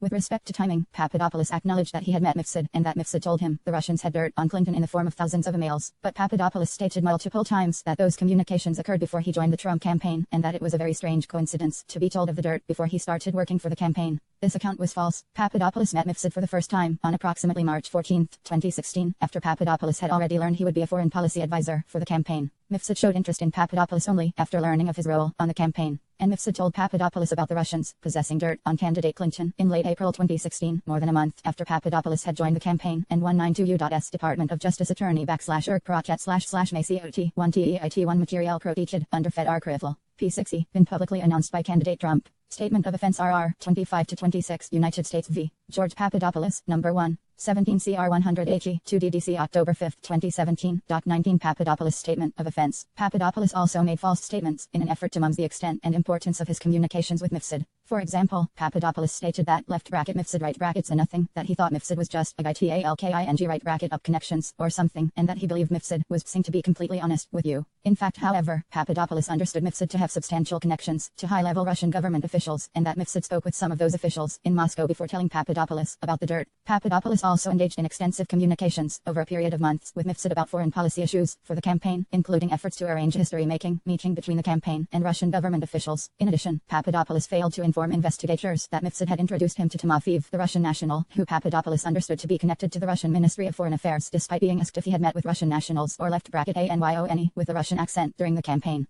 Papadopoulos Statement of Offense RR 27-29. Papadopoulos also falsely claimed that he met Polonskaya before he joined the campaign and falsely told the FBI that he had no relationship at all with her. He stated that the extent of their communications was her sending emails just "Hi, how are you?" That's it. In truth, however, Papadopoulos met Polonskaya on March 24, 2016, after he had joined the campaign. He believed that she had connections to high-level Russian government officials and could help him arrange a potential foreign policy trip to Russia. During the campaign, he emailed and spoke with her over Skype on numerous occasions about the potential foreign policy trip to Russia. Papadopoulos' statement of offense RR 30-31. Papadopoulos' false statements in January 2017 impeded the FBI's investigation into Russian interference in the 2016 presidential election. Most immediately, those statements hindered investigators' ability to effectively question Mifsud when he was interviewed in the lobby of a Washington, D.C. hotel on February 10, 2017. C.Sent. Mehmet 6, United States v. George Papadopoulos, number 117 CR 182 DDC August 18, 2017.44. During that interview, Mifsud admitted to knowing Papadopoulos and to having introduced him to Polonskaya and Timofeev. But Mifsud denied that he had advanced knowledge that Russia was in possession of emails damaging to candidate Clinton, stating that he and Papadopoulos had discussed cybersecurity and hacking as a larger issue, and that Papadopoulos must have misunderstood their conversation.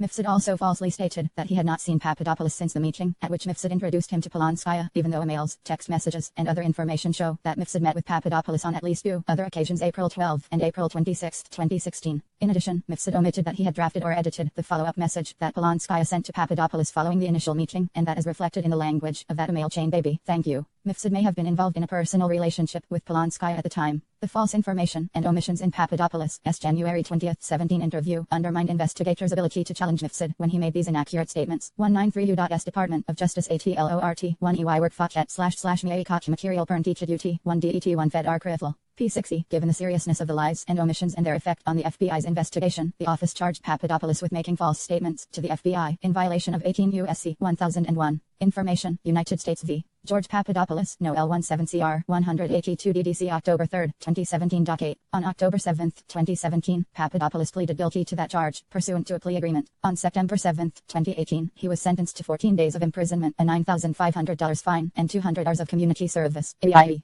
Michael Flynn agreed to be interviewed by the FBI on January 24, 2017, 4 days after he had officially assumed his duties as National Security Advisor to the President. During the interview, Flynn made several false statements pertaining to his communications with the Russian ambassador. First, Flynn made two false statements about his conversations with Russian Ambassador Kislyak in late December 2016, at a time when the United States had imposed sanctions on Russia for interfering with the 2016 presidential election, and Russia was considering its response. See Flynn's statement of offense. Flynn told the agents that he did not ask Kislyak to refrain from escalating the situation in response to the United States' imposition of sanctions. That statement was false. On December 29, 2016, Flynn called Kislyak to request Russian restraint. Flynn made the call immediately after speaking to a senior transition team official, Katie McFarland, about what to communicate to Kislyak. Flynn then spoke with McFarland again after the Kislyak call to report on the substance of that conversation. Flynn also falsely told the FBI that he did not remember a follow-up conversation in which Kislyak stated that Russia had chosen to moderate its response to the U.S. sanctions as a result of Flynn's request. On December 31, 2016, Flynn in fact had such a conversation with Kislyak, and he again spoke with McFarland within hours of the call to relay the substance of his conversation with Kislyak. See Flynn's statement of offense R3. 194 U.S. Department of Justice Attorney 1, Nork Prochet I may contain material pre-teached under Fed R Krifl. P60. Second, Flynn made false statements about calls he had previously made to representatives of Russia and other countries regarding a resolution submitted by Egypt to the United Nations Security Council on December 21, 2016. Specifically, Flynn stated that he only asked the countries' positions on how they would vote on the resolution, and that he did not request that any of the countries take any particular action on the resolution. That statement was false. On December 22, 2016, Flynn called Kislyak, informed him of the incoming Trump administration's opposition to the resolution, and requested that Russia vote against or delay the resolution. Flynn also falsely stated that Kislyak never described Russia's response to his December 22 request regarding the resolution. Kislyak in fact told Flynn in a conversation on December 23, 2016, that Russia would not vote against the resolution if it came to a vote. See Flynn's statement of offense R4. Flynn made these false statements to the FBI at a time when he was serving as National Security Advisor, and when the FBI had an open investigation into Russian interference in the 2016 presidential election, including the nature of any links between the Trump campaign and Russia. Flynn's false statements and omissions impeded and otherwise had a material impact on that ongoing investigation. Flynn's statement of offense RR 1-2. They also came shortly before Flynn made separate submissions to the DEPA 1 TMENT of Justice, pursuant to FARA, that also contained materially false statements and omissions. It R5. Based on the totality of that conduct, the office decided to charge Flynn with making false statements to the FBI in violation of 18 U.S.C.L. 00LA. On December 1, 2017, and pursuant to a plea agreement, Flynn pleaded guilty to that charge and also admitted his false statements to the department in his FARA filing. See Plea Agreement, United States v. Michael T. Flynn, No. L17CR 232 DDC December 1, 2017.3. Flynn is awaiting sentencing. If Michael Cohen was the executive vice president and special counsel to the Trump Organization when Trump was president of the Trump Organization. Information R1, United States v. Cohen, number 118 CR 850 SDNY November 29, 2018. .2 Cohen information. From the fall of 2015 through approximately June 2016, Cohen was involved in a project to build a Trump-branded tower and adjoining development in Moscow. The project was known as Trump Tower Moscow. In 2017, Cohen was called to testify before the House Permanent Select Committee on Intelligence (HSI) and the Senate Select Committee on Intelligence (SSCI), both of which were investigating Russian interference in the 2016 presidential election and possible links between Russia and the presidential campaigns. In late August 2017, in advance of his testimony, Cohen caused a two-page statement to be sent to SSCI and HSI addressing Trump Tower Moscow. Cohen information RR2-3. The letter contained three representations relevant here. First, Cohen stated that the Trump Moscow project had ended in January 2016 and that he had briefed candidate Trump on the project only 3 times before making the unilateral decision to terminate it. Second, Cohen represented that he never agreed to travel to Russia in connection with the project and never considered asking Trump to travel for the project. Third, Cohen stated that he did not recall any Russian government contact about the project, including any response to an email that 195U.S. Department of Justice ATTEFFLE work PLED 11ET/IMACEFLTAIFL material Pletich Fed Archival. P6E, he had sent to a Russian government email account. Cohen information I4. Cohen later asked that his two-page statement be incorporated into his testimony's transcript before SSCI, and he ultimately gave testimony to SSCI that was consistent with that statement. Cohen information I5. Each of the foregoing representations in Cohen's two-page statement was false and misleading. Consideration of the project had extended through approximately June 2016 and included more than 3 progress reports from Cohen to Trump. Cohen had discussed with Felix Sater his own travel to Russia as part of the project, and he had inquired about the possibility of Trump traveling there both with the candidate himself and with senior campaign official Kory Lewandowski. Cohen did recall that he had received a response to the email that he sent to Russian government spokesman Dmitry Peskov, in particular, that he received an email reply and had a follow-up phone conversation with an English-speaking assistant to Peskov in mid-January 2016. Cohen information I7. Cohen knew the statements in the letter to be false at the time and admitted that he made them in an effort 1 to minimize the links between the project and Trump, who by this time was president, and 2 to give the false impression that the project had ended before the first vote in the Republican Party primary process in the hopes of limiting the ongoing Russia investigations. Given the nature of the false statements and the fact that he repeated them during his initial interview with the office, we charged Cohen with violating Section 1001. On November 29, 2018, Cohen pleaded guilty pursuant to a plea agreement to a single-count information, charging him with making false statements in a matter within the jurisdiction of the legislative branch, in violation of 18 U.S.C. 100LA2 and C. Cohen information. The case was transferred to the district judge presiding over the separate prosecution of Cohen, pursued by the Southern District of New York after a referral from our office. On December 7, 2018, this office submitted a letter to that judge recommending that Cohen's cooperation with our investigation be taken into account in sentencing Cohen on both the false statements charge and the offenses in the Southern District prosecution. On December 12, 2018, the judge sentenced Cohen to 2 months of imprisonment on the false statements count to run concurrently with a 36-month sentence imposed on the other counts. V. LaShalle v. Jeff Sessions as set forth in Volume 1, Section IV.A.6 Supra. The investigation established that while U.S. Senator and a Trump campaign advisor, former Attorney General Jeff Sessions, interacted with Russian Ambassador Kislyak during the week of the Republican National Convention in July 2016 and again at a meeting in Sessions' Senate office in September 2016. The investigation also established that Sessions and Kislyak both attended a reception held before candidate Trump's 197U.S. Department of Justice ATLOT 1NEY NORC PT 10DTTET//MFD contain MATET 1IALPT 10TEETED on debt Fed RCT 1IM. P6E, Foreign Policy Speech at the Mayflower Hotel in Washington, D.C. in April 2016, and that it is possible that they met briefly at that reception. The office considered whether, in light of these interactions, Sessions committed perjury before or made false statements to Congress in connection with his confirmation as Attorney General. In January 2017 testimony during his confirmation hearing, Sessions stated in response to a question about Trump campaign communications with the Russian government that he had been called a surrogate at a time or two in that campaign, and I did not have communications with the Russians. In written responses submitted on January 17, 2017, Sessions answered (No) to a question asking whether he had been in contact with anyone connected to any part of the Russian government about the 2016 election, either before or after Election Day. And in a March 2017 supplement to his testimony, Sessions identified 2 of the campaign period contacts with Ambassador Kislyak noted above, which had been reported in the media following the January 2017 confirmation hearing. Sessions stated in the supplemental response that he did not recall any discussions with the Russian ambassador or any other representatives of the Russian government regarding the political campaign on these occasions or any other occasion. Although the investigation established that Sessions interacted with Kislyak on the occasions described above, and that Kislyak mentioned the presidential campaign on at least one occasion, the evidence is not sufficient to prove that Sessions gave knowingly false answers to Russia-related questions in light of the wording and context of those questions. With respect to Sessions' statements that he did not recall any discussions with the Russian ambassador regarding the political campaign, and he had not been in contact with any Russian official about the 2016 election, the evidence concerning the nature of Sessions' interactions with Kislyak makes it plausible that Sessions did not recall discussing the campaign with Kislyak at the time of his statements. Similarly, while Sessions stated in his January 2017 oral testimony that he did not have communications with Russians, he did so in response to a question that had linked such communications to an alleged continuing exchange of information between the Trump campaign and Russian government intermediaries. Sessions later explained to the Senate and to the office that he understood the question as narrowly calling for disclosure of interactions with Russians that involved the exchange of campaign information, as distinguished from more routine contacts with Russian nationals. Given the context in which the question was asked, that understanding is plausible. Accordingly, the office concluded that the evidence was insufficient to prove that Sessions was willfully untruthful in his answers, and thus insufficient to obtain or sustain a conviction for perjury or false statements. Consistent with the principles of federal prosecution, the office therefore determined not to pursue charges against Sessions and informed his counsel of that decision in March 2018.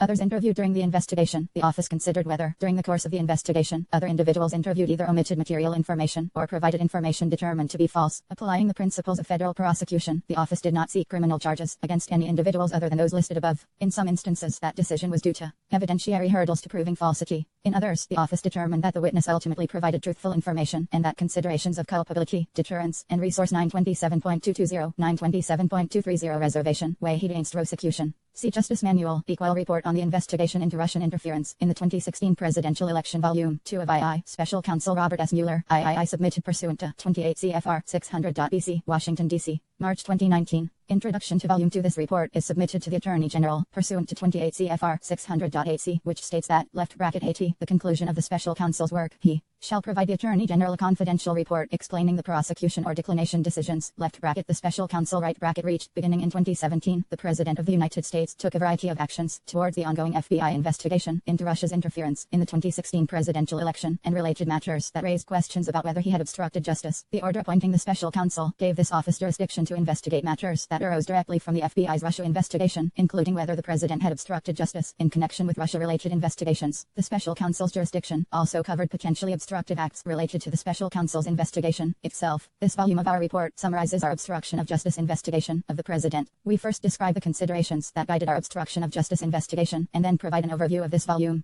First, a traditional prosecution or declination decision entails a binary determination to initiate or decline a prosecution, but we determined not to make a traditional prosecutorial judgment. The Office of Legal Counsel (OLC) has issued an opinion finding that the indictment or criminal prosecution of a sitting president would impermissibly undermine the capacity of the executive branch to perform its constitutionally assigned functions, in violation of the constitutional separation of powers. 1. Given the role of the Special Counsel as an attorney in the Department of Justice and the framework of the Special Counsel regulations, see 28 U.S.C. 515. 28 CFR 600.7a, this office accepted OLC's legal conclusion for the purpose of exercising prosecutorial jurisdiction. And apart from OLC's constitutional view, we recognize that a federal criminal accusation against a sitting president would place burdens on the president's capacity to govern and potentially preempt constitutional processes for addressing presidential misconduct. 2. Second, while the OLC opinion concludes that a sitting president may not be prosecuted, it recognizes that a criminal investigation during the president's term is permissible. 3. The OLC opinion also recognizes that a president does not have immunity after he leaves office for and if individuals other than the president committed an obstruction offense, they may be prosecuted at this time. Given those considerations, the facts known to us, and the strong public interest in 1a, sitting president's amenability to indictment and criminal prosecution, 24 Op. OLC 222-222-260-2000, OLC Op.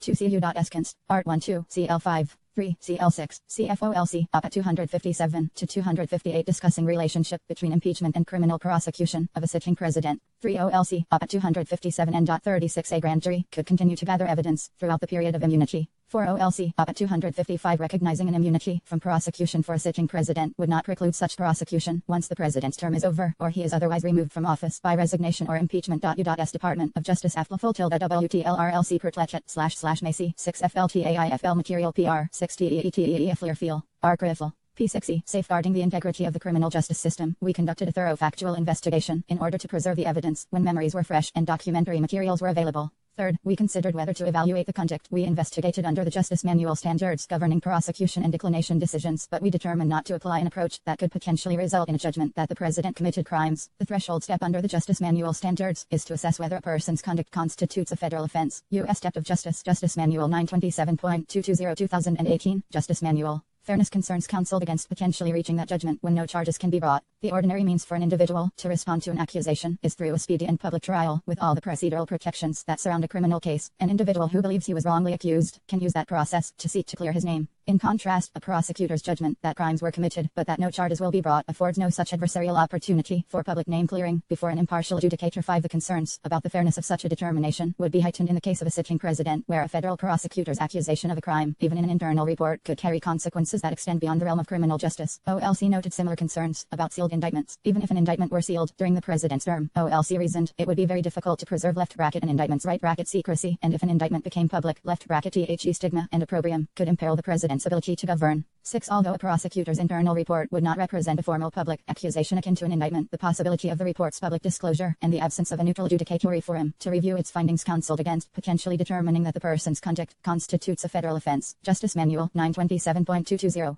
4th, if we had confidence, after thorough investigation of the facts, that the president clearly did not commit obstruction of justice, we would so state. Based on the facts and the applicable legal standards, however, we are unable to reach that judgment. The evidence we obtained about the president's actions and intent presents difficult issues that prevent us from conclusively determining that no criminal conduct occurred. Accordingly, while this report does not conclude that the president committed a crime, it also does not exonerate him. This report on our investigation consists of 4 parts. Section 1 provides an overview of obstruction of justice principles and summarizes certain investigatory and evidentiary considerations. Section 2 sets forth the factual results of our obstruction investigation and analyzes the evidence. Section 3 addresses statutory and constitutional defenses. Section 4 states our conclusion. 5. For that reason, criticisms have been lodged against the practice of naming unindicted co-conspirators in an indictment. See United States v. Riggs 514 F.2d 794,800 2/5 Sir 1975. The courts have struck down with strong language efforts by grand juries to accuse persons of crime, while affording them no forum in which to vindicate themselves. See also Justice Manual 911.1306 OLC Op. 259 &N.38 citation omitted.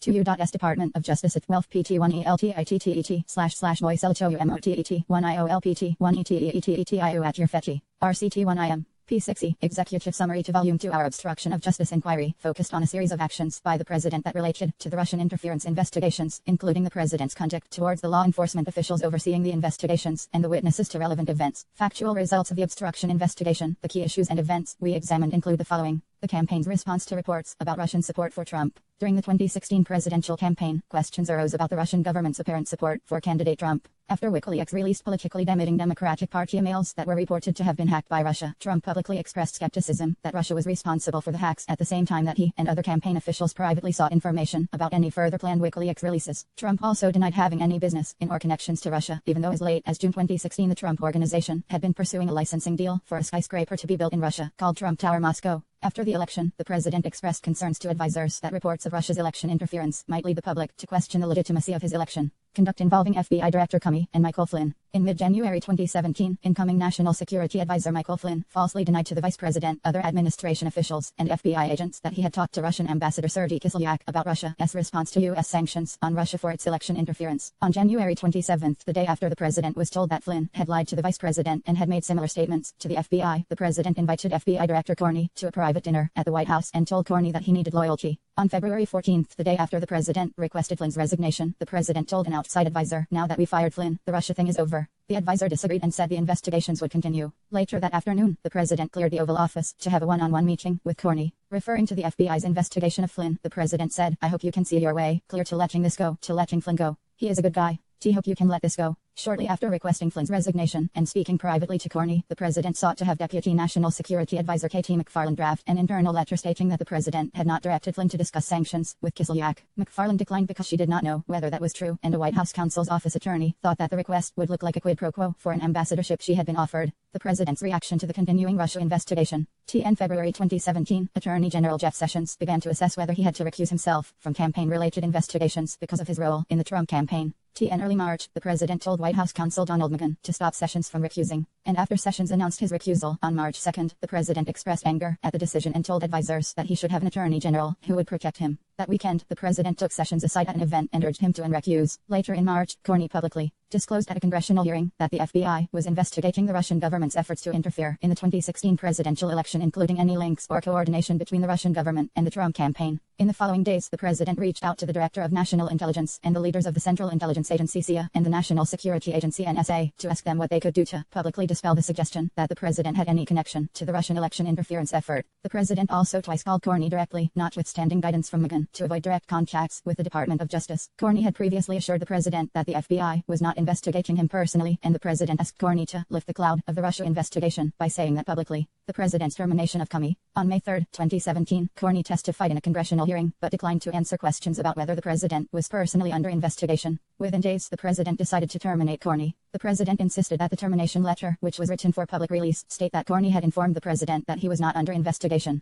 The day of the firing, the White House maintained that Corney's termination resulted from independent recommendations from the Attorney General and Deputy Attorney General that Corney should be discharged for mishandling the Hillary Clinton email investigation. But the president had decided to fire Corney before hearing from the Department of Justice. The day after firing Corney, the president told Russian officials that he had faced great pressure because of Russia, which had been taken off by Corney's firing. The next day, the president acknowledged in a television interview that he was going to fire Corney regardless of the Department of Justice's recommendation, and that when he decided to just do it, he was thinking that this thing with Trump and Russia is a made-up story. In response to a question about whether he was angry with Corney about the Russia investigation, the president said, "As far as I'm concerned, I want that thing to be absolutely done properly," adding that firing Corney might even lengthen out the investigation. The appointment of a special counsel and efforts to remove him. On May 17, 2017, the acting attorney general for the Russia investigation appointed a special counsel to conduct the investigation and related matters. The president reacted to news that a special counsel had been appointed by telling advisors that it was the end of his presidency and demanding that Sessions resign. Sessions submitted his resignation, but the president ultimately did not accept it. The president told aides that the special counsel had conflicts of interest and suggested that the special counsel therefore could not serve. The president's advisors told him the asserted conflicts were meritless and had already been considered by the Department of Justice. On June 14, 2017, the media reported that the special counsel's office was investigating whether the president had obstructed justice. Press reports called this a major turning point in the investigation.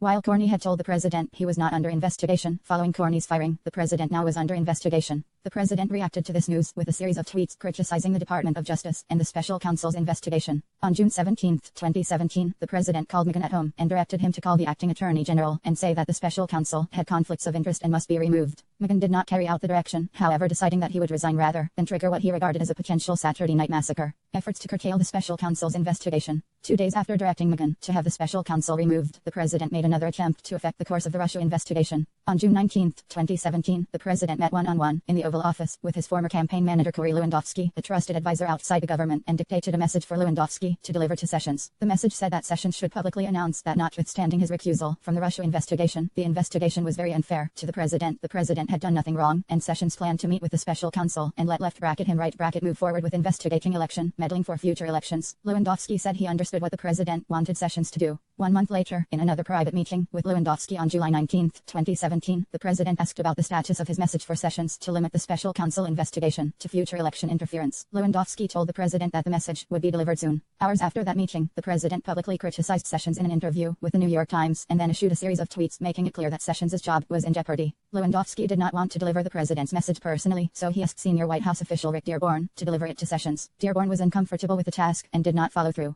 Efforts to prevent public disclosure of evidence. In the summer of 2017, the president learned that media outlets were asking questions about the June 9, 2016 meeting at Trump Tower between senior campaign officials, including Donald Trump Jr. and a Russian lawyer, who was said to be offering damaging information about Hillary Clinton as part of Russia and its government's support for Mr. Trump. On several occasions, the president directed aides not to publicly disclose the emails setting up the June 9 meeting, suggesting that the emails would not leak and that the number of lawyers with access to them should be limited. Before the emails became public, the president edited a press statement for Trump Jr. by deleting a line that acknowledged that the meeting was with an individual who left bracket Trump Jr. right bracket was told might have information helpful to the campaign, and instead said only that the meeting was about adoptions of Russian children. When the press asked questions about the president's involvement in Trump Jr.'s statement, the president's personal lawyer repeatedly denied the president had played any role. Further efforts to have the Attorney General take control of the investigation. In early summer 2017, the president called Sessions at home and again asked him to reverse his recusal from the Russia investigation. Sessions did not reverse his recusal. In October 2017, the president met privately with Sessions in the Oval Office and asked him to take left bracket right bracket look at investigating Clinton. In December 2017, shortly after Flynn pleaded guilty pursuant to a cooperation agreement, the president met with Sessions in the Oval Office and suggested, according to notes taken by a senior advisor, that if Sessions unrecused and took back supervision of the Russia investigation, he would be a hero. The president told Sessions, "I'm not going to do anything or direct you to do anything. I just want to be treated fairly." In response, Sessions volunteered that he had never seen anything improper on the campaign and told the president there was a whole new leadership team in place. He did not recuse. Efforts to have Megan deny that the president had ordered him to have the special counsel removed. In early 2018, the press reported that the president had directed Megan to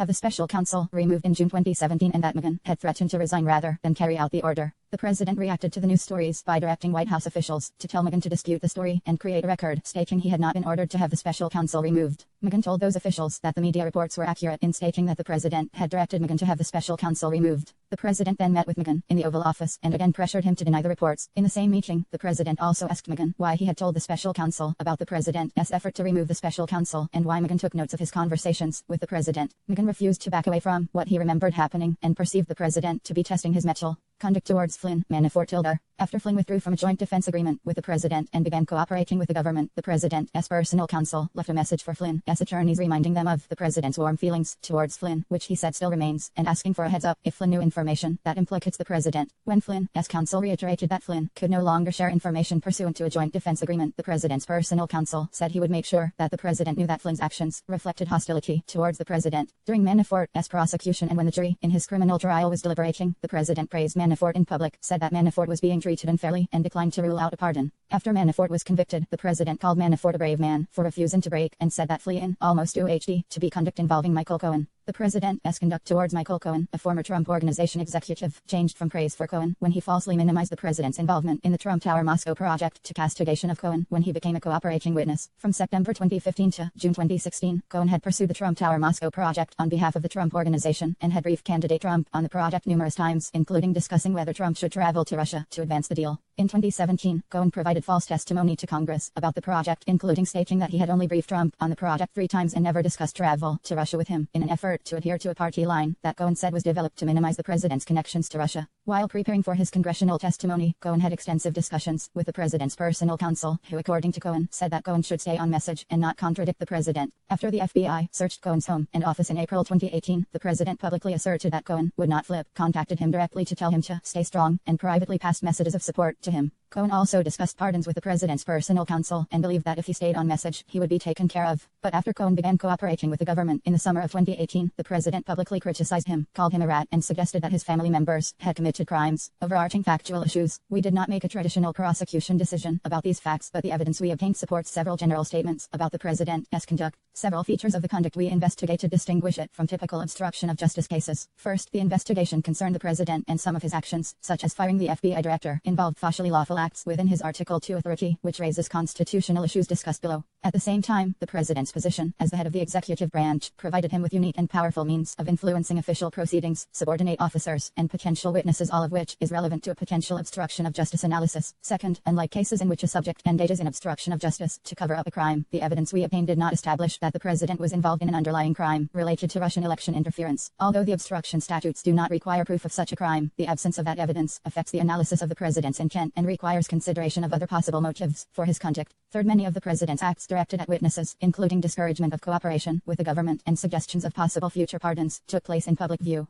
That circumstance is unusual, but no principle of law excludes public acts from the reach of the obstruction laws. If the likely effect of public acts is to influence witnesses or alter their testimony, the harm to the justice system's integrity is the same. Although the series of events we investigated involved discrete acts, the overall pattern of the president's conduct toward the investigations can shed light on the nature of the president's acts and the inferences that can be drawn about his intent. In particular, the actions we investigated can be divided into 2 phases, reflecting a possible shift in the president's motives. The first phase covered the period from the president's first interactions with Corney through the president's firing of Corney. During that time, the president had been repeatedly told he was not personally under investigation. Soon after the firing of Corney and the appointment of the special counsel, however, the president became aware that his own conduct was being investigated in an obstruction of justice inquiry. At that point, the president engaged in a second phase of conduct involving public attacks on the INVE-TIGATION, non-public efforts to control it, and efforts in both public and private to encourage witnesses not to cooperate with the investigation. Judgments about the nature of the president's motives during each phase would be informed by the totality of the evidence. Statutory and constitutional defenses. The president's counsel raised statutory and constitutional defenses to a possible obstruction of justice analysis of the conduct we investigated. We concluded that none of those legal defenses provided a basis for declining to investigate the facts. Statutory defenses. Consistent with precedent and the Department of Justice's general approach to interpreting obstruction statutes, we concluded that several statutes could apply here. C. 18 U.S.C. 1503, 1505, 1512 B3, 1512 C2. Section 1512 C2 is an omnibus obstruction of justice provision that covers a range of obstructive acts directed at pending or contemplated official proceedings. No principle of statutory construction justifies narrowing the provision to cover only conduct that impairs the integrity or availability of evidence. Sections 1503 and 1505 also offer broad protection against obstructive acts directed at pending grand jury,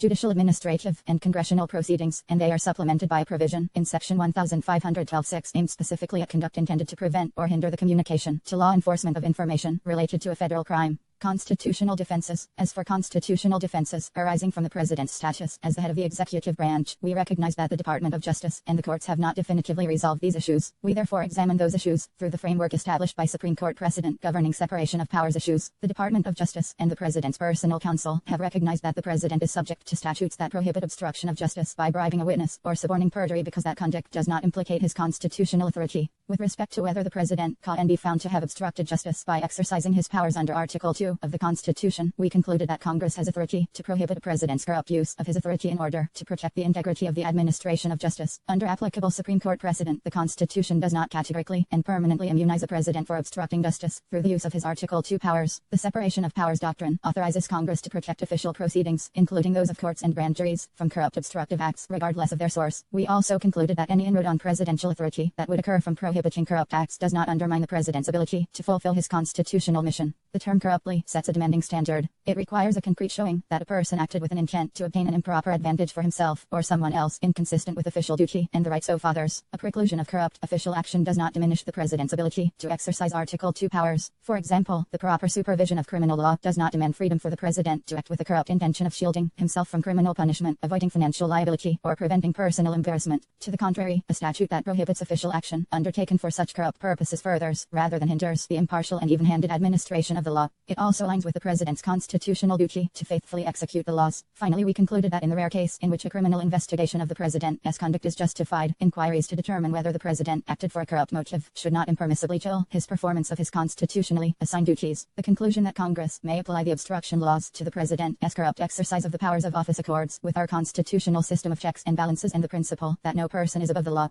Conclusion: because we determined not to make a traditional prosecutorial judgment, we did not draw ultimate conclusions about the President's conduct. The evidence we obtained about the President's actions and intent presents difficult issues that would need to be resolved if we were making a traditional prosecutorial judgment. At the same time, if we had confidence, after a thorough investigation of the facts, that the President clearly did not commit obstruction of justice, we would so state. Based on the facts and the applicable legal standards, we are unable to reach that judgment. Accordingly, while this report does not conclude that the President committed a crime, it also does not exonerate him. AU.S Department of Justice until work t//chi setirim petitil pern dturiet vr crim. P6EI. Background legal and evidentiary principles. A legal framework of obstruction of justice. The May 17, 2017 appointment order and the special counsel regulations provide this office with jurisdiction to investigate federal crimes committed in the course of and with intent to interfere with the special counsel's investigation, such as perjury, obstruction of justice, destruction of evidence, and intimidation of witnesses. 28 CFR 600.4a. Because of that description of our jurisdiction, we sought evidence for our obstruction of justice investigation, with the elements of obstruction offenses in mind. Our evidentiary analysis is similarly focused on the elements of such offenses, although we do not draw conclusions on the ultimate questions that govern a prosecutorial decision under the principles of federal prosecution.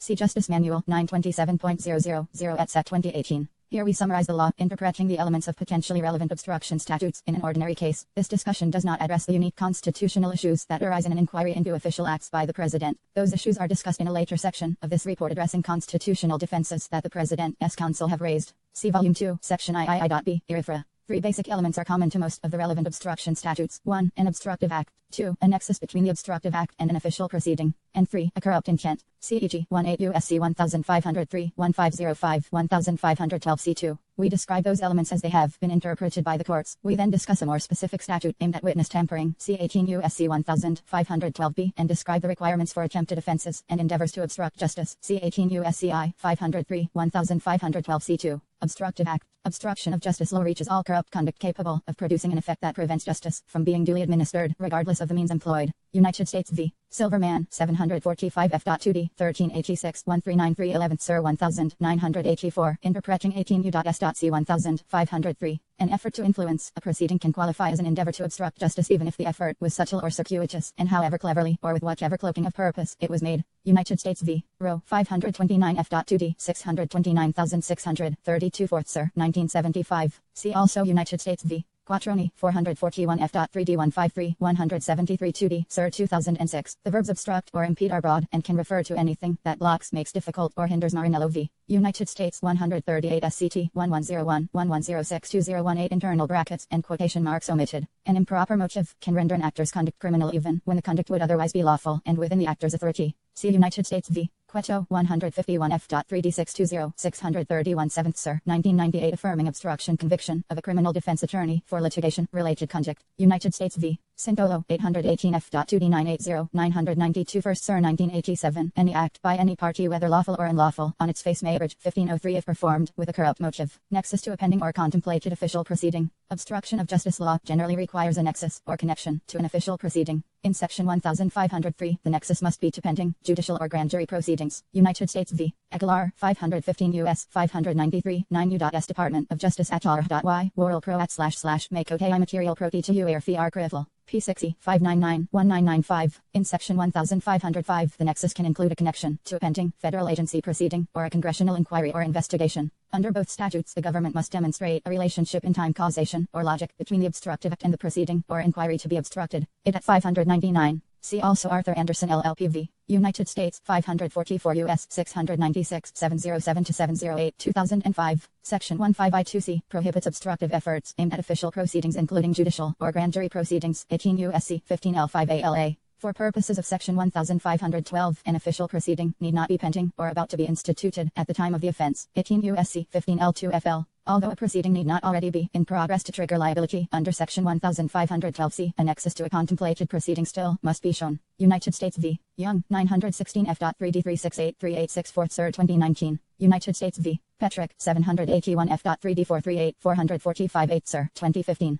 United States v. Phillips, 583 F.3D1261 1264 10th Sir 2009. United States v. Reich, 479 F.3D179 186 2D Sir 2007. The nexus requirement narrows the scope of obstruction statutes to ensure that individuals have fair warning of what the law proscribes. Aguilar, 515 U.S. at 600 internal quotation marks omitted. The nexus showing has subjective and objective components. As an objective matter, a defendant must act in a manner that is likely to obstruct justice, such that the statute excludes defendants who have an evil purpose but use means that would only unnaturally and improbably be successful. Aguilar, 515 U.S. at 601 to 602. Emphasis added. Internal quotation marks omitted. Left bracket THE. Endeavor must have the natural and probable effect of interfering with the due administration of justice. It at 599 citation and internal quotation marks omitted. As a subjective matter, the actor must have contemplated a particular foreseeable proceeding. Petrick, 781 F.3D at 445 to 446. A defendant need not directly impede the proceeding. Rather, a nexus exists if discretionary actions of a third person would be required to obstruct the judicial proceeding if it was foreseeable to the defendant that the third party would act on the left bracket defendant's right bracket communication in such a way as to obstruct the judicial proceeding. United States v. Martinez, 862 F.3D223 238 2D Sir 2017 brackets ellipses and internal quotation marks omitted. Corruptly. The word corruptly provides the intent element for obstruction of justice and means acting knowingly and dishonestly or with an improper motive. United States v. Richardson, 676 F.3D 491 508 5th Sir 2012. United States v. Gordon, 710 F.3D 1124 1151 I Zeroth Sir 2013. To act corruptly means to act left bracket right bracket with an improper purpose and to engage in conduct knowingly and dishonestly with the specific intent to subvert, impede or obstruct the relevant proceeding. Some quotation marks omitted. C 18 U.S.C 1515 6 as used in Section 1505. The term corruptly means acting with an improper purpose, personally or by influencing another. See also Arthur Anderson, 544 U.S. at 705 to 706 interpreting corruptly to mean wrongful, immoral, depraved, or evil, and holding that acting knowingly. Corruptly, in 18 U.S.C. 1512-6 requires consciousness of wrongdoing. The requisite showing is made when a person acted with an intent to obtain an improper advantage for left bracket HIMSELF or someone else inconsistent with official duty and the rights of others. Valentini's Law Dictionary, 276 3D ed. 1969.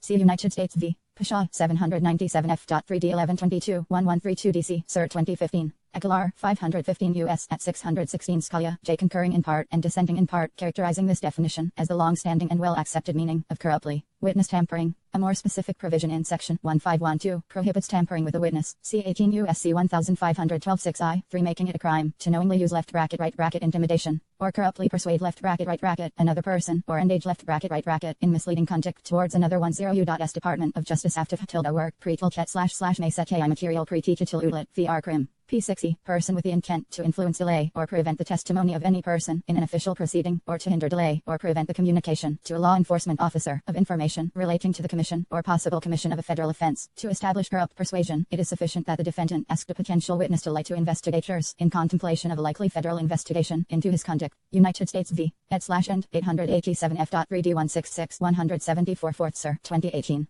United States v. Sparks 791 F.3D 1188 1191 to 1192 Sir 2015. United States v. Byrne 435 F.3D 1623 to 26 First Sir 2006. United States v. Lash 417 F.3D 715 718 to 719 7th Sir 2005. United States v. Burns 298 F.3D 523 539 to 546 Sir 2002. United States v. Pennington 168 F.3D 1060 10668 Sir 1999. The persuasion need not be coercive, intimidating, or explicit. It is sufficient to urge, induce, ask left bracket right bracket, argue left bracket e right bracket, give left bracket e right bracket reason. Sparks 791 F.3D at 1192, or coach left bracket right bracket, or remind left bracket right bracket witnesses by planting misleading facts at /end 887 F.3D at 174. Corrupt persuasion is shown where a defendant tells a potential witness a false story as if the story were true, intending that the witness believe the story and testify to it. United States v. Rodolitz 786 F.2D 77 82 Sir 1986. See United States v. Gabriel 125 F.3D 89 102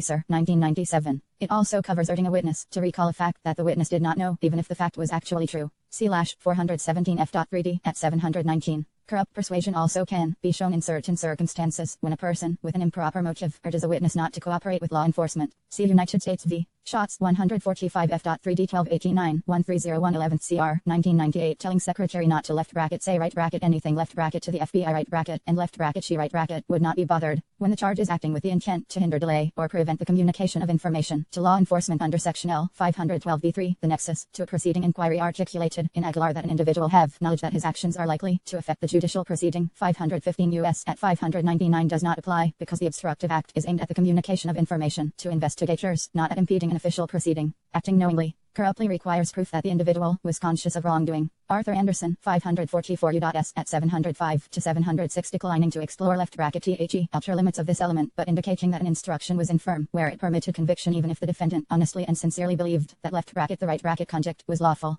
It is an affirmative defense that the conduct consisted solely of lawful conduct and that the defendant's sole intention was to encourage, induce, or cause the other person to testify truthfully. 18 U.S.C. 1512e. Attempts and endeavors. Section 1512 C2 covers both substantive obstruction offenses and attempts to obstruct justice. Under general principles of attempt law, a person is guilty of an attempt when he has the intent to commit a substantive offense and takes an overt act that constitutes a substantial step towards that goal. See United States v. Resendez Ponce 549 U.S. 102 106 to 107 2007. Left bracket the act left bracket must be right bracket substantial in that it was strongly corroborative of the defendant's criminal purpose. United States v. Pratt 351 F.3D 131 135 4th Sir 2003. While mere abstract talk does not suffice, any concrete and specific acts that corroborate the defendant's intent can constitute a substantial step. United States v. Irving 665 F.3D 1184 1198 1205 10th Sir 2011. Thus soliciting an innocent agent to engage in conduct constituting an element of the crime may qualify as a substantial step.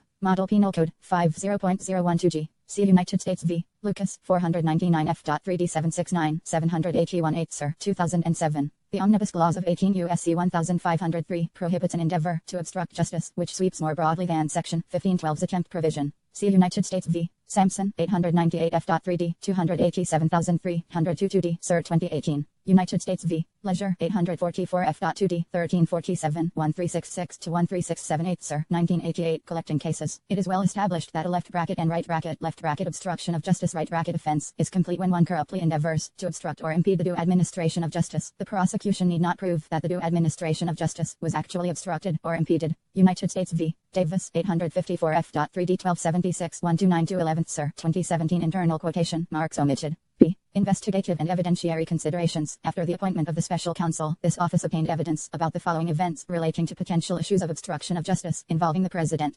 The president's January 27, 2017 dinner with former FBI Director James Comey, in which the president reportedly asked for Comey's loyalty one day after the White House had been briefed by the Department of Justice on contacts between former National Security Advisor Michael Flynn and the Russian ambassador. B. The president's February 14, 2017 meeting with Comey, in which the president reportedly asked Comey not to pursue an investigation of Flynn. C. The president's private request to Comey to make public the fact that the president was not the subject of an FBI investigation and to lift what the president regarded as a cloud. D. The president's outreach to the Director of National Intelligence and the directors of the National Security Agency and the Central Intelligence Agency about the FBI's Russia investigation. D. The president's stated rationales for terminating Comey on May 9, 2017, including statements that could reasonably be understood as acknowledging that the FBT's Russia investigation was a factor in Corney's termination, and F. the president's reported involvement in issuing a statement about the June 9, 2016 Trump Tower meeting between Russians and senior Trump campaign officials that said the meeting was about adoption and omitted that the Russians had offered to provide the Trump campaign with derogatory information about Hillary Clinton. Taking into account that information and our analysis of applicable statutory and constitutional principles discussed below in Volume 2, Section 3, Infra, we determined that there was a sufficient factual and legal basis to further investigate potential obstruction of justice issues involving the president. Many of the core issues in an obstruction of justice investigation turn on an individual's actions and intent. We therefore requested that the White House provide us with documentary evidence in its possession on the relevant events. We also sought and obtained the White House's concurrence in our conducting interviews of White House personnel who had relevant information,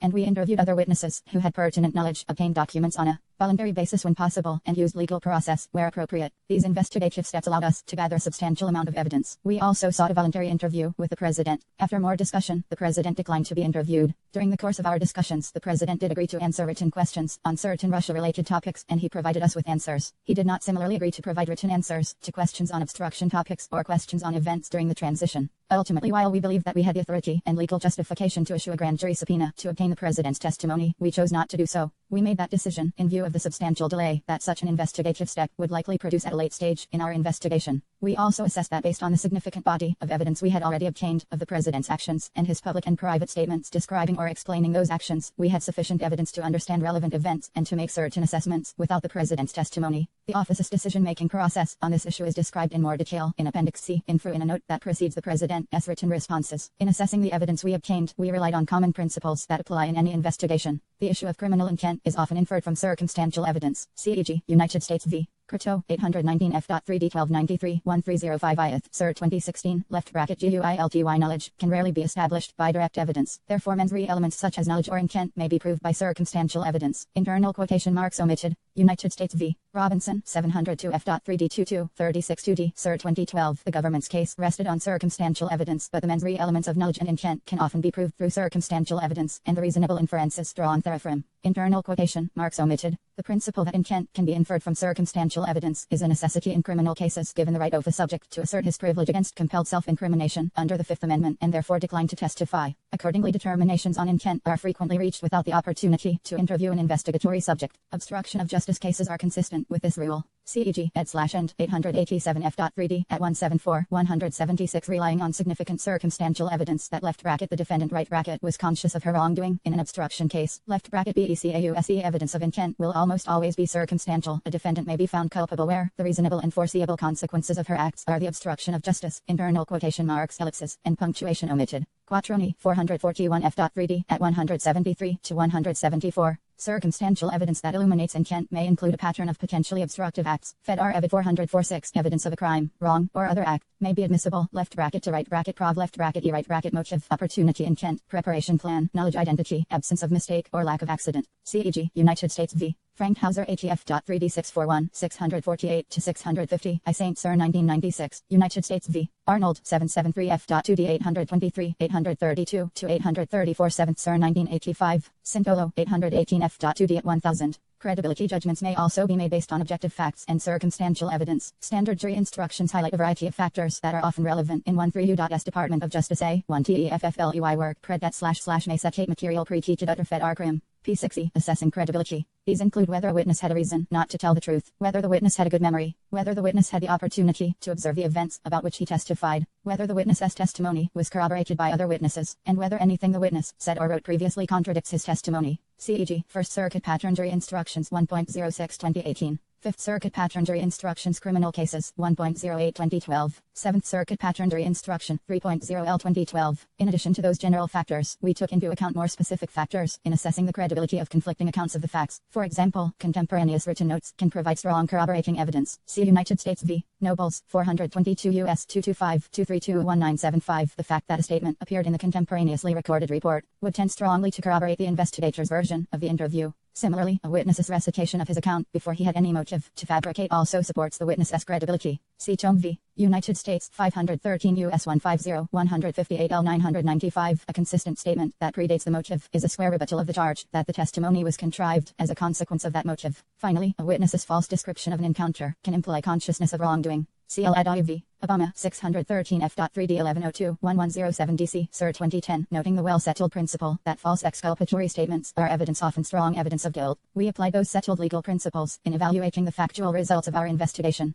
1II. Factual results of the obstruction investigation. This section of the report details the evidence we obtained. We first provide an overview of how Russia became an issue in the 2016 presidential campaign and how candidate Trump responded. We then come to the key events that we investigated. The president's conduct concerning the FBI investigation of Michael Flynn. The president's reaction to public confirmation of the FBI's Russia investigation. Events leading up to and surrounding the termination of FBI Director Comey. Efforts to terminate the special counsel. Efforts to curtail the scope of the special counsel's investigation. Efforts to prevent disclosure of information about the June 9, 2016 Trump Tower meeting between Russians and senior campaign officials. Efforts to have the Attorney General and recuse, and conduct towards McGahn, Cohen, and other witnesses. We summarize the evidence we found and then analyze it by reference to the three statutory obstruction of justice elements: obstructive act, nexus to a proceeding, and intent. We focus on elements because by regulation, the special counsel has jurisdiction to investigate federal crimes committed in the course of and with intent to interfere with the special counsel's investigation, such as perjury, obstruction of justice, destruction of evidence, and intimidation of witnesses. 28 CFR 600.4a. Consistent with our jurisdiction to investigate federal obstruction crimes, we gathered evidence that is relevant to the elements of those crimes and analyzed them within an elements framework while refraining from reaching ultimate conclusions about whether crimes were committed for the reasons explained above. This section also does not address legal and constitutional defenses raised by counsel for the president. Those defenses are analyzed in Volume 2, Section 3 EFRA.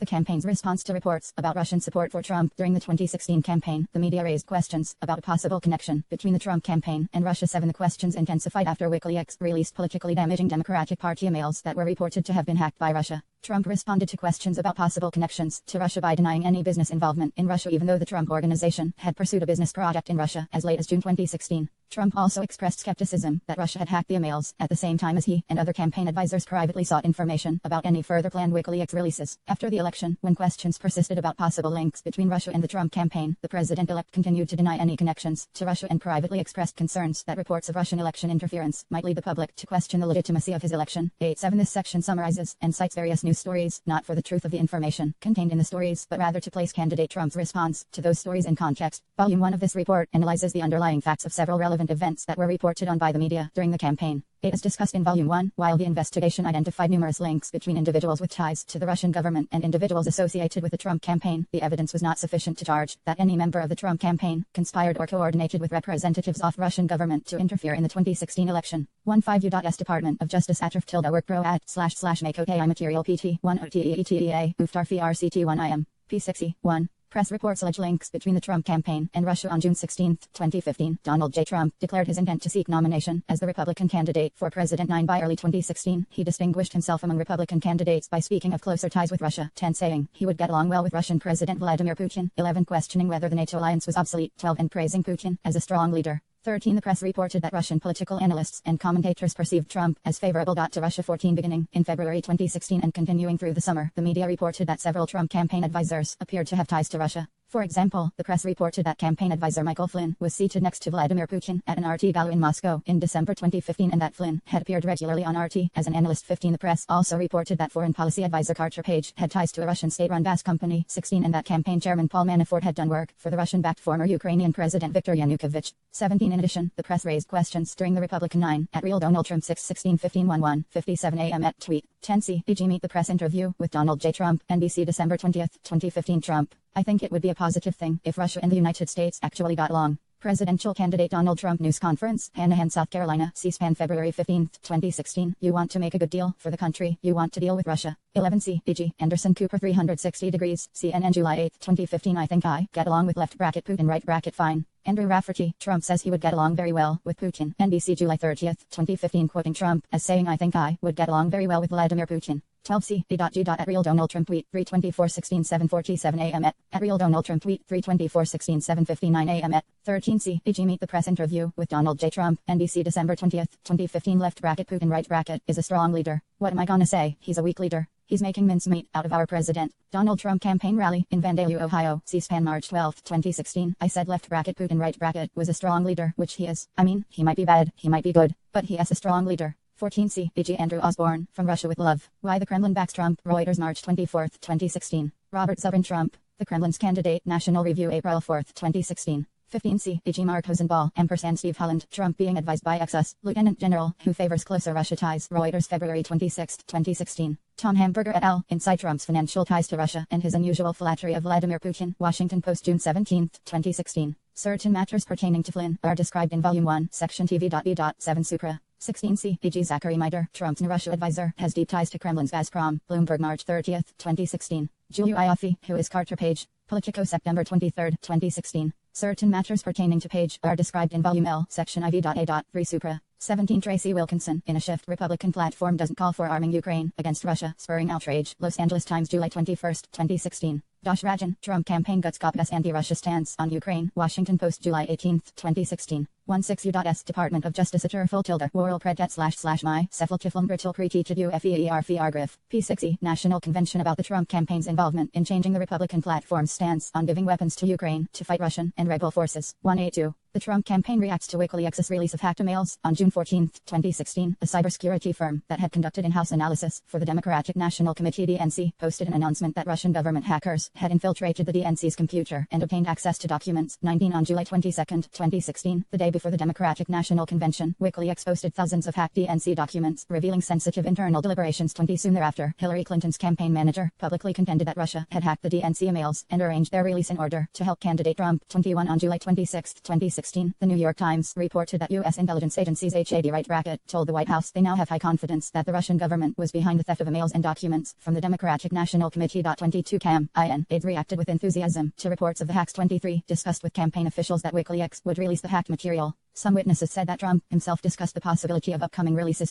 Michael Cohen, then executive vice president of the Trump Organization and special counsel to Trump, recalled hearing within the Trump Cohen recalled that Trump responded, "Oh good, all right." 18 Josh Rogan, Trump campaign guts copy's anti-Russia stance on Ukraine, Washington Post Opinions July 18, 2016. The Republican platform events are described in Volume 1, Section IV.A.6 Supra. 19 Bears in the Midst, intrusion into the Democratic National Committee, CrowdStrike June 15, 2016, post originally appearing on June 14, 2016, according to records of the timing provided by CrowdStrike. Ellen Nakashima, Russian government hackers penetrated DNC, stole opposition research on Trump, Washington Post June 14, 2016. 20 Tom Hamburger and Karen Tumulty, WikiLeaks releases thousands of documents about Clinton and internal deliberations, Washington Post July 22, 2016. 21 Amber Phillips, Clinton campaign manager, Russians leak Democrats' emails to help Donald Trump, Washington Post July 24, 2016. 22 David E. Sanger and Eric Schmidt, spy agency consensus grows that Russia hacked DNC, New York Times July 26, 2016. 23 Gates 410-18-302 at 5, Newman 823-18-302 at I-24 Gates 411-18-302 at 2-3, SM 2,180,998, Gates 1025-18-302 at 2.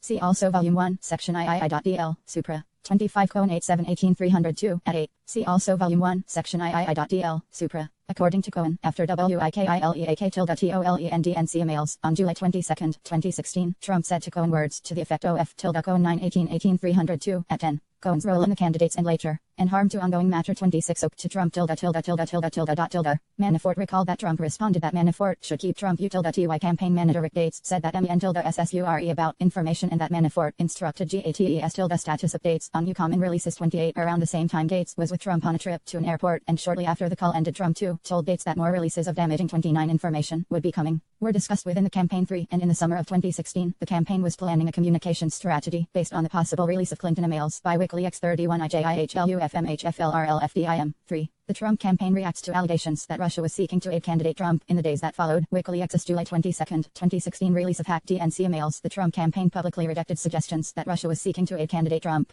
On July 26, 2016, Trump tweeted that it was left bracket CRAZY to suggest that Russia was dealing with Trump, 32, and that left bracket FOR, the record he had zero investments in Russia. 33 In a press conference the next day, July 27, 2016, Trump characterized this whole thing with Russia as a total deflection and stated that it was far-fetched and ridiculous. 34 Trump said that the assertion that Russia had hacked the emails was unproven, but stated that it would give him no pause if Russia had Clinton's emails. 35 Trump added, Russia, if you're listening, I hope you were able to find the 30,000 emails that are missing. I think you will probably be rewarded. President's activities and his own criminal conduct is described in Volume 2, Section IL Infra, and in Volume 1, Section IV.AI, Supra. 26 Cohen 87-18-302 at 8. 27, as explained in footnote 197 of Volume 1, Section III.DLB, Supra, this office has included Manafort's account of these events because it aligns with those of other witnesses and is corroborated to that extent. 28 Gates L0/25/18302 at 4. 29 Gates I0/25/18302 at 4. 30 Bannon 1/18/L9302 at 3. 31/11 seconds at 1 to 2 SM 2,180,998 Gates 10/25/18302 a T2 MESS a tilde formed in June/July time frame based on claims BSNE in June 12, 2016.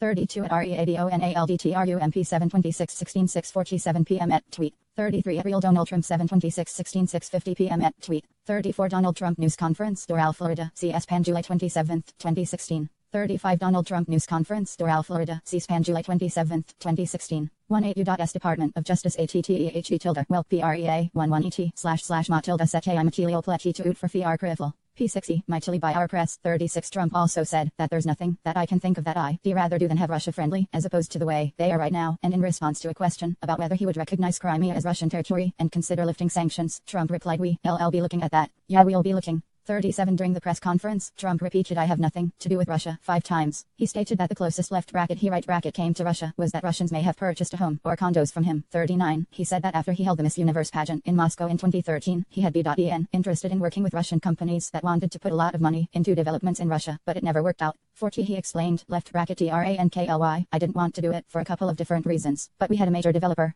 that wanted to develop property in Moscow and other places, but we decided not to do it. 41 The Trump Organization, however, had been pursuing a building project in Moscow, the Trump Tower Moscow project, from approximately September 2015 through June 2016, and the candidate was regularly updated on developments, including possible trips by Michael Cohen to Moscow to promote the deal, and by Trump himself to finalize it for 238 Cohen recalled speaking with Trump after the press conference about Trump's denial of any business dealings in Russia, which Cohen regarded as untrue. 43 Trump told Cohen that Trump Tower Moscow was not a deal yet and said why mention it if it is not a deal. 44 According to Cohen, at around this time, in response to Trump's disavowal of connections to Russia, Campaign 36 Donald Trump News Conference Doral, Florida, C-SPAN July 27, 2016. Within 5 hours of Trump's remark, a Russian intelligence service began targeting email accounts associated with Hillary Clinton for possible hacks. See Volume 1, Section 3 Supra. In written answers submitted in this investigation, the president stated that he made the Russia, if you're listening, statement in jest and sarcastically, as was apparent to any objective observer. Written responses of Donald J. Trump November 20, 2018 at 13 Response to Question II, Party. 37 Donald Trump News Conference Doral, Florida, C-SPAN July 27, 2016. In his written answers submitted in this investigation, the president said that his statement that we'll be looking at Crimea and sanctions did not communicate any position.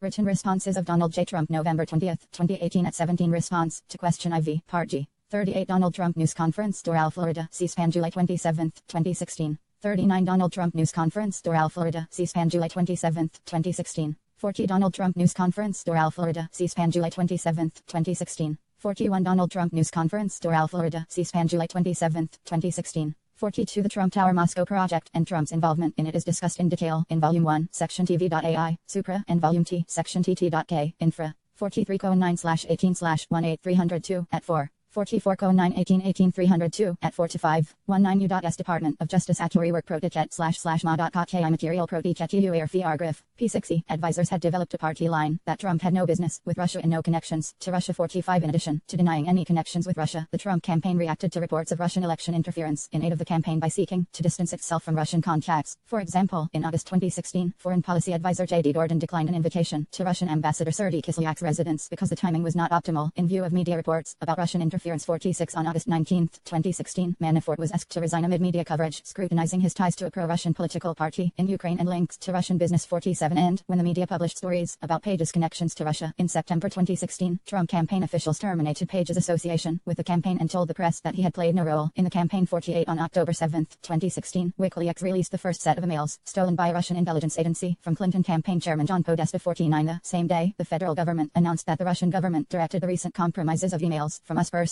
and institutions, including from us political organizations. 50 The government statement directly linked Russian hacking to the releases on WikiLeaks with the goal of interfering with the presidential election and concluded that only Russia's senior-most officials could have authorized these activities based on their scope and sensitivity. 51 On October 11, 2016, Podesta stated publicly that the FBI was investigating Russia's hacking and said that candidate Trump might have known in advance that the hacked emails were going to be released. 52 Vice presidential candidate Mike Pence was asked whether the Trump 45 Cohen 11 2018 302 at I. Cohen 9/18/18 302 at 3 to 5. The formation of the party line is described in greater detail in Volume 2, Section L.K, Infra. 4060 JTFP 000049538816 email Gordon to Pchulyakov stating that left bracket THESE days are not optimal for us as we are busily knocking down a stream of false media stories. The invitation and Gordon's response are discussed in Volume 1, Section IV.A.7.A, Supra. 47C. E.g. Amber Phillips, Paul Manafort's complicated ties to Ukraine explained. Washington Post, August 19, 2016. There were also a wave of fresh headlines dealing with investigations into left bracket Manafort's right bracket ties to a pro-Russian political party in Ukraine. Tom Winter & Ken Delanian. Donald Trump aide Paul Manafort scrutinized for Russian business ties. NBC, August 18, 2016. Relevant events involving Manafort are discussed in Volume 1, Section IV.A.8 Supra. 48. Michael Isikoff, U.S. Intel officials probe ties between Trump advisor and Kremlin. Yahoo News, September 23, 2016. CEG 9:25:16 a mail. Hicks to Conway & Bannon. 9:23:16 a mail. Day Miller to Bannon & S. Miller. Page 316-17 302 at 2. 49 at WikiLeaks 10/7/16 4:32 p.m. at tweet. 50. Joint statement from the Department of Homeland Security and Office of the Director of National Intelligence on Election Security. DHS, October 7, 2016. 51. Joint statement from the Department of Homeland Security and Office of the Director of National Intelligence on Election Security. DHS, October 7, 2016. 52. John Wagner, & Giron, Clinton campaign chairman ties a mail hack to Russians, suggests Trump had early warning. Washington Post, October 11, 2016. Campaign was in cahoots with WikiLeaks in releasing damaging Clinton-related information and responded nothing could be further from the truth. 534. After the election, Trump continues to deny any contacts or connections with Russia or that Russia aided his election. On November 8, 2016, Trump was elected president. 2 days later, Russian officials told the press that the Russian government had maintained contacts with Trump's immediate entourage during the campaign. 54. In response, Hope Hicks, who had been the Trump campaign spokesperson, said, "We are not aware of any campaign representatives that were in touch with any foreign entities before yesterday when Mr. Trump spoke with many world leaders." 55. Hicks gave an additional statement denying any contacts between the campaign and Russia. "It never happened. There was no communication between the campaign and any foreign entity during the campaign."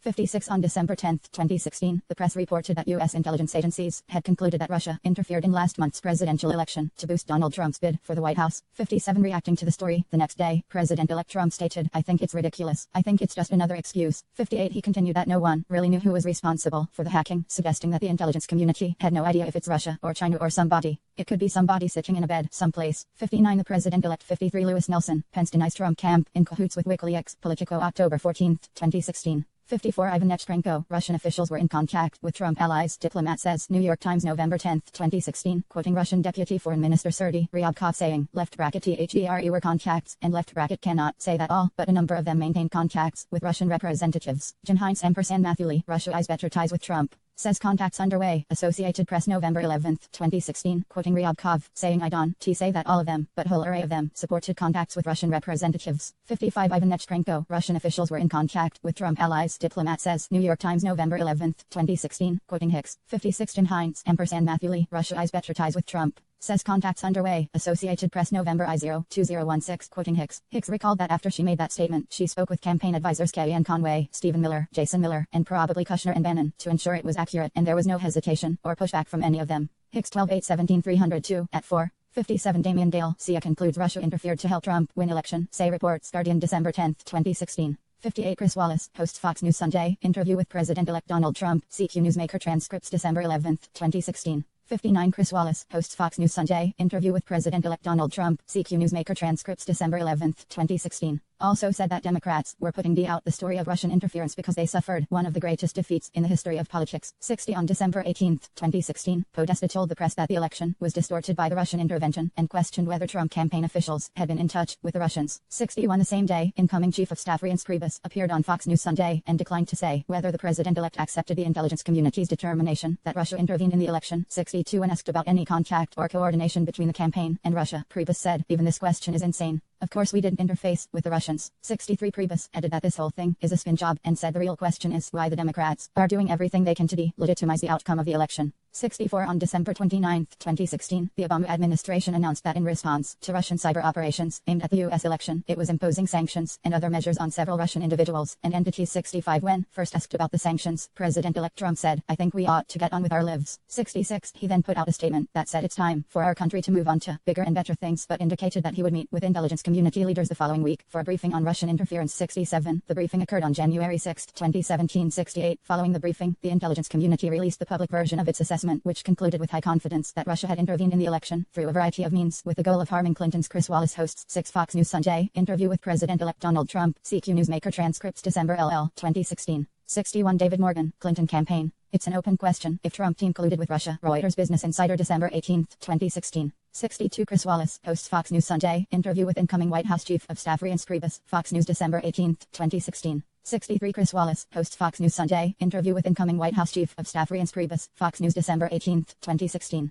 64 Chris Wallace, hosts Fox News Sunday, interview with incoming White House Chief of Staff Reince Priebus, Fox News December 18, 2016. 65 Statement by the President on actions in response to Russian malicious cyber activity and harassment, White House December 29, 2016. See also Missy Ryan et al. Obama administration announces measures to punish Russia for 2016 election interference, Washington Post December 29, 2016. 66 Don Wagner, Trump on alleged election interference by Russia. Get on with our lives, Washington Post December 29, 2016. 67 Missy Ryan et al. Obama administration announces measures to punish Russia for 2016 election interference, Washington Post December 29, 2016. 68 Comey 11/15/17302 at 3. Electability 69 assessment further concluded with high confidence that Putin and the Russian government had developed a clear preference for Trump 70 several days later, but BuzzFeed published unverified allegations, compiled by former British intelligence officer Christopher Steele during the campaign about candidate Trump's Russia connections. Under the headline, these reports allege Trump has deep ties to Russia. 71 In a press conference the next day, the president-elect called the release an absolute disgrace, and said, "I have no dealings with Russia. I have no deals that could happen in Russia, because we've stayed away, so I have no deals, I have no loans, and I have no dealings. We could make deals in Russia very easily if we wanted to. I just don't want to because I think that would be a conflict." 72 Several advisors recalled that the president-elect viewed stories about his Russian connections, the Russia investigations, and the intelligence community assessment of Russian interference as a threat to the legitimacy of his electoral victory. 73 Hicks, for example, said that the president-elect viewed the intelligence community assessment as his Achilles heel, because even if Russia had no impact on the election, people would think Russia helped him win, taking away from what he had accomplished. 74 Sean Spicer, the first White House communications director, recalled that the president thought the Russia story was developed to undermine the legitimacy of his election. 75 Gates said the president viewed the Russia investigation as an attack on the legitimacy of his win. 76 And Priebus recalled that when the intelligence assessment came out, the president-elect was concerned people would question the legitimacy of his win. 7769 Office of the Director of National Intelligence, Russia's influence campaign, targeting the 2016 US presidential election, at 1st January 6, 2017.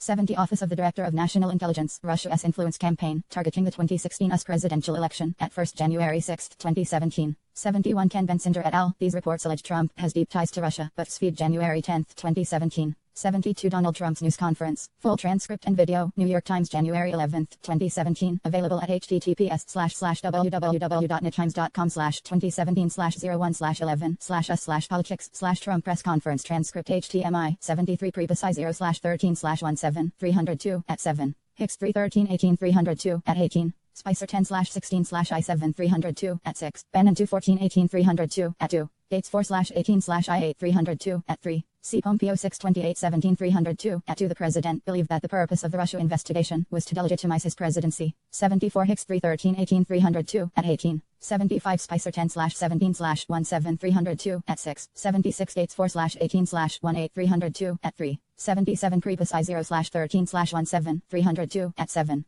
23 U.S. Department of Justice AMSFLLEY, Work Permit/PCSLLTAIH Material Burn DT, Back 1 VR Critical. P6EB. The President's conduct concerning the investigation of Michael Flynn overview. During the presidential transition, incoming National Security Advisor Michael Flynn had 2 phone calls with the Russian ambassador to the United States about the Russian response to U.S. sanctions imposed because of Russia's election interference. After the press reported on Flynn's contacts with the Russian ambassador, Flynn lied to incoming administration officials by saying he had not discussed sanctions on the calls. The officials publicly repeated those lies in press interviews. The FBI, which previously was investigating Flynn for other matters, interviewed him about the calls in the first week after the inauguration, and Flynn told similar lies to the FBI. On January 26, 2017, Department of Justice DOI officials notified the White House that Flynn and the Russian ambassador had discussed sanctions and that Flynn had been interviewed by the FBT. The next night, the president had a private dinner with FBI Director James Comey, in which he asked for Comey's loyalty. On February 13, 2017, the president asked Flynn to resign. The following day, the president had a one-on-one conversation with Comey in which he said, "I hope you can see your way clear to letting this go, to letting Flynn go." Evidence 1.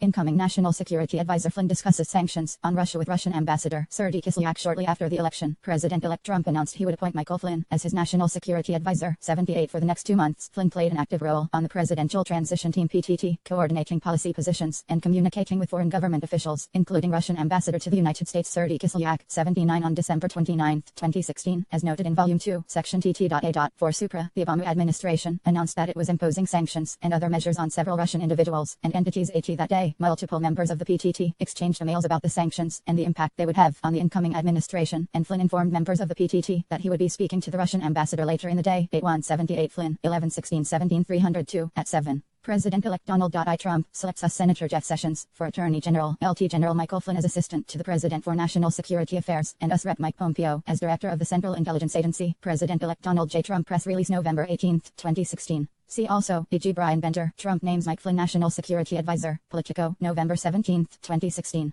79 Flynn 11/16 17 302 at 8 to 14. Prebus I-013 17 302 at 3 to 5. Icky statement by the President on actions in response to Russian malicious cyber activity and harassment. The White House Office of the Press Secretary December 29, 2016. Icky 1-12-29-16 email O'Brien to McFarland et al. 12-29-16 email Bosser to Flynn et al. 12-29-16 email McFarland to Flynn et al. SF00000I 12-29-16 text message Flynn to Flaherty tit for tat W Russia not good. Russian AMBO reaching out to me today. Flynn 1/19/18 302 at 2. 24U.S. Department of Justice ATT 6FFLE tilde.Pernichet / Macy 6HTAIFT Material PR 6TEETEEIUT 1EIER FR Crim. P.E. Flynn, who was in the Dominican Republic at the time, and K.T. McFarland, who was slated to become the Deputy National Security Advisor and was at the Mar-a-Lago Resort in Florida with the President-elect and other senior staff, talked by phone about what, if anything, Flynn should communicate to Kislyak about the sanctions. K.T. McFarland had spoken with incoming administration officials about the sanctions and Russia's possible responses, and thought she had mentioned in those conversations that Flynn was scheduled to speak with Kislyak. AT3. Based on those conversations, McFarland informed Flynn that incoming administration officials at Mar-a-Lago did not want Russia to escalate the situation. AT4 at 4:43 p.m. That afternoon, McFarland sent an email to several officials about the sanctions and informed the group that General FLYNN is talking to Russian ambassador this evening. AT5. Approximately 1 hour later, McFarland met with the President-elect and senior officials and briefed them on the sanctions and Russia's possible responses. AT6. Incoming Chief of Staff Reince Priebus recalled that McFarland may have mentioned at the meeting that the sanctions situation could be cooled down and not escalated. AT7. McFarland recalled that at the end of the meeting someone may have mentioned to the President-elect that Flynn was speaking to the Russian ambassador that evening. AT8. McFarland did not recall any response by the President-elect. AT9. Priebus recalled that the President-elect viewed the sanctions as an attempt by the Obama administration to embarrass him by delegitimizing his election. 90. Immediately after discussing the sanctions with McFarland on December 29, 2016, Flynn called Kislyak and requested that Russia respond to the sanctions only in a reciprocal manner without escalating the situation. 91. After the call, Flynn briefed McFarland on its substance. 92. Flynn told McFarland that the Russian response to the sanctions was not going to be escalatory because Russia wanted a good relationship with the Trump administration. 93. On December 30, 2016, Russian President Vladimir Putin announced that Russia would not take retaliatory measures. AT2. Statement of offense at 2 to 3. United States v. Michael T. Flynn. 1.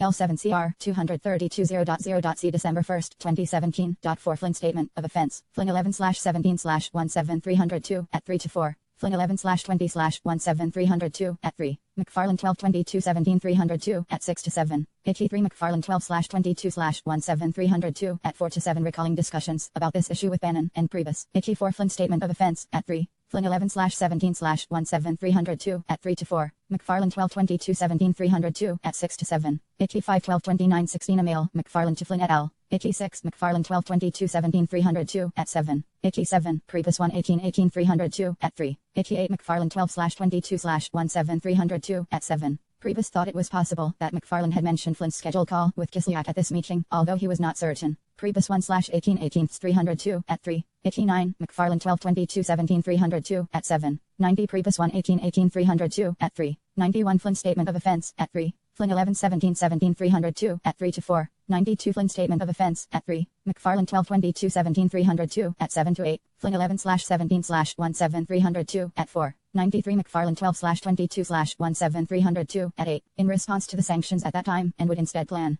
further steps to restore Russian-US relations based on the policies of the Trump administration. 94. Following that announcement, the President-elect tweeted, "Great move on delay by V. Putin. I always knew he was very smart." 95. On December 31, 2016, Kislyak called Flynn and told him that Flynn's request had been received at the highest levels, and Russia had chosen not to retaliate in response to the request. 96. Later that day, Flynn told McFarland about this follow-up conversation with Kislyak and Russia's decision not to escalate the sanctions situation based on Flynn's request. 97. McFarland recalled that Flynn thought his phone call had made a difference. 98. Flynn spoke with other incoming administration officials that day, but does not recall whether they discussed the sanctions. 99. Flynn recalled discussing the sanctions issue with incoming administration official Stephen Bannon the next day. 10. Flynn said that Bannon appeared to know about Flynn's conversations with Kislyak, and he and Bannon agreed that they had stopped the train on Russia's response to the sanctions. 101. On January 3, 2017, Flynn saw the President-elect in person and thought they discussed the Russian reaction to the sanctions, but Flynn did not have a specific recollection of telling the President-elect about the substance of his calls with Kislyak. 102. Members of the intelligence community were surprised by Russia's decision not to retaliate in response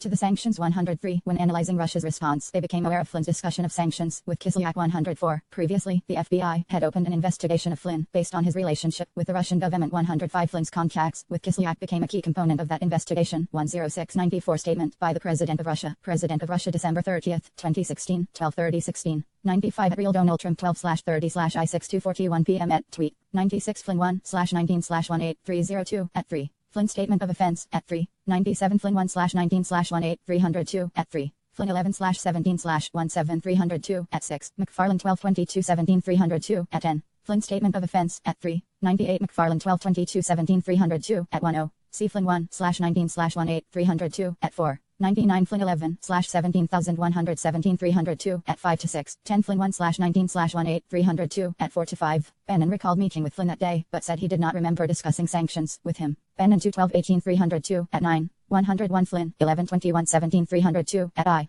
Flynn 1/19/18/302 at 5. 102 Flynn 1/19/18302 at 6. Flynn 11/17/17/302 at 6. To 3 McCord 7/17/17/302 at 2. 4 to McCord 7/17/17/302 at 2. 105 McCord 7/17/17/302 at 2 to 3. Corney 11/15/17/302 at 5. 106 McCord 7/17/17/302 at 2 3. 2. President-elect Trump is briefed on the intelligence community's assessment of Russian interference in the election, and Congress opens election interference investigations on January 6, 2017, as noted in Volume 2, Section 11.A.4. Supra. Intelligence officials briefed President-elect Trump and the incoming administration on the intelligence community's assessment that Russia had interfered in the 2016 presidential election. 107. When the briefing concluded, Corney spoke with the president-elect privately to brief him on unverified, personally sensitive allegations compiled by Steele 108. According to a memorandum Corney drafted immediately after their private discussion, the president-elect began the meeting by telling Corney he had conducted himself honorably over the prior year and had a great reputation. 109. The president-elect stated that he thought highly of Corney, looked forward to working with him, and hoped that he planned to stay on as FBI Director. 11. Corney responded that he intended to continue serving in that role. 111. Corney then briefed the president-elect on the sensitive material in the Steele reporting. 112. Corney recalled that the president-elect seemed defensive, so Corney decided. 107. Hearing on Russian election interference before the Senate Select Intelligence Committee. I-15th Cong. June 8, 2017 statement. For the record of James B. Corney, former director of the FBI, at 1 to 2. 108 Corney 11/15/17302 at 3. Hearing on Russian election interference before the Senate Select Intelligence Committee. I-5th Cong. June 8, 2017 statement. For the record of James 8. Corney, former director of the FBI, at 1 to 2. 109 Corney 1717 memorandum, at 1. Corney began drafting the memorandum, summarizing the meeting immediately after it occurred. Corney 11/15/17/302 at 4. He finished the memorandum that evening and finalized it the following morning. Corney 11/15/17/302 at 4. 11 Corney 1717 memorandum at 1. Corney 11/15/17/302 at 3. Corney identified several other occasions in January 2017 when the president reiterated that he hoped Corney would stay on as FBI director. On January 11th, President-elect Trump called Corney to discuss the Steele reports and stated that he thought Corney was doing great and the president-elect hoped he would remain in his position as FBI director. Corney 11/15/17/302 at 4. Hearing on Russian election interference before the Senate Select Intelligence Committee. 1 I-5th Cong. June 8, 2017 testimony of James B. Corney, former director of the FBI. CQ Cong. Transcripts at 9 left bracket DURING. That call, he asked me again, hope you are going to stay, you are doing a great job. And I told him that I intended to. On January 22nd, at a White House reception honoring law enforcement, the president greeted Corney and said he looked forward to working with him. Hearing on Russian election interference before the Senate Select Intelligence Committee. 115th Cong. June 8, 2017 testimony of James B. Corney, former director of the FBI. CQ Cong. Transcripts at 22. And as discussed in greater detail in Volume 2, Section 11.E, Infra, on January 27th, the president invited Corney to dinner at the White House and said he was glad Corney wanted to stay on as FBI director. 111 Corney 1/7117 memorandum at 1. Corney LL/15/17302 at 3. 112 Corney 1717 memorandum at 1 to 2. Corney I-115/17/302 at 3. Corney's briefing included the Steele reportings and verified allegation that the Russians had compromising tapes of the president involving conduct when he was a private citizen during a 2013 trip to Moscow for the Miss Universe pageant. During the 2016 presidential campaign, a similar claim may have reached candidate Trump. On October 30th, 2016, Michael Cohen received a text from Russian businessman Georgy Rakiladze that said stopped flow of tapes from Russia but not sure if there's anything else. Just so you know. 10/30/16 text message Rakiladze to Cohen. Rakiladze said tapes referred to compromising tapes of Trump rumored to be held by persons associated with the Russian real estate conglomerate Crocus Group, which had helped host 27U.S. Department of Justice AFLELFLTE.backslash wefkfetchichet//ma katailmate iai pilati chetieltfr krifl. P60, to assure him that the FBI was not investigating him personally. 113 Corney recalled he did not want the president-elect to think of the conversation as a J. Edgar Hoover move. 114 On January 10, 2017, the media reported that Corney had briefed the president-elect on the Steele reporting. 115 And BuzzFeed News published information compiled by Steele online, stating that the information included specific and verified and potentially unverifiable allegations of contact between Trump aides and Russian operatives. 116 The next day, the president-elect expressed concern to intelligence community leaders about the fact that the information had leaked and asked whether they could make public statements refuting the allegations in the Steele reports. 117 In the following weeks, 3 congressional committees opened investigations to examine Russia's interference in the election and whether the Trump campaign had colluded with Russia. 118 On January 13, 2017, the Senate Select Committee on Intelligence SSCT announced that it would conduct a bipartisan inquiry into Russian interference in the election, including any links between Russia and individuals associated with political campaigns. 119 On January 25, 2017, the House Permanent Select Committee on Intelligence HPSC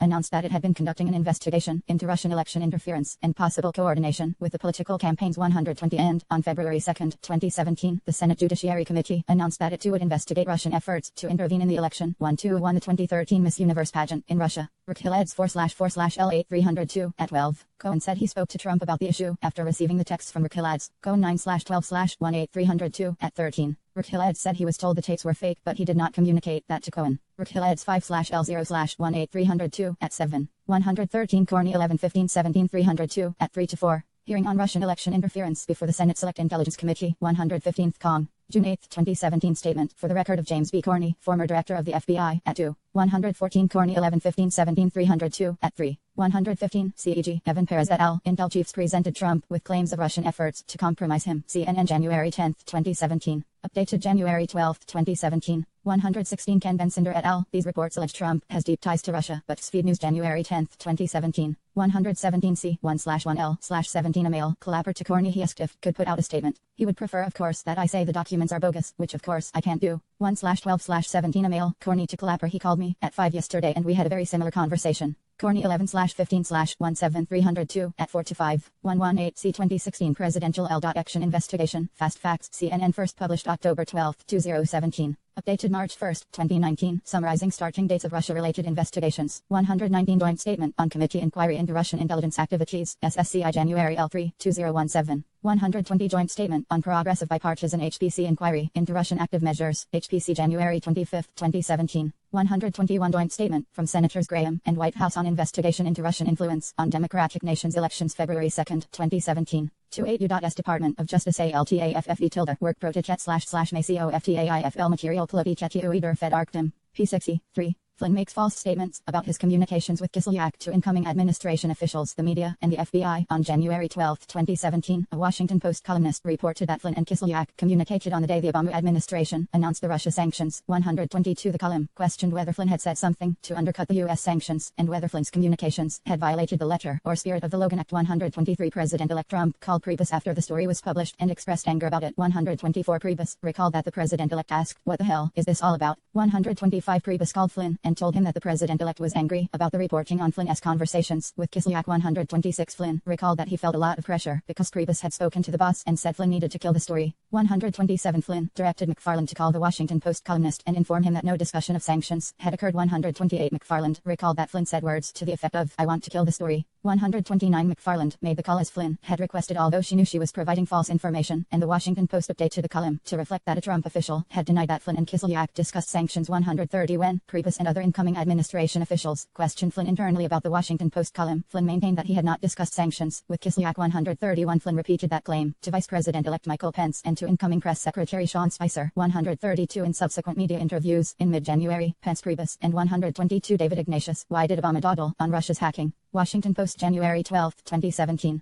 123 David Ignatius, why did Obama dawdle on Russia's hacking? Washington Post January 12, 2017. The Logan Act makes it a crime for (a citizen of the United States, wherever he may be, to without authority of the United States directly or indirectly commence (right) or carry on any correspondence or intercourse with any foreign government or any officer or agent thereof in relation to any disputes or controversies with the United States or to defeat the measures of the United States. 18 U.S.C. 953. 124 Priebus L/18/18302 at 6. 125 Priebus 118/18302 at 6. 126 Priebus 118/18302 at 6. 127 Flynn 11 seconds I/17302 at I. Flynn 11/2017 at 6. 128 McFarland 12/22/17 302 at 12 to 13. 129 McFarland 12/22/17 302 at 12. 130 McFarland 12/22/17 302 at 12 to 13. McFarland 8/29/17 302 at 8. C. David Ignatius, Why did Obama dawdle on Russia's hacking? Washington Post January 12, 2017. 131 Flynn 11117 302 at I. 8. Flynn 11918 302 at 7.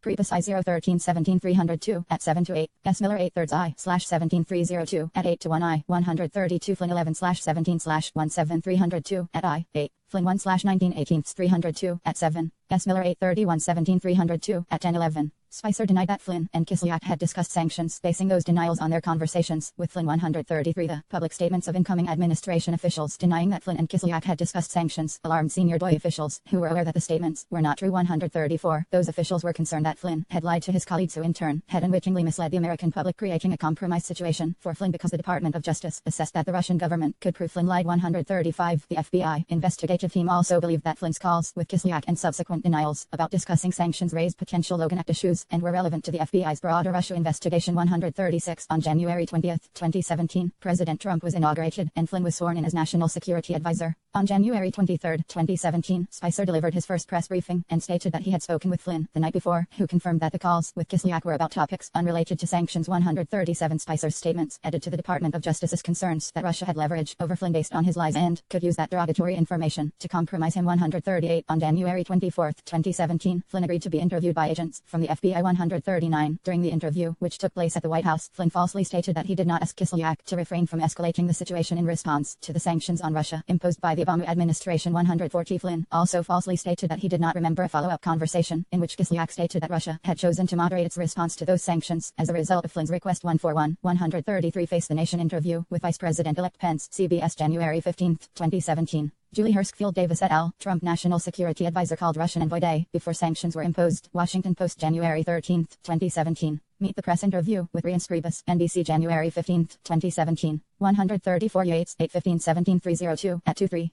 McCord 717-17 302 at 34. McCabe 8/17/17 302 at 5. DOI officials were really freaked out about it. 135 Yates 815-17 302 at 3. McCord 7/17/17 302 at 4. 136 McCord 717-17 302 at 4. McCabe 8/17/17 302 at 5 to 6. 137 Sean Spicer, White House Daily Briefing, C-SPAN January 23, 2017. 138 Yates 8/15-17 302 at 4. Axelrod 7/20-17 302 at 5. 139 Flynn Statement of Offense at 2. Flynn Statement of Offense at 2. 141 Flynn Statement of Offense at 2. On December 1, 2017, Flynn admitted to making these false statements and pleaded guilty to violating 18 U.S.C.I. 001, which makes it a crime to knowingly and willfully make right any materially false, fictitious, or fraudulent statement or representation to federal law enforcement officials. See Volume 1, Section IV.A.7 Supra. 4. DOI officials notify the White House of their conk_ERNS about Flynn. On January 26, 2017, Acting Attorney General Sally Yates contacted White House counsel Donald McGahn and informed him that she needed to discuss a sensitive matter with him in person. 142 Later that day, Yates and Mary McCord, a senior national security official at the Department of Justice, met at the White House with McGahn and White House counsel's office attorney James Burnham. 143 Yates said that the public statements made by the vice president denying that Flynn and Kislyak discussed sanctions were not true and put Flynn in a potentially compromised position because the Russians would know he had lied. 144 Yates disclosed that Flynn had been interviewed by the FBI. 145 She declined to answer a specific question about how Flynn had performed during that interview. 146 But she indicated that Flynn's statements to the FBI were similar to the statements he had made to Pence and Spicer, denying that he had discussed sanctions. 147 McGahn came away from the meeting with the impression that the FBI had not pinned Flynn down in lies. 148 But he asked John Eisenberg, who served as legal advisor to the National Security Council, to examine potential legal issues raised by Flynn's FBI interview and his contacts with Kislyak. 149 That afternoon, McGahn notified the president that Yates had come to the White House to discuss concerns about Flynn. 150 McGahn described what Yates had told him, and the president asked him to repeat it, so he did. 151 McGahn recalled that when he described the FBI interview of Flynn, he said that Flynn did not disclose having discussed sanctions with Kislyak, but that there may not have been a clear violation of 18 U.S.C.I. 001. 152 The president asked about Section 1001, and McGahn explained the law to him, and also explained the Logan Act. 153 The President 142 Yates 8/15/17 302 at 6 143 Yates 8/15/17 302 at 6 McCord 7/17/17 302 at 6 SCR 0L500019821517 Draft Memorandum to file from the Office of the Counsel to the President 144 Yates 8/15/17 302 at 6 to 8 McCord 7/17/17 302 at 6 to 7 Burnham 11/3/17 302 at 4 SCROL 5_0001982157 Draft Memorandum to file from the Office of the Counsel to the President 145 McGinn 11/30/17 302 at 5 Yates 8/15/17 302 at 7 McCord 7/17/17 302 at 7 Burnham 11/3/17 302 at 4 146 Yates 8/15/17 302 at 7 McCord 7/17/17 302 at 7 147 SCR 015_0001982157 Draft Memorandum to file from the Office of the Counsel to the President Burnham 11/3/17 302 at 4 148 McGinn 11/30/17 302 at 5 149 SCR 0L5_00019822/1517 Draft Memorandum to file from the Office of the Counsel to the President McGinn 11/30/17 302 at 6 8 150 McGinn 11/30/17 302 at 6 SCR 0L5_000278 White House Counsel's Office Memorandum Ray Flynn TikTok on January 26. McGinn immediately advises POTUS SCR 015_000982/15/17 Draft Memorandum to file from the Office of the Counsel to the President 151 McGinn 11/30/17 302 at 6 152 McGinn I 130/17 302 at 7 153 McGinn I 130/17 302 at 7 instructed McGinn to work with Priebus and Bannon to look into the matter further and directed that they not discuss it with any other officials. 154 Priebus recalled that the President was angry with Flynn in light of what Yates had told the White House and said not again, this guy, this stuff. I-55 That evening, the President dined with several senior advisors and asked the group what they thought about FBI Director Comey 156 according to Director of National Intelligence Dan Coates, who was at the dinner. No one openly advocated terminating Corney, but the consensus on him was not positive. 157 Coates told the group that he thought Corney was a good director. 158 Coates encouraged the President to meet Corney face to face and spend time with him before making a decision about whether to retain him. 1595 McGinn has a follow-up meeting about Flynn with Yates. President Trump has dinner with FBI Director Corney the next day, January 27, 2017. McGinn and Eisenberg discussed the results of Eisenberg's initial legal research into Flynn's conduct and specifically whether Flynn may have violated the Espionage Act, the Logan Act, or 18 U.S.C. 1001-160. Based on his preliminary research, Eisenberg informed McGinn that there was a possibility that Flynn had violated 18 U.S.C. 1001 and the Logan Act 161. Eisenberg noted that the United States had never successfully prosecuted an individual under the Logan Act and that Flynn could have possible defenses. And 154 McGinn 11/30/17 302 at 7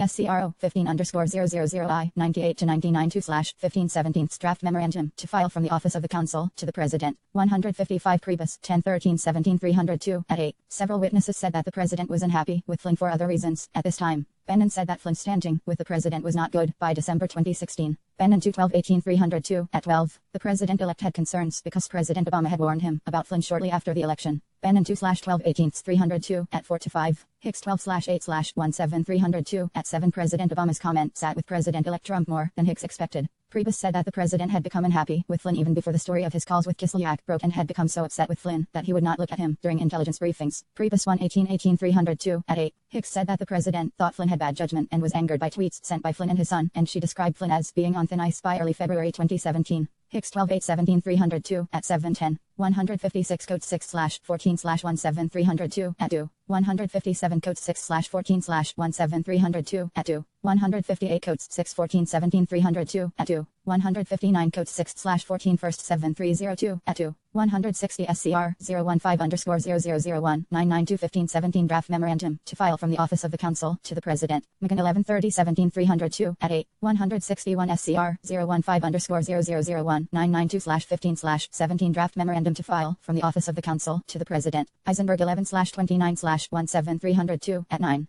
32 U.S. Department of Justice ATTERTTE_work /Meset Material PI =ETECLUHCLER Feckle Arcrithal P6E told McGinn that he believed it was unlikely that a prosecutor would pursue a Logan Act charge under the circumstances. 162. That same morning, McGinn asked Yates to return to the White House to discuss Flynn again. I-6-3 In that second meeting, McGinn expressed doubts that the Department of Justice would bring a Logan Act prosecution against Flynn, but stated that the White House did not want to take action that would interfere with an ongoing FBI investigation of Flynn. 164. Yates responded that Department of Justice had notified the White House so that it could take action in response to the information provided. 165. McGinn ended the meeting by asking Yates for access to the underlying information the Department of Justice possessed pertaining to Flynn's discussions with Kislyak. 166. Also on January 27, the president called FBI Director Corney and invited him to dinner that evening. 167. Priebus recalled that before the dinner, he told the president something like, "Don't talk about Russia, whatever you do," and the president promised he would not talk about Russia at the dinner. 168. McGinn had previously advised the president that he should not communicate directly with the Department of Justice to avoid the perception or reality of political interference in law enforcement. 169. When Bannon learned about the president's planned dinner with Corney, he suggested that he or Priebus also attend, but the president stated that he wanted to dine with Corney. 17. Corney said that when he arrived for the dinner that evening, he was surprised and concerned to see that no one else had been invited. 171. 162 SCR 0L5_0001 9921517 Draft Memorandum to file from the Office of the Counsel to the President. Eisenberg 11/29/17 at 9. 163 SCR 015_0001 9921517 Draft Memorandum to file from the Office of the Counsel to the President. McGinn 11/30/17302 at 8. Yates 8/15/17302 at 8. 164 Yates 8/15/17302 at 9. McGinn 11/30/17 at 8. 165 Yates 8/15/17302 at 9. Burnham 11/3/17 at 5. CSCR 015_0001 9921517 Draft Memorandum to file from the Office of the Counsel to the President. Yates was unwilling to confirm or deny that there was an ongoing investigation, but did indicate that the Department of Justice would not object to the White House taking action against Flynn. 166 Yates 9/15/17302 at 9.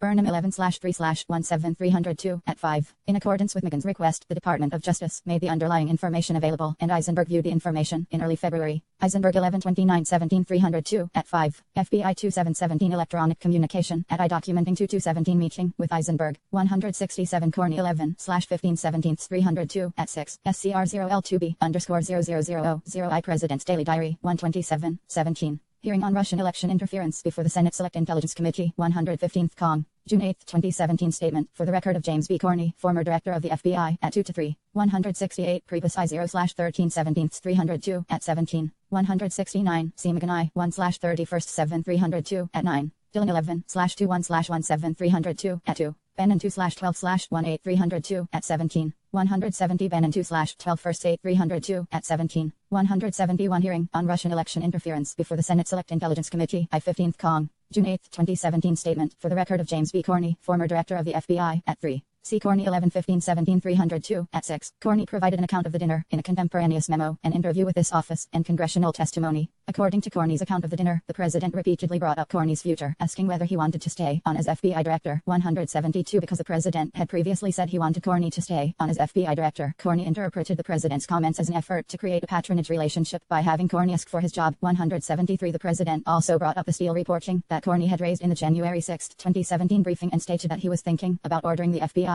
to investigate the allegations to prove they were false. 174 Corney responded that the president should think carefully about issuing such an order because it could create a narrative that the FBI was investigating him personally, which was incorrect. 175 Later in the dinner, the president brought up Flynn and said the guy has serious judgment issues. 176 Corney did not comment on Flynn and the president did not acknowledge any FBI interest in or contact with Flynn. 177 According to Corney's account, at one point during the dinner, the president stated, "I need loyalty, I expect loyalty." 178 Corney did not respond, and the conversation moved on to other topics, but the president returned to the subject of Corney's job at the end of the dinner, and repeated, "I need loyalty." 179 Corney responded, "You will always get honesty from me." 180 The 172 Corney I 115/17 at 7. Corney 128/17 Memorandum at I-3. Hearing on Russian election interference before the Senate Select Intelligence Committee. I-15th Cong. June 8, 2017 Statement for the record of James B. Corney, former director of the FBT at 3. 173 Corney 11/15/17 at 7. Hearing on Russian election interference before the Senate Select Intelligence Committee. 115th Cong.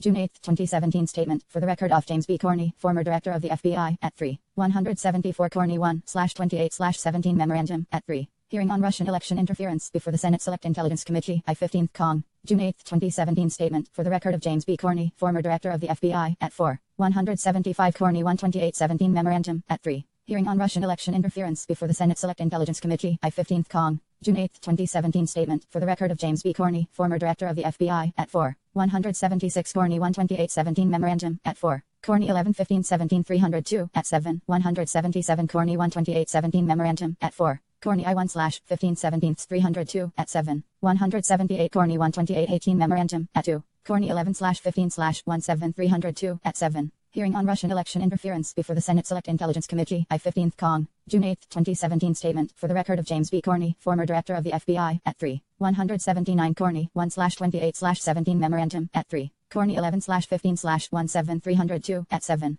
Hearing on Russian election interference before the Senate Select Intelligence Committee, I-15th Cong. June 8, 2017 statement for the record of James B. Corney, former director of the FBI, at 3-4. Corney 12817 memorandum, at 3. Corney 11/15/17 302, at 7. Hearing on Russian election interference before the Senate Select Intelligence Committee, 115th Cong. June 8, 2017 statement for the record of James B. Corney, former director of the FBI, at 4:1834 U.S. Department of Justice greater than 1.\ERKPRE 1H1ET//tilde CET1TAIT 1 material pre-TCHUT 1 TIERFETI. Argriff, P60, President said that's what I want, honest loyalty. 181 Corney said you will get that from me. 1S2 After Corney's account of the dinner became public, the president and his advisors disputed that he had asked for Corney's loyalty. 183 The president also indicated that he had not invited Corney to dinner, telling a reporter that he thought Corney had asked for the dinner because he wanted to stay on. I-84 But substantial evidence corroborates Corney's account of the dinner invitation and the request for loyalty. The president's daily diary confirms that the president extended a dinner invitation to Corney on January 27, 185 with respect to the substance of the dinner conversation. Corney documented the president's request for loyalty in a memorandum he began drafting the night of the dinner. 186 Senior FBI officials recall that Corney told them about the loyalty request shortly after the dinner occurred. 187 And Corney described the request while 181 Corney 12817 memorandum, at 3. Corney 11/15/17 302, at 7. Hearing on Russian election interference before the Senate Select Intelligence Committee, I-15th Cong. June 8, 2017 statement for the record of James B. Corney, former director of the FBI, at 4:182 Corney 12817 memorandum, at 3. Corney 11/15/17 302, at 7. Hearing on Russian election interference before the Senate Select Intelligence Committee, I-15th Cong. June 8, 2017 statement for the record of James B. Corney, former director of the FBI, at 4:183 CEG Michael S. Schmidt in a private dinner, Trump demanded loyalty. Corney demurred. New York Times May 11, 2017 quoting Sarah Sanders as saying the president would never even suggest the expectation of personal loyalty. Ali V. Kelly, Trump never asked for Corney's loyalty, president's personal lawyer says. NBC June 8, 2017 quoting the president's personal counsel as saying the president also never told Mr. Corney, I need loyalty, expect loyalty in form or substance. Remarks by President Trump in press conference, White House June 9, 2017 I hardly know the man. I am not going to say, I want you to pledge allegiance. Who would do that? Who would ask a man to pledge allegiance under oath? In a private conversation with Spicer, the president stated that he had never asked for Corney's loyalty, but added that if he had asked for loyalty, who cares? Spicer 10/16/17 302, at 4. The president also told Megan that he never said what Corney said he had. Megan 12/12/17 302, at 17. 184 Interview of Donald J. Trump, NBC May 11, 2017. 185 SCR 012B_UU President's Daily Diary 12717 reflecting that the president called Corney in the morning on January 27 and left the purpose of the call was to extend a dinner invitation. In addition, two witnesses corroborate Corney's account that the president reached out to schedule the dinner without Corney having asked for it. Prebasel 013/17 302 at 17 the president asked to schedule the January 27th dinner because he did not know much about Corney and intended to ask him whether he wanted to stay on as FBI director. Rybitsky I-118 302 at 3 recalling that Corney told him about the president's dinner invitation on the day of the dinner. 186 Corney LL/1517 302 at 8. Hearing on Russian election interference before the Senate Select Intelligence Committee 115th Cong.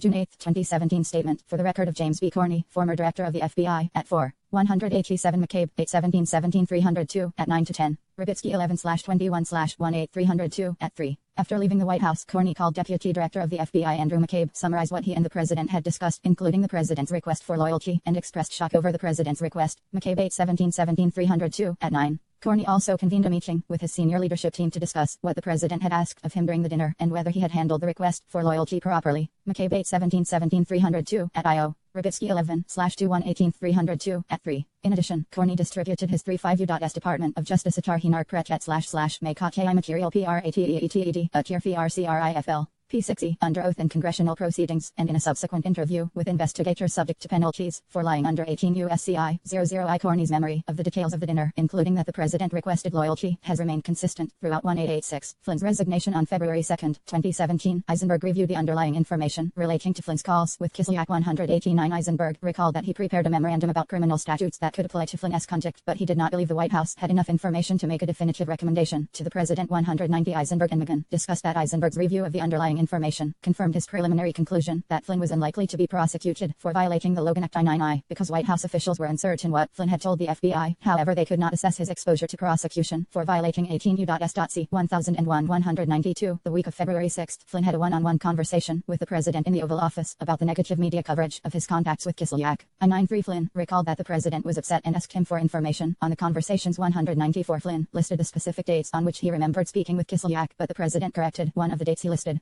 I-95. The president asked Flynn what he and Kislyak discussed, and Flynn responded that he might have talked about sanctions. I-96. Memorandum documenting the dinner to his senior leadership team, and McCabe confirmed that the memorandum captured what Corney said on the telephone call immediately following the dinner. McCabe 8/17/17 at 9 to 10. 188. There also is evidence that corroborates other aspects of the memorandum Corney wrote documenting his interactions with the president. For example, Corney recalled, and his memoranda reflect, that he told the president in his January 6, 2017 meeting and on phone calls on March 30 and April 11, 2017, that the FBI was not investigating the president personally. On May 8, 2017, during White House discussions about firing Corney, the president told Rosenstein and others that Corney had told him 3 times that he was not under investigation, including once in person and twice on the phone. Bauer 000058 Bauer 5/16/17 notes. 189. Eisenberg 11/29/17 at 5. FBI 2717 electronic communication at 1 documenting 2217 meeting with Eisenberg. 190. Eisenberg 11/29/17 at 6. 191. Eisenberg 1L/2917 at 9. SCRO 15_202/15/17 draft memorandum to file from the Office of the Counsel to the President. 192. Eisenberg 11/29/17 at 9. 193. Flynn 11/21/17 at 2. 194. Flynn 11/21/17 at 2. 195. Flynn 11/2/11/17 at 2. 196. Flynn 11/21/17 at 2 to 3. 36 U.S. Department of Justice ATTST equal FLE / MTTCE greater than FLTE ITTMFL 1 CRITTLPT equal E greater than TEETEU FLTIERFT. RCRIM. P6C. On February 9, 2017, the Washington Post reported that Flynn discussed sanctions with Kislyak the month before the president took office. 197. After the publication of that story, Vice President Pence learned of the Department of Justice's notification to the White House about the content of Flynn's calls. 198. He and other advisors then sought access to and reviewed the underlying information about Flynn's contacts with Kislyak. 199. FBI Deputy Director Andrew McCabe, who provided the White House officials access to the information and was present when they reviewed it, recalled the officials asking him whether Flynn's conduct violated the Logan Act. 200. McCabe responded that he did not know, but the FBI was investigating the matter because it was a possibility. 201. Based on the evidence of Flynn's contacts with Kislyak, McGinn and Priebus concluded that Flynn could not have forgotten the details of the discussions of sanctions and had instead been lying about what he discussed with Kislyak. 202. Flynn had also told White House officials that the FBI left bracket had told him that the FBI was closing out its investigation of him. 203. But Eisenberg did not believe him. 204. After reviewing the materials and speaking with Flynn, McGinn and Priebus concluded that Flynn should be terminated and recommended that course of action to the president. 205. That weekend, Flynn accompanied the president to Mar-a-Lago. 206. Flynn recalled that on February 12, 2017, on the return flight to D.C. on Air Force One, the president asked him whether he had lied to the vice president. 207. Flynn responded that he may have forgotten details of his calls, but he did not think he lied. 208. The president responded, "Okay, that's fine. She got it." 209. 197. Greg Mueller et al., National Security Advisor. Flynn discussed sanctions with Russian ambassador, despite denials, officials say. Washington Post February 9, 2017. 198. SCR 015_0020221517 draft memorandum to file from the Office of the Counsel to the President. McGinn LL/3017 at 12. 199. SCR 0/5/5_002022/15/17 draft memorandum to file from the Office of the Counsel to the President. McCabe 8/17/17 at 11 to 13. Priebus 10/13/17 at N. McGinn 11/30/17 at 12. 200. McCabe 8/17/L7 at 13. 201. McCabe 8/17/17 at 13. 202. McGinn 11/30/17 at 12. Priebus 1/18/18 at 8. Priebus 10/13/17 at 10. SCR 015_0002221517 draft memorandum to file from the Office of Counsel to the President. 203. McGinn 11/30/17 at 11. Eisenberg 11/29/17 at 9. Priebus 10/13/17 at 11. 204 Eisenberg LL slash 2917 302 at 9. 205 SCRO 15_000202 slash 1517 draft memorandum to file from the office of the council to the president. Priebus 101317 302 at 10. McGinn 113017 302 at 12. 206 Flynn 111717 302 at 8. 207 Flynn 1/19/18 302 at 9. Flynn 111717 302 at 8. 208 Flynn 111717 302 at 8. Flynn 1/19/L8 302 at 9. 209 Flynn 1/19/18 302 at 9. 37 U.S. Department of Justice at Maui RK Prikelket / Ma, Siachai Material Pretikikal Uklar Fiar Krifl. P60 21 on February 13, 2017, Priebus told Flynn he had to resign. Flynn said he wanted to say goodbye to the president, so Priebus brought him to the Oval Office. 211 Priebus recalled that the president hugged Flynn, shook his hand, and said, "We'll give you a good recommendation. You're a good guy. We'll take care of you." 212 talking points on the resignation prepared by the White House counsel's office and distributed to the White House communications team stated that McGinn had advised the president that Flynn was unlikely to be prosecuted, and the president had determined that the issue with Flynn was one of trust. 213 Spicer told the press the next day that Flynn was forced to resign not based on a legal issue, but based on a trust issue, left bracket where right bracket level of trust between the president 214 and General Flynn had eroded to the point where left bracket the president right bracket felt he had to make a change. 7. The president discusses Flynn with FBI Director Corney on February 14, 2017. The day after Flynn's resignation, the president had lunch at the White House with New Jersey Governor Chris Christie. 215. According to Christie, at 1.216, during the lunch the president said, "Now that we fired Flynn, the Russia thing is over." Christie 217 laughed and responded, "No way." He said this Russia thing is far from over and left bracket WELL be here on Valentine's Day 2018 talking about this. 218 The president said, left bracket WHAT, "Do you mean Flynn met with the Russians? That was the problem. I fired Flynn. It's over." 219 Christie recalled responding that based on his experience both as a prosecutor and as someone who had been investigated, firing Flynn would not end the investigation. 220 Christie said there was no way to make an investigation shorter, but a lot of ways to make it longer. 221 The president asked Christie what he meant, and Christie told the president not to talk about the investigation, even if he was 210 Priebus 118 302 at 9. 211 Priebus 118 302 at 9. Flynn 1117 302 at 10. 212 Priebus 1/18 302 at 9. Flynn 11117/17 302 at 10. 213 SCR 004_006002/16/17 Email Burnham to Donaldson. 214 Sean Spicer, White House Daily Briefing, C-SPAN February 14, 2017. After Flynn pleaded guilty to violating 18 U.S.C.I. 00I in December 2017, the president tweeted, "I had to fire General Flynn because he lied to the vice president and the FBI." At Real Donald Trump 12/2/1712, 14 p.m. at tweet. The next day, the president's personal counsel told the press that he had drafted the tweet. Morgan Vasquez et al. Trump's lawyer says he was behind president's tweet about firing Flynn. CNN December 3, 2017.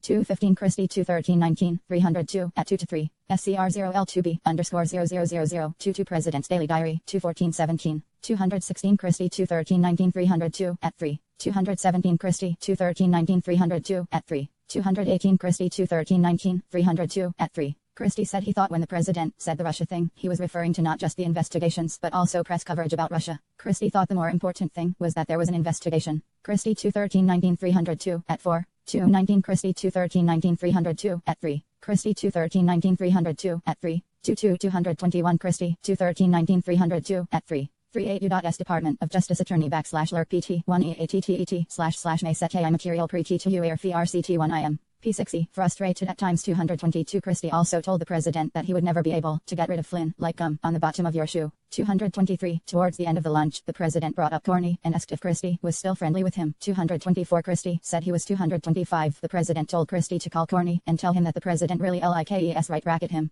Tell him he's part of the team. 226 At the end of the lunch, the president repeated his request that Christie reach out to Comey. 227 Christie had no intention of complying with the president's request that he contact Comey. 228 He thought the president's request was nonsensical, and Christie did not want to put Corney in the position of having to receive such a phone call. 229 Christie thought it would have been uncomfortable to pass on that message. 230 At 4 p.m. that afternoon, the president met with Corney, Sessions, and other officials for a Homeland Security briefing. 231 At the end of the briefing, the president dismissed the other attendees and stated that he wanted to speak to Corney alone. 232 Sessions and senior advisor to the president Jared Kushner remained in the Oval Office as other participants left, but the president. 222 Christie 21319 302 at 3-4. 223 Christie 21319 302 at 3. Christie also recalled that during the lunch, Flynn called Kushner, who was at the lunch, and complained about what Spicer had said about Flynn in his press briefing that day. Kushner told Flynn words to the effect of, "You know the president respects you. The president cares about you. I'll get the president to send out a positive tweet about you later." Kushner looked at the president when he mentioned the tweet, and the president nodded his assent. Christie 2/13/19 302 at 3. Flynn recalled getting upset at Spicer's comments in the press conference and calling Kushner to say he did not appreciate the comments. Flynn 1 1918 302 at 9. 224 Christie 213 19 302 at 4. 225 Christie 213 19 302 at 4.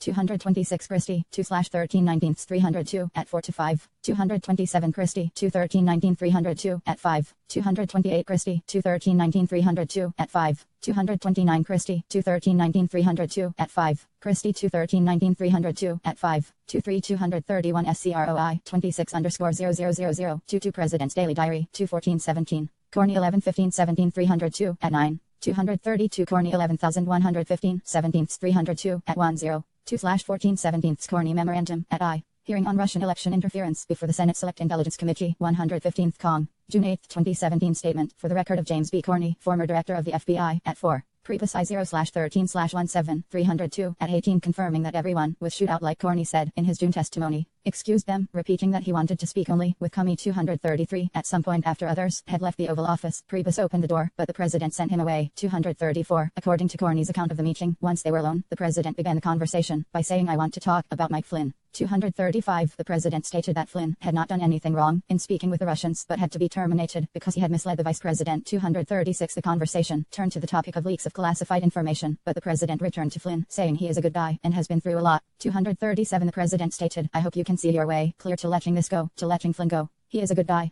I hope you can let this go." 238. Corny agreed that Flynn is a good guy, but did not commit to ending the investigation of Flynn. 239. Corny testified under oath that he took the president's statement as a direction because of the president's position and the circumstances of the one-on-one meeting. 240. 233. Corny 11-15 17 302 at 10. Corny 214 17 memorandum at I. Hearing on Russian election interference before the Senate Select Intelligence Committee 115th Cong. June 8, 2017 statement for the record of James B. Corny, former director of the FBI at 4. Sessions recalled that the president asked to speak to Corny alone and that Sessions was one of the last to leave the room. He described Corny's testimony about the events leading up to the private meeting with the president as pretty accurate. Sessions 1/17 18 302 at 6. Kushner had no recollection of whether the president asked Corny to stay behind. Kushner 4/11 18 302 at 24. 234 Corny 214 17 memorandum at 2. Prepasi 0/13/17 302 at 18. 235 Corny 11-15 17 302 at 10. Corny 214 17 memorandum at 1. Hearing on Russian election interference before the Senate Select Intelligence Committee I-15th Cong.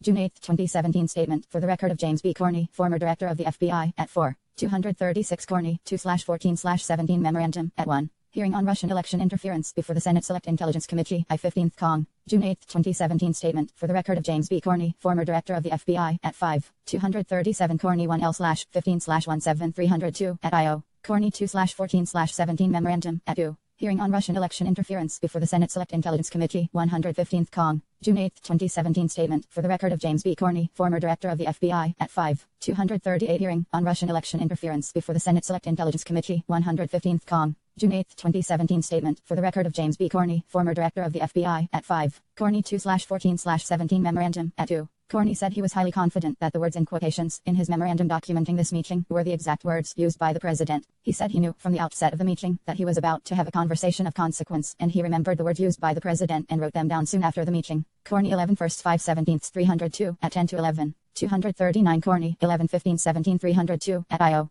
Corny 2/14/17 memorandum at 2. 240 Hearing on Russian election interference before the Senate Select Intelligence Committee 115th Cong. June 8, 2017 CQ Cong. Transcripts at 31. Testimony of James B. Corny, former director of the FBI. Corny further stated, this is the President of the United States with me alone, saying I'll hope this. I took it as this is what he wants me to do. See also Corny 11-15 17 302 at 10. Corny took the statement as an order to shut down the Flynn investigation. 40 U.S. Department of Justice A.M.E.R.E. /L/ERLC pre-out//MTT.FCH Imperial pre-T-Chetty-Atir-FR Crifle. P60. Shortly after meeting with the president, Corny began drafting a memorandum documenting their conversation. 241 Corny also met with his senior leadership team to discuss the president's request, and they agreed not to inform FBI officials working on the Flynn case of the president's statements so the officials would not be influenced by the request. 242 Corny also asked for a meeting with Sessions and requested that Sessions not leave Corny alone with the president again. 2438. The media raises questions about the president's delay in terminating Flynn after Flynn was forced to resign. The press raised questions about why the president waited more than 2 weeks after the DOI notification to remove Flynn and whether the president had known about Flynn's contacts with Kislyak before the DOI notification 244. The press also continued to raise questions about connections between Russia and the president's campaign. 245 On February 15, 2017, the president told reporters, "General Flynn is a wonderful man. I think he's been treated very, very unfairly by the media." 246 On February 16, 2017, the president held 241 Corny, 11-15-17 302 at 11. Hearing on Russian election interference before the Senate Select Intelligence Committee, I-15th Cong. June 8, 2017 Statement for the record of James B. Corny, former director of the FBI, at 5. 242 Corny 11/15-17 302 at 11. Rybitsky 6-9-17 302 at 4. Rybitsky 6-22-17 302 at 1. Hearing on Russian election interference before the Senate Select Intelligence Committee, I-15th Cong. June 8, 2017 Statement for the record of James B. Corny, former director of the FBI, at 5-6. 243 Corny 11/15/17 302 at 11. Rybitsky 6-9-17 302 at 4-5. Rybitsky 6/22/17 302 at 1-2. Sessions 117-18 302 at 6. Confirming that later in the week, following Corny's one-on-one meeting with the president in the Oval Office, Corny told the Attorney General that he did not want to be alone with the president. Hunt 21-18 302 at 6. Within days of the February 14th Oval Office meeting, Corny told Sessions he did not think it was appropriate for the FBI director to meet alone with the president. Rybitsky 11-21-18 302 at 4. Rybitsky helped to schedule the meeting with Sessions because Corny wanted to talk about his concerns about meeting with the president alone. Hearing on Russian election interference before the Senate Select Intelligence Committee, I-15th Cong.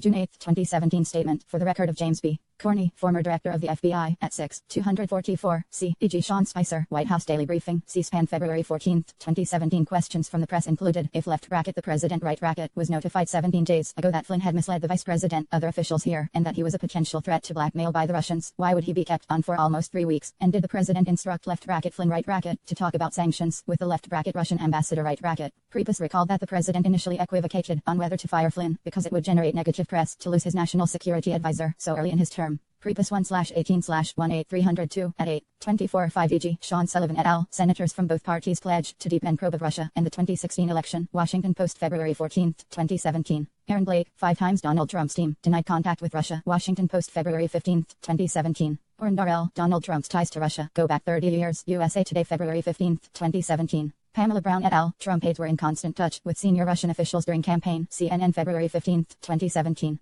Austin Wright, Cami briefs senators amid furor over Trump-Russia ties. Politico February 17, 2017. Megan Tohey & Scott Shane, a back-channel plan for Ukraine and Russia, courtesy of Trump Associates. New York Times February 19, 2017. 246 Remarks by President Trump and Prime Minister Netanyahu of Israel in joint press conference. White House February 15, 2017. A press conference, and said that he removed Flynn because Flynn didn't tell the Vice President of the United States the facts and then he didn't remember. And that just wasn't acceptable to me. 247 The president said he did not direct Flynn to discuss sanctions with Kislyak, but it certainly would have been okay with me if he did. I would have directed him to do it if I thought he wasn't doing it. I didn't direct him, but I would have directed him because that's his job. 248 In listing the reasons for terminating Flynn, the president did not say that Flynn had lied to him. 249 The president also denied having any connection to Russia, stating, "I have nothing to do with Russia. I told you, I have no deals there. I have no anything." 250 The president also said he had nothing to do with WikiLeaks' publication of information hacked from the Clinton campaign. 2519 The president attempts to have Katie McFarland create a witness statement denying that he directed Flynn's discussions with Kislyak on February 22, 2017. Priebus and Bannon told McFarland that the president wanted her to resign as Deputy National Security Advisor, but they suggested to her that the administration could make her the ambassador to Singapore. 252 The next day, the president asked Priebus to have McFarland draft an internal email that would confirm that the president did not direct Flynn to call the Russian ambassador about sanctions. 253 Priebus said he told the president he would only direct McFarland to write such a letter if she were comfortable with it. 254 Priebus called McFarland into his office to convey the president's request that she memorialize in writing that the president did not direct Flynn to talk to Kislyak. 255 McFarland told Priebus she did not know whether the president had directed Flynn to talk to Kislyak about sanctions, and she declined to say yes or no. 247 Remarks by President Trump in press conference. White House February 16, 2017.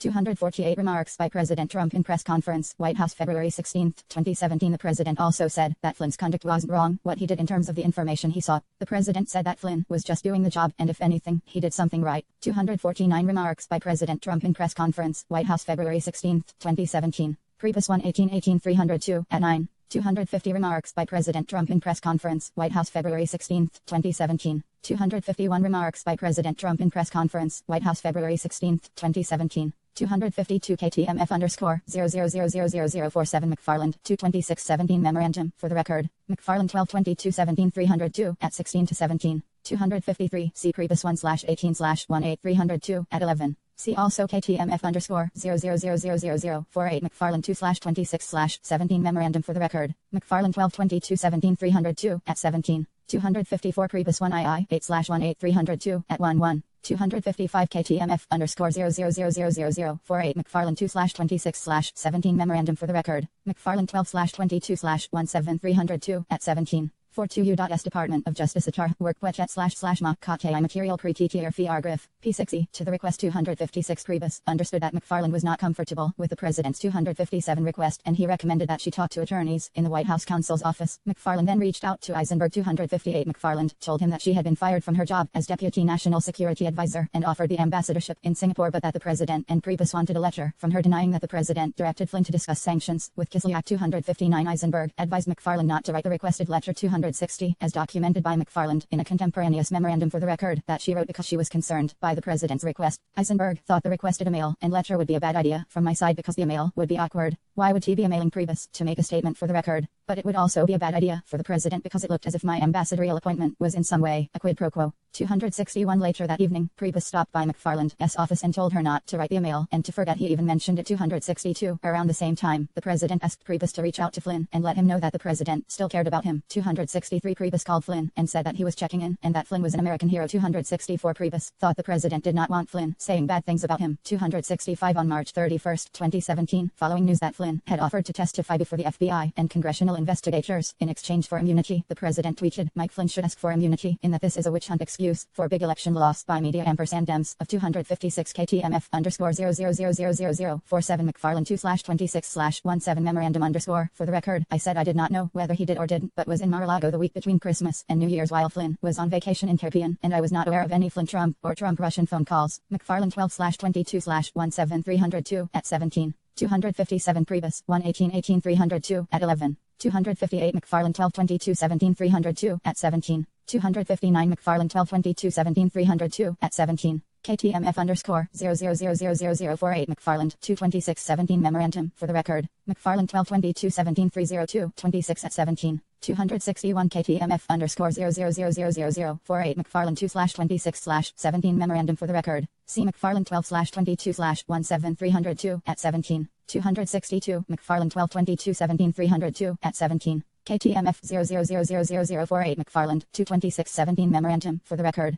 263 Prebus 1/18 302 at 9. 264 Prebus 1/18 302 at 9. Flynn 1/19/18 302 at 9. 265 Prebus 1/18 302 at 9 to 10. Historic proportion. 266 in late March or early April, the President asked McFarland to pass a message to Flynn, telling him the President felt bad for him and that he should stay strong. 267 analysis. In analyzing the President's conduct related to the Flynn investigation, the following evidence is relevant to the elements of obstruction of justice.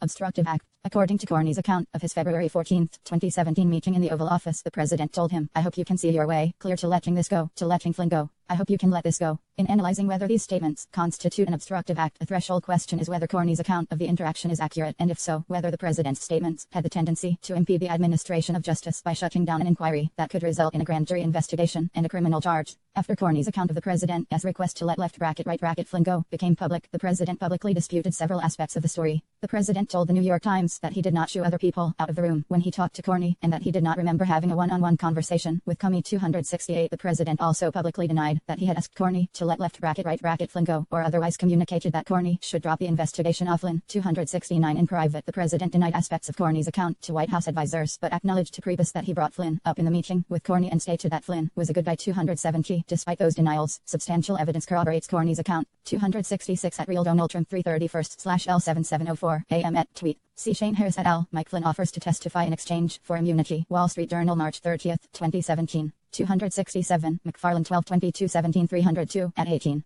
268 Excerpts from the Times' interview with Trump. New York Times July 19, 2017. Hicks recalled that the President told her he had never asked Corney to stay behind in his office. Hicks 12/8/17 302 at 12. 269 In a statement on May 16, 2017, the White House said, while the President has repeatedly expressed his view that General Flynn is a decent man who served and protected our country, the President has never asked Mr. Corney or anyone else to end any investigation, including any investigation involving General Flynn. This is not a truthful or accurate portrayal of the conversation between the president and Mr. Corney. See Michael S. Schmidt. Cami memorandum says Trump asked him to end Flynn investigation. New York Times, May 16, 2017, quoting White House statement. At Real Donald Trump 12/3/17/6, 15 a.m. at tweet. I never asked Corney to stop investigating Flynn. Just more fake news covering another Corney lie. 270 Priebus recalled that the president acknowledged telling Corney that Flynn was a good guy and he hoped everything worked out for him. Priebus I-013-17-302 at 19. McGahn recalled that the president denied saying to Corney that he hoped Corney would let Flynn go, but added that he was allowed to hope. The president told McGahn he did not think he had crossed any lines. McGahn 12/14/17302 at 8. 44 U.S. Department of Justice ATTEFLUY, well PEATTCT//MACEFLTAIH, Matt Leoplechi to UFLDER Fed Crim. P6ec. First, Corney wrote a detailed memorandum of his encounter with the president on the same day it occurred. Corney also told senior FBI officials about the meeting with the president that day, and their recollections of what Corney told them at the time are consistent with Corney's account. 271 Second, Corney provided testimony about the president's request that he let (right) Flynn go under oath in congressional proceedings and in interviews with federal investigators subject to penalties for lying under 18 U.S.C.I. 00L. Corney's recollections of the encounter have remained consistent over time. Third, the objective, corroborated circumstances of how the one-on-one meeting came to occur support Corney's description of the event. Corney recalled that the president cleared the room to speak with Corney alone after a Homeland Security briefing in the Oval Office, that Kushner and Sessions lingered and had to be shooed out by the president, and that Priebus briefly opened the door during the meeting, prompting the president to wave him away. While the president has publicly denied those details, other administration officials who were present have confirmed Corney's account of how he ended up in a one-on-one meeting with the president. 272 and the president acknowledged to Priebus and McGahn that he, in fact, spoke to Corney about Flynn in their one-on-one meeting. Fourth, the president's decision to clear the room, and in particular, to exclude the attorney general from the meeting, signals that the president wanted to be alone with Corney, which is consistent with the delivery of a message of the type that Corney recalls, rather than a more innocuous conversation that could have occurred in the presence of the attorney general. Finally, Corney's reaction to the president's statements is consistent with the president having asked him to let (right) Flynn go. Corney met with the FBI leadership team, which agreed to keep the president's statements closely held and not to inform the team working on the Flynn investigation so that they would not be influenced by the president's request. Corney also promptly met with the attorney general to ask him not to be left alone with the president again, an account verified by Sessions, FBI Chief of Staff James Rybitsky, and Jody Hunt, who was then the attorney general's chief of staff. A second question is whether the president's statements, which were not phrased as a direct order to Corney, could impede or interfere with the FBI's investigation of Flynn. While the president said he (right) Corney could let (right) Flynn go, rather than affirmatively directing him to do so, the circumstances of the conversation show that the president was asking Corney to close the FBI's investigation into Flynn. First, the president arranged the meeting with Corney so that they would be alone, and purposely excluded the attorney general, which suggests that the president meant to make a request to Corney that he did not want anyone else to hear. Second, because the president is the head of the executive branch, when he says that he hopes a subordinate will do something, it is reasonable to expect that the subordinate will do what the president wants. Indeed, the president repeated a version of "let this go" 3 times, and Corney 271 Rybitsky 11/21/18/302 at 4. McCabe 8/17/17/302 at 13-14. 272. See Priebus I-013-17/302 at 18. Sessions I/17/18/302 at 6. 45 U.S. Department of Justice A1 TERAE work Macy Chai material Fetchi Arcriffle. P6E 1 testified that he understood the president's statements as a directive, which is corroborated by the way Corney reacted at the time. Nexus to a proceeding. To establish a nexus to a proceeding, it would be necessary b. to show that the president could reasonably foresee and actually contemplated that the investigation of Flynn was likely to lead to a grand jury investigation or prosecution. At the time of the president's one-on-one meeting with Corney, no grand jury subpoenas had been issued as part of the FBI's investigation into FLNN. But FLNN's lies to the FBI violated federal criminal law and resulted in Flynn's prosecution for violating 18 U.S.C. 100I. By the time the president spoke to Corney about Flynn, FOI officials had informed McGahn, who informed the president that Flynn's statements to senior White House officials about his contacts with Kislyak were not true and that Flynn had told the same version of events to the FBI. McGahn also informed the president that Flynn's conduct could violate 18 U.S.C.L. 001. After the vice president and senior White House officials reviewed the underlying information about Flynn's calls on February 10, 2017, they believed that Flynn could not have forgotten his conversations with Kislyak and concluded that he had been lying. In addition, the president's instruction to the FBI director to let (right) Flynn go suggests his awareness that Flynn could face criminal exposure for his conduct and was at risk of prosecution. C. Intent. As part of our investigation, we examined whether the president had a personal stake in the outcome of an investigation into Flynn. For example, whether the president was aware of Flynn's communications with Kislyak close in time to when they occurred, such that the president knew that Flynn had lied to senior White House officials and that those lies had been passed on to the public. Some evidence suggests that the president knew about the existence and content of Flynn's calls when they occurred, but the evidence is inconclusive and could not be relied agreed upon to establish the president's knowledge. In advance of Flynn's initial call with Kislyak, the president attended a meeting where the sanctions were discussed, and an advisor may have mentioned that Flynn was scheduled to talk to Kislyak. Flynn told McFarland about the substance of his calls with Kislyak and said they may have made a difference in Russia's response, and Flynn recalled talking to Bannon in early January 2017 about how they had successfully stopped the train on Russia's response to the sanctions. It would have been reasonable for Flynn to have wanted the president to know of his communications with Kislyak, because Kislyak told Flynn his request had been received at the highest levels in Russia and that Russia had chosen not to retaliate in response to the request, and the president was pleased by the Russian response, calling it a left-GREAT move. And the president never said publicly or internally that Flynn had lied to him about the calls with Kislyak. But McFarland did not recall providing the president-elect with Flynn's readout of his calls with Kislyak, and Flynn does not have a specific recollection of telling the president-elect directly about the calls. Bannon also said he did not recall hearing about the calls from Flynn.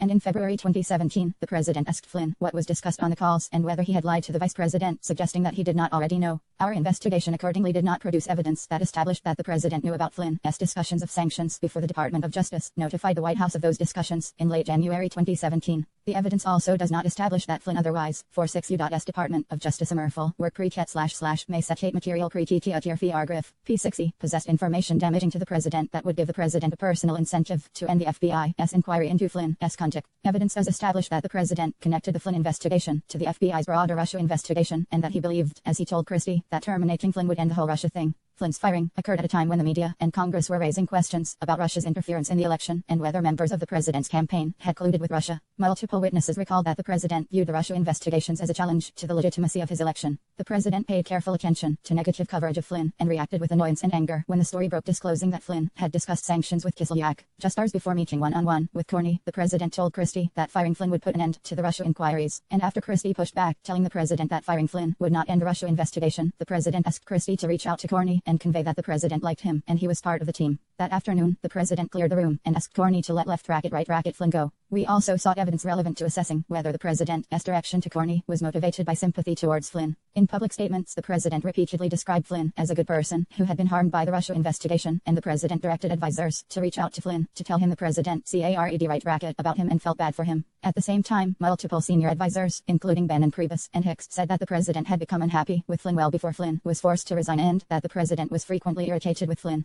Priebus said he believed the president's initial reluctance to fire Flynn stemmed not from personal regard, but from concern about the negative press that would be generated by firing the national security advisor so early in the administration. And Priebus indicated that the president's post-firing expressions of support for Flynn were motivated by the president's desire to keep Flynn from saying negative things about him. The way in which the president communicated the request to Corney also is relevant to understanding the president's intent. When the president first learned about the FBI investigation into Flynn, he told Bannon and Priebus not to discuss the matter with anyone else in the White House. The next day, the president invited Corney for a one-on-one dinner against the advice of an aide who recommended that other White House officials also attend. At the dinner, the president asked Corney for loyalty, and at a different point in the conversation mentioned that Flynn had judgment issues. When the president met with Corney the day after Flynn's termination, shortly after being told by Christie that firing Flynn would not end the Russia investigation, the president cleared the room, even excluding the attorney general, so that he could again speak to Corney alone. The president's decision to meet one-on-one with Corney contravened the advice of the White House counsel that the president should not communicate directly with the Department of Justice to avoid any appearance of interfering in law enforcement activities, and the president later denied that he cleared the room and asked Corney to let left-right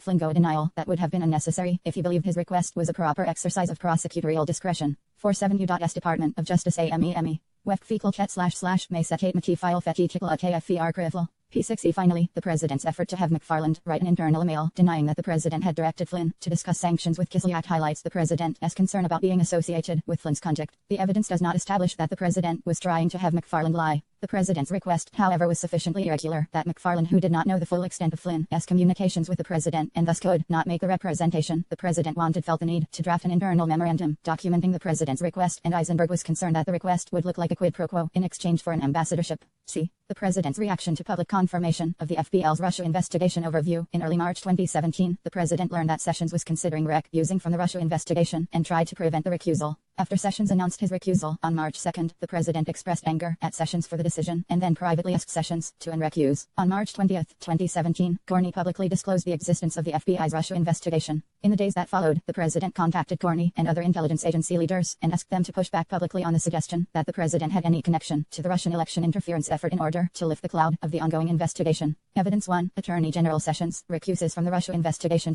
Late February 2017, the Department of Justice began an internal analysis of whether Sessions should recuse from the Russia investigation, based on his role in the 2016 Trump campaign. 273 On March 2017, the press reported that in his January confirmation hearing to become Attorney General, Senator Sessions had not disclosed two meetings he had with Russian Ambassador Kislyak before the presidential election, leading to congressional calls for Sessions 274 to recuse or for a special counsel to investigate Russia's interference in the presidential election. Also on March the president called Corney and said he wanted to check in and see how Corney was doing. 275, according to an email Corney sent to his chief of staff after the call, the president talked about Sessions a bit, said that he had heard Corney was doing great and said that he hoped Corney would come by to say hello when he was at the White House. 276 Corney, 273 Sessions, 1/17/I8302 at I. Hunt 2/L/18302 at 3. 274 E.G. Adamentis et al. Sessions met with Russian envoy twice last year. Encounters he later did not disclose. Washington Post March 1, 2017. 275 3117 email Corney to Rybitsky. SCR0L 26_000030 President's Daily Diary 3/1/17 reflecting call with Corney at 11:55 m.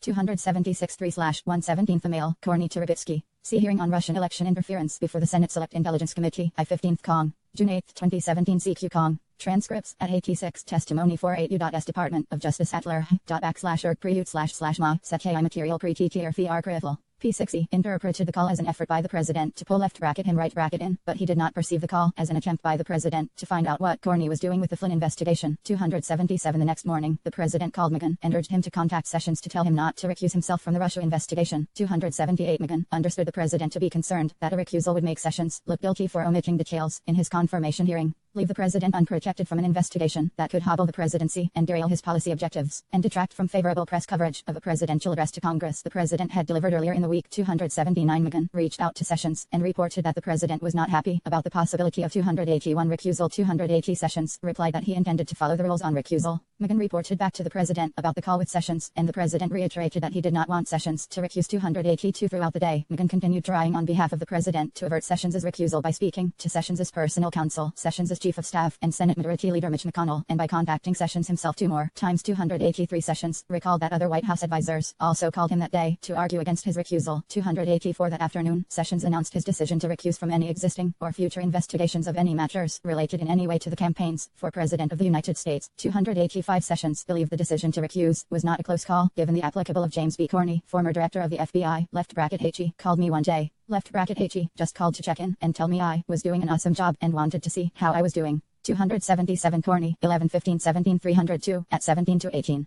278 McGahn, 11:30-17 302 at 16. 279 McGahn, 11:30-17 302 at 16 to 17. CSC_@_00L23 Donaldson, 3217 notes just in the middle of another Russia fiasco. 280 Sessions 1/17/18 302 at 3. 281 McGahn, 11:30-17 302 at 17. 282 McGahn, 11:30-17 302 at 17. 283 McGahn, 11:30-17 302 at 1819. Sessions 1:17-18 302 at 3. Hunt 2/1/18 302 at 4. Donaldson 1:16-17 302 at 8 to 10. C Hunt 000017. SC_@_00121 Donaldson 3217 notes. 284 Sessions L/17/18302 at 3. 285 Attorney General Sessions Statement on Recusal. Department of Justice Press Release March 2, 2017. During the course of the last several weeks, I have met with the relevant senior career department officials to discuss whether I should recuse myself from any matters arising from the campaigns for President of the United States. Having concluded those meetings today, I have decided to recuse myself from any existing or future investigations of any matters related in any way to the campaigns for President of the United States. At the time of Sessions' recusal, Dana Bone, then the acting Deputy Attorney General and U.S. Attorney for the Eastern District of Virginia, became the acting Attorney General for campaign-related matters pursuant to an executive order specifying the order of succession at the Department of Justice. Inconsistent with the succession order for the Department of Justice, Dana Bone shall act as and perform the functions of the Attorney General with respect to any matters from 1. Language in the Code of Federal Regulations CFR, which Sessions considered to be clear and decisive. 286 Sessions thought that any argument that the CFR did not apply to him was very thin.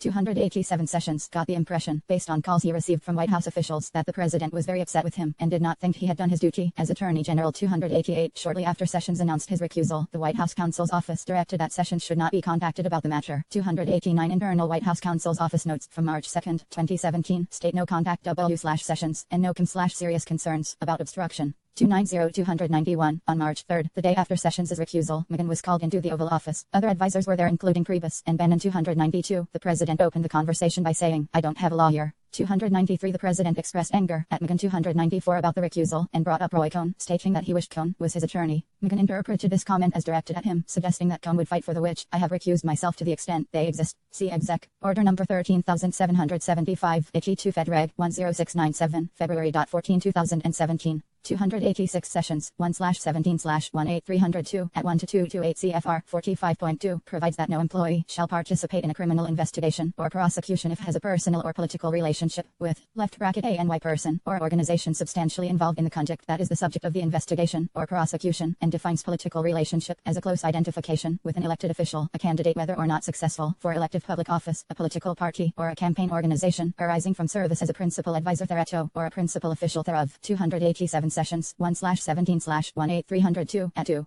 288 sessions I/17/I8302 at 3. 289 Donaldson 11/6/17/302 at 11. SC_ad_001223 Donaldson 3217 notes. It is not clear whether the president was aware of the White House counsel's office direction not to contact Sessions about his recusal. 290 SC_ad_001223 Donaldson 3217 notes. Megan said he believed the note serious concerns about obstruction may have referred to concerns Megan had about the press team saying crazy things and trying to spin Sessions' recusal in a way that would raise concerns about obstruction. Megan LL/3017/302 at 19. Donaldson recalled that Nokems referred to the order that no one should contact Sessions. Donaldson 11/6/17/302 at 11. 291 Megan 12/12/17/302 at 2. 292 Megan 12/12/17/302 at 2. 293 Megan 12/12/17/302 at 2. 294 Megan 12/12/17/302 at 2. Cohn had previously served as a lawyer for the president during his career as a private businessman. Priebus recalled that when the president talked about Cohn, he said Cohn would win cases for him that had no chance and that Cohn had done incredible things for him.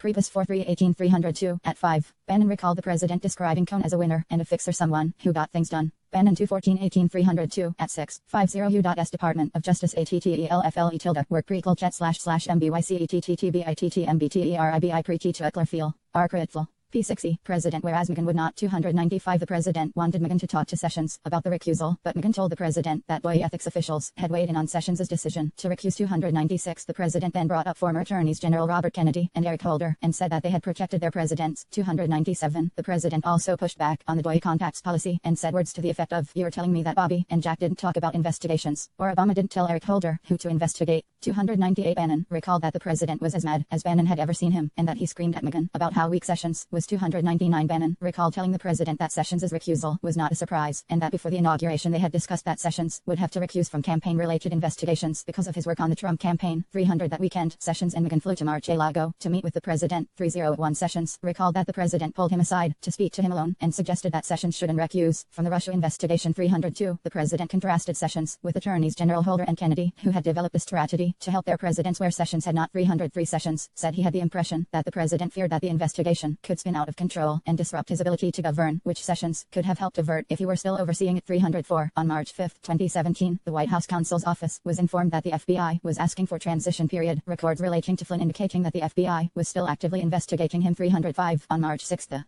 president told advisors he wanted to call the acting attorney. 295 Megan 12/12/17/302 at 2. 296 Megan 12/12/17/302 at 2. 297 Megan 12/12/17/302 at 3. Bannon said the president saw Robert Kennedy and Eric Holder as attorneys general who protected the presidents they served. The president thought Holder always stood up for President Obama and even took a contempt charge for him, and Robert Kennedy always had his brother's back. Bannon 21418/302 at 5. Priebus recalled that the president said he had been told his entire life he needed to have a great lawyer, a bulldog, and added that Holder had been willing to take a contempt of Congress charge for President Obama. Priebus 4318/302 at 5. 298 Megan 12/12/17/302 at 3. 299 Bannon 21418/302 at 5. 300 Bannon 21418/302 at 5. 301 Sessions 1/17/18302 at 3. Hunt 2118/302 at 5. Megan 12/12/17/302 at 3. 302 Sessions 1/17/18/302 at 3-4. 303 Sessions 1/17/18/302 at 3-4. 304 Sessions 1/17/18/302 at 3-4.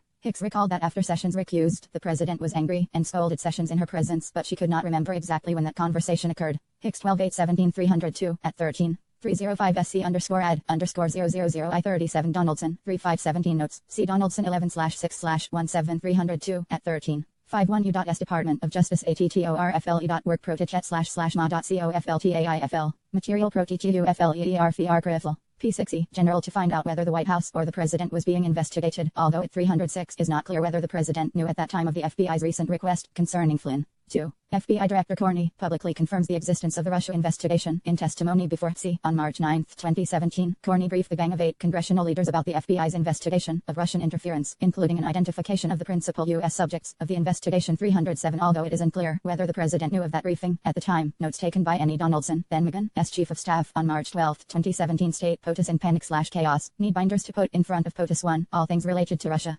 308. The week after Corney's briefing, the White House counsel's office was in contact with SSCI Chairman Senator Richard Burr about the Russia investigations and appears to have 309 received information about the status of the FBI investigation. 310. On March 20, 2017, Corney was scheduled to testify before FCC. In advance of Corney's testimony, congressional officials made clear that they wanted Corney to provide information about the ongoing FBI investigation. 311. Dana Bone, who at that time was the acting attorney general for the Russia investigation, authorized Corney to confirm the existence of the Russia investigation and agreed that Corney should decline to comment on whether any particular individuals, including the president, were being investigated. 312. 306. Donaldson, 11/6/17. 302 at 14. CSC_@_000168 Donaldson, 3617 notes. POTUS wants to call Dana left bracket then, the acting attorney general, for campaign-related investigations right bracket / is investigation I, know / we know something, on Flynn / GSA, got contacted by FBI / there's something hot. 307 Corney 11/15/17 302 at 13 to 14. SNS classified 00000140 to 443817 a mail, Gower to page et al.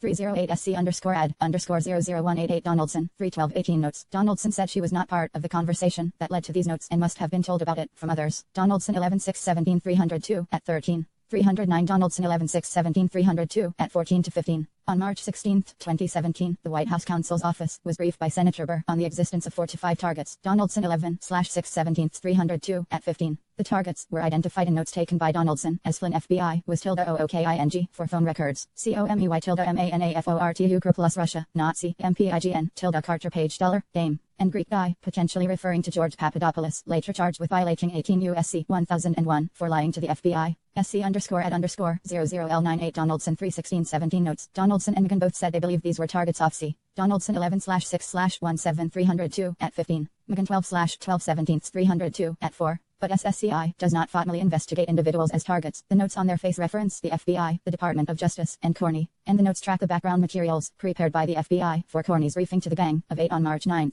CSNS classified 00000140 to 443817 a mail, Gower to page et al. See also Donaldson 11/6/17 302 at 15. Donaldson could not rule out that Burr had told McGinn those individuals were the FBI's targets. 310 Hearing on Russian election tampering before the House Permanent Select Intelligence Committee, I-15th Cong. March 20, 2017. 311 Corney 11/15/17 302 at 16. McCabe 8/17/17 at 15. McGinn 12/14/17 302 at I-312 Bone 131/18 302 at 5. Corney II/15/17 302 at 16 to 17. 52 U.S. Department of Justice ATTORFLUI Worrell Paraket //.MACOFLTAIFL Machilio Fotitil UFLELEF Feel RCT1IFFL P60. In his opening remarks at the FCC hearing, which were drafted in consultation with the Department of Justice, Corney stated that he had been authorized by the Department of Justice to confirm that the FBI, as part of left bracket its right bracket counterintelligence mission, is investigating the Russian government's efforts to interfere in the 2016 presidential election, and that includes investigating the nature of any links between individuals associated with the Trump campaign and the Russian government, and whether there was any coordination between the campaign and Russia's EFFOT1S. As with any counterintelligence investigation, this will also include an assessment of whether any crimes were committed. 313 Corney added that he would not comment further on what the FBI was doing and whose conduct left bracket left bracket was right bracket examining because the investigation was ongoing and classified, but he observed that he had taken the extraordinary step in consultation with the Department of Justice of briefing this Congress's leaders in a classified setting in detail about the investigation. 314 Corney was specifically asked whether President Trump was under investigation during the campaign or under investigation now. 315 Corney declined to answer, stating please don't overinterpret what I've said as the chair and ranking no. We have briefed him in great detail on the subjects of the investigation and what we are doing, but I'm not going to answer about anybody in this forum. 316 Corney was also asked whether the FBI was 317 investigating the information contained in the Steele reporting, and he declined to answer. According to McGinn and Donaldson, the president had expressed frustration with Corney before his March 20th testimony, and the testimony made matters worse. 318 The president had previously criticized Corney for too frequently making headlines and for not attending intelligence briefings at the White House, and the president suspected Corney of leaking certain information to the media. 319 McGinn said the president thought Corney was acting like his own branch of government. 320-313 Hearing on Russian election tampering before the House Permanent Select Intelligence Committee, 115th Cong. March 20, 2017 CQ Cong. Transcripts at 11. Testimony by FBI Director James B. Corney. Corney 11-15-17-302 at 17. Bone 131-18-302 at 5 confirming that the Department of Justice authorized Corney's remarks. 314 hearing on Russian election tampering before the House Permanent Select Intelligence Committee. I-15th Kong. March 20, 2017 CQ Kong. Transcripts at 11. Testimony by FBI Director James B. Corney. 315 hearing on Russian election tampering before the House Permanent Select Intelligence Committee. 115th Kong. March 20, 2017 CQ Kong. Transcripts at 130. Question by Rep. Swalwell. 316 hearing on Russian election tampering before the House Permanent Select Intelligence Committee. I-15th Kong. March 20, 2017 CQ Kong. Transcripts at 130. Testimony by FBI Director James B. Corney. 317 hearing on Russian election tampering before the House Permanent Select Intelligence Committee. I-15th Kong. March 20, 2017 CQ Kong. Transcripts at 143. Testimony by FBI Director James B. Corney. 318 Donaldson 11-6-17-302 at 21. McGinn 12-12-17-302 at 7. 319 Donaldson 11-6-17-302 at 21. McGinn 12/12-17-302 at 6-9. 320 McGinn 12-12-17-302 at 7. Press reports following Corney's March 20th testimony suggested that the FBI was investigating the president, contrary to what Corney had told the president at the end of the January 6, 2017 intelligence assessment briefing. 321 McGinn, Donaldson, and senior advisor Stephen Mueller recalled that the president was upset with Corney's testimony and the press coverage that followed because of the suggestion that the president was under investigation. 322 notes from the White House counsel's office dated March 21, 2017 indicate that the president was beside himself over Corney's testimony. 323 The president called McGinn repeatedly that day to ask him to intervene with the Department of Justice, and according to the notes the president was getting hotter and hotter. Get rid. 324 officials in the White House counsel's office became so concerned that the president would fire Corney that they began drafting a memorandum that examined 325 whether the president needed cause to terminate the FBI director. At the president's urging, McGinn contacted Bone several times on March 21, 2017 to seek Bone's assistance in having Corney or the Department of Justice correct the misperception that the president was under investigation. 326 Bone did not specifically recall the conversations, although he did remember one conversation with McGinn around this time where McGinn asked 327 if there was a way to speed up or end the Russia investigation as quickly as possible. Bone 328 said McGinn told him the president was under a cloud and it made it hard for him to govern. Bone recalled telling McGinn that there was no good way to shorten the investigation and attempting to do so could erode confidence in the investigation. As conclusions 329 Bone said McGinn agreed and dropped the issue. 330 The president also sought to speak with Bone directly, but McGinn told the president that Bone did not want to talk to the president about the request. 321 e.g. Matt Apuzzo et al. FBI LS investigating Trump's Russia ties. Corney confirms. New York Times March 20, 20I7. Andy Greenberg. The FBI has been investigating Trump's Russia ties since July. Wired March 20, 2017. Julie Borger & Spencer Ackerman. Trump-Russia collusion is being investigated by FBI. Corney confirms. Guardian March 20, 2017. See Corney 1617 memorandum at 2. 322 Donaldson 11/6/17-302 at 16-17. S. Miller I-031-17-302 at 4. McGinn 12/12/17-302 at 5-7. 323 SC_@_00213 Donaldson 3 seconds 1/17 notes. The notes from that day also indicate that the president referred to the Corney bombshell, which made left bracket him right bracket look like a fool. SC_@_00206 Donaldson 32117 notes. 324 SC_@_00210 Donaldson 32117 notes. 325 SCR 0L6_000020. 5 White House counsel's office memorandum. White House counsel's office attorney Tim Dillon did not recall a triggering event causing the White House counsel's office to begin this research. I 121/17-302 at 5. Metadata from the document, which was provided by the White House, establishes that it was created on March 21, 2017. 326 Donaldson 11/6/17-302 at 16-21. McGinn 12/12/17-302 at 5-7. 327 1/3 1/18-302 at 5. 328 1/3 1/I8-302 at 5. 329 1/3 1/18-302 at 5. 330 1/30 1/18-302 at 5. 54 U.S. Department of Justice Aftly Work Per Netchet //MACM 1 TAIFI Material Pre-TTF Flir FR Krivel. P60 to intervene with Comey. 331 McGinn recalled Bone telling him in calls that day that he did not think it was sustainable for Corney to stay on as FBI director for the next 4 years, which McGinn said he conveyed to the president. 332 Bone did not recall discussing with McGinn or anyone else the idea that Corney should not continue as FBI director. 3333 The president asks intelligence community leaders to make public statements that he had no connection to Russia. In the weeks following Corney's March 20, 2017 testimony, the president repeatedly asked intelligence community officials to push back publicly on any suggestion that the president had a connection to the Russian election interference effort. On March 22, 2017, the president asked Director of National Intelligence Daniel Coates and CIA Director Michael Pompeo to stay behind in the Oval Office after a presidential daily briefing. 334 According to Coates, the president asked them whether they could say publicly that no link existed between him and Russia. 335 Coates responded that the office of the Director of National Intelligence ODNJ, has nothing to do with investigations, and it was not his role to make a public statement on the Russia investigation. 336 Pompeo had no recollection of being asked to stay behind after the March 22 briefing, but he recalled that the president regularly urged officials to get the word out that he had not done anything wrong related to Russia. 337 Coates told this office that the president never asked him to speak to Corney about the FBI investigation. 338 Some ODNI staffers, however, had a different recollection of how Coates described the meeting immediately after it occurred. According to senior ODNI official Michael Dempsey, Coates said after the meeting that the president had brought up the Russia investigation and asked him to contact Corney to see if there was a way to get past the investigation, get it over with, end it, or words to that effect. 339 Dempsey said that Coates described the president's comments as falling somewhere between musing about hating the investigation and wanting Coates to do something to stop it. 340 Dempsey said Coates made it clear that he would not get involved with an ongoing FBI investigation. 341 Edward DeStaro, another ODNI official, recalled 331 SC_@002110 Donaldson, 321-17 notes, McGinn 12-12-17 302, at 7, Donaldson 11-6-17 302, at 19,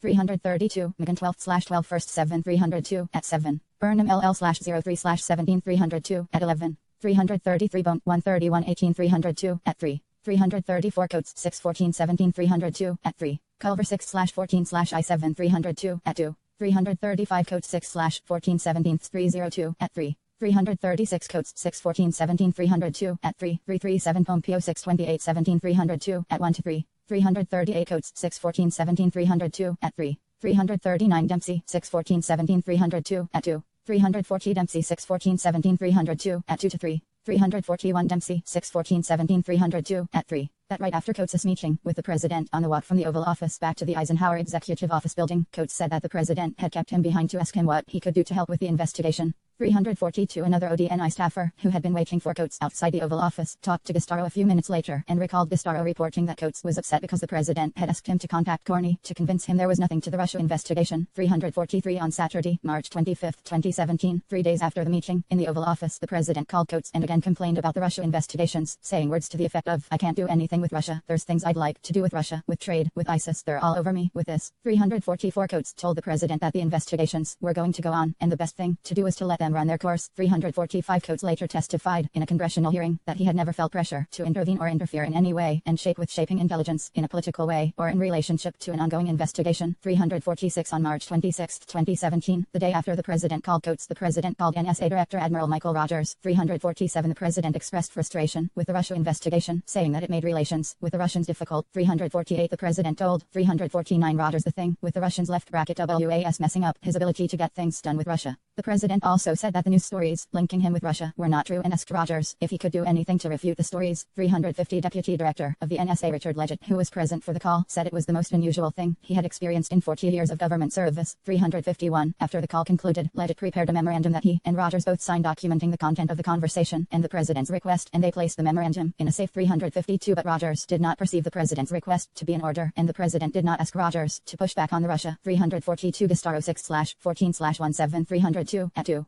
343 Culver 6/14-17 302, at 2-3. 344 Coates 6/14-17 302, at 4. 345 Coates 6/14-17 302, at 4. Dempsey 6/14/17 302, at 3. Coates relayed that the president had asked several times what Coates could do to help get the investigation done, and Coates had repeatedly told the president that fastest way to get it done was to let it run its course. 346 Hearing on Foreign Intelligence Surveillance Act before the Senate Select Intelligence Committee, I-15th Kong, June 7, 2017 CQ Kong. Transcripts at 25. Testimony by Daniel Coates, Director of National Intelligence. 347 Rogers 6/12-17 302, at 3-4. 348 Rogers 6/12-17 302, at 4. 349 Leggett 6/13-17 302, at 1-2. C. Rogers 6/12/17 302, at 4. 350 Rogers 6/12-17 302, at 4-5. Leggett 6/13/L7 302, at 2. 351 Leggett 6/13/17 302, at 2. 352 Leggett 6/13-17 302, at 2-3. Rogers 6/12-17 302, at 4. 56 U.S. Department of Justice Alberhoral, Predet/Mesete Material Pre-Teached UT1 Fedar, Crim.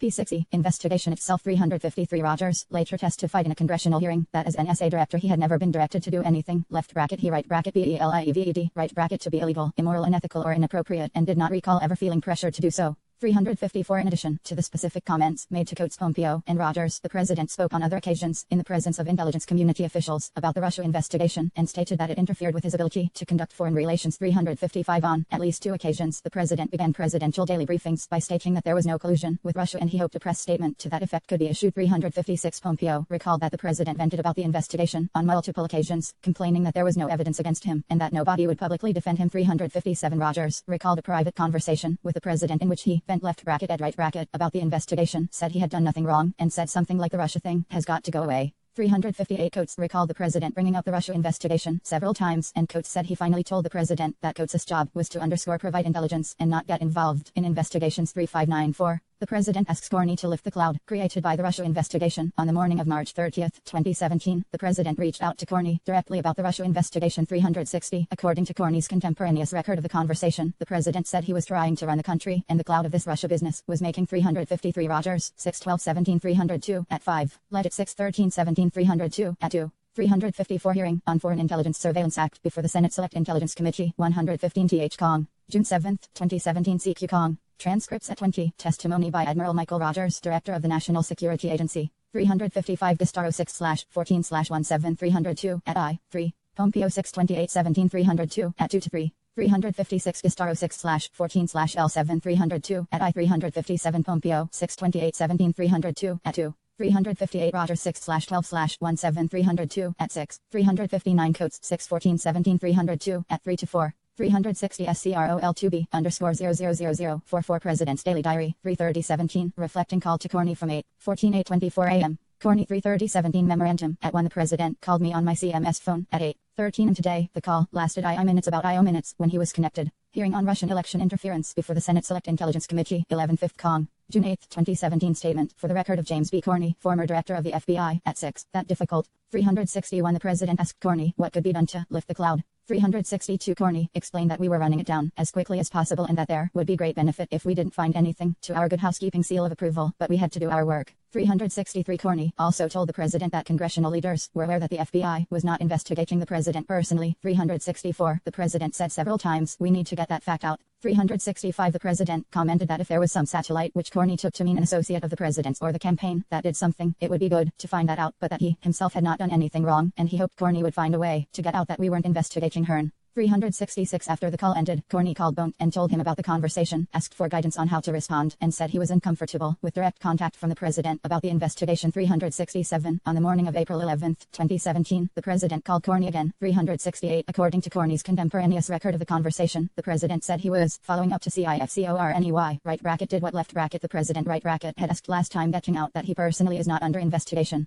369 Corney responded that he had passed the request to Bone but not heard back, and he informed the president that the traditional channel for such a request would be to 361 Corney 3:30:17 Memorandum at 1. Corney subsequently testified before Congress about this conversation and described it to our office. His recollections were consistent with his memorandum. Hearing on Russian election interference before the Senate Select Intelligence Committee. I 15th Kong, June 8, 2017 Statement for the record of James B. Corney, former director of the FBI, at 6. Corney 11/15/17 302 at 18. 362 Corney 3:30:17 Memorandum at 1. Corney 11/15/17 302 at 18. 363 Corney 3:30:17 Memorandum at I. Corney 11/15/17 302 at 18. 364 Corney 3/30/17 Memorandum at 1. Hearing on Russian election interference before the Senate Select Intelligence Committee. 115th Kong, June 8, 2017 Statement for the record of James B. Corney, former director of the FBI, at 6. 365 Corney 3/30/I7 Memorandum at I. Hearing on Russian election interference before the Senate Select Intelligence Committee. I 15th Kong, June 8, 2017 Statement for the record of James B. Corney, former director of the FBT, at 6. 366 Corney 3:30:17 Memorandum at I. Hearing on Russian election interference before the Senate Select Intelligence Committee. 115th Kong, June 8, 2017 Statement for the record of James B. Corney, former director of the FBI, at 6 to 7. 367 Corney 3/30/17 Memorandum at 2. Bone I/31/18 302 at 6 to 7. Hearing on Russian election interference before the Senate Select Intelligence Committee. I 15th Kong, June 8, 2017 Statement for the record of James B. Corney, former director of the FBI, at 7. 368 SCR-012B_000053 President's Daily Diary for 1st I/17 reflecting call to Corney from 8:27, 8:31 a.m. Corny 41117 Memorandum at II returned the president's call this morning at 8:26 MEDT. We spoke for about 4 minutes. 369 Corny 41117 Memorandum at I. Corny subsequently testified before Congress about this conversation, and his recollections were consistent with his memo. Hearing on Russian election interference before the Senate Select Intelligence Committee, I-15th Cong. June 8, 2017 statement for the record of James B. Corny, former director of the FBI, at 758 U.S. Department of Justice at the // may set AI full material per D2 or FRCT 1I1D1. P6E, have the White House counsel contact Boy leadership. 370 The president said he would take that step. 371 The president then tilted, because I have been very loyal to you, very loyal, we had that thing, you know. 372 In a televised interview that was taped early that afternoon, the president was asked if it was too late for him to ask Corny to step down. The president responded, no, it's not too late, but you know, I have confidence in him. We LLC, what happens? You know, it's going to be interesting. 373 After the interview, Hicks told the president she thought the president's comment about Corny should be removed from the broadcast of the interview, but the president wanted to keep it in, which Hicks thought was unusual. 374 Later that day, the president told senior advisors, including Megan and Priebus, that he had reached out to Corny twice in recent weeks. 375 The president acknowledged that Megan would not approve of the outreach to Corny because Megan had previously cautioned the president that he should not talk to Corny directly to prevent any perception that the White House was interfering with investigations. 376 The president told Megan that Corny had indicated the FBI could make a public statement that the president was not under investigation if the Department of Justice approved that action. 377 After speaking with the president, Megan followed up with Bone to relay the president's understanding that the FBI could make a public announcement if the Department of Justice cleared it. 378 Megan recalled that Bone said Corny had told him there was nothing obstructive about the calls from the president, but they made Corny uncomfortable. 379 According to Megan, Bone responded that he did not want to issue a statement about the president not being under investigation because of the potential political ramifications, and did not want to order Corny to do it because that action could prompt the Corny 41117 memorandum at I-37 371 Corny 411/17 memorandum at I-372 Corny 4/1117 memorandum at I. In a footnote to this statement in his memorandum, Corny wrote his use of these words did not fit with the flow of the call, which at that point had moved away from any request off, but I have recorded it here as it happened. 373 Maria Bartiromo, interview with President Trump, Fox Business Network April 12, 2017. SCR012B_000054 President's Daily Diary, 4/1117, reflecting Bartiromo interview from 12:30-12:55 p.m. 374 Hicks 12/8/17 302 at 13. 375 Priebus 10/13/17 302 at 23. Megan 12/12/17 302 at 9. 376 Priebus 10/13/17 302 at 23. Megan 12/12/17 302 at 9. C. Megan 11/30/17 302 at 9. Dylan 11/21/17 302 at 2, stating that White House counsel attorneys had advised the president not to contact the FBI director directly because it could create a perception he was interfering with investigations. Later in April, the president told other attorneys in the White House counsel's office that he had called Corny even though he knew they had advised against direct contact. Dylan 11/21/17 302 at 2, recalling that the president said, I know you told me not to, but I called Corny anyway. 377 Megan 12/12/17 302 at 9. 378 Megan 12/12/17 302 at 9. 379 Megan 12/12/17 302 at 9. C. Bump 1/31/18 302 at 6, recalling that Corny told him after the March 30, 2017 call that it was not obstructive. 59 U.S. Department of Justice Attorney //erkpert//ma Setchai material pleti to UHAEL VR Crim PIE appointment of a special counsel. 380 Bone did not recall that aspect of his conversation with Megan, but did recall telling Megan that the direct outreaches from the president to Corny were a problem. 381 Bone recalled that Megan agreed and said he would do what he could to address that issue. 382 Analysis in analyzing the president's reaction to Sessions' recusal and the requests he made to Coates, Pompeo, Rogers, and Corny, the following evidence is relevant to the elements of obstruction of justice. Obstructive act. The evidence shows that after Corny's March 20, 2017 testimony, the president repeatedly reached out to intelligence agency leaders to discuss the FBT's investigation, but witnesses had different recollections of the precise content of those outreaches. Some ODNI officials recalled that Coates told them immediately after the March 22 Oval Office meeting that the president asked Coates to intervene with Corny and stop the investigation. But the first-hand witnesses to the encounter remember the conversation differently. Pompeo had no memory of the specific meeting, but generally recalled the president urging officials to get the word out that the president had not done anything wrong related to Russia. Coates recalled that the president asked that Coates state publicly that no link existed between the president and Russia, but did not ask him to speak with Corny or to help end the investigation. The other outreaches by the president during this period were similar in nature. The president asked Rogers if he could do anything to refute the stories linking the president to Russia, and the president asked Corny to make a public statement that would lift the cloud of the ongoing investigation by making clear that the president was not personally under investigation. These requests, while significant enough that Rogers thought it important to document the encounter in a double written memorandum, were not interpreted by the officials who received them as directives to improperly interfere with the investigation. B. Nexus to a proceeding. At the time of the president's outreaches to leaders of the intelligence agencies in late March and early April 2017, the FBI's Russia investigation did not yet involve grand jury proceedings. The outreaches, however, came after and were in response to Corney's March 20, 2017 announcement that the FBI, as a part of its counterintelligence mission, was conducting an investigation into Russian interference in the 2016 presidential election. Corney testified that the investigation included any links or coordination with Trump campaign officials and would include an assessment of whether any crimes were committed. See intent. As described above, the evidence does not establish that the president asked or directed intelligence agency leaders to stop or interfere with the FBI's Russia investigation, and the president affirmatively told Corney that if some satellite was involved in Russian election interference, it would be good to find that out. But the president's intent in trying to prevent Sessions' recusal and in reaching out to Coates, Pompeo, Rogers, and Corney following 380 Megan 12/12/17302 at 9:10. 381.1/31/18 at 7. Megan 12/12/17302 at 9. 382.1/31/18302 at 7. Corney's public announcement of the FBT's Russia investigation is nevertheless relevant to understanding what motivated the president's other actions towards the investigation. The evidence shows that the president was focused on the Russia investigation's implications for his presidency, and specifically on dispelling any suggestion that he was under investigation or had links to Russia. In early March, the president attempted to prevent Sessions' recusal, even after being told that Sessions was following boy conflict of interest rules. After Sessions recused, the White House counsel's office tried to cut off further contact with Sessions about the matter, although it is not clear whether that direction was conveyed to the president. The president continued to raise the issue of Sessions' recusal, and when he had the opportunity, he pulled Sessions aside and urged him to unrecuse. The president also told advisors that he wanted an attorney general who would protect him, the way he perceived Robert Kennedy and Eric Holder to have protected their presidents. The president made statements about being able to direct the course of criminal investigations, saying words to the effect of, "You're telling me that Bobby and Jack didn't talk about investigations, or Obama didn't tell Eric Holder who to investigate." After Corney publicly confirmed the existence of the FBT's Russia investigation on March 20, 2017, the president was beside himself and expressed anger that Corney did not issue a statement correcting any misperception that the president himself was under investigation. The president sought to speak with Acting Attorney General Bont directly and told Megan to contact Bont to request that Corney make a clarifying statement. The president then asked other intelligence community leaders to make public statements to refute the suggestion that the president had links to Russia, but the leaders told him they could not publicly comment on the investigation.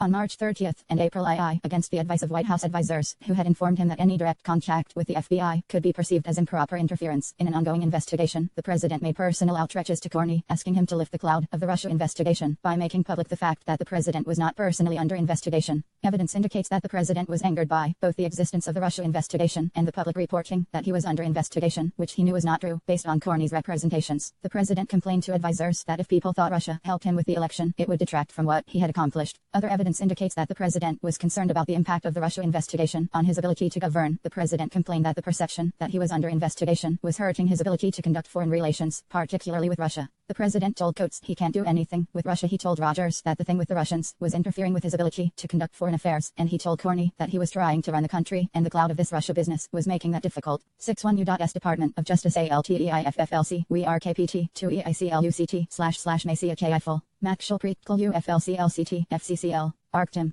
P6FD. Events leading up to and surrounding the termination of FBI Director Corney. Overview. Corney was scheduled to testify before Congress on May 3, 2017. Leading up to that testimony, the president continued to tell advisors that he wanted Corney to make public that the president was not under investigation. At the hearing, Corney declined to answer questions about the scope or subjects of the Russia investigation and did not state publicly that the president was not under investigation. 2 days later, on May 5, 2017, the president told close aides he was going to fire Corney, and on May 9, he did so, using his official termination letter to make public that Corney had on 3 occasions informed the president that he was not under investigation. The president decided to fire Corney before receiving advice or a recommendation from the Department of Justice, but he approved an initial public account of the termination that attributed it to a recommendation from the Department of Justice based on Corney's handling of the Clinton email investigation. After Deputy Attorney General Rod Rosenstein resisted attributing the firing to his recommendation, the president acknowledged that he intended to fire Corney regardless of the Boye recommendation and was thinking of the Russia investigation when he made the decision. The president also told the Russian foreign minister, "I just fired the head of the FBI. He was crazy, a real nut job. I faced great pressure because of Russia. That's taken off. I'm not under investigation." Evidence. Corney testifies before the Senate Judiciary Committee and declines to answer questions about whether the president is under investigation. On May 3, 2017, Corney was scheduled to testify at an FBI oversight hearing before the Senate Judiciary Committee. 383 Megan recalled that in the week leading up to the hearing, the president said that it would be the last straw if Corney did not take the opportunity to set the record straight by publicly announcing that the president was not under investigation. 384 The president had previously told Megan that the perception that the president was under investigation was hurting his ability to carry out his presidential duties and deal with foreign leaders. 385 At the hearing, Corney declined to answer answer questions about the status of the Russia investigation, stating left bracket THE Department of Justice HAD right bracket authorized left bracket him right bracket to confirm that left bracket the Russia investigation right bracket exists, but that he was not going to say another word about it until the investigation was completed. 386 Corney also declined to answer questions about whether investigators had ruled 383 hearing on oversight of the FBI before the Senate Judiciary Committee, I-15th Cong, May 3, 384 Megan 12-12-17 302 at 10-11, 2017.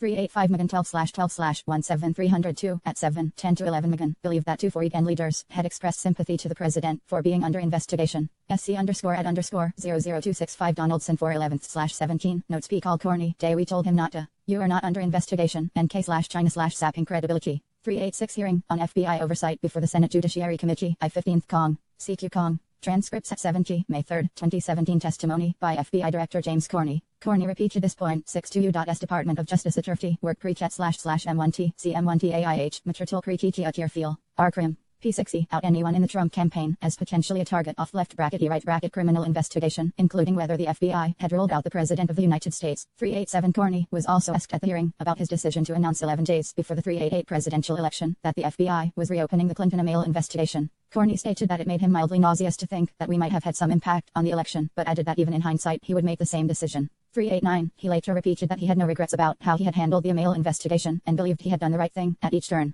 390 in the afternoon, following Corney's testimony, the president met with Megan, Sessions, and Sessions' chief of staff, Jody Hunt. 391. At that meeting, the president asked Megan how Corney had done in his testimony, and Megan relayed that Corney had declined to answer questions about whether the president was under investigation. 392. The president became very upset and directed his anger at Sessions. 393. According to notes written by Hunt, the president said, "This is terrible, Jeff. It's all because you recused. Ag is supposed to be most important appointment. Kennedy appointed his brother. Obama appointed Holder. I appointed you, and you recused yourself. You left me on an island. I can't do anything." 394 The president said that the recusal was unfair and that it was interfering with his ability to govern and undermining his authority with foreign leaders. 395 Sessions responded that he had no choice but to recuse, and it was a mandatory rather than discretionary decision. 396 Hunt recalled that Sessions also stated at several times during his testimony, see it at 26, explaining that he was not going to say another peep about left bracket the investigation right bracket until we Ray done it at 90, stating that he would not provide any updates about the status of investigation before the matter is concluded. 387 hearing on FBI oversight before the Senate Judiciary Committee, 115th Cong, May 3, 2017 CQ Cong. Transcripts at 87-88 questions by Sen Blumenthal and testimony by FBI Director James 8. Corney.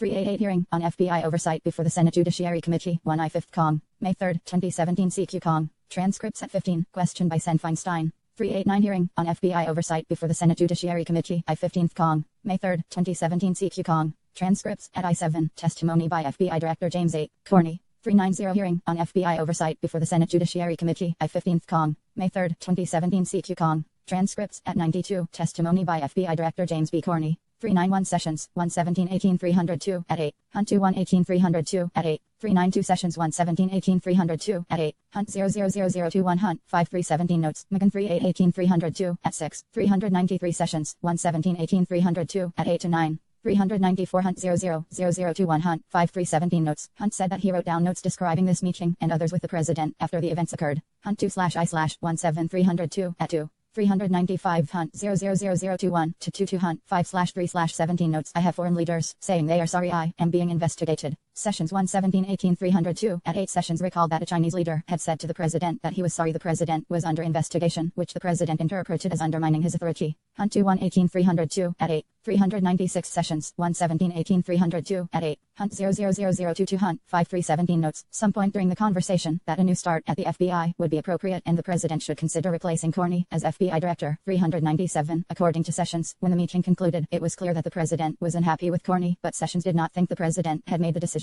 to terminate Comey. 398 Bannon recalled that the president brought Corney up with him at least 8 times on May 3 and May 4, 2017. 399 According to Bannon, the president said the same thing each time. He told me 3 times I'm not under investigation. He's a showboater. He's a grandstander. I don't know any Russians. There was no collusion. 400 Bannon told the president that he could not fire Corney because that ship had sailed. 401 Bannon also told the president that firing Corney was not going to stop the investigation, cautioning him that he could fire the FBI director but could not fire the FBI. 4022 The president makes the decision to terminate Corney the weekend following Corney's May 3, 2017 testimony. The president traveled to his resort in Bedminster, New Jersey 403 at a dinner on Friday, May 5, attended by the president and various advisors and family members, including Jared Kushner and senior advisor Stephen Miller. The president stated that he wanted to remove Corney and had ideas for a letter that would be used to make the announcement. 404. The president dictated arguments and specific language for the letter, and Miller took notes. 405. As reflected in the notes, the president told Miller that the letter should start, "While I greatly appreciate you informing me that I am not under investigation concerning what I have often stated is a fabricated story on a Trump-Russia relationship pertaining to the 2016 presidential election, please be informed that I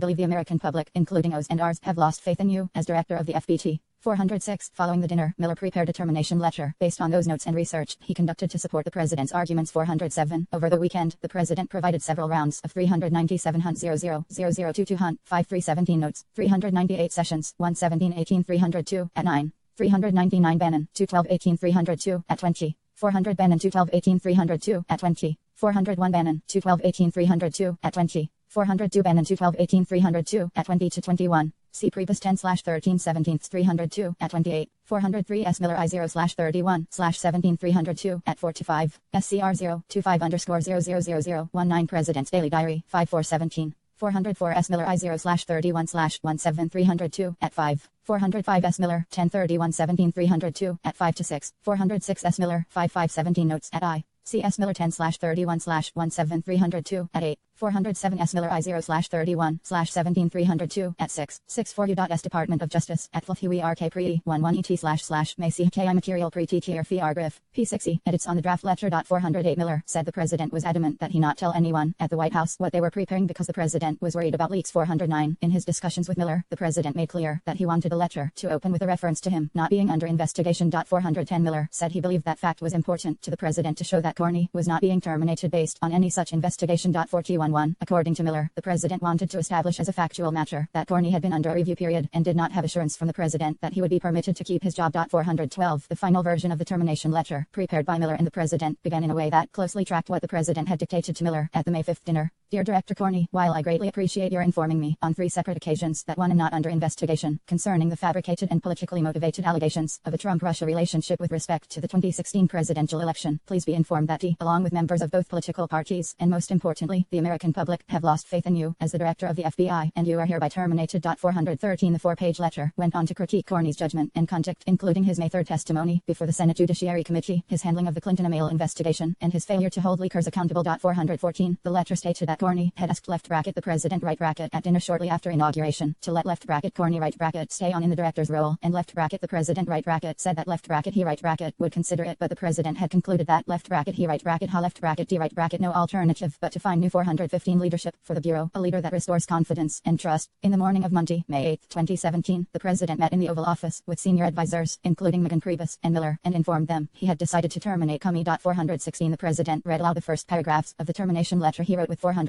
S. Miller 10/31/17 302 at 6 to 8. 409 S. Miller 10/31/17 302 at 7. Miller said he did not want Priebus to be blindsided, so on Sunday night he called Priebus to tell him that the president had been thinking about the Corney situation and there would be an important discussion on Monday. S. Miller I 0/31/17 302 at 7. 410 S. Miller 10/3/117 302 at 8. 411 S. Miller 10/31/17 302 at 8. 412 S. Miller 10/31/117 302 at 10. 413 SCRO 13C_00003 to 06 draft termination letter to FBI Director Corney. 414 SCRO 13C_0000306 draft T1MINATION letter to FBI Director Corney. Kushner said that the termination letter reflected the reasons the president wanted to fire Corney and was the truest representation of what the president had said during the May 5 dinner. Kushner 411/18 302 at 25. 415 SCRO 13C_00003 draft termination letter to FBI Director Corney. 416 Megan 12/12/17 302 at 1I. Priebus 10/13/17 302 at 24.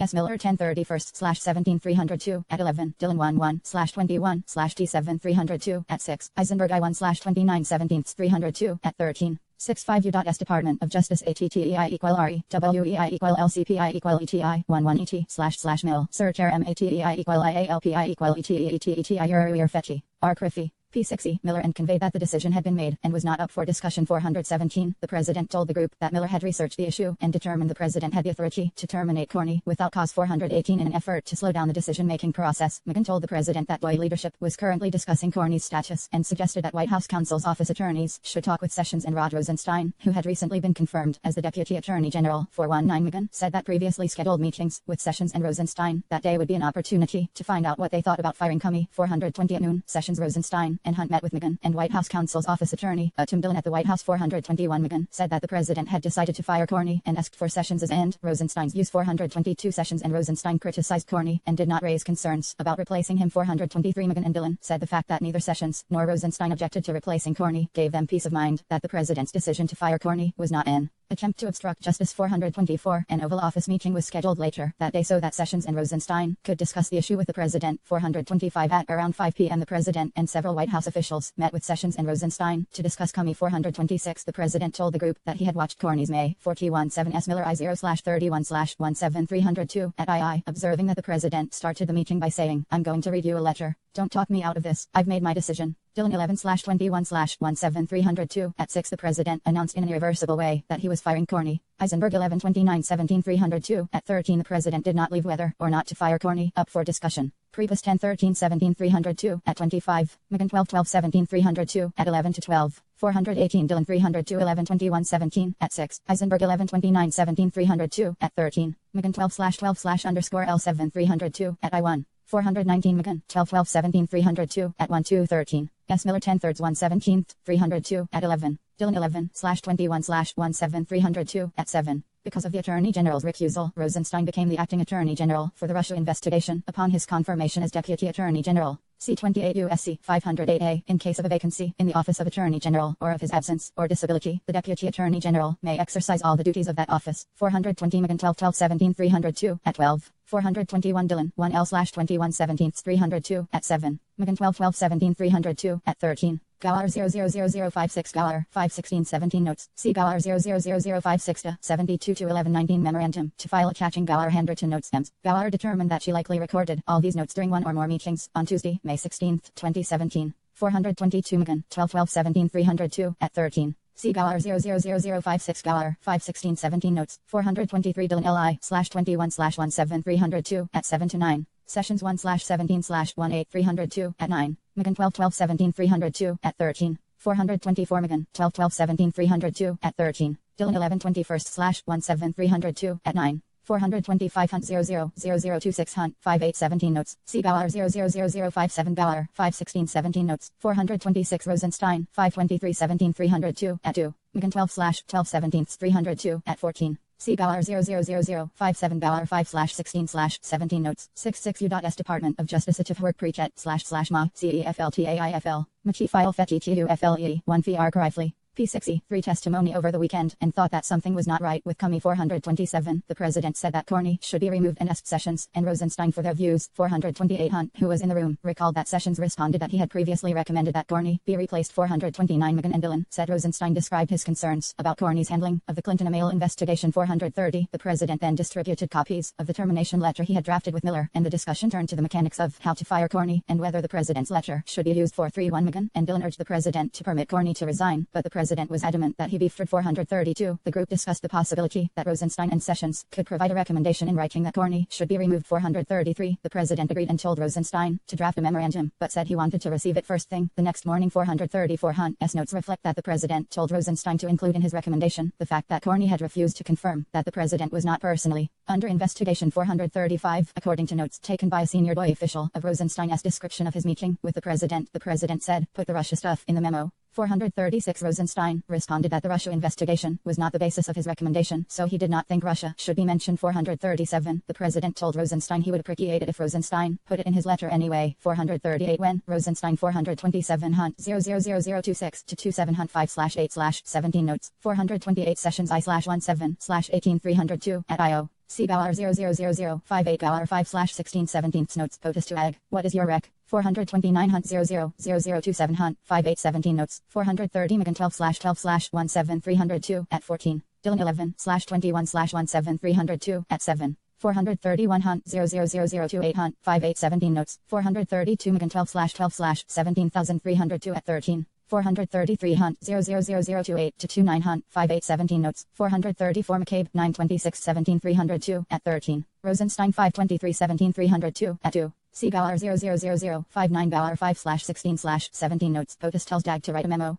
435 Hunt 000028 to 29 Hunt 5817 notes. POTUS asked if Rod's recommendation would include the fact that although Corney talks about the investigation, he refuses to say that the president is not under investigation. So it would be good if your recommendation would make mention of the fact that Corney refuses to say publicly right bracket what he said privately 3 times. 436 Galler 000059 Galler 5/16/17 notes. 437 Sessions 117-18-302 at 10. McCabe 9/26/17-302 at 13. C. Galler 000059 Galler 5/16-17 438 Galler 000059 Galler 5/16-17 notes. McCabe 5/16 first 7 Memorandum 1. McCabe 926-17 notes. 302 at 13. Left the meeting. He knew that Corney would be terminated, and he told Doyle colleagues that his own reasons for replacing Corney were not left bracket the president's right bracket reasons. 439 on May 9th, Hunt delivered to the White House a letter from Sessions recommending Corney's removal and a memorandum from Rosenstein addressed to the Attorney General titled Restoring Public Confidence in the FBJ. 440 McGinn recalled that the president liked the Doyle letters and agreed that they should provide the foundation for a new cover letter from the president accepting the recommendation to terminate Comey. 441 notes taken by Donaldson on May 9th reflected the view of the White House counsel's office that the president's original termination letter should left bracket and left bracket see right bracket light of day, and that it would be better to offer left bracket and right bracket other rationales for the firing than what was in Rosenstein's and Sessions' memorandum. 442 the president asked Mueller to draft a new termination letter and directed Mueller to say in the letter that Corney had informed the president 3 times that he was not under investigation. 443 McGinn, Priebus, and 444 Dillon objected to including that language, but the president insisted that it be included. McGinn, Priebus, and others perceived that language to be the most important part of the letter. To 439 Rosenstein, 523-17-302 at 2. Galler 000059 Galler 5/16-17 notes. DAG reasons not their reasons left bracket POTUS. Galler 000060 Galler 5/16-17 notes. 1 Street draft had a recommendation. Took it out B/C new decision had already been made. 440 Rosenstein 523-17-302 at 4. McGinn 12/12-17-302 at 15. 5917 letter Sessions to President Trump. Based on my evaluation and for the reasons expressed by the Deputy Attorney General in the attached memorandum, I have concluded that a fresh start is needed at the leadership of the FBI. 5917 memorandum Rosenstein to Sessions concluding with the way the director handled the conclusion of the email investigation was wrong. As a result, the FBI is unlikely to regain public and congressional trust until it has a director who understands the gravity of the mistakes and pledges never to repeat them. Having refused to admit his errors, the director cannot be expected to implement the necessary corrective actions. 441 S. Miller 1031-17-302 at 12. McGinn 12/12-17-302 at 15. Hunt 000031 Hunt 5/9/17 notes. 442 SC_ad_00342 Donaldson 5917 notes. Donaldson also wrote left bracket IS this the beginning of the end, because she was worried that the decision to terminate Corney and the manner in which it was carried out would be the end of the presidency. Donaldson 11/6/17-302 at 25. 443 S. Miller 1031/17-302 at 12. McGinn 12/12-17-302 at 15. Hunt 000032 Hunt 5917 notes. 444 McGinn 12/12-17-302 at 15. S. Miller 1031-17-302 at 12. Dillon 1121-17-302 at 8:10. Priebus L0/13/I7-302 at 27. Hunt 2118-302 at 14:15. Hunt 000032 Hunt 5/9/17 notes. The President 445 Dillon made a final pitch to the President that Corney should be permitted to resign, but the President refused. 446 around the time the President's letter was finalized, Priebus summoned Spicer and the press team to the Oval Office, where they were told that Corney had been terminated for the reasons stated in the letters by Rosenstein and Sessions. 447 to announce Corney's termination, the White House released a statement which Priebus thought had been dictated by the President. 448 in full, the statement read, "Today, President Donald J. Trump informed FBI Director James Corney that he has been terminated and removed from office. President Trump acted based on the clear recommendations of both Deputy Attorney General Rod Rosenstein and Attorney General Jeff Sessions." 449 that evening, FBI Deputy Director Andrew McCabe was summoned to meet with the President at the White House. 450 the President told McCabe that he had fired Corney because of 451 the decisions Corney had made in the Clinton email investigation and for many other reasons. The President asked McCabe if he was aware that Corney had told the President 3 times that he was not under investigation. 452 the President also asked McCabe whether many people in the FBI disliked Corney and whether McCabe was part of the resistance that had disagreed with Corney's decisions in the Clinton investigation. 453 McCabe told the President that he knew Corney had told the President he was not under investigation, that most people in the FBI felt positively about Corney, and that McCabe worked very closely with Corney and was part of all the decisions that had been made in the Clinton investigation. 445 Dillon 1121-17-302 at 10. Eisenberg 11/29/17302 at 15, providing the view that the president's desire to include the language about not being under investigation was the driving animus of the whole thing. Burnham 11/317/302 at 16, Burnham knew the only line the president cared about was the line that said Corney advised the president on 3 separate occasions that the president was not under investigation. According to Hunt's notes, the reference to Corney's statement would indicate that notwithstanding Corney's having informed the president that he was not under investigation, the president was terminating Corney. Hunt 000032 Hunt 5917 notes. McGann said he believed the president wanted the language included so that people would not think that the president had terminated Corney because the president was under investigation. McGann 12/12/17302 at 15. 446 McGann 12/12/17302 at 15. Donaldson 11/6/17302 at 25. CSC_@_00342 Donaldson 5917 notes. Resign versus removal. POTUS/removal. 447 Spicer 10/16/17302 at 9. McGann 12/12/17/302 at 16. 448 Priebus IOJ 13/L7/302 at 28. 449 Statement of the Press Secretary, the White House Office of the Press Secretary, May 9, 2017. 450 McCabe 9/26/17/302 at 4. SCR 025_00044 President's Daily Diary 5/9/17. McCabe 5/10 First 7 Memorandum at 1. 451 McCabe 9/26/17/302 at 5. McCabe 5/10/17 Memorandum at I 452 McCabe 9/26/17/302 at 5. McCabe 5/10/17 Memorandum at 1-2. 453 McCabe 9/26/17/302 at 5. McCabe 5/10/17 Memorandum at 1-2. 454 McCabe 9/26/17/302 at 5. McCabe 5/10/17 Memorandum at 1-2. Later that evening, the president told his communications team he was unhappy with the 455 press coverage of Corney's termination and ordered them to go out and defend him. The president also called Chris Christie and, according to Christie, said he was getting killed in the press over Corney's termination. 456 The president asked what he should do. 457 Christie asked, did you fire left bracket Corney right bracket because of what Rod wrote in the memo? And the president responded, yes. 458 Christie said that the president should get Rod out there and have him defend the decision. 459 The president told Christie that this was a good idea and said he was going to call Rosenstein right away. 460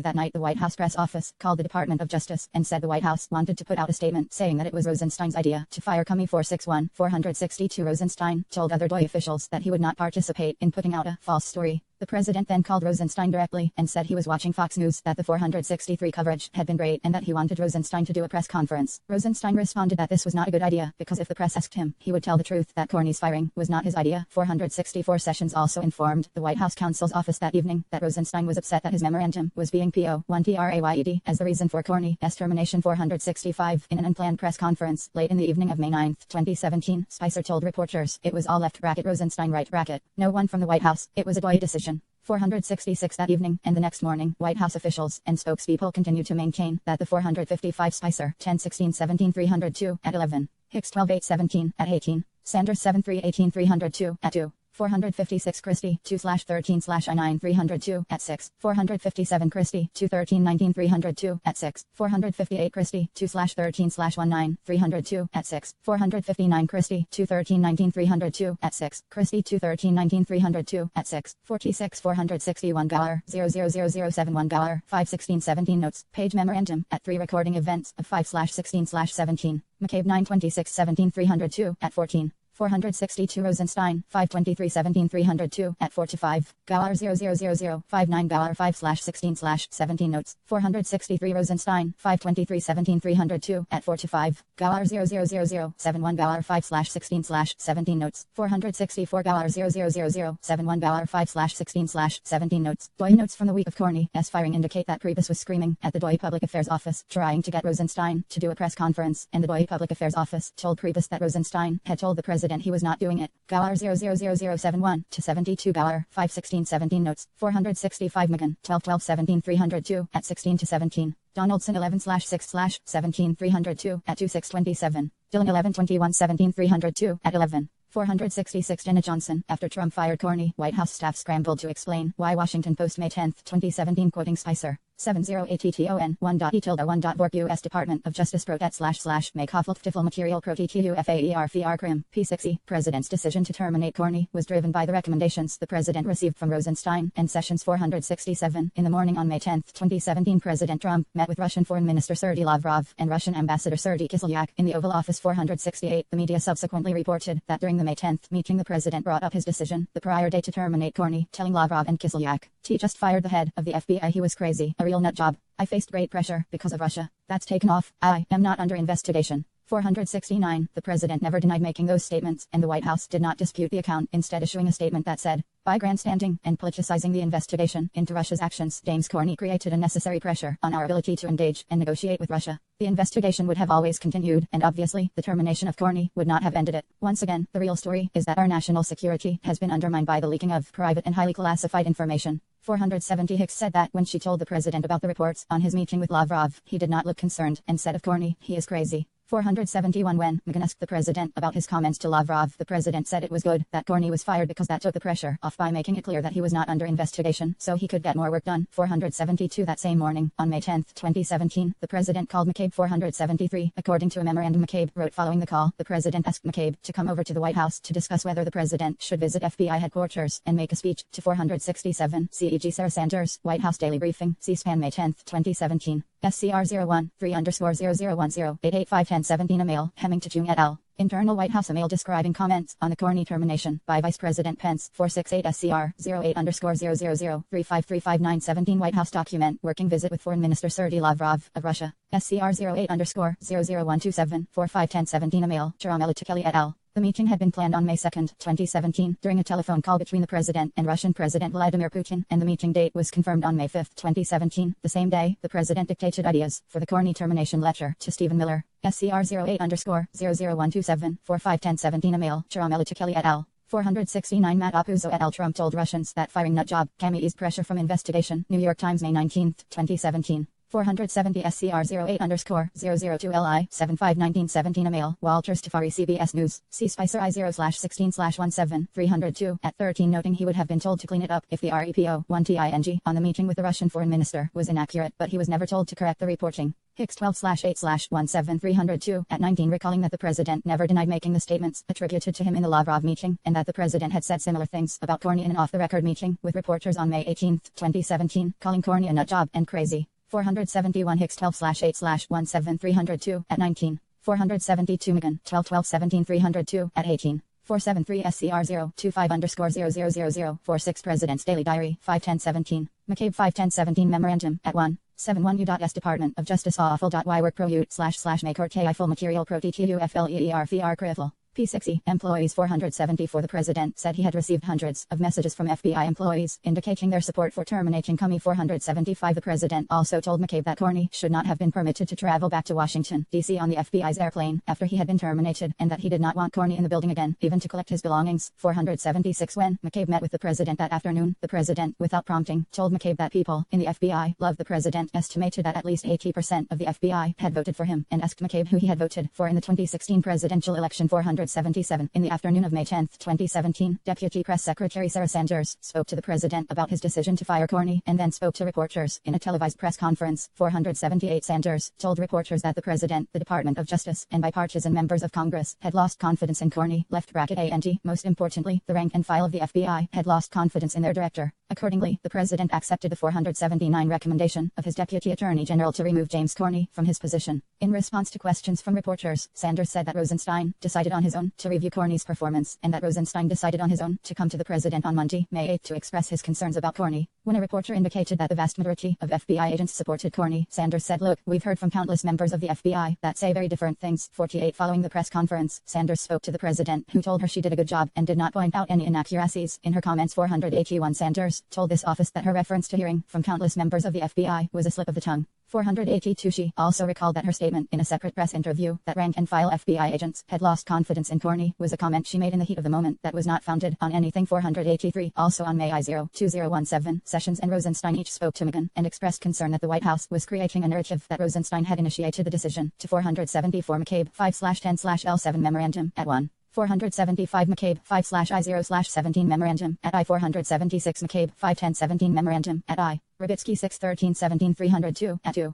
Comey had been visiting the FBI's Los Angeles office when he found out he had been terminated. Comey 11/15/17 302 at 22. 477 McCabe 5/10/17 Memorandum at 1-2. McCabe's memorandum documenting his meeting with the president is consistent with notes taken by the White House counsel's office. CSC_@_00347 Donaldson 5/10/17 notes. 478 Sanders 7/3/18 302 at 4. Sarah Sanders, White House Daily Briefing, C-SPAN May 2017. 479 Sarah Sanders, White House Daily Briefing, C-SPAN May I-0-2017. Sanders 7/3/18302 at 4. 480 Sarah Sanders, White House Daily Briefing, CSPN, May I-0-2017. 481 Sanders 7/3/18-302 at 4. 482 Sanders, 7/3/18-302 at 4. 483 Sanders, 7/3/18-302 at 3. 72 U.S. Department of Justice AU 60 = LLUIW 6 RLTPT = 60 TTET / Moy Cultural Material PT = 60 ETED Erder Fed Arcritful. P60, Fire Comey 484. The White House Counsel's Office agreed that it was factually wrong to say that the Department of Justice had initiated Corney's termination. 485 and McGinnest attorneys in the White House Counsel's Office to work with the press office to correct the narrative. 486 The next day, on May 11, 2017, the president participated in an interview with Lester Holt. The president told White House Counsel's Office attorneys in advance of the interview that the communications team could not get the story right, so he was going on Lester Holt to say what really happened. 487 During the interview, the president stated that he had made the decision to fire Corney before the president met with Rosenstein and Sessions. The president told Holt, "I was going to fire regardless of recommendation, left bracket Rosenstein right bracket made a recommendation. But regardless of recommendation, I was going to fire Corney, knowing there was no good time to do it." 488 The president continued, "And in fact, when I decided to just do it, I said to myself,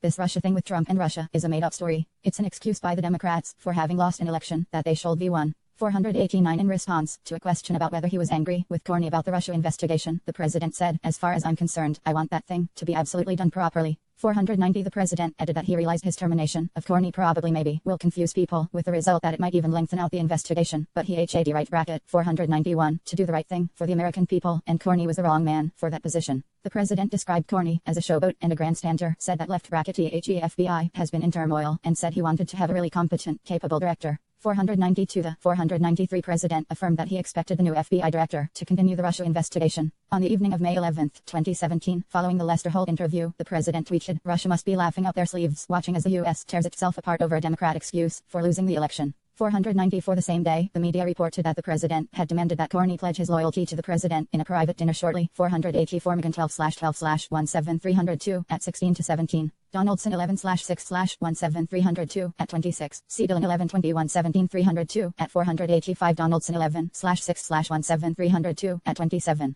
486 McGinn 12/12/17302 at 17. 487 Dillon 11/21/17302 at 11. 488 Interview with President Donald Trump, NBC May 11, 2017 transcript at 2. 489 Interview with President Donald Trump, NBC May 11, 2017 transcript at 2. 490 Interview with President Donald Trump, NBC May 11, 2017 transcript at 3. 491 Interview with President Donald Trump, NBC May 11, 2017 transcript at 3. 492 Interview with President Donald Trump, NBC May 11, 2017 transcript at 1:05. 493 Interview with President Donald Trump, NBC May 11, 2017 transcript at 7. 494 at READONALDTRUMP 511/L7 4:34 p.m. at tweet 11. 73 U.S. Department of Justice Attorney Workpert //MACEATEIA Material Teti to UARFR Criffy. P60 After being sworn in, 495 Late in the morning of May 12, 2017, the president tweeted, "Again, the story that there was collusion between the Russians and Trump campaign was fabricated by Dems as an excuse for losing the election." 496 The president also tweeted, "James Corney better hope that there are no tapes of our conversations before he starts leaking to the press, and when James Clapper himself, and virtually everyone else with knowledge of the witch hunt, says there is no collusion, when does it end?" 497 Analysis. In analyzing the president's decision to fire Corney, the following evidence is relevant to the elements of obstruction of justice. Obstructive act. The act of firing Corney removed the individual overseeing the FBI's Russia investigation. The president knew that Corney was personally involved in the investigation, based on Corney's briefing of the Gang of Eight, Corney's March 20, 2017 public testimony about the investigation, and the president's one-on-one conversations with Corney. Firing Corney would qualify as an obstructive act if it had the natural and probable effect of interfering with or impeding the investigation. For example, if the termination would have the effect of delaying or disrupting the investigation, or providing the president with the opportunity to appoint a director who would take a different approach to the investigation that the president perceived as more protective of his personal interests. Relevant circumstances bearing on that issue include whether the president's actions had the potential to discourage a successor director or other law enforcement officials in their conduct of the Russia investigation. The president fired Corney abruptly without offering him an opportunity to resign, banned him from the FBI building, and criticized him publicly, calling him a showboat and claiming that the FBI was in turmoil under his leadership. And the president followed the termination with public statements that were highly critical of the investigation. For example, 3 days after firing Corney, the president referred to the investigation as a witch hunt and asked when does it end. Those actions had the potential to affect a successor director's conduct of the investigation. The anticipated effect of removing the FBI director, however, would not necessarily be to prevent or impede the FBI from continuing its investigation. As a general matter, FBI investigations run under the operational direction of FBI personnel levels below the FBI director. Bannon made a similar point when he told the president that he could fire the FBI director, but could not fire the FBI. The White House issued a press statement the day after Corney was fired that said the investigation would have always continued, and obviously, the termination of Corney would not have ended it. In addition, in his May 11th interview with Lester Holt, the president stated that he understood when he made the decision to fire Corney that the action might prolong the investigation, and the president chose McCabe to serve as interim director. Even 495 Michael S. Schmidt in a private dinner, Trump demanded loyalty. Cami demurred. New York Times, May 11th, 2017. 496 at Real Donald Trump 512-17 7:51 a.m. at tweet. 497 at Real Donald Trump 512-17 8:26 a.m. at tweet. At Real Donald Trump 5/12-17 8:54 a.m. at tweet. Though McCabe told the president he had worked very closely with Corney and was part of all the decisions made in the Clinton investigation. Nexus to a proceeding. The nexus element would be satisfied by evidence showing b. that a grand jury proceeding or criminal prosecution arising from an FBI investigation was objectively foreseeable and actually contemplated by the president when he terminated Corney. Several facts would be relevant to such a showing. At the time the president fired Corney, a grand jury had not begun to hear evidence related to the Russia investigation, and no grand jury subpoenas had been issued. On March 20, 2017, however, Corney had announced that the FBI was investigating Russia's interference in the election, including an assessment of whether any crimes were committed. It was widely known that the FBI, as part of the Russia investigation, was investigating the hacking of the DNC's computers, a clear criminal offense. In addition, at the time the president fired Corney, evidence indicates the president knew that Flynn was still under criminal investigation and could potentially be prosecuted, despite the president's February 14, 2017 request that Corney let right Flynn go. On March 5, 2017, the White House counsel's office was informed that the FBI was asking for transition period records relating to Flynn, indicating that the FBI was still actively investigating him. The same day, the president told advisors he wanted to call Dana Boone, then the acting attorney general for the Russia investigation, to find out whether the White House or the president was being investigated. On March 31, 2017, the president signaled his awareness that Flynn remained in legal jeopardy by tweeting that Mike Flynn should ask for immunity before he agreed to provide testimony to the FBI or Congress. And in late March or early April, the president asked McFarlane to pass a message to Flynn telling him that the president felt bad for him and that he should stay strong, further demonstrating the president's awareness of Flynn's criminal exposure. C. Intent. Substantial evidence indicates that the catalyst for the president's decision to fire Corney was Corney's unwillingness to publicly state that the president was not personally under investigation, despite the president's repeated requests that Corney make such an announcement. In the week leading up to Corney's May 3, 2017 Senate Judiciary Committee testimony, the president told McGahn that it would be the last straw if Corney did not set the record straight and publicly announce that the president was not under investigation. But during his May 3 testimony, Corney refused to answer questions about whether the president was being investigated. Corney's refusal angered the president, who criticized Sessions for leaving him isolated and exposed, saying, "You left me on an island." 2 days later, the president told advisors he had decided to fire Corney and dictated a letter to Stephen Miller that began with a reference to the fact that the president was not being investigated. "While I greatly appreciate you informing me that I am not under investigation concerning what I have often stated is a fabricated story on a Trump-Russia relationship," the president later asked Rosenstein to include Russia in his memorandum and to say that Corney had told the president that he was not under investigation, and the president's final termination letter included a sentence at the president's insistence and against McGahn's advice, stating that Corney had told the president on 3 separate occasions that he was not under investigation. The president's other stated rationales for why he fired Corney are not similarly supported by the evidence. The termination letter the president and Stephen Miller prepared in Bedminster 75U.S. Department of Justice ATTERFLE /May Eiffel. Material PLETIUFLEIER Crim. P6 cited Corney's handling of the Clinton email investigation, and the president told McCabe he fired Corney for that reason. But the facts surrounding Corney's handling of the Clinton email investigation were well known to the president at the time he assumed office, and the president had made it clear to both Corney and the president's senior staff in early 2017 that he wanted Corney to stay on as director. And Rosenstein articulated his criticism of Corney's handling of the Clinton investigation after the president had already decided to fire Corney. The president's draft termination letter also stated that morale in the FBI was at an all-time low, and Sanders told the press after Corney's termination that the White House had heard from countless FBI agents who had lost confidence in Corney. But the evidence does not support those claims. The president told Corney at their January 27 dinner that the people of the FBI really like left bracket him right bracket. No evidence suggests that the president heard otherwise before deciding to terminate Corney, and Sanders acknowledged to investigators that her comments were not founded on anything. We also considered why it was important to the president that Corney announced publicly that he was not under investigation. Some evidence indicates that the president believed that the erroneous perception he was under investigation harmed his ability to manage domestic and foreign affairs, particularly in dealings with Russia. The president told Corney that the cloud of this Russia business was making it difficult to to run the country. The president told Sessions and Megan that foreign leaders had expressed sympathy to him for being under investigation and that the perception he was under investigation was hurting his ability to address foreign relations issues. The president complained to Rogers that the thing with the Russians left bracket was right bracket messing up his ability to get things done with Russia and told Coates, I can't do anything with Russia. There's things I'd like to do with Russia, with trade, with ISIS. They ray all over me with this. The president also may have viewed Corney as insubordinate for his failure to make clear in the May 3rd testimony that the president was not under investigation. Other evidence, however, indicates that the president wanted to protect himself from an investigation into his campaign. The day after learning about the FBI's interview of Flynn, the president had a one-on-one dinner with Corney against the advice of senior aides and told Corney he needed Corney's loyalty. When the president later asked Corney for a second time to make public that he was not under investigation, he brought up loyalty again, saying, because I have been very loyal to you, very loyal. We had that thing, you know. After the president learned of Sessions' recusal from the Russia investigation, the president was furious and said he wanted an attorney general who would protect him the way he perceived Robert Kennedy and Eric Holder to have protected their presidents. The president also said he wanted to be able to tell his attorney general who to investigate. In addition, the president had a motive to put the FBI's Russia investigation behind him. The evidence does not establish that the termination of Corney was designed to cover up a conspiracy between the Trump campaign and Russia. As described in Volume 1, the evidence uncovered in the investigation did not establish that the president or those close to him were involved in the charged Russian computer hacking or active measure conspiracies, or that the president otherwise had an unlawful relationship with any Russian official. But the evidence does indicate that a thorough FBI investigation would uncover facts about the campaign and the president personally that the president could have understood to be crimes or that would give rise to personal and political concerns. Although the president publicly stated during and after the election that he had no connection to Russia, the Trump Organization, through Michael Cohen, 76 U.S. Department of Justice Work Pro Act //Makotahu MTT 1 ERIAL Pro TTU ARFR Career.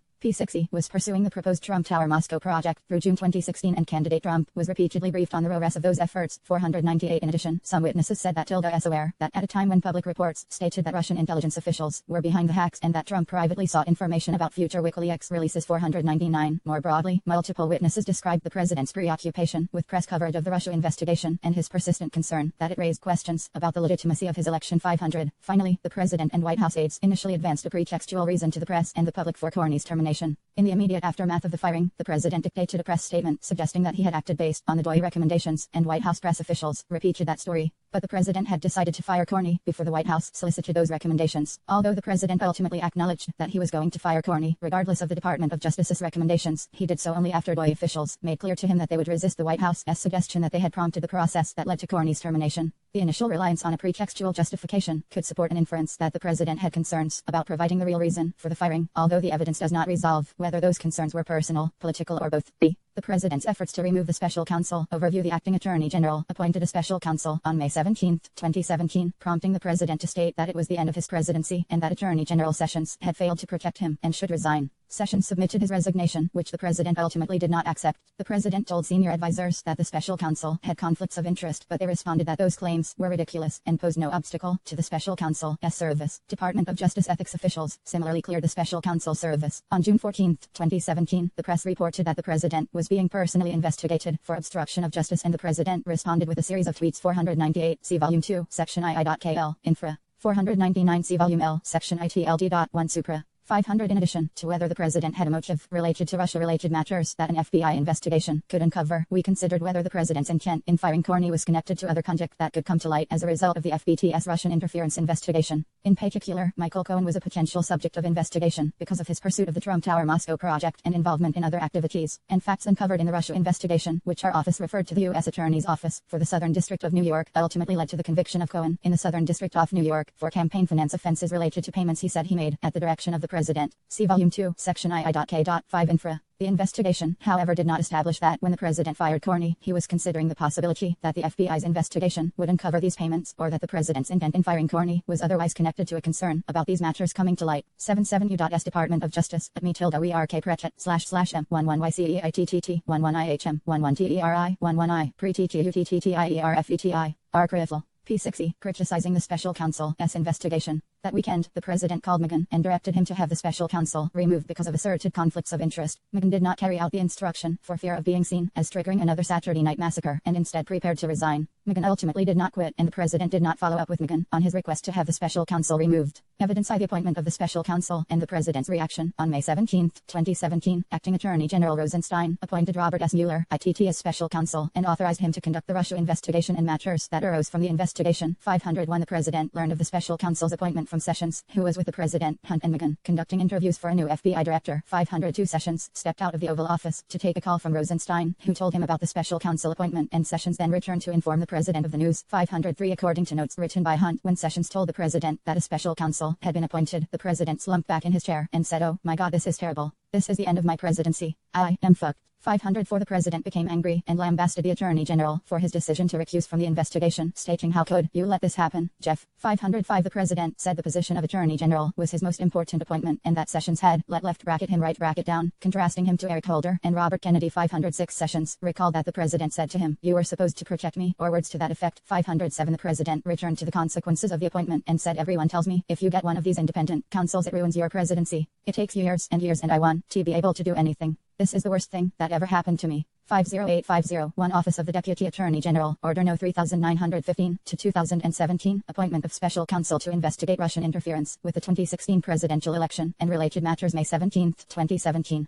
502 Sessions 117-18-302 at 13. Hunt _2/L/18-302 at 18. McGahn 12-14-17-302 at 4. Hunt 000039 Hunt 517-17 notes. 503 Sessions 117-18-302 at 13. Hunt 21-18-302 at 18. McGahn 12/14/17-302 at 4. Hunt 000039 Hunt 517-17 notes. 504 Hunt 000039 Hunt 5/17/17 notes. 505 Hunt 000039 Hunt 517-17 notes. Sessions 117-18-302 at 13-14. 506 Hunt 000040. See Sessions 1/17/18-302 at 14. 507 Sessions 117-18-302 at 14. 508 Hunt 000040 Hunt 517-17 notes. See Sessions 117-18-302 at 14. Early the next morning, the president tweeted, "This is the single greatest witch hunt of a politician in American history." At Real Donald Trump 5/18/17 7:52 a.m. at tweet 78U.S. Department of Justice Attorn Work Pro at //MEYCOFTTEIFL Material Pro T2FL Clarfe Arcrifl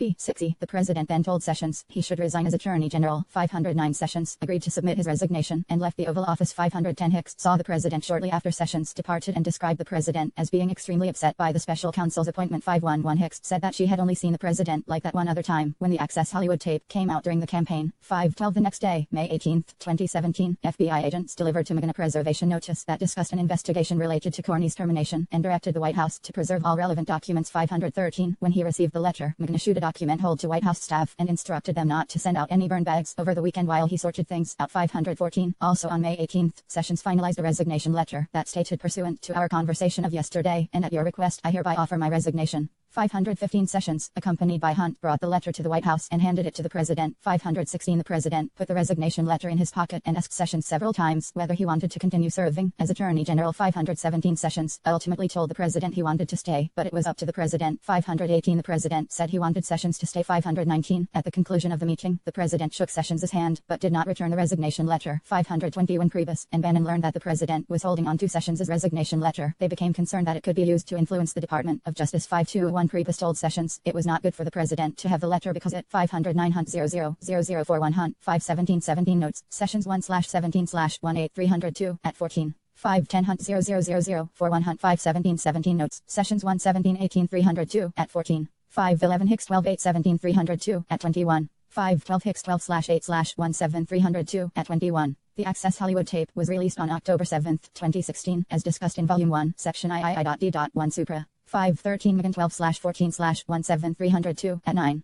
SCR 015_00017580 undated draft memoranda to White House staff. 514 McGahn 12/14/17-302 at 9. SCR 15_000175-82 undated draft memoranda to White House staff. The White House counsel's office had previously issued a document hold on February 27, 2017. SCR 15_00017127/17 memorandum from McGahn to Executive Office of the President staff. 515 Hunt 000047 Hunt 518-17 notes. 518-17 letter Sessions to President Trump resigning as Attorney General. 516 Hunt 000047-49 Hunt 518-17 notes. Sessions 117-18-302 at 14. 517 Hunt 000047-49 Hunt 518-17 notes. Sessions 117-18-302 at 14. 518 Hunt 000048-49 Hunt 518-17 notes. Sessions 1/17/I8-302 at 14. 519 Sessions 1/17/18-302 at 14. 520 Hunt 000049 Hunt 51817 notes 521 Hunt 000050 to 51 Hunt 51817 notes 79 U.S. Department of Justice Attorney World PI equal EATTET / may certain material pern D2UREIERFR critical.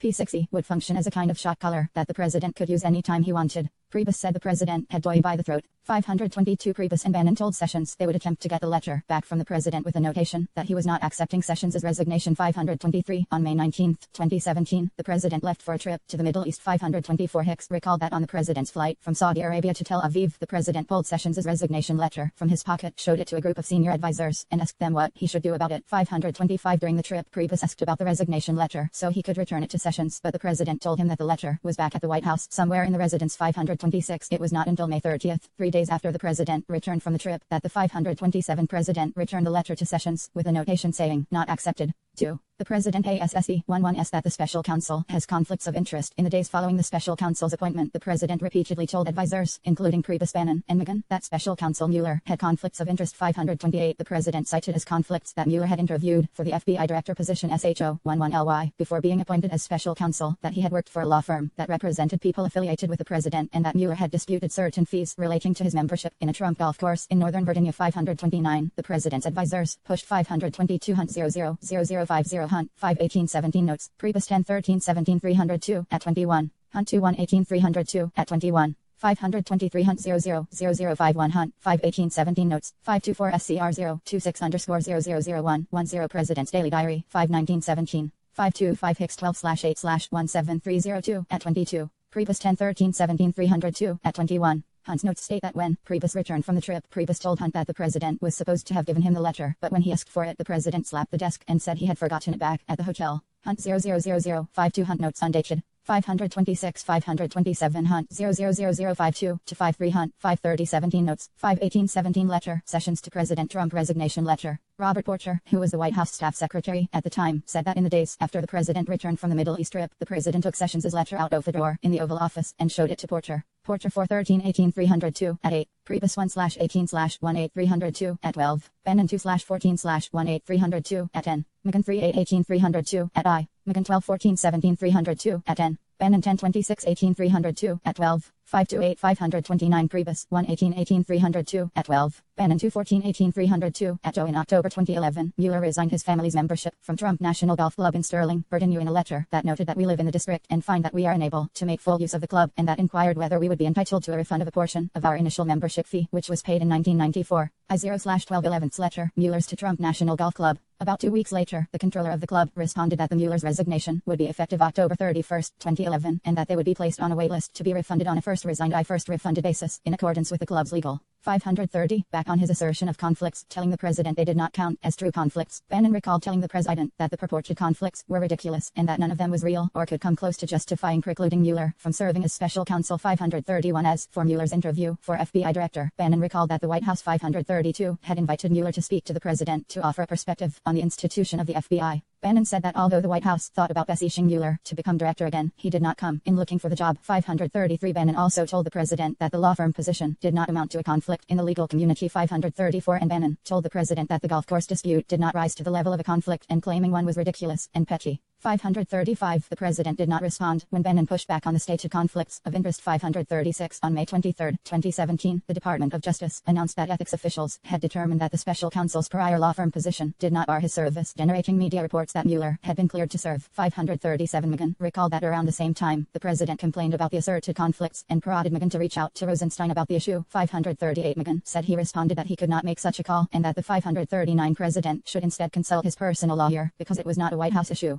Contemporaneous notes of a May 23, 2017 conversation between Megan and the president reflect that Megan told the president that he would not call Rosenstein, and that he would suggest that the president not make such a call either. 540 Megan advised that the president could discuss the issue with his personal attorney, but it would look like still trying to meddle in left bracket the right bracket investigation, and knocking out Mueller would be left bracket ANOTHER fact used to claim OBSTRUCTION right bracket of documents 10/27/11 letter. Mueller's to Trump National Golf Club. The Muellers have not had further contact with the club. 530 Priebus 4318 302 at 3. Bannon I026 18 302 at 13 confirming that he Priebus and Megan pushed back on the asserted conflicts. 531 Bannon I026 18 302 at 12 to 13. 532 Benin, 1026-18-302, at 12. 533 Benin, 1026-18-302, at 12. 534 Benin 10/26/18-302, at 12. 535 Benin, 1026-18-302, at 13. 536 Benin, 1026-18-302, at 12. 537 Matt Zapotowski, ampersand Gold, Justice Department Ethics Experts clear Mueller to lead Russia probe, Washington Post May 23, 2017. 538 Megan, 38-18-302, at I. Megan 12/14/17-302, at 10.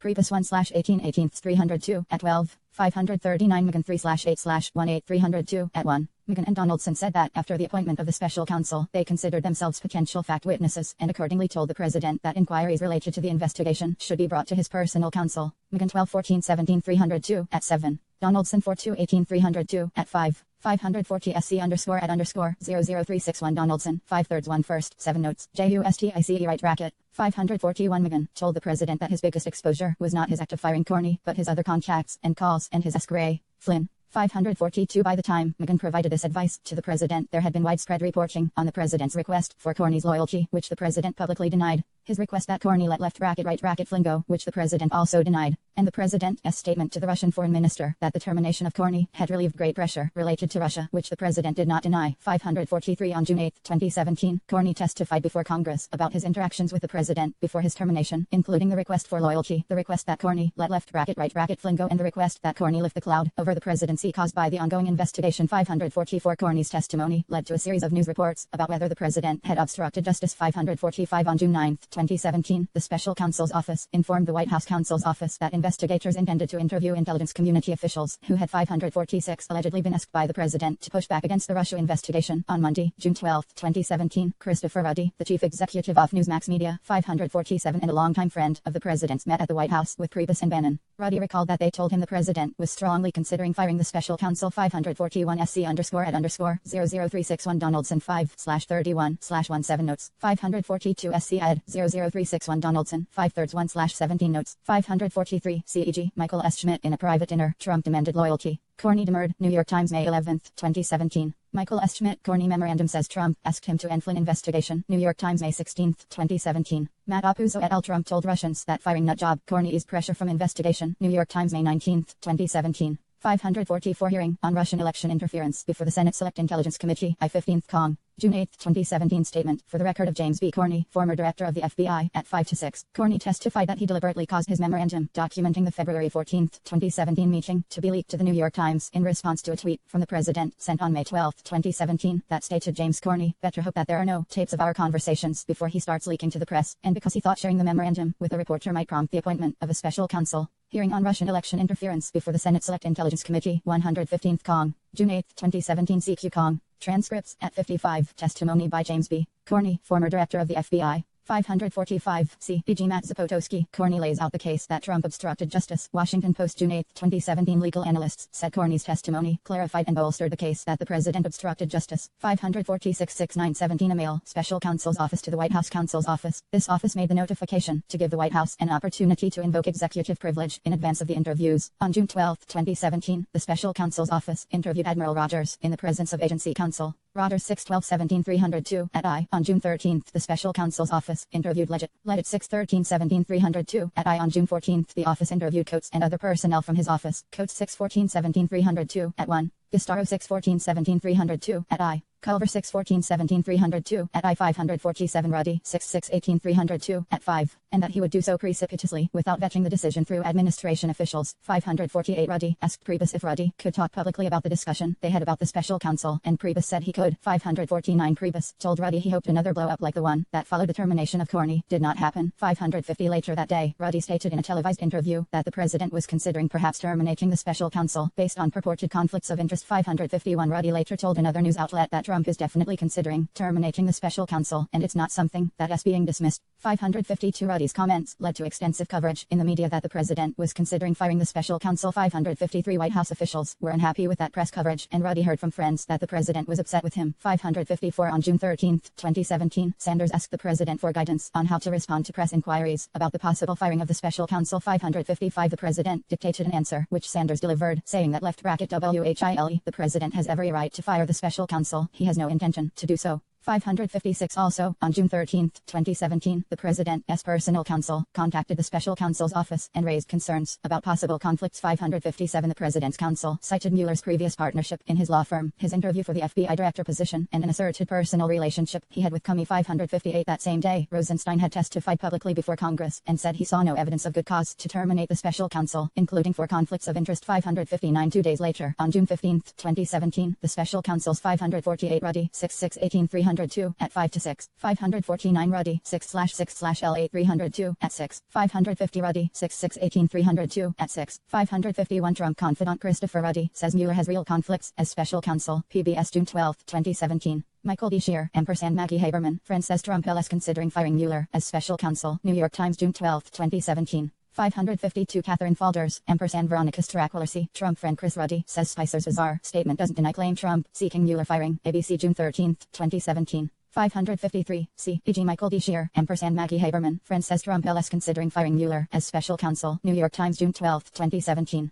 554 Ruddy 6/6/18 302 at 6 to 7. 555 Sanders 7/3/18 302 at 6 to 7. 556 Glenn Thrush et al. Trump stews, staff steps in, and Mueller is safe for now. New York Times June 13, 2017. C. Sanders 7/3/18 302 at 6. Sanders spoke with the president directly before speaking to the press on Air Force One, and the answer she gave is the answer the president told her to give. 557 Special Counsel's Office Attorney 6/13/17 notes. 558 Special Counsel's Office Attorney 6/13/17 notes. 559 Hearing on Fiscal 2018 Justice Department Budget before the Senate Appropriations Subcommittee on Commerce, Justice, and Science. 115th Kong. June 13, 2017. CQ Kong. Transcripts at 14. Testimony by Rod Rosenstein, Deputy Attorney General. Office informed the Acting Attorney General's office about the areas of concern raised by the President's counsel and told the President's counsel that their concerns had been communicated to Rosenstein so that the Department of Justice could take any appropriate action. 5603. The press reports that the President is being investigated for obstruction of justice, and the President directs the White House counsel to have the special counsel removed on the evening of June L4, 20L7. The Washington Post published an article stating that the 561 special counsel was investigating whether the President had attempted to obstruct justice. This was the first public report that the President himself was under investigation by the special counsel's office, and cable news networks quickly picked up on the report. 562 The Post story stated that the special counsel was interviewing intelligence community leaders, including Coates and Rogers, about what the President had asked them to do in response to Corney's March 20, 20L7 testimony, that the inquiry into obstruction marked a major turning point in the investigation,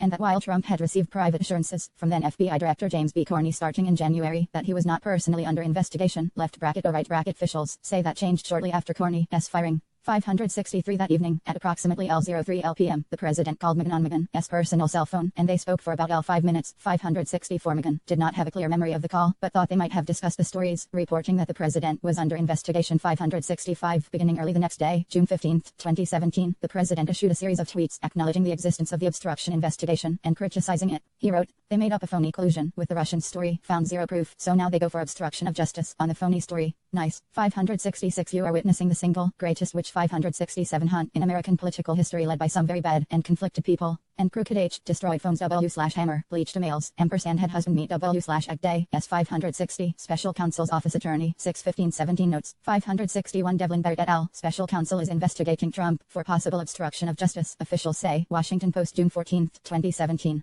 562 CNN, for example, began running a chyron at 6:55 p.m. that stated, Wash Post, Mueller investigating Trump for obstruction of justice. CNN, June 14, 2017, published online at 7:15 p.m. at 563 Devlin Barrett et al. Special Counsel is investigating Trump for possible obstruction of justice, officials say. Washington Post June 14, 2017. 564 SCR026_0001 83 President's Daily Diary 6/14/17 reflecting call from the President to McGahn on 6/14/17 with start time 10:31 p.m. and end time 10:46 p.m. Call records of Don McGahn 2/28/19302 at 1 to 2. McGahn thought he and the President also probably talked about the investiture ceremony for Supreme Court Justice Neil Gorsuch, which was scheduled for the following day. McGahn 2/28/18-302 at 2. 565 566 at READONALDTRUMP 6/15/L7 6:55 a.m. at tweet. 567 at Real Donald Trump 6/15/17 7:57 a.m. at tweet. Before she was cleared, ampersand they talk about obstruction. 568 The next day, June 16, 2017, the President wrote additional tweets criticizing the investigation. After 7 months of investigations, ampersand committee hearings about my collusion with the Russians, nobody has been able to show any proof. Said 569 and I am being investigated for firing the FBI director by the man who told me to fire the FBI director.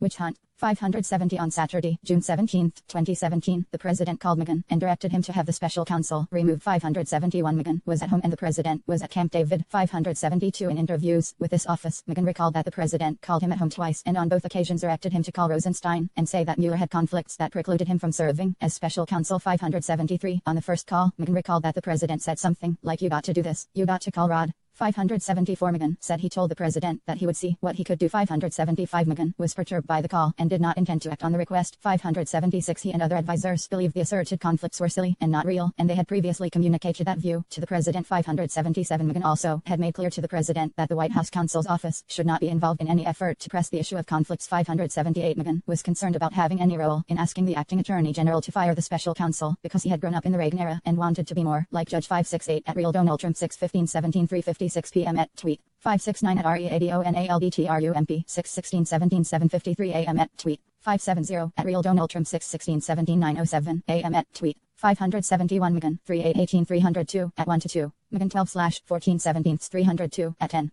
572 Megan 3/8/18 302 at I3. SCR 026_000196 President's Daily Diary 6/17/17 record showing President departed the White House at 11:07 a.m. on June 17, 2017 and arrived at Camp David at 11:37 a.m. 573 Megan 3/8/L8 302 at 1-2. Megan 12/4/17 302 at I0. Phone records show that the president called Megan in the afternoon on June 17, 2017, and they spoke for approximately 23 minutes. SCR 026_000196 President's Daily Diary 6/17/17 reflecting call from the president to Megan on 6/17/17 with start time 2:23 p.m. and end time 2:46 p.m. Call records of Don Megan. Phone records do not show another call between Megan and the president that day. Although Megan recalled receiving multiple calls from the president on the same day, in light of the phone records he thought it was possible that the first call instead occurred on June 14, 2017, shortly after the press reported that the president was under investigation for obstruction of justice. Megan 2/28/19 302 at 1-3. While Megan was not certain of the specific dates of the calls, Megan was confident that he had at least 2 phone conversations with the president in which the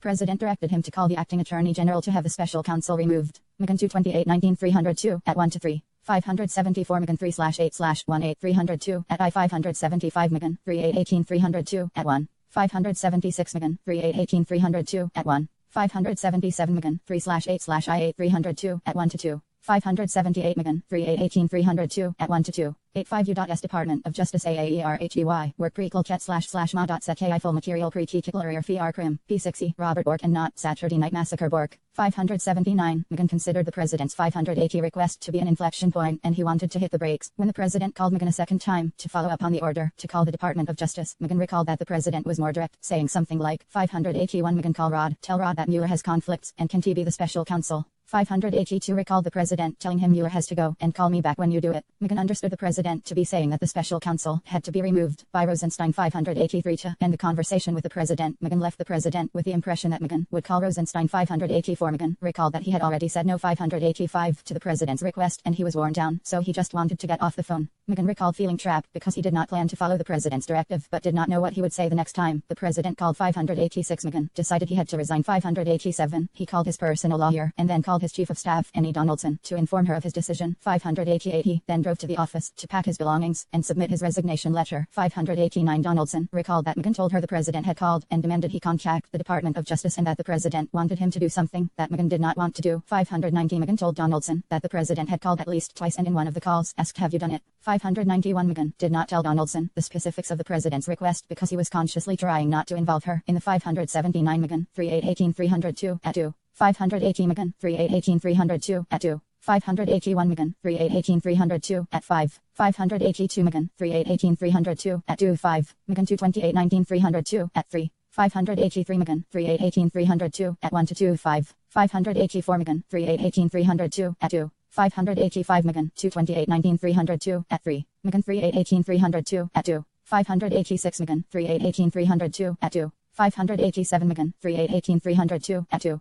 588 Megan 3/8/18 302 at 2-3. Megan 2/28/19 302 at 3. Donaldson 4/2/18 302 at 4. Call records of Don Megan. 589 Megan 3/8/18 302 at 2. Donaldson 4/2/L8 302 at 4. 590 Donaldson 4/2/18 302 at 4. 591 Donaldson 4/2/18 302 at 4. investigation, but Donaldson inferred that the president's directive was related to the Russia investigation. 592 Donaldson prepared to resign along with McGinn. 593 That evening, McGinn called both Priebus and Bannon and told them that he intended to. McGinn recalled that after speaking with his attorney and given the nature of the president's request, he decided not to share details of the president's request with other White House staff. 595 Priebus recalled that McGinn said that the president had asked him to do crazy shit, but he thought McGinn did not tell him the specifics of the president's request because McGinn was trying to protect Priebus from what he did not need to know. 596 Priebus and Bannon both urged McGinn not to quit, and McGinn ultimately returned to work that Monday and remained in his position. 597 He had not told the president directly that he planned to resign, and when they next saw each other the president did not ask McGinn whether he had followed through with calling Rosenstein. 598 Resign. 594 Around the same time, Chris Christie recalled a telephone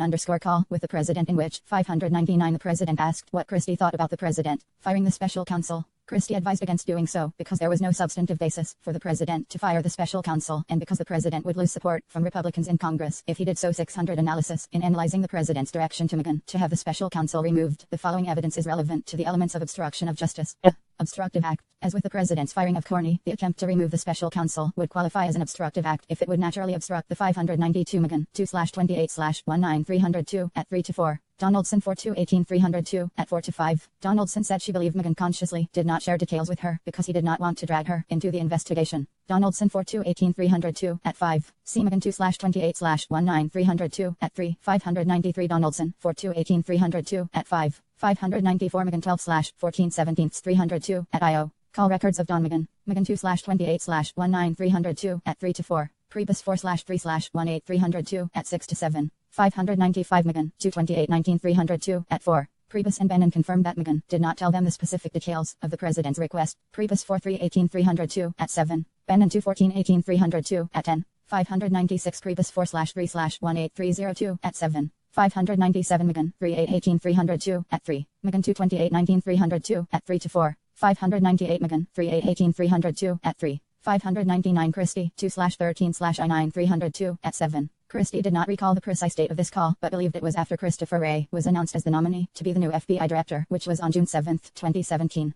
Christie 2/13/19-302 at 7. Telephone records show that the president called Christie twice after that time period, on July 4, 2017 and July 14, 2017. Call records of Chris Christie. Christie 2/13/19-302 at 7. 68-7 U.S. Department of Justice Attorney Work PRETITTET//MA CKI Full Material PLATETIUATIER Critical P60 Investigation and any grand jury proceedings that might flow from the inquiry. Even if the removal of the lead prosecutor would not prevent the investigation from continuing under a new appointee, a fact finder would need to consider whether the act had the potential to delay further action in the investigation, chill the actions of any replacement special counsel, or otherwise impede the investigation. The threshold question is whether the president in fact directed McGinn to have the special counsel removed. After news organizations reported that in June 2017, the president had ordered McGinn to have the special counsel removed, the president publicly disputed these accounts and privately told McGinn that he had simply wanted McGinn to bring conflicts of interest to the Department of Justice's attention. See Volume 2, Section II. Infra. Some of the president's specific language that McGinn recalled from the calls is consistent with that explanation. Substantial evidence, however, supports the conclusion that the president went further and in fact directed McGinn to call Rosenstein to have the special counsel removed. First, McGinn's clear recollection was that the president directed him to tell Rosenstein not only that conflicts existed but also that Mueller has to go. McGinn is a credible witness with no motive to lie or exaggerate given the position he held in the White House. 601 McGinn spoke with the president twice and understood the directive the same way, both times making it unlikely that he misheard or misinterpreted the president's request. In response to that request, McGinn decided to quit because he did not want to participate in events that he described as akin to the Saturday Night Massacre. He called his lawyer, drove to the White House, packed up his office, prepared to submit a resignation letter with his chief of staff, told Priebus that the president had asked him to do crazy shit and informed Priebus and Bannon that he was leaving. Those acts would be a highly unusual reaction to a request to convey information to the Department of Justice. Second, in the days before the calls to McGinn, the president, through his counsel, had already brought the asserted conflicts to the attention of the Department of Justice. Accordingly, the president had no reason to have McGinn call Rosenstein that weekend to raise conflicts issues that already had been raised.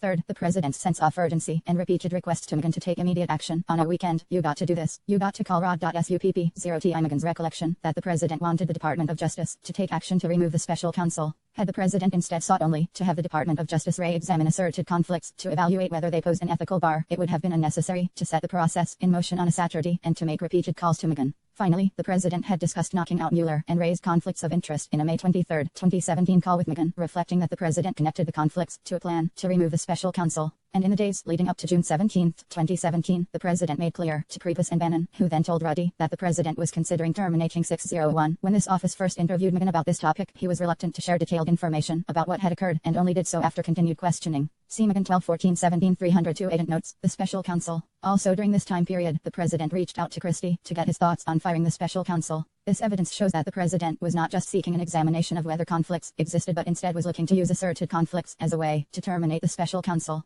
B. Nexus to an official proceeding. To satisfy the proceeding requirement, it would be necessary to establish a nexus between the president's act of seeking to terminate the special counsel and a pending or foreseeable grand jury proceeding. Substantial evidence indicates that by June 17, 2017, the president knew his conduct was under investigation by a federal prosecutor who could present any evidence of federal crimes to a grand jury. On May 23, 2017, McGahn explicitly warned the president that his biggest exposure was not his act of firing Corney, but his other contacts and calls and his Ask Ray Flynn. By early June, it was widely reported in TIE media that federal prosecutors had issued grand jury subpoenas in the Flynn inquiry and that the special counsel had taken over the Flynn investigation. 602 On June 9, 2017, the special counsel's office informed the White House that investigators would be interviewing intelligence agency officials who allegedly had been asked by the president to push back against the Russia investigation. On June 14, 2017, news outlets began reporting that the president was himself being investigated for obstruction of justice. Based on widespread reporting, the president knew that such an investigation could include his request for Corney's loyalty, his request that Corney let right Flynn go, his outreach to Coates and Rogers, and his termination of Corney and statement to the Russian foreign minister that the termination had relieved great pressure related to Russia. And on June 16, 2017, the day before he directed McGahn to have the special counsel removed, the president publicly acknowledged that his conduct was under investigation by a federal prosecutor, tweeting, "I am being investigated for firing the FBI director by the man who told me to fire the FBI director." See intent. Substantial evidence indicates that the president's attempts to remove the special counsel were linked to the special counsel's oversight of investigations that involved the president's conduct, and most immediately to reports that the president was being investigated for potential obstruction of justice. Before the president terminated Corney, the president considered it critically important that he was not under investigation and that the public not erroneously think he was being investigated. As described in Volume T, Section T.D, Supra, advisors perceived the president, while he was drafting the Corney termination letter, to be concerned more than anything else about getting out that he was not personally under investigation. When the president learned of the appointment of the special counsel on May 17, 2017, he expressed further concern about the investigation, saying (THIS is the end of my presidency. The president also faulted Sessions for recusing, saying, "You were supposed to protect me." On June 14, 2017, when the Washington Post reported that the special counsel was investigating the president for obstruction of justice, the president was facing what he had wanted. 602 CEG, Evan Perez et al., CNN exclusive. Grand jury subpoenas issued in FBJ's Russia investigation, CNN May 9, 2017. Matt Ford, why Mueller is taking over the Michael Flynn grand jury, The Atlantic June 2, 2017. 89 U.S. Department of Justice at 1 Nork Protet / may Kotchifl material pre-TT or FR Krifl. P60, to avoid a criminal investigation into his own conduct that was the subject of widespread media attention. The evidence indicates that news of the obstruction investigation prompted the president to call McGahn and seek to have the special counsel removed. By mid-June, the Department of Justice had already cleared the special counsel service, and the president's advisors had told him that the claimed conflicts of interest were silly and did not provide a basis to remove the special counsel. On June 13, 2017, the acting attorney general testified before Congress that no good cause for removing the special counsel existed, and the president dictated a press statement to Sanders, saying he had no intention of firing the special counsel. But the next day, the media reported that the president was under investigation for obstruction of justice and the special counsel was interviewing witnesses about events related to possible obstruction, spurring the president to write critical tweets about the special counsel's investigation. The president called McGahn at home that night and then called him on Saturday from Camp David. The evidence accordingly indicates that news that an obstruction investigation had been opened is what led the president to call McGahn to have the special counsel terminated. There also is evidence that the president knew that he should not have made those calls to McGahn. The president made the calls to McGahn after McGahn had specifically told the president that the White House counsel's office and McGahn himself could not be involved in pressing conflicts claims, and that the president should consult with his personal counsel if he wished to raise conflicts. Instead of relying on his personal counsel to submit the conflicts claims, the president sought to use his official powers to remove the special counsel. And after the media reported on the president's actions, he denied that he ever ordered McGahn to have the special counsel terminated and made repeated efforts to have McGahn deny the story, as discussed in Volume 2, Section 2.I, Infra. Those denials are contrary to the evidence and suggest the president's awareness that the direction to McGahn could be seen as improper. F. The president's efforts to curtail the special counsel investigation. Overview. 2 days after the president directed McGahn to have the special counsel removed, the president made another attempt to affect the course of the Russia investigation. On June 19, 2017, the president met one-on-one with Corey Lewandowski in the Oval Office and dictated a message to be delivered to Attorney General Sessions that would have had the effect of limiting the Russia investigation to future election interference only. 1 month later, the president met again with Lewandowski and followed up on the request to have Sessions limit the scope of the Russia investigation. Lewandowski told the president the message would be delivered soon. Hours later, the president publicly criticized Sessions in an unplanned press interview, raising questions about Sessions' job security. 1. The president asks Corey Lewandowski to deliver a message to Sessions to curtail the special counsel investigation. On June 19, 2017, 2 days after the president directed McGahn to have the special counsel removed, the president met one-on-one in the Oval Office with his former campaign manager Corey Lewandowski. 603_ senior White House advisors described Lewandowski as a devotee of the president and said the relationship between the president and Lewandowski was close. 604 During the June 19 meeting, Lewandowski recalled that after some small talk, the 605, the president brought up Sessions and criticized his recusal from the Russia investigation. President told Lewandowski that Sessions was weak and that if the president had known about the likelihood of recusal in advance, he would not have appointed Sessions. 606 The president then asked Lewandowski to deliver a message to Sessions and said, "Write this down." 607 This was the first time the president had asked Lewandowski to take dictation, and Lewandowski wrote as fast as possible to make sure he captured the content correctly. 608 The president directed that Sessions should give a speech publicly announcing, "I know that I recused myself from certain things having to do with specific areas, but our POTUS is being treated very unfairly. He shouldn't have a special prosecutor/counsel B/C. He hasn't done anything wrong. I was on the campaign W/him for 9 months. There were no Russians involved with him. I know it for a fact B/C. I was there. He didn't do 609 anything wrong, except he ran the greatest campaign in American history." The dictated message went on to state that Sessions would meet with the special counsel to limit his jurisdiction to future election interference. Now a group of people want to subvert the Constitution of the United States. I'm going to meet with the special prosecutor to explain this is very unfair and let the special prosecutor move forward with investigating election meddling for future elections so that nothing can happen in future elections. 610-604 Kelly 82-18-302 at 7. Dearborn 620-18-302 at 1 describing Lewandowski as a comfort to the president whose loyalty was appreciated. Kelly said that when he was chief of staff and the president had meetings with friends like Lewandowski, Kelly tried not to be there and to push the meetings to the residence to create distance from the West Wing. Kelly 82-18-302 at 7. 605 Lewandowski 46-18-302 at 2. 606 Lewandowski 46-18-302 at 2. 607 Lewandowski 46-18-302 at 2. 608 Lewandowski 46-18-302 at 3. 609 Lewandowski 46-18-302 at 2-3. Lewandowski 619-17 notes at 1-2. 610 Lewandowski 46-18-302 at 3. Lewandowski 619-17 notes at 3. The president said that if Sessions delivered that statement he would be the most popular guy in the country. 611 Lewandowski told the president he understood what the president wanted Sessions to do. 612 Lewandowski wanted to pass the message to Sessions in person rather than over the phone. He did not want to meet at the Department of Justice because he did not want a public log of his visit and did not want Sessions to have an advantage over him by meeting on what Lewandowski described as Sessions' turf. 614 Lewandowski called Sessions and arranged a meeting for the following evening at Lewandowski's office, but Sessions had to cancel due to a last-minute conflict. 615 Shortly thereafter, Lewandowski left Washington, D.C. without having had an opportunity to meet with Sessions to convey the president's message. 616 Lewandowski stored the notes in a safe at his home, which he stated was his standard procedure with sensitive items. 617-6132 The president follows up with Lewandowski. Following his June meeting with the president, Lewandowski contacted Rick Dearborn, 618, then a senior White House official, and asked if Dearborn could pass a message to Sessions. Dearborn agreed without knowing what the message was, and Lewandowski later confirmed that 619 Dearborn would meet with Sessions for dinner in late July and could deliver the message then. Lewandowski recalled thinking that the president had asked him to pass the message because the president knew Lewandowski could be trusted, but Lewandowski believed Dearborn would be a better messenger because he had a long-standing relationship with Sessions and because Dearborn was in the government while Lewandowski was not. 620 On July 19, 2017, the president again met with Lewandowski alone in the Oval Office. 621 In the preceding days, as described in Volume 8, Section ILG Infra, emails and other information about the June 9, 2016 meeting between several Russians and Donald Trump Jr., Jared Kushner, and Paul Manafort had been publicly disclosed. In the July 19 meeting with Lewandowski, the 611,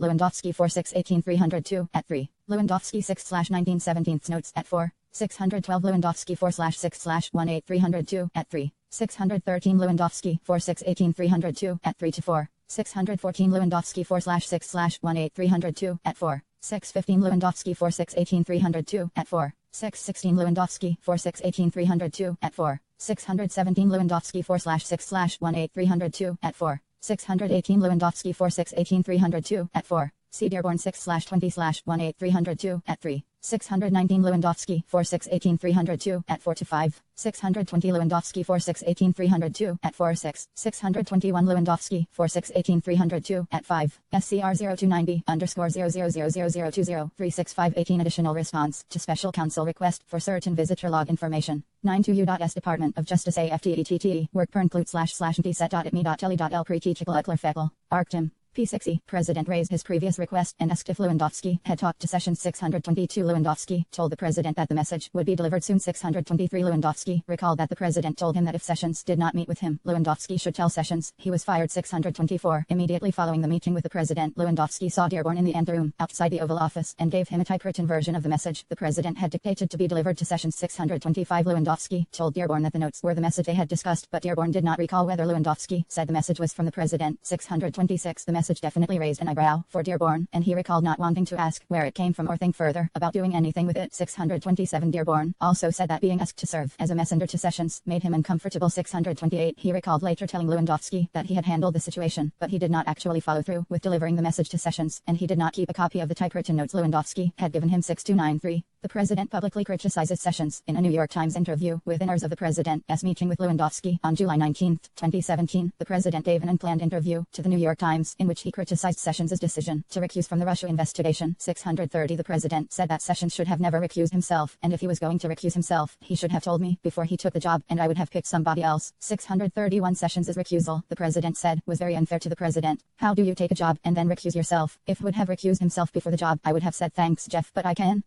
I'm not going to. 622 Lewandowski 4/6/18302 at 5. 623 Lewandowski 4/6/18302 at 5. Lewandowski 4/6/18302 at 6. Priebus vaguely recalled Lewandowski telling him that in approximately May or June 2017 the president had asked Lewandowski to get Sessions' resignation. Priebus recalled that Lewandowski described his reaction as something like, "What can I do? I'm not an employee of the administration. I'm a nobody." Priebus 4/3/18302 at 6. 624 625 Lewandowski 4/6/18302 at 5. Lewandowski said he asked Hope Hicks to type the notes when he went into the Oval Office, and he then retrieved the notes from her partway through his meeting with the president. Lewandowski 4/6/18302 at 5. 626 Lewandowski 4/6/18302 at 5. Dearborn 6/20/18302 at 3. 627 Dearborn 6/20/18302 at 3. 628 Dearborn 6/20/T8302 at 3. 629 Dearborn 6/20/18302 at 3 to 4. 630 Peter Baker et al. Excerpts from the Times' interview with Trump. New York Times, July 19, 2017.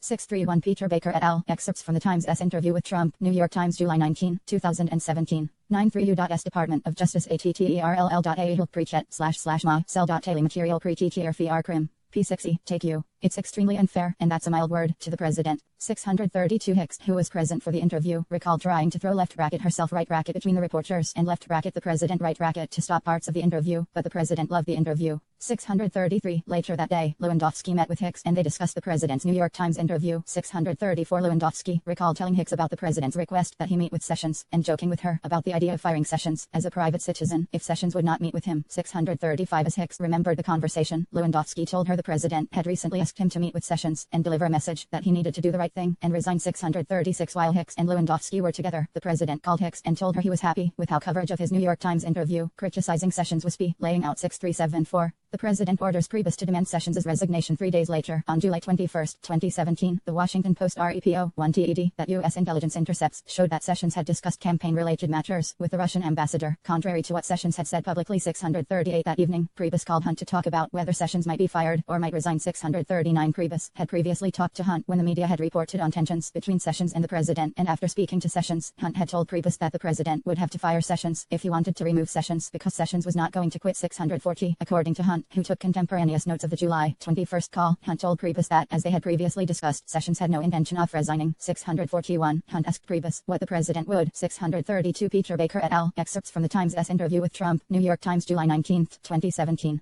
633 Hicks 12/8/17 at 23. 634 Hicks 3/13/18 at 10. Lewandowski 4/6/18 at 6. 635 Lewandowski 4/6/18 at 6. 636 Hicks 3/13/18 at L0. Hicks thought that the president might be able to make a recess appointment of a new attorney general because the Senate was about to go on recess. Hicks 3/13/18 at I0. Lewandowski recalled that in the afternoon of July 19, 2017, following his meeting with the president, he conducted research on recess appointments but did not share his research with the president. Lewandowski 4/6/18 at 7. 637 Lewandowski 4/6/18 at 6. 638 Adamantis et al. Sessions discussed Trump campaign-related matters with Russian ambassador. US intelligence intercepts show. Washington Post, July 21, 2017. The underlying events concerning the Sessions-Kislyak contacts are discussed in Volume 1, Section IV.A.4.C, Supra. 639 Hunt to 1118 302 at 23. 640 Hunt to first slash 18 302 at 23. 641 Hunt to 118 302 at 23 to 24. Hunt 721 17 notes at 1. Accomplished by firing sessions, pointing out there was an investigation before and there would be an investigation after. 642 early the following morning, July 22, 2017, the president tweeted a new intelligence leak from the Amazon Washington Post, this time against AG Jeff Sessions. These illegal leaks, like cornies, must stop.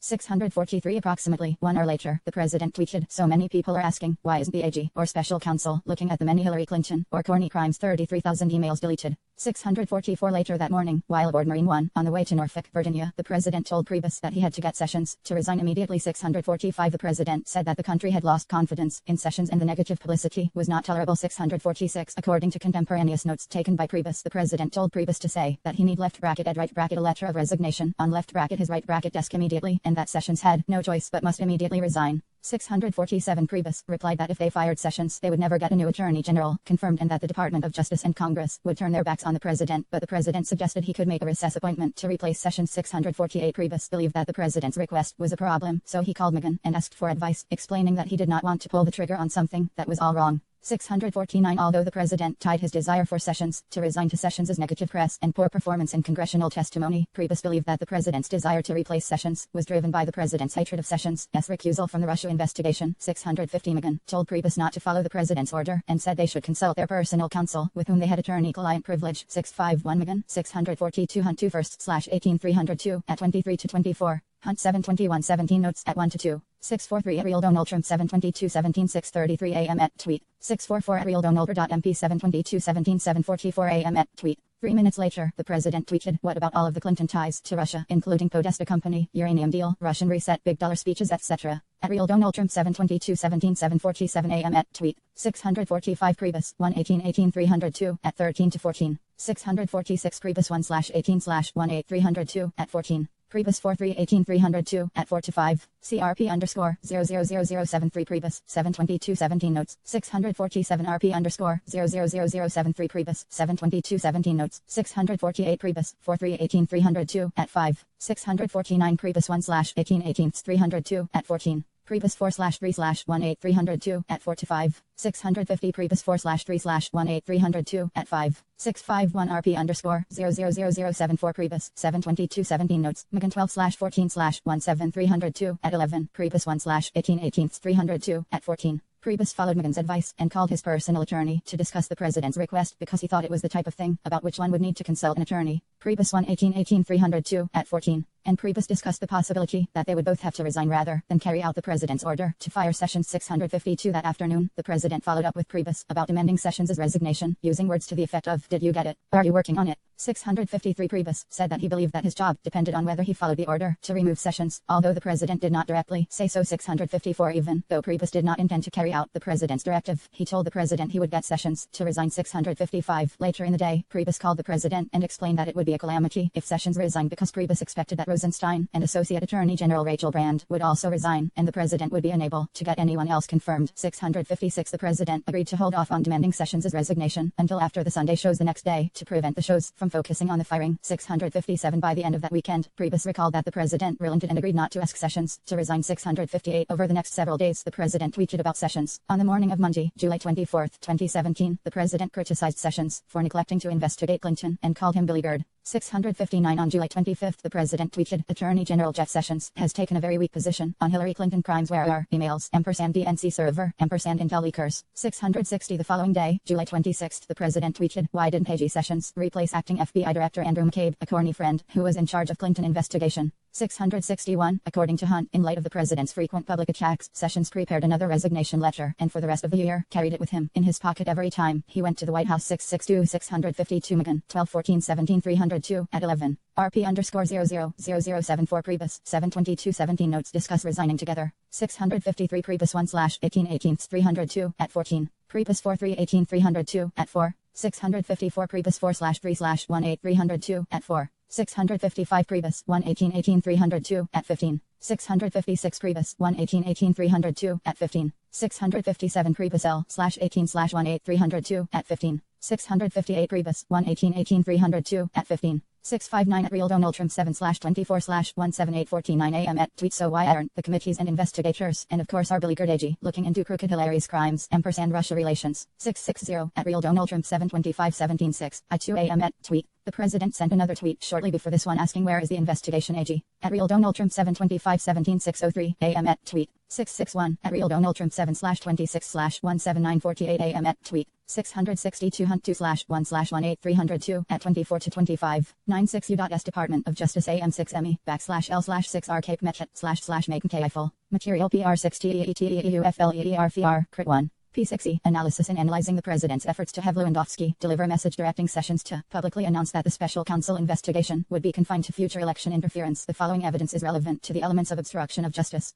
Obstructive act. The president's effort to send Sessions a message through Lewandowski would qualify as an obstructive act if it would naturally obstruct the investigation and any grand jury proceedings that might flow from the inquiry. The president sought to have Sessions announce that the president should have a special prosecutor/counsel and that Sessions was going to meet with the special prosecutor to explain this is very unfair and let the special prosecutor move forward with investigating election meddling for future elections so that nothing can happen in future elections. The president wanted Sessions to disregard his recusal from the investigation, which had followed from a formal DOI ethics review, and have Sessions declare that he knew for a fact that there were no Russians involved with the campaign because he was there. The president further directed that Sessions should explain that the president should not be subject to an investigation because he hasn't done anything wrong. Taken together, the president's directives indicate that Sessions was being instructed to tell the special counsel to end the existing investigation into the president and his campaign, with the special counsel being permitted to move forward with investigating election meddling for future elections. Nexus to an official proceeding. As described above by the time of the president's initial one-on-one meeting with Lewandowski on June 19, 2017, the existence of a grand jury investigation supervised by the special counsel was public nullity. The time of the president's follow-you meeting with Lewandowski, see Volume 2, Section 11.g, Infra. To satisfy the nexus requirement, it would be necessary to show that limiting the special counsel's investigation would have the natural and probable effect of impeding that grand jury proceeding.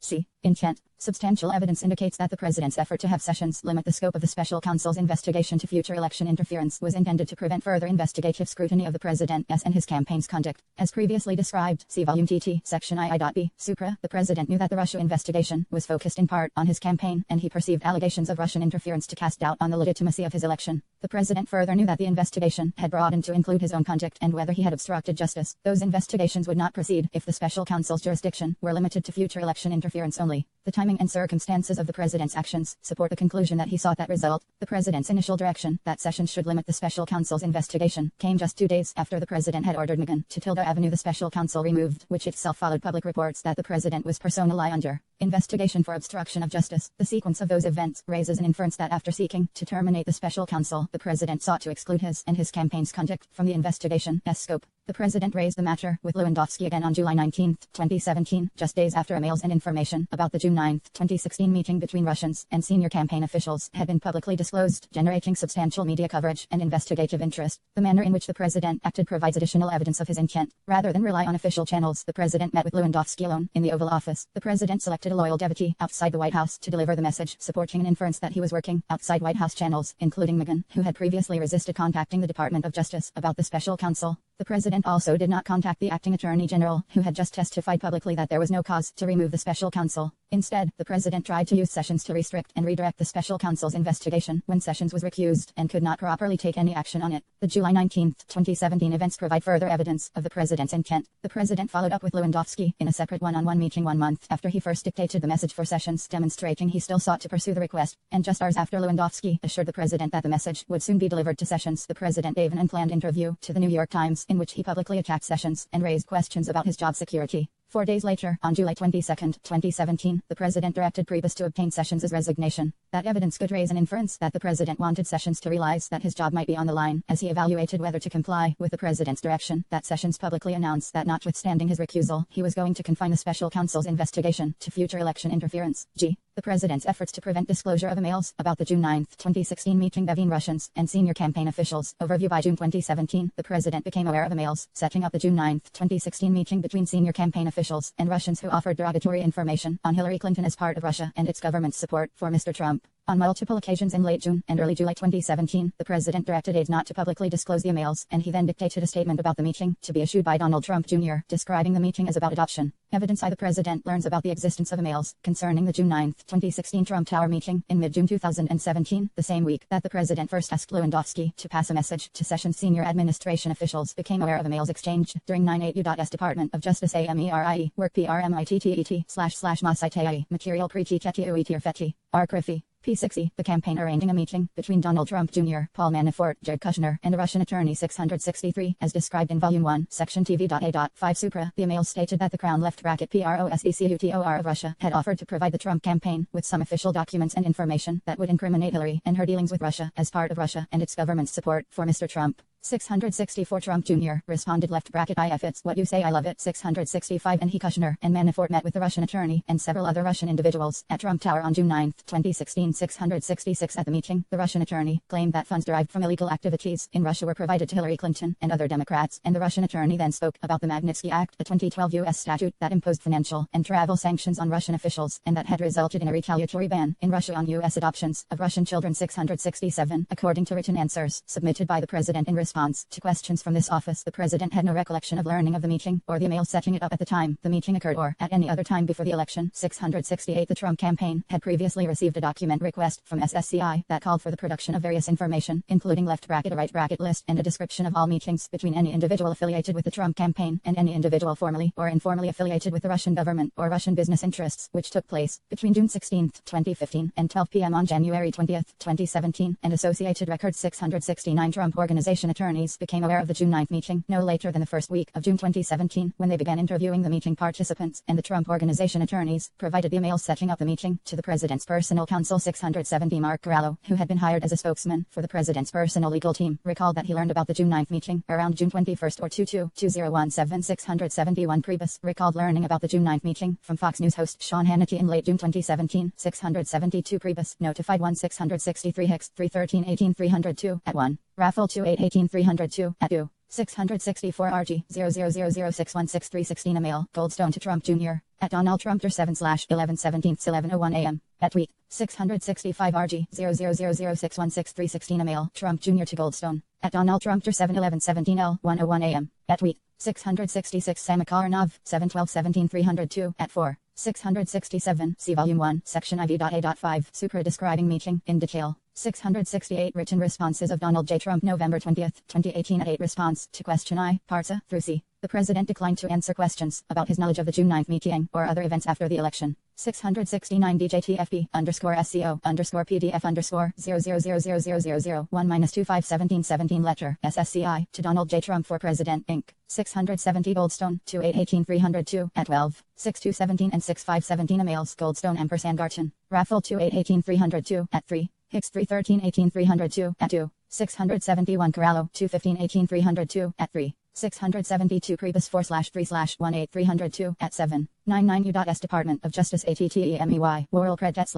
Mount 1 Setlet MT1TERIT 1L Pre-TTIR Fr Crifle. P60 of the president's personal attorneys, who told Priebus he was already working on it. 673 By late 674 June, several advisors recalled receiving media inquiries that could relate to the June 9 meeting. 2. The president directs communications staff not to publicly disclose information about the June 9 meeting. Communications advisors Hope Hicks and Josh Raffel recalled discussing with Jared 675 Kushner and Ivanka Trump that the emails were damaging and would inevitably be leaked. Hicks and Raffel advised that the best strategy was to proactively release the emails to the press. 676 On or about June 22, 2017, Hicks attended a meeting in the White House residence with the president, Kushner, and Ivanka Trump. 677. According to Hicks, Kushner said that he wanted to fill the president in on something that had been discovered in the documents he was to provide to the congressional committees involving a meeting with him, Manafort, and Trump Jr. 678 Kushner brought a folder of documents to the meeting and tried to show them to the president, but the president stopped Kushner and said he did not want to know about it, shutting the conversation down. 679 On June 28, 2017, Hicks viewed the emails at Kushner's attorney's office. 680 She recalled being shocked by the emails because they looked really bad. 681 The next day, Hicks spoke privately with the president to mention her concern about the emails, which she understood were soon going to be shared with Congress. 682 The president seemed upset because too many people knew about the emails, and he told Hicks that just one lawyer should deal with the matter. 683 The president indicated that he did not think the emails would leak, but said they would leak if everyone had access to them. 684 673 Priebus 43-18-302 at 7. 674 Corallo 2/15/18302 at 3.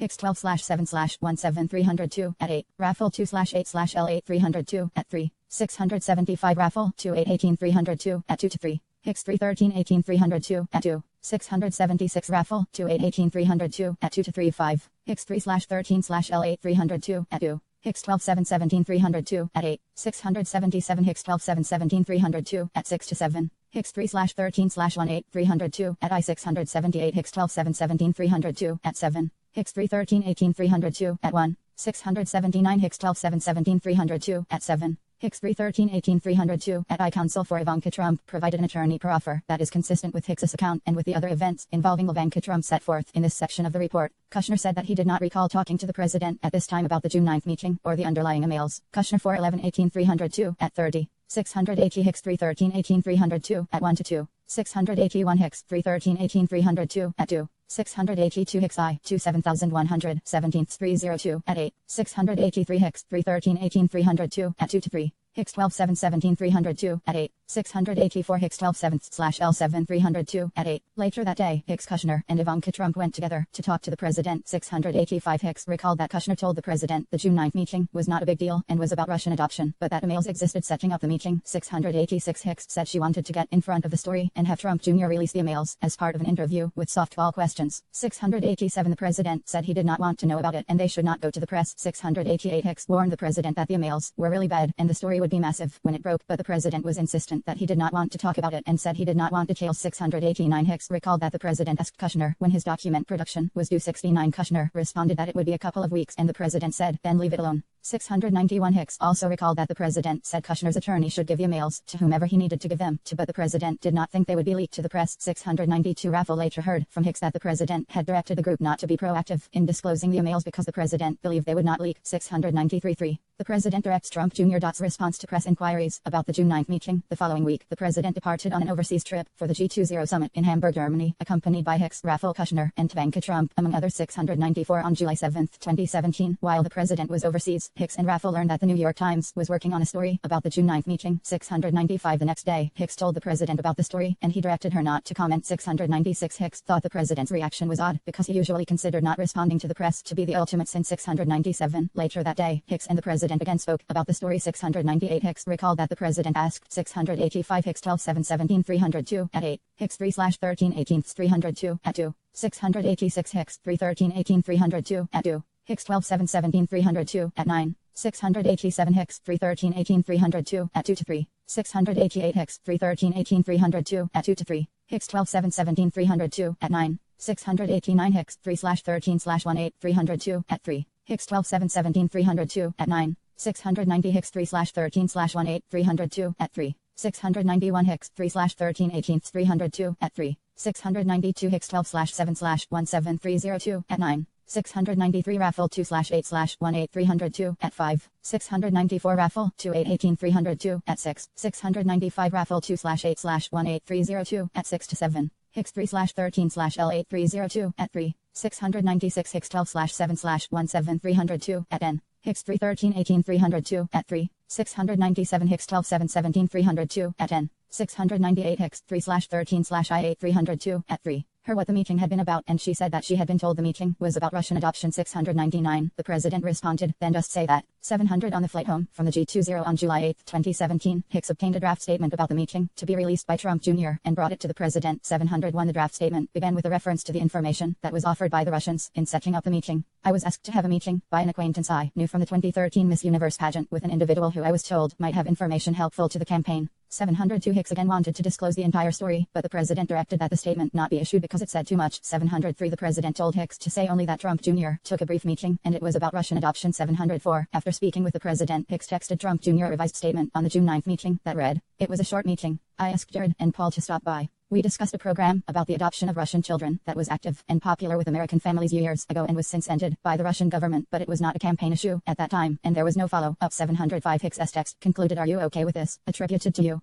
706 Trump Jr. responded by text message that he wanted to add the word primarily before discussed so that the statement would read, "We primarily discussed a program about the adoption of Russian children." 707 Trump Jr. texted that he wanted the change because left bracket THEY started with some Hillary thing, which was BS, and some other nonsense, which we shot down fast. 708 Hicks texted back, "I think that's right too, but boss man worried it invites a lot of questions. Left bracket ULTIMATELY, left bracket DEFER2, and left bracket your attorney right bracket on that word B. I know it's important, and I think the mention of a campaign issue adds something to it in case we have to go further." 709 Trump Jr. responded, "LFL, don't have it in there. It appears as though I'm lying later when they inevitably leak something." 710 Trump Jr.'s statement adding 699 Hicks 31318 302 at 3. Hicks 12 7 17 302 at I0. 700 Hicks 3/13/L8 302 at 3. C Hicks 12/7/17 302 at I0. 701 Hicks 31318 302 at 4. 702 Hicks 7817 notes. 703 Hicks 3/1318 302 at 4 to 5. Hicks I2 7117 302 at 11. 704 Hicks 12 7 17 302 at 11. 705 SCRO11A _ 00047/8/17 text message Hicks to Trump Jr. 706 SCR01 law _ 0000047/8/17 text message Hicks to Trump Jr. 707 SCRO11A _ 0000057/8/17 text message Trump Jr. to Hicks. 708 Scrolla _ 0000057/8/17 text message Trump Jr. to Hicks. 709 SCRO11A _ 0000057/8/17 text message Hicks to Trump Jr. 710 SCROL law _ 0000067/8/17 text message Trump Jr. to Hicks. The word primarily and making other minor additions was then provided to the New York Times. 711 The full statement provided to the Times stated, "It was a short introductory meeting. I asked Jared and Paul to stop by. We primarily discussed a program about the adoption of Russian children that was active and popular with American families years ago and was since ended by the Russian government, but it was not a campaign issue at the time, and there was no follow-up. I was asked to attend the meeting by an acquaintance but was not told the name of the person I would be meeting with beforehand." 712 The statement did not mention the offer of derogatory information about Clinton or any discussion of the Magnitsky Act or U.S. sanctions, which were the principal subjects of the meeting, as described in Volume 1, Section IV.A.5 Sucra.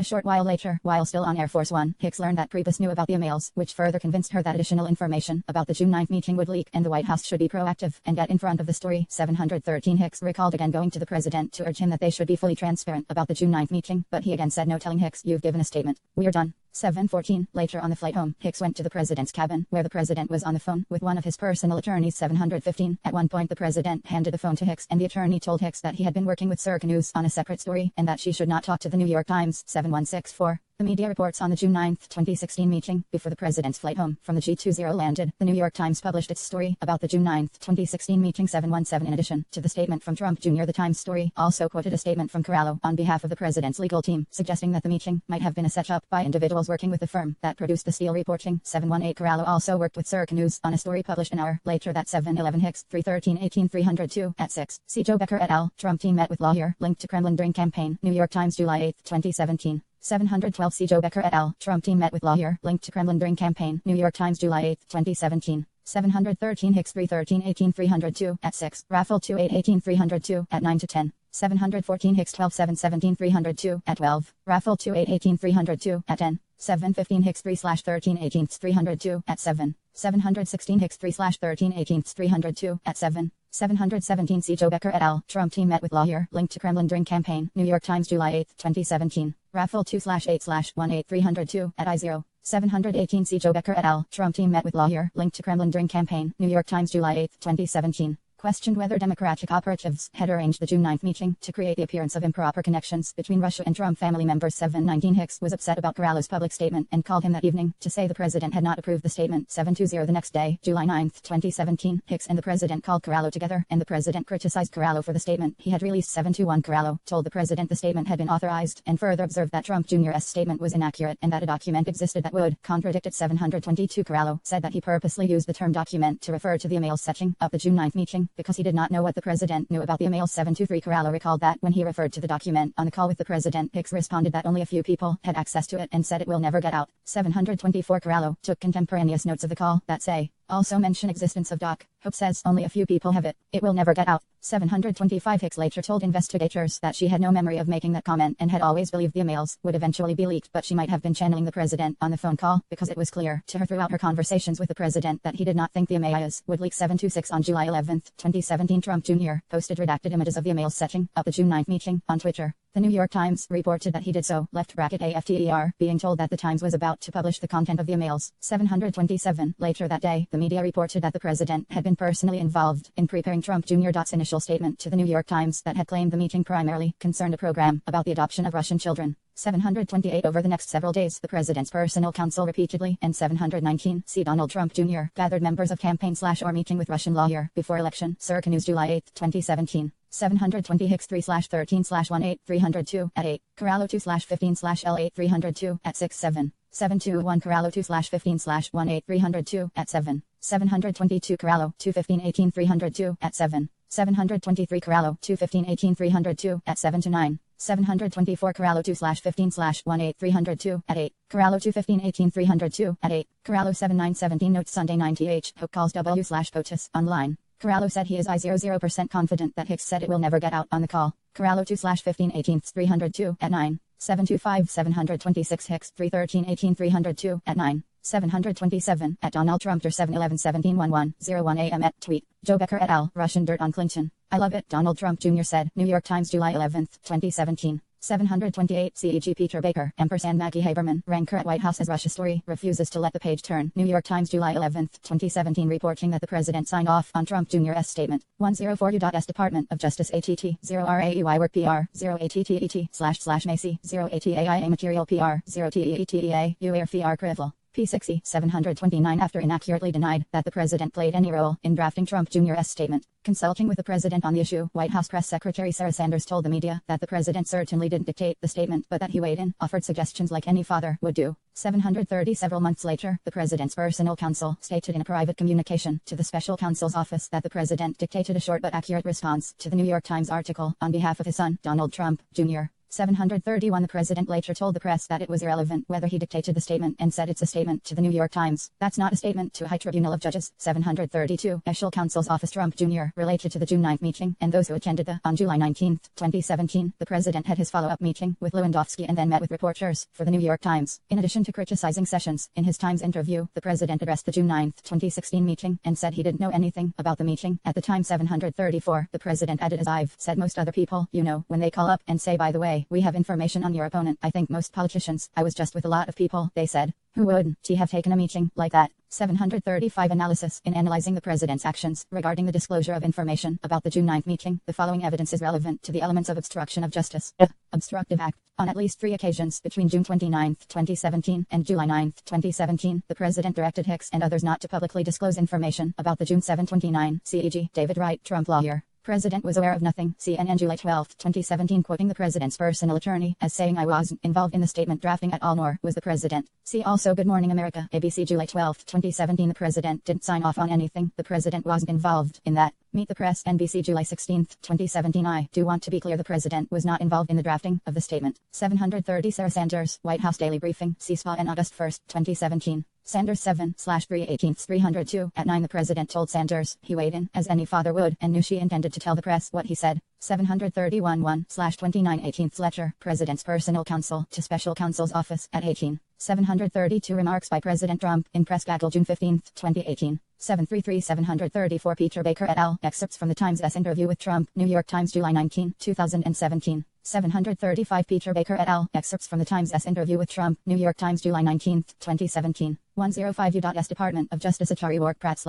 Make Affle Chifle Material Paraki Keti Urafi R. Krivel. P60, 92016 meeting between senior campaign officials and a Russian attorney. On June 29, Hicks warned the president that the emails setting up the June 9 meeting were really bad and the story would be massive when it broke, but the president told her and Kushner to leave it alone. Early on July 8, after Hicks told the president the New York Times was working on a story about the June 9 meeting, the president directed her not to comment, even though Hicks said that the president usually considered not responding to the press to be the ultimate sin. Later that day, the president rejected Trump Jr.'s draft statement that would have acknowledged that the meeting was with an individual who I was told might have information helpful to the campaign. The president then dictated a statement to Hicks that said the meeting was about Russian adoption, which the president had twice been told was discussed at the meeting. The statement dictated by the president did not mention the offer of derogatory information about Clinton. Each of these efforts by the president involved his communications team and was directed at the press. They would amount to obstructive acts only if the president, by taking these actions, sought to withhold information from or mislead congressional investigators or the special counsel. On May 17, 2017, the president's campaign received a document request from SSCI that clearly covered the June 9 meeting and underlying emails, and those documents also plainly would have been relevant to the special counsel's investigation. but the evidence does not establish that the president took steps to prevent the emails or other information about the June 9 meeting from being provided to Congress or the special counsel. The series of discussions in which the president sought to limit access to the emails and prevent their public release occurred in the context of developing a press strategy. The only evidence we have of the president discussing the production of documents to Congress or the special counsel is the conversation on June 29, 2017, when Hicks recalled the president acknowledging that Kushner's attorney should provide emails related to the June 9 meeting to whomever he needed to give them to. We do not have evidence of what the president discussed with his own lawyers at that time. B. Nexus to an official proceeding. As described above, by the time of the president's attempts to prevent the public release of the emails regarding the June 9 meeting, the existence of a grand jury investigation supervised by the special counsel was public knowledge, and the president had been told that the emails were responsive to congressional inquiries. To satisfy the nexus requirement, however, it would be necessary to show that preventing the release of the emails to the public would have the natural and probable effect of impeding the grand jury proceeding or congressional inquiries. As noted above, the evidence does not establish that the president sought to prevent disclosure of the emails in those official proceedings. C. Intent. The evidence establishes the president's substantial involvement in the communications strategy related to information about his campaign's connections to Russia and his desire to minimize public disclosures about those connections. The president became aware of the emails no later than June 29, 2017, when he discussed them with Hicks and Kushner, and he could have been aware of them as early as June 2, 2017, when lawyers for the Trump Organization began interviewing witnesses who participated in the June 9 meeting. The president thereafter repeatedly rejected the advice of Hicks and other staffers to publicly release information about the June 9 meeting. The president expressed concern that multiple people had access to the emails and instructed Hicks that only one lawyer should deal with the matter. And the President 106 U.S. Department of Justice attarfl.e-r-prat//make full material parati to Eurofi r-crim P6e dictated a statement to be released by Trump Jr. in response to the first press accounts of the June 9 meeting that said the meeting was about adoption. But as described above, the evidence does not establish that the president intended to prevent the special counsel's office or Congress from obtaining the emails setting up the June 9 meeting or other information about that meeting. The statement recorded by Corallo that the emails will never get out can be explained as reflecting a belief that the emails would not be made public if the president's press strategy were followed, even if the emails were provided to Congress and the special counsel. H. The president's further efforts to have the Attorney General take over the investigation overview from summer 2017 through 2018. The president attempted to have Attorney General Sessions reverse his recusal, take control of the special counsel's investigation, and order an investigation of Hillary Clinton. Evidence 1. The president again seeks to have Sessions reverse his recusal after returning Sessions' resignation letter at the end of May 2017, but before the president's July 19, 2017 New York Times interview, in which he publicly criticized Sessions for recusing from the Russia investigation. The president took additional steps to have Sessions reverse his recusal. In particular, at some point after the May 17, 2017 appointment of the special counsel, Sessions recalled, the president called him at home and asked if Sessions would recuse himself. 736. According to Sessions, the president asked him to reverse his recusal so that Sessions could direct the Department of Justice to investigate and prosecute Hillary Clinton, and the gist of the conversation was that the president wanted Sessions to recuse from all of it, including the special counsel's Russia investigation. 737. Sessions listened but did not respond, and he did not reverse his recusal or order an investigation of Clinton. 738. In early July 2017, the president asked Staff Secretary Rob Porter what he thought of Associate Attorney General Rachel Brand. 739. Porter recalled that the president asked him if Brand was good, tough, and on the team. 740. The president also asked if Porter thought Brand was interested in being responsible for the special counsel's investigation and whether she would want. 736. Sessions I/17/18 302 at 15. That was the second time that the president asked Sessions to reverse his recusal from campaign-related investigations. See Volume 2, Section 11.c.1, Supra describing President's March 2017 request at Mar-a-Lago for Sessions to recuse. 737. Sessions 117/18 302 at 15. 738. Sessions 117/18 302 at 15. 739. Porter 413/18 302 at 11. Porter 58/18 302 at 6. 740. Porter 413/18 302 at 11. Porter 5/8/18 302 at 6. 107 U.S. Department of Justice *IRHEY Work Pre-TL 11 May CKI Material Parati Titil Utler Fetal R-Crim P6e to be Attorney General. 1 day 741. Because Attorney Brand, the president asked him to sound 742 her out about taking responsibility for the investigation and being Attorney General. Contemporaneous notes taken by Porter show that the president told Porter to keep in touch with your friend in reference to Brand. 743. Later, the president asked Porter a few times in passing whether he had spoken to Brand, but Porter did not reach out to her because he was uncomfortable with the task. 744. In asking him to reach out to Brand, Porter understood the president to want to find someone to end the Russia investigation or fire the special counsel, although the president never said so explicitly. 745. Porter did not contact Brand because he was sensitive to the implications of that action and did not want to be involved in a chain of events associated with an effort to end the investigation or fire the special Special Counsel 746 Megan recalled that during the summer of 2017, he and the president discussed the fact that if Sessions were no longer in his position, the special counsel would report directly to a non-recused Attorney General. 747 Megan told the president that things might not change much under a new Attorney General. 748 Megan also recalled that in or around July 2017, the president frequently brought up his displeasure with Sessions. 749 Hicks recalled that the president viewed Sessions' recusal from the Russia investigation as an act of disloyalty. 750 In addition to criticizing Sessions' recusal, the president raised other concerns about Sessions and his job performance with Megan and Hicks. 751 741 Porter 4/13/I8 302 at 11. Porter 5818 302 at 6. Because of Sessions' recusal, if Rosenstein were no longer in his position, Rand would by default become the DOI official in charge of supervising the special counsel's investigation, and if both Sessions and Rosenstein were removed, Rand would be next in line to become acting attorney general for all DOI matters. C28 USC 508 742 Porter 41318 302 at 11. Porter 5818 302 at 6. 743 SC _RRP 000020 Potter 710 17 notes. 744 Porter 4/13/18 302 at I1 to 12. 745 Porter 4/13/18 302 at 11 to 12. 746 Porter 4/13/18 302 at 11 to 12. Rand confirmed that no one ever raised with her the prospect of taking over the Russia investigation or becoming attorney general. Rand 1/29/19 302 at 2. 747 Megan 12/14/17 302 at 11. 748 Megan 12/14/17 302 at 11. 749 Megan 12/14/17 302 at 9. 750 Hicks 3/13/18 302 at 10. 751 Megan 12/14/17 302 at 9.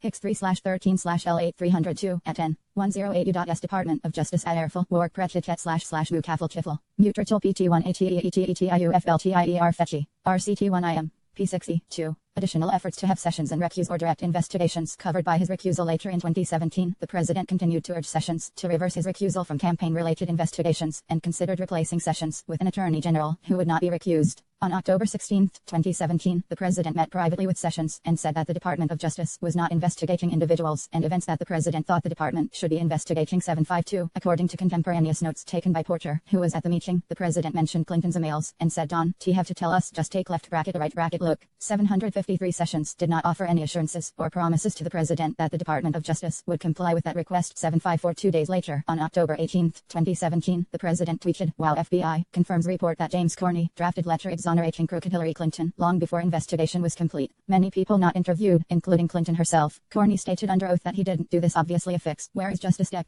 755 On October 29, 2017, the president tweeted that there was anger & unity over a lack of investigation of Clinton aired the Corney fix and concluded, "Do something." 756 On December 6, 2017, 5 days after Flynn pleaded guilty to lying about his contacts with the Russian government, the president asked to speak with Sessions in the Oval Office at the end of a cabinet meeting. 757 During that Oval Office meeting, which Porter attended, the president again suggested that Sessions could recuse, which Porter linked to taking back supervision of the Russia investigation and directing an investigation of Hillary Clinton. 758 According to contemporaneous notes taken by Porter, the president said, "You don't know if you could unrecuse yourself. You'd be a hero. Not telling you to do anything." Dershowitz says POTUS can get involved. Can order Ed to investigate. I don't want to get involved. I'm not going to get involved. I'm not going to do anything or direct you to do anything. I just want to be treated fairly. 759 According to Porter's notes, Sessions responded, "We are taking steps. Whole new leadership." 752 Porter 5818 302 at 10. 753 SCRRP 000024 Porter 10/16/17 notes. See Porter 5818 302 at 10. 754 Porter 5818 302 at 10.